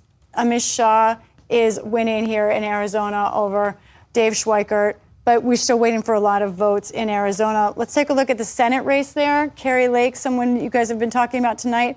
Right now, Ruben Gallegos still holding that 6-point lead, but we're waiting for a lot of votes. I think we've hit this plateau for the moment of when we'll be getting votes in from Arizona. And then that brings us, of course, to the Arizona Senate race. Boy, this is sure close. Look at that.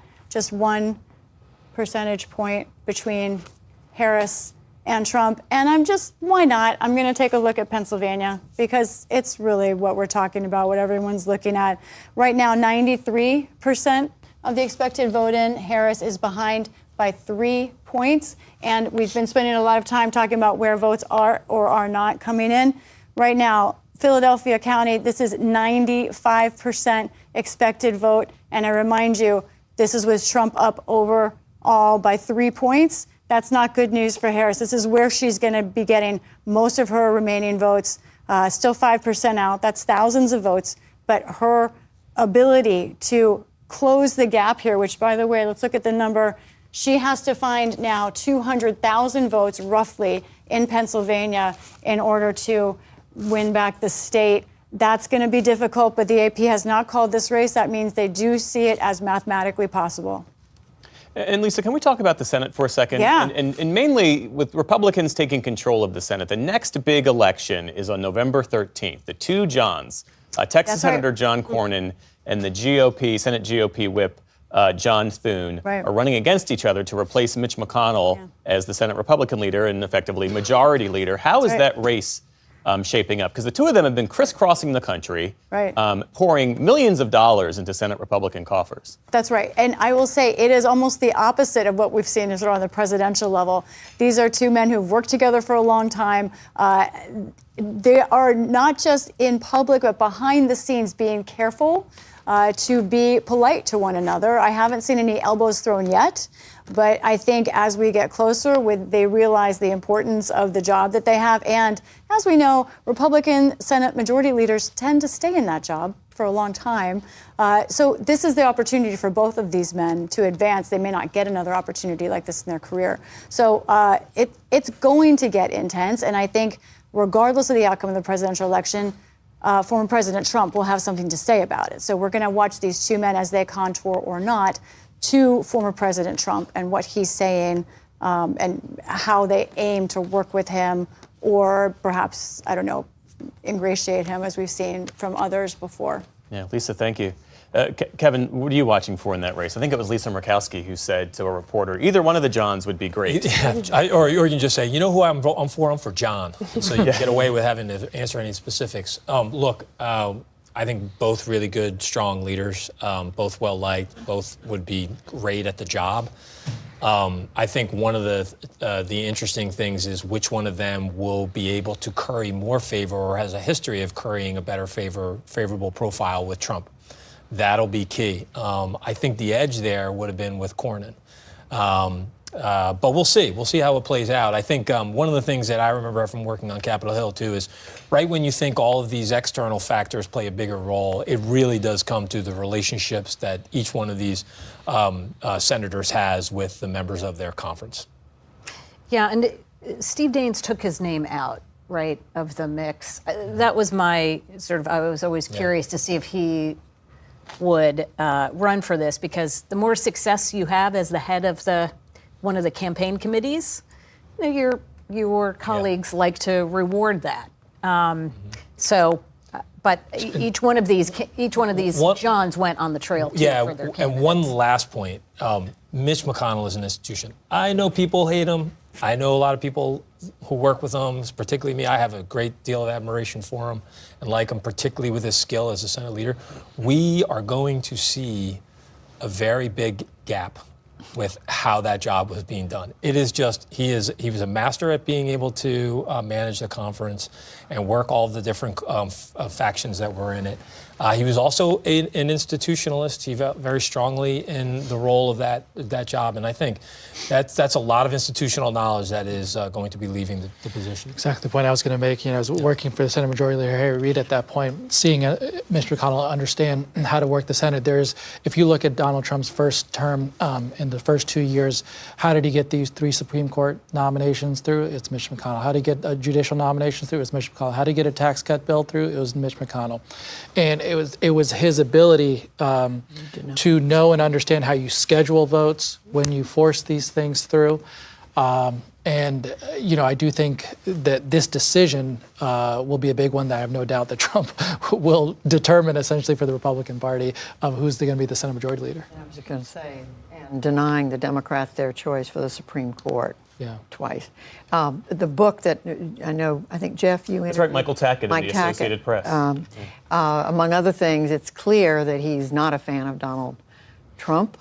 He's been very careful about how he's handled it, but he said some pretty tough things about the former president. Yeah, and Tackett reports in his book that McConnell viewed it as a strategic misstep not to lead Republicans to convict Donald Trump in the first impeachment case that he faced. I think our William Brangham is back with us now. He's been down in West Palm Beach, Florida with the Trump campaign. William has been giving us the latest on the ground there. William, tell us about what's happening in the room now. Everyone is waiting on tenterhooks at this point for the former president to show up. This room is at maximum capacity. Everyone is pressed up against the stage behind me. The Secret Service was just out a few moments ago, opening the curtains, preparing what seemed to be a possible route onto the stage and into this audience. But this crowd is as eager to see him and to hear what he has to say as anyone. Again, they all are under the impression here, because Fox News called Pennsylvania, which the AP and thus the NewsHour has not called, that Donald Trump is all but certain to be the next president of the United States. That is not what other journalistic organizations have called. Whether or not that happens soon, we still do not know. But everyone here is under the impression that they are about to hear from the next president of the United States. And William, give us a sense, if you can, because you're there, you've watched people coming in and the crowd grow. Obviously, this is West Palm Beach, Florida, but give us a sense of who's in the room. How would you describe this crowd of folks who have gathered here among his biggest supporters there? I've talked to as many people as I could about who is here. Hang on just one second. The cheers have been coming so fast and furiously, Amna. I just want to make sure that I'm not missing something well, critical. William, if you don't mind, I'll interrupt you here just to share a bit of news, which is that Fox, and only Fox, this one network, has declared former President Trump the winner. Associated Press has not called it, therefore we are not calling it. No other network has called that, but that may have been what triggered this response we're seeing now. I don't know if you can hear that behind me through this microphone, but that is now what is on the screen behind me on Fox News, on these two massive screens here in the room. Fox News has just declared that Donald Trump is going to be the next president of the United States. And this audience is reacting as you would expect. These are the diehard of the diehard, the people who have volunteered for him, who have worked for him, who have been donors to him, who believe fervently, according to many people that I've spoken with, that some people have even said that he is ordained to have been this man at this moment in time. And they are now, again, no one came here really thinking that this would happen this evening. They all hoped that it would, but now it seems like for many of them, their dreams are coming true.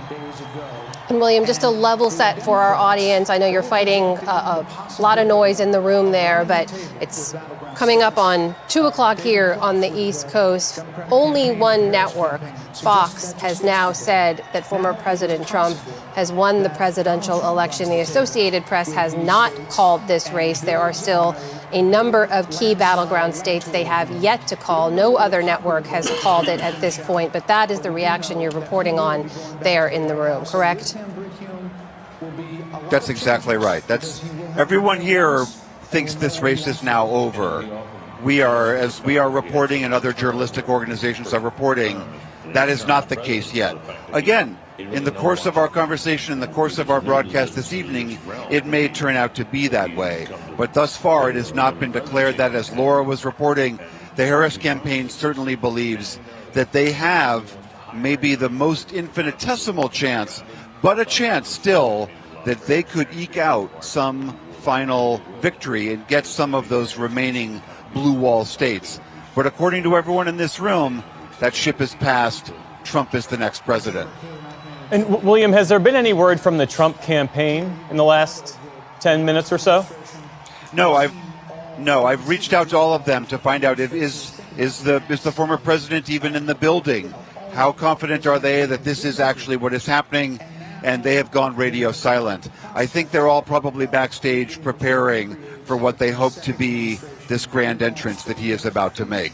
All right, William Brangham, stay with us. We'll come back to you shortly, I'm sure, there in Florida. Let's bring it back to the panel now. Kevin, kick us off here. We're in a very unique position here, we should stress, in which a number of people, maybe millions who are watching Fox, believe that this presidential race is over. We have not called that yet because Associated Press has not called it. No other network has called it. There are still a number of key states to be called. But what are your thoughts at this moment? Well, I think all of the folks at the Trump rally are sort of going off of the information that they're getting from their main source of news, but they're also looking at the trend lines that they're seeing in all these other states that these numbers come in, and they feel confident that this is going to keep going in the right direction. I also think they probably feel a tremendous sense of vindication. So many of these supporters of Trump have felt written off, and they already have a lot of apprehension about mainstream media calls anyway, and they also a lot of apprehension about public polls. And a lot of apprehension and criticism of those who counted Trump out. So in many ways, I think what you're seeing there from folks at the rally is a sense of validation.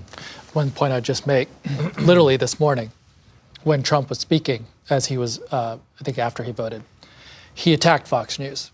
He said Fox News should be ashamed of themselves. They aren't pro-Trump at all, was his quote. And I think part of what you're seeing, Fox News seeing a little bit of the writing on the wall, wanting to ingratiate themselves back over with Trump and be the first one to call it for him, tells you a little bit about how the conservative ecosystem might work under Donald Trump. We have another race call to make. Donald Trump has picked up the 2nd Congressional District in Maine. That comes with 1 electoral vote. Amy? I love the 2nd Congressional District of Maine. It's beautiful. I think it's the largest. That's Presque Isle? Yeah, it's the entire northern part of the state. Acadia National Park is in there. You've got Western Maine. It's beautiful.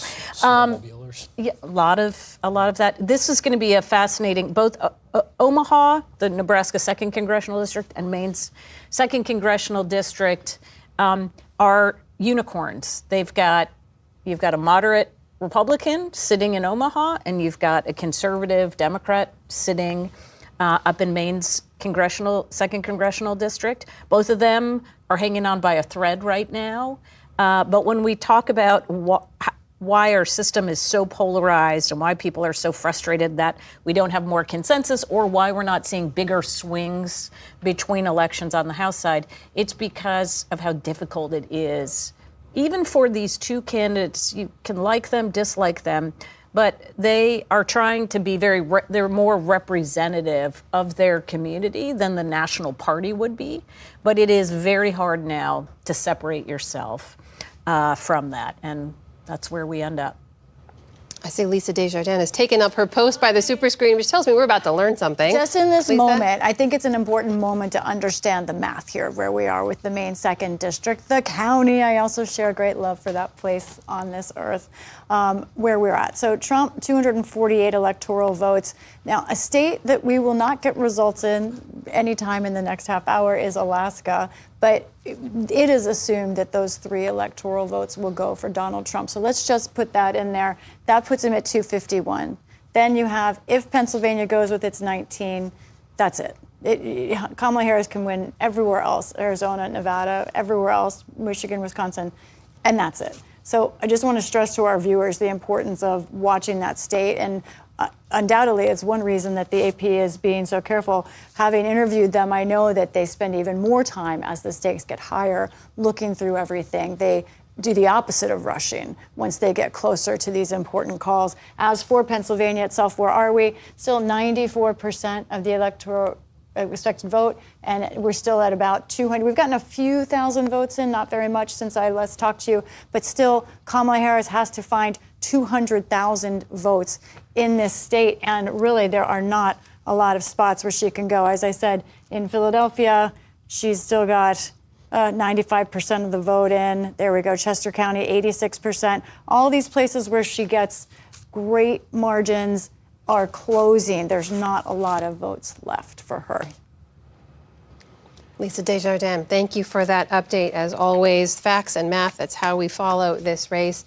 David and Jonathan, your thoughts at this point, as it looks like we could potentially hear from former President Trump soon. Of course, if he does come out on that stage where we know our William Brangham is reporting, we will bring that to you live. But here we are on the cusp of not being able to officially report the results of this presidential election, but it looks like millions of Americans believing it's already over. Well, I expected Trump to declare victory tonight, no matter what. But I didn't expect that he'd have some cause to do so. But we're in the normal Trump world where, I think a normal candidate would wait for all the networks to endorse, but he doesn't play by those kind of rules. So it's welcome to the future. Jonathan? Well, I come to elections with a sense of humility simply because, polls don't vote, people vote. And so in elections, we finally get to hear what the American people have to say. And I've come to this election with an open mind, and I want to know what the American people have to say. What was it, 6 hours ago, I was mystified by what was going on. And now I can't help but think that if this election if it proves out that the millions of people who are watching Fox News, if that ends up being the case, then I can't help but wonder if the American people have given up on democracy simply because of what he's told us, what he wants to do, simply because of what the Supreme Court decided in terms of immunity. I mean, he has said he wants to go after his political enemies. I am your retribution. So if indeed what Fox is reporting, if that ends up being true and ends up being the case, then this conversation about who we are as a country, I was going to say will pop off in earnest, but I think we will have an answer, especially because I'm looking over your shoulder. Right now, Donald Trump has 51.2% of total votes. 51.2. Judy, which is better than he had in the previous two. Was it 48%? Is that right? When was the last time a Republican got 50? Just a couple things. Number one, this is not where we thought we would be. I think many of us thought this election could go on for a day or two or three longer. As David just said, here we are. We could be knowing the result within hours. The second thing is someone, maybe I'm the only one here who was sitting on an anchor desk in 2000 and I happened to be at CNN at the time, and there were we had a lot of company. All the networks called Florida for Bush, and then for Gore, or Gore and then Bush, and then the country for Bush, Gore, and then it went back. And then Gore did the remarkable thing of conceding, and then 15 minutes later or 40 minutes later, called Bush back and retracted the concession. So we're not quite at that level of uncertainty, but I don't think there's anything wrong with waiting. I think I learned from that painful experience that it's better just to let the voters speak and see what happens. And we're going to know soon enough. I mean, we see where the arrows are pointing, but we don't know yet.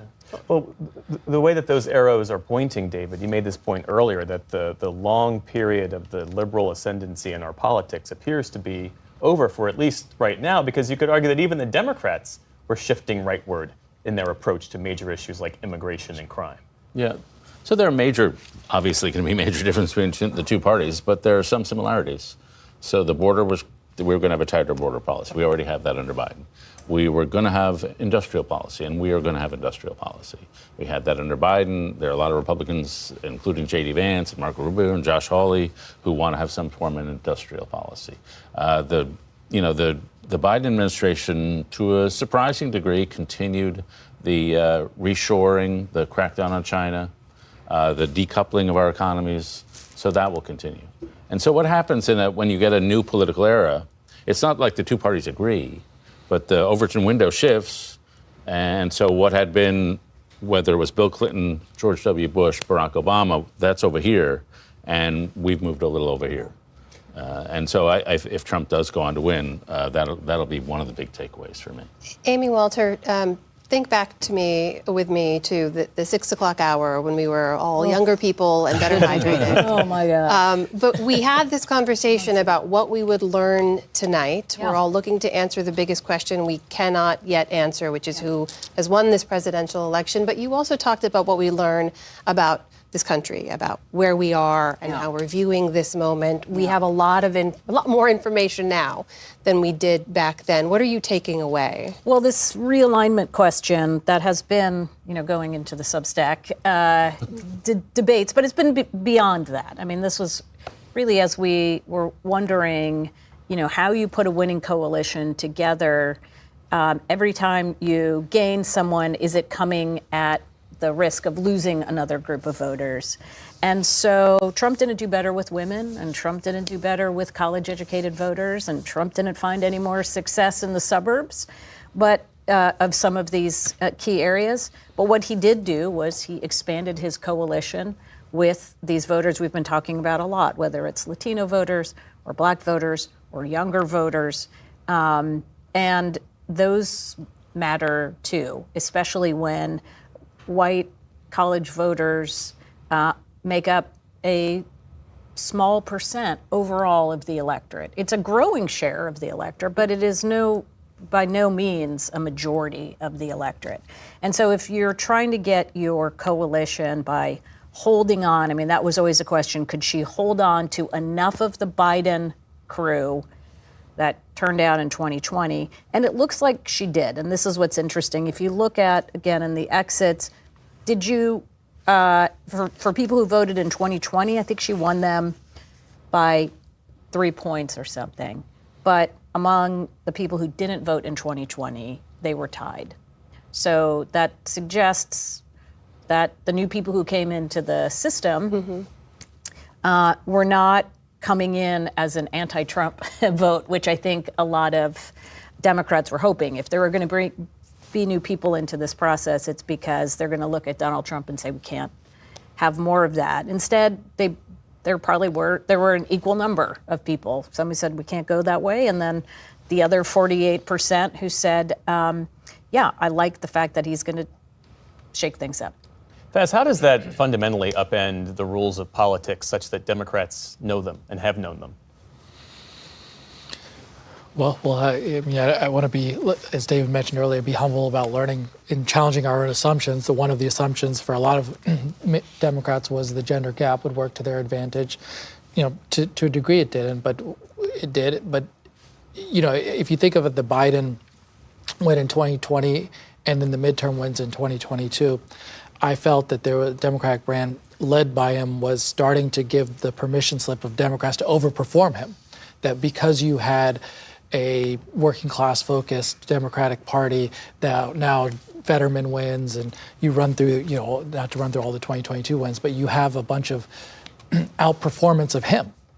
That's a mark of a leader that, raises all boats. I think the challenge here is I feel like we lost some of our working class appeal on the margins. Again, we're just talking about these margins. And that margin means everything when you lose, 2 or 3% in a lot of these core places. And we got to go back to the drawing board of having that as the front and center question of a class appeal that speaks to working class voters for the Democratic brand, because I think it's gettable. I'm not in this place, there are Trump people that have given up on democracy. I tend to think that they want a democracy to function and they need a Democratic Party that speaks to them. Just want to share with viewers, we put up this live shot now from inside Trump headquarters where both our William Brangham has reported, and it seems as if the crowd there is eagerly anticipating the arrival of former President Trump. If and when that happens, we will, of course, bring that to you live. Lisa Desjardins is back over at the super screen with Pennsylvania up on the wall. So let's take a look. Yeah, we can't forget about the U.S. Senate, and there are some interesting numbers coming in. This is in Pennsylvania, where Bob Casey is still behind 1 point. Dave McCormick with 94% of the expected vote in. Now, this is the difference here, about 85,000 votes. So Bob Casey is doing better than Kamala Harris here. This is a number that he can make up. Of course, we know that because the AP hasn't called the race. Probably not in Philadelphia where most of the vote is in, but maybe in some of these collar counties where he is winning by large majorities. Still, it's a large amount that he has to overcome at the moment. How about in Wisconsin? Tammy Baldwin also behind. She is now behind more than 2 points in this race, so we're going to watch that. How about Nevada? We haven't talked about this Senate race at all, but guys, look at what's going on here. Sam Brown, the challenger, Jackie Rosen, the incumbent. This is exactly what's happening. These are the exact totals. It rounds up for my board here, but he's at 47.9. She's at 47.6. Incredibly close, just 2,500 votes separating these two candidates right now. And we do see a place for Rosen to do better in Clark County. So we'll keep watching this. Lisa, our thanks to you. Amy Walter, is there any place where Kamala Harris is overperforming Joe Biden in 2020? I was just trying to look at that because when I look at, and again, I'm not going into this county level data, just looking at every one of the states. And as you're looking, I should say, we have the live shot up of the podium there because we expect Donald Trump to come out and address his supporters literally any minute now. Just to see that, this looks a lot more like what we saw in 2016 than what we saw in 2020 in terms of states that we consider pretty blue: New Hampshire, Minnesota, Virginia, places that Biden won by really big numbers that you kind of assumed would follow suit if at the very beginning of this conversation when David was talking about blues getting bluer and reds getting redder. But in this case, there wasn't enough of the blue getting bluer, even in blue states. All right. And we should say that Fox was first to call Pennsylvania for Donald Trump. So too are ABC, NBC, and CBS. We here at the NewsHour are not, because the Associated Press has not called Pennsylvania for Donald Trump. Kevin? So, moments like this always eventually lead to a bit of a reshuffling of the power structure inside both parties. And I can't help but think that that's going to happen here, or at least an attempt to reshift some of those power structures. And I can't help but think and wonder, what is Gavin Newsom thinking tonight? What is Amy Klobuchar thinking, AOC, other leaders inside the party, about the lessons that are going to be taken from this and what they need to be doing going forward? The other thing, too, is we have to recognize that Donald Trump, if he were to continue on the trends the way we see them and become the next president, he's immediately a lame duck. And there'll be a power structure fight, I think, about who would possibly be his heir. Now, of course, J.D. Vance has the sort of pole position in that. But where do the Cheneys, who have spent a long time saying that this is what the, a loss was of Kamala Harris winning was what the Republican Party needed in order to reclaim its soul?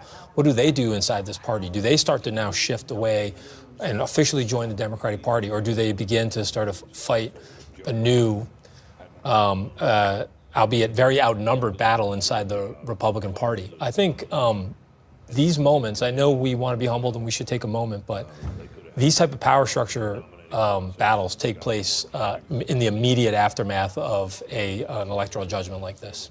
David, what about that? I mean, this idea, if Donald Trump does win, what happens to the Never Trumpers? Especially if he winning the popular vote. All six of us, I could call them. Meet in the same phone booth. No, I do think, I would say among the Never Trumpers I know, a lot of them are Democrats now. There are very few who have remained and Republicans, and I think this result will only confirm that decision and shift people over. What changes, and I've noticed this over the years with the donor class, who were sort of anti-Trump in 2016, but said, oh, I can't vote for Hillary. Then they became more anti-Trump in 2017, 2018. By 2020, the big Republican donors I know were pro-Trump, just because he's on our team, and I think the donor class will get on board. Mm-hmm. And so a lot of the corporate people, a lot of the finance people, the tech people have already got on board. So I think they'll get on board, and he will have consolidated the donor class, which is an important part of the party. Jonathan, to this point Kevin raised about what some Democrats may be thinking in this moment or in the hours, days, weeks ahead. And again, this race has not yet been called by the Associated Press, so not by us either. I just can't stress this enough. He mentioned Gavin Newsom. He mentioned AOC. Gavin Newsom, of course, many thought could be a presidential contender at some point, thought should have primaried President Biden a while back. How would they be looking at this moment right now? Well, I mean, they'll be looking at what they can do to regroup the party. I mean, Gavin Newsom, Senator Klobuchar, you mentioned, AOC. Wes Moore. Josh Shapiro. I mean, the one good thing the Democratic Party has is a deep bench of great elected officials who now will be called upon, assuming this trend continues, who will be called upon to take a look at what happened and then figure out how to do battle with the potential Trump presidency, and try to, well, we don't know where the House is yet, but do battle in the House 2 years from now, and when the Senate map is bad in 4 years for, or is it Amy? So the bad Senate map for Republicans is the next cycle, right? I mean, so it's not 26 bad, but they've got a couple of 2026. But this was the whole. This is why Democrats wanted to keep that gap into the 2 or 3 seats, because there aren't that many Republican seats that are going to be gettable. Yeah. It should be said, we're entering whitewater. Like, Donald Trump creates a lot of churn in the American body politics. It's very hard to predict. That's exactly. I'm so glad you said that. Imagine right. trying to navigate that whitewater as a lame duck, an actual lame duck presidency. Given the challenges that we have around not only in the country but the globe, I mean, that's going to be some serious. There's some serious tumult on the horizon. And moments of high tension on the world stage, as you alluded to earlier as well, an ongoing devastating war in the Middle East, questions about whether or not Ukraine can continue to defend itself without U.S. and Western alliance support and all of this. And what we learned from the first Trump presidency, it was really critical to have however many voices there were who would be willing to tell him no and stand up to him. But they made very clear early, throughout the course of the campaign, this time, no room for those people. And I don't know who he's going to select. Obviously, it'll be a major point, assuming he does win. We'll all be focused who's the chief of staff, who's going to be filling out the major departments. And I think one of the questions is, are these just acolytes? J.D. Vance, for instance, still can't tell you whether Trump won or lost the 2020 election. I mean, that's the level of acolyteism we're dealing with here. And is that become a threshold question for everybody to join this cabinet or not? Do they allow in anyone who has a different point of view? Take Sean O'Brien, for instance. Here's a labor leader. Do you bring him into the fold? Is he allowed to have a role? I don't know. J.D. Vance also said he would not have certified the vote on January 6th had he been vice president. And we are having bigger conversations here. Well, again, I need to reiterate for the sake of our viewers, we have not yet called this race because the Associated Press has not called this race. Judy, It'll be interesting to see what tone he strikes right now, because coming off of a campaign that has been quite negative, very negative, right up until the last day, it'll be interesting to see if he decides that now is the time to dial it back, to reach out, to Kevin's shaking his head no. I love the question. I am betting against that. I mean, right. He was not humbled after an assassination attempt. I mean, if you look at the convention speech, I expect to see exactly more of that, which is 15 minutes of on-message discipline and then 40 minutes of going on the attack. I mean, Donald Trump, if there's anything we've known about him, it is go on the attack at all times and you will be rewarded. And so I expect that's the type of demeanor that you'll see tonight,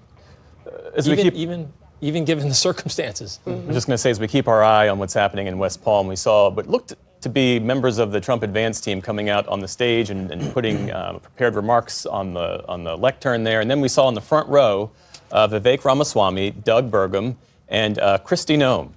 And so, is that the Trump brain trust part of it? And then you add to that Elon Musk and Dana White, who we saw, he was locked in conversation in Mar-a-Lago earlier this evening? Not Dana White, but to Faz's point, I think you're going to see an administration that is over-indexed on loyalty, less indexed towards experience and sort of, tailored sort of experience and to their...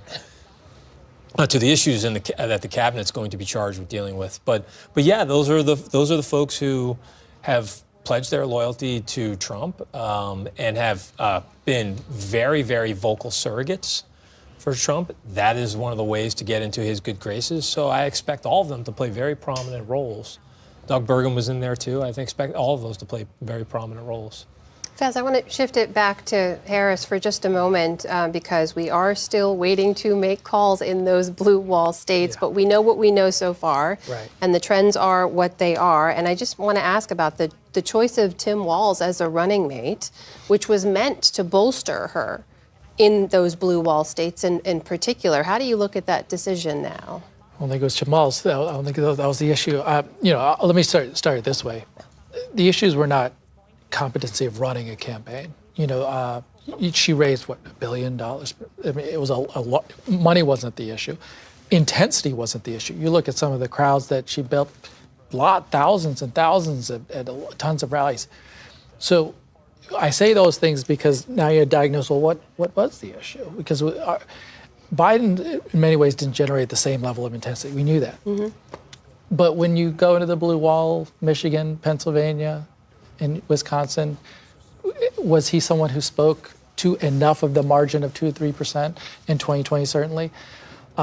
I think Walz had a working class appeal. We didn't really get to see after he became, the nominee after really great TV appearances. Didn't really hear a ton from him. He was on the script. So was Harris on a script. There was a far more, and I mentioned this at the beginning, a very cautious approach to this campaign, an assumption, a fair assumption that had from 2022 onwards after Dobbs that Democrats had been performing well in a lot of elections, that there was a gender gap. A lot of late deciders were going to move their way. So we were going to just basically play it safe. And I think you don't want to overlearn too many lessons of Trump, but I do think as the Democratic Party reckons with stuff is one, not only the class populism of appeal of getting out and talking to people, but also the type of campaigns we're running, right? The level of authenticity. What's expected of people now to hear from candidates off color, off script, in different settings, in different formats. We live in a different age where you just don't do the teleprompter rally and assume it's going to work. I'd say really quickly the lesson is that VPs can't do for you what the candidate needs to do for themselves. That's I think the lesson of the Walz pick. The idea that he was going to be able to appeal to all of these Midwestern working class voters in a way that Kamala Harris would not be able to. They just put a lot of false hope in that. It's always up to the top of the ticket to make that case. We're keeping one eye on live picture here from Florida, from West Palm, where we do expect former President Trump to come out in just a moment. We're keeping the other eye over on our super screen, where Lisa Desjardins is back to give us a little bit more information. Lisa, take it away. I'll be nimble here in case we get some action there in Florida. Let's talk about Nevada. We are getting more votes in still, 78% of the vote in now, and Trump is increasing his margin slightly in this state, 5 percentage points. But let's look at what's going on in the biggest county, Clark County. Right now, he's up by 80%. So this is one reason that I think the Associated Press has not called this race. Still 20% in the biggest county for Kamala Harris. One thing we also want to talk about is the AP voter surveys.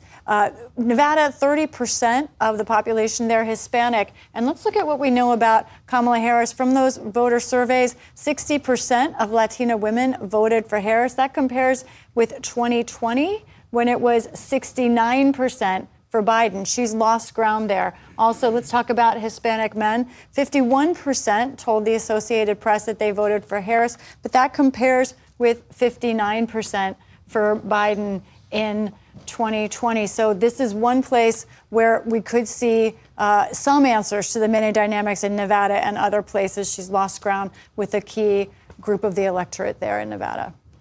Lisa Desjardins, Lisa, thank you. Let's go to William Brangham, who is at the Trump campaign election headquarters tonight.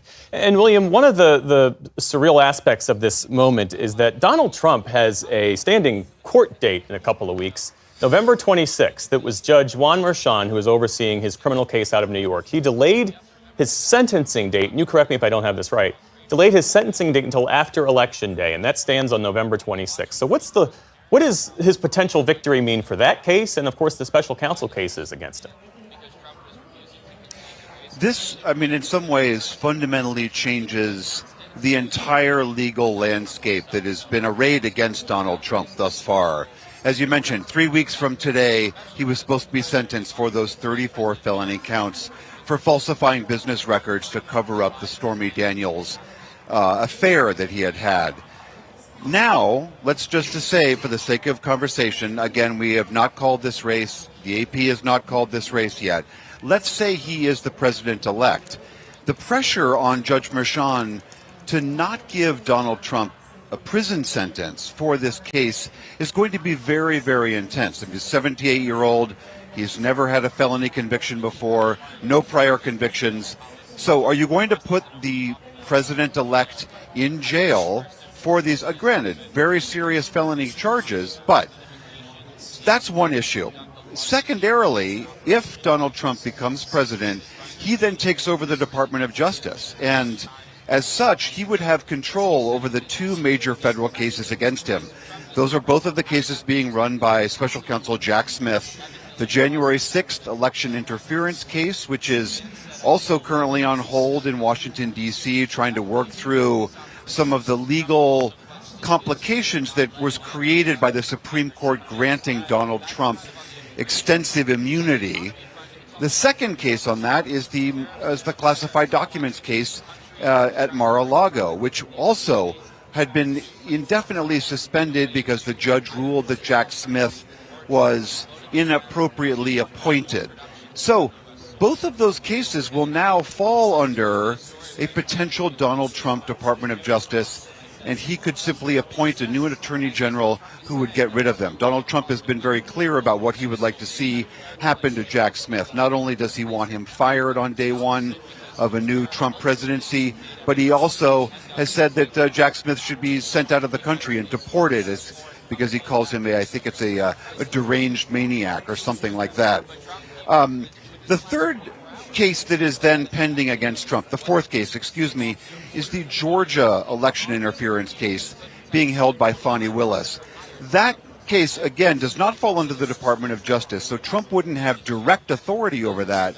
But that case would become incredibly complicated for Willis to prosecute if it's allowed to go forward, simply because there is this long-standing federal prohibition on prosecuting sitting presidents of the United States. So, again, not to put the cart before the horse, but if Donald Trump becomes president of the United States, all of the legal jeopardy that he is in for current convictions and ongoing cases suddenly look like many of them, if not all, will disappear or be severely neutered. Yeah. And since you mentioned her, Fani Willis, we should just mention that the Georgia DA leading the Trump election case, she did win re-election tonight. Another thing, William, we got a 2-minute warning to Trump remarks about, 15 minutes ago, which is not uncommon on a night like tonight. Do you have any other guidance about when we might hear from him? No. What we've been seeing is there's a whole phalanx of Secret Service members just to the right of the stage here over my shoulder. They clearly seem to be anticipating the former president coming out and walking the line of supporters. Every time the curtain parts, everyone's cell phones pop out as they're anticipating him about to walk out. But, here we go. He is. President-elect Donald J. Trump, First Lady Melania Trump, and the Trump family, accompanied by Vice President-elect J.D. Vance, Second Lady Usha Vance, along with friends and campaign staff. And I'm proud to be an American. As Donald Trump takes the stage there, we can now report that the AP has called the state of Pennsylvania for former President Donald Trump. He's taken the stage there with his wife, with his son Barron, with his running mate J.D. Vance and his family, and also the Trump adult children. We're going to go live now to Florida, where former President Trump is expected to speak.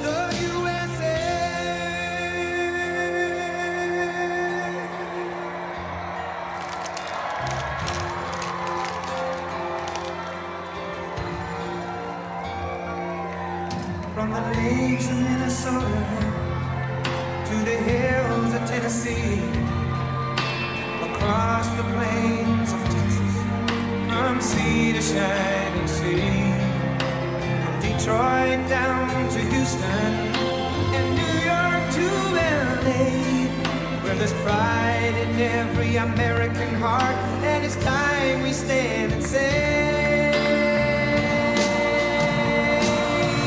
that I'm proud to be an American, where at least I know I'm free, and I won't forget the men who died, who gave that right to me, and I gladly stand up next to you and defend her still today, 'cause there ain't no doubt I love this land.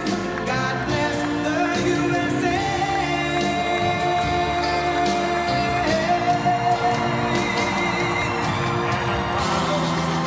An American, where at least I know I'm free, and I won't forget the men who died, who gave that right to me, and I gladly stand up next to you and defend her still today, 'cause there ain't no doubt I love this land.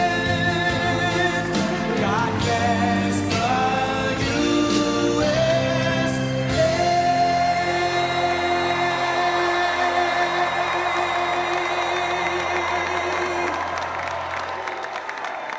Thank you very much. Wow.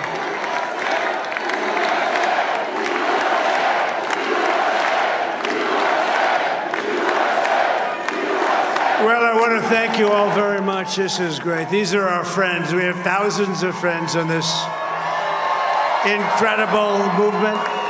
This was a movement like nobody's ever seen before. And frankly, this was, I believe, the greatest political movement of all time. There's never been anything like this in this country, and maybe beyond. And now it's going to reach a new level of importance because we're going to help our country heal. We're going to help our country heal. We have a country that needs help, and it needs help very badly.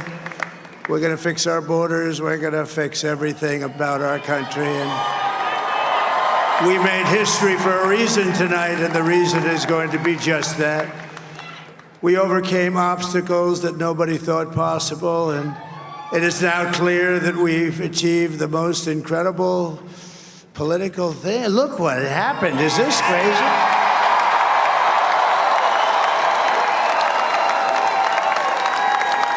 But it's a political victory that our country has never seen before, nothing like this. I want to thank the American people for the extraordinary honor of being elected your 47th president and your 45th president.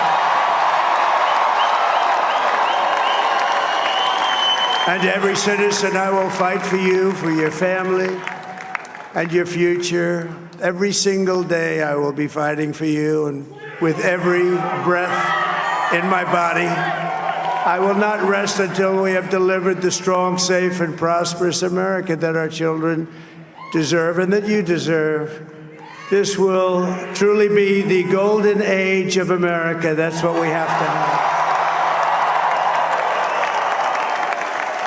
This is a magnificent victory for the American people that will allow us to make America great again. And in addition to having won the battleground states of North Carolina, I love these places, Georgia, Pennsylvania, and Wisconsin, we are now winning in Michigan, Arizona, Nevada, and Alaska, which would result in us carrying at least 315 electoral votes, but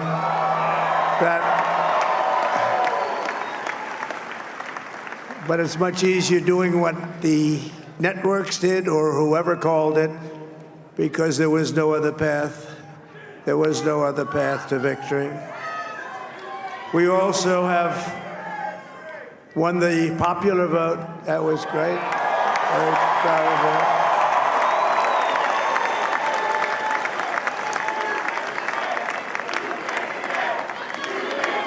Thank you.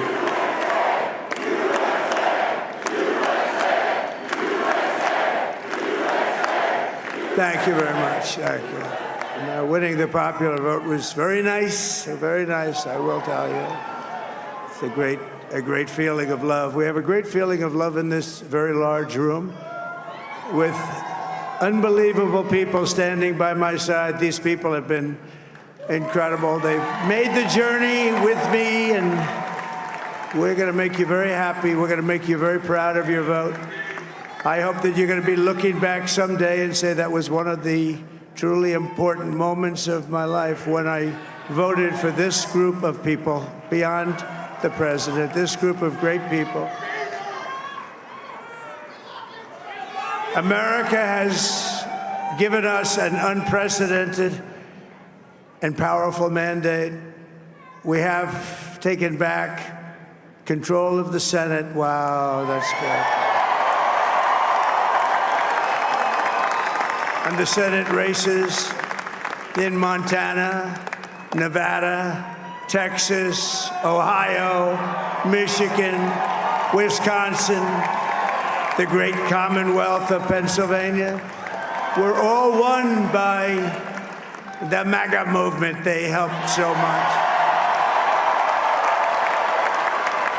And in those cases, every one of them, we worked with the senators. They were tough races, and I mean, the number of victories in the Senate was absolutely incredible. And we did tele-rallies. We did tele-rallies with each one of them. And sometimes we did 2 or 3 and it was amazing to look at all of those victories. Nobody expected that, nobody. So I just wanted to thank you very much for that. And you have some great senators and some great new senators. And it also looks like we'll be keeping control of the House of Representatives.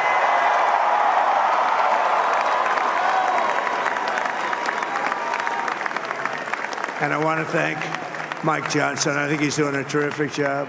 Terrific job. I want to also thank my beautiful wife, Melania, First Lady.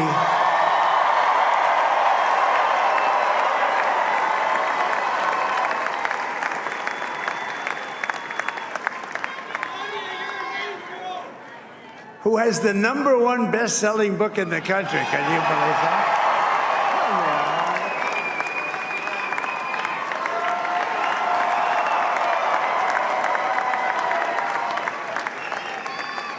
No, she's done a great job. Works very hard to help people.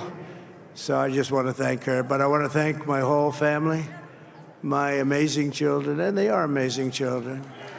Now, we all think our children are amazing. Everybody here thinks their children are amazing, but that's a good thing when you think they are. But Don, Eric, Ivanka, Tiffany, Barron, Laura, Jared, Kimberly, Michael, thank you all. What a help. What a great.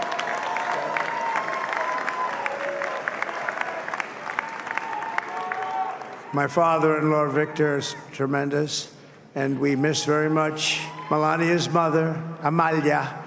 We miss Amalia, don't we, huh? She would be very happy right now, standing on this stage. She'd be so proud. She was a great woman, that one. Beautiful inside and out. She was a great woman. I want to be the first to congratulate our great, now I can say, Vice President-elect of the United States, J.D. Vance.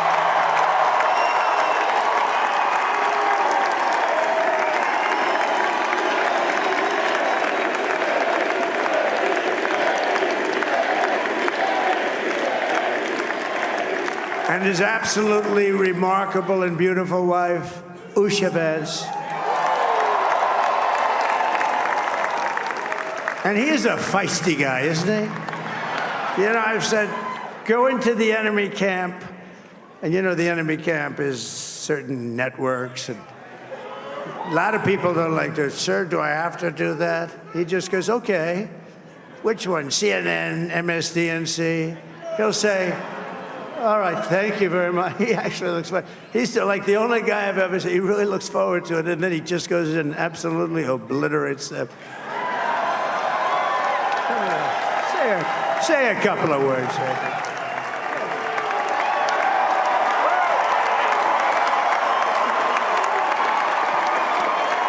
Wow.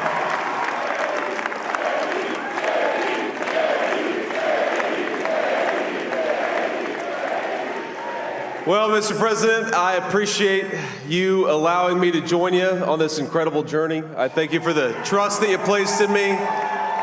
And I think that we just witnessed the greatest political comeback in the history of the United States of America.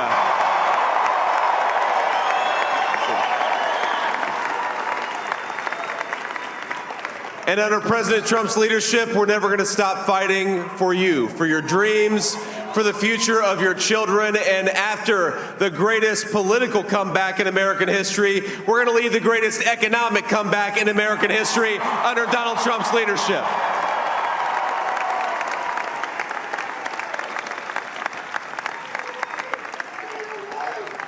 Thank you very much. He's turned out to be a good choice. I took a little heat at the beginning, but he was, I knew the brain was a good one, about as good as it gets. And we love the family, and we're going to have a great 4 years, and we're going to turn our country around, make it something very special. It lost that little thing called special. We have to make it so. We're going to make this so great. It's the greatest country, and potentially the greatest country in the world by far. And right now, we're going to just work very hard to get all of that back. We're going to make it the best it's ever been. We can do that. If we had to wait longer, I don't know. It was going bad, and it was going bad fast. We're going to have to seal up those borders, and we're going to have to let people come into our country. We want people to come back in, but we have to let them come back in, but they have to come in legally. They have to come in legally. Let me also express my tremendous appreciation for Susie and Chris, the job you did. Susie, come here. Come here, Susie. Chris, come here, Chris. Susie likes to stay sort of in the back, let me tell you. The Ice Maiden, we call her the Ice Maiden. Come here, Chris. Susie likes to stay in the background. She's not in the background. Come here, say something. This wasn't expected, but I just want to thank obviously President Trump for this journey. It was a great one, and he's a hell of a candidate.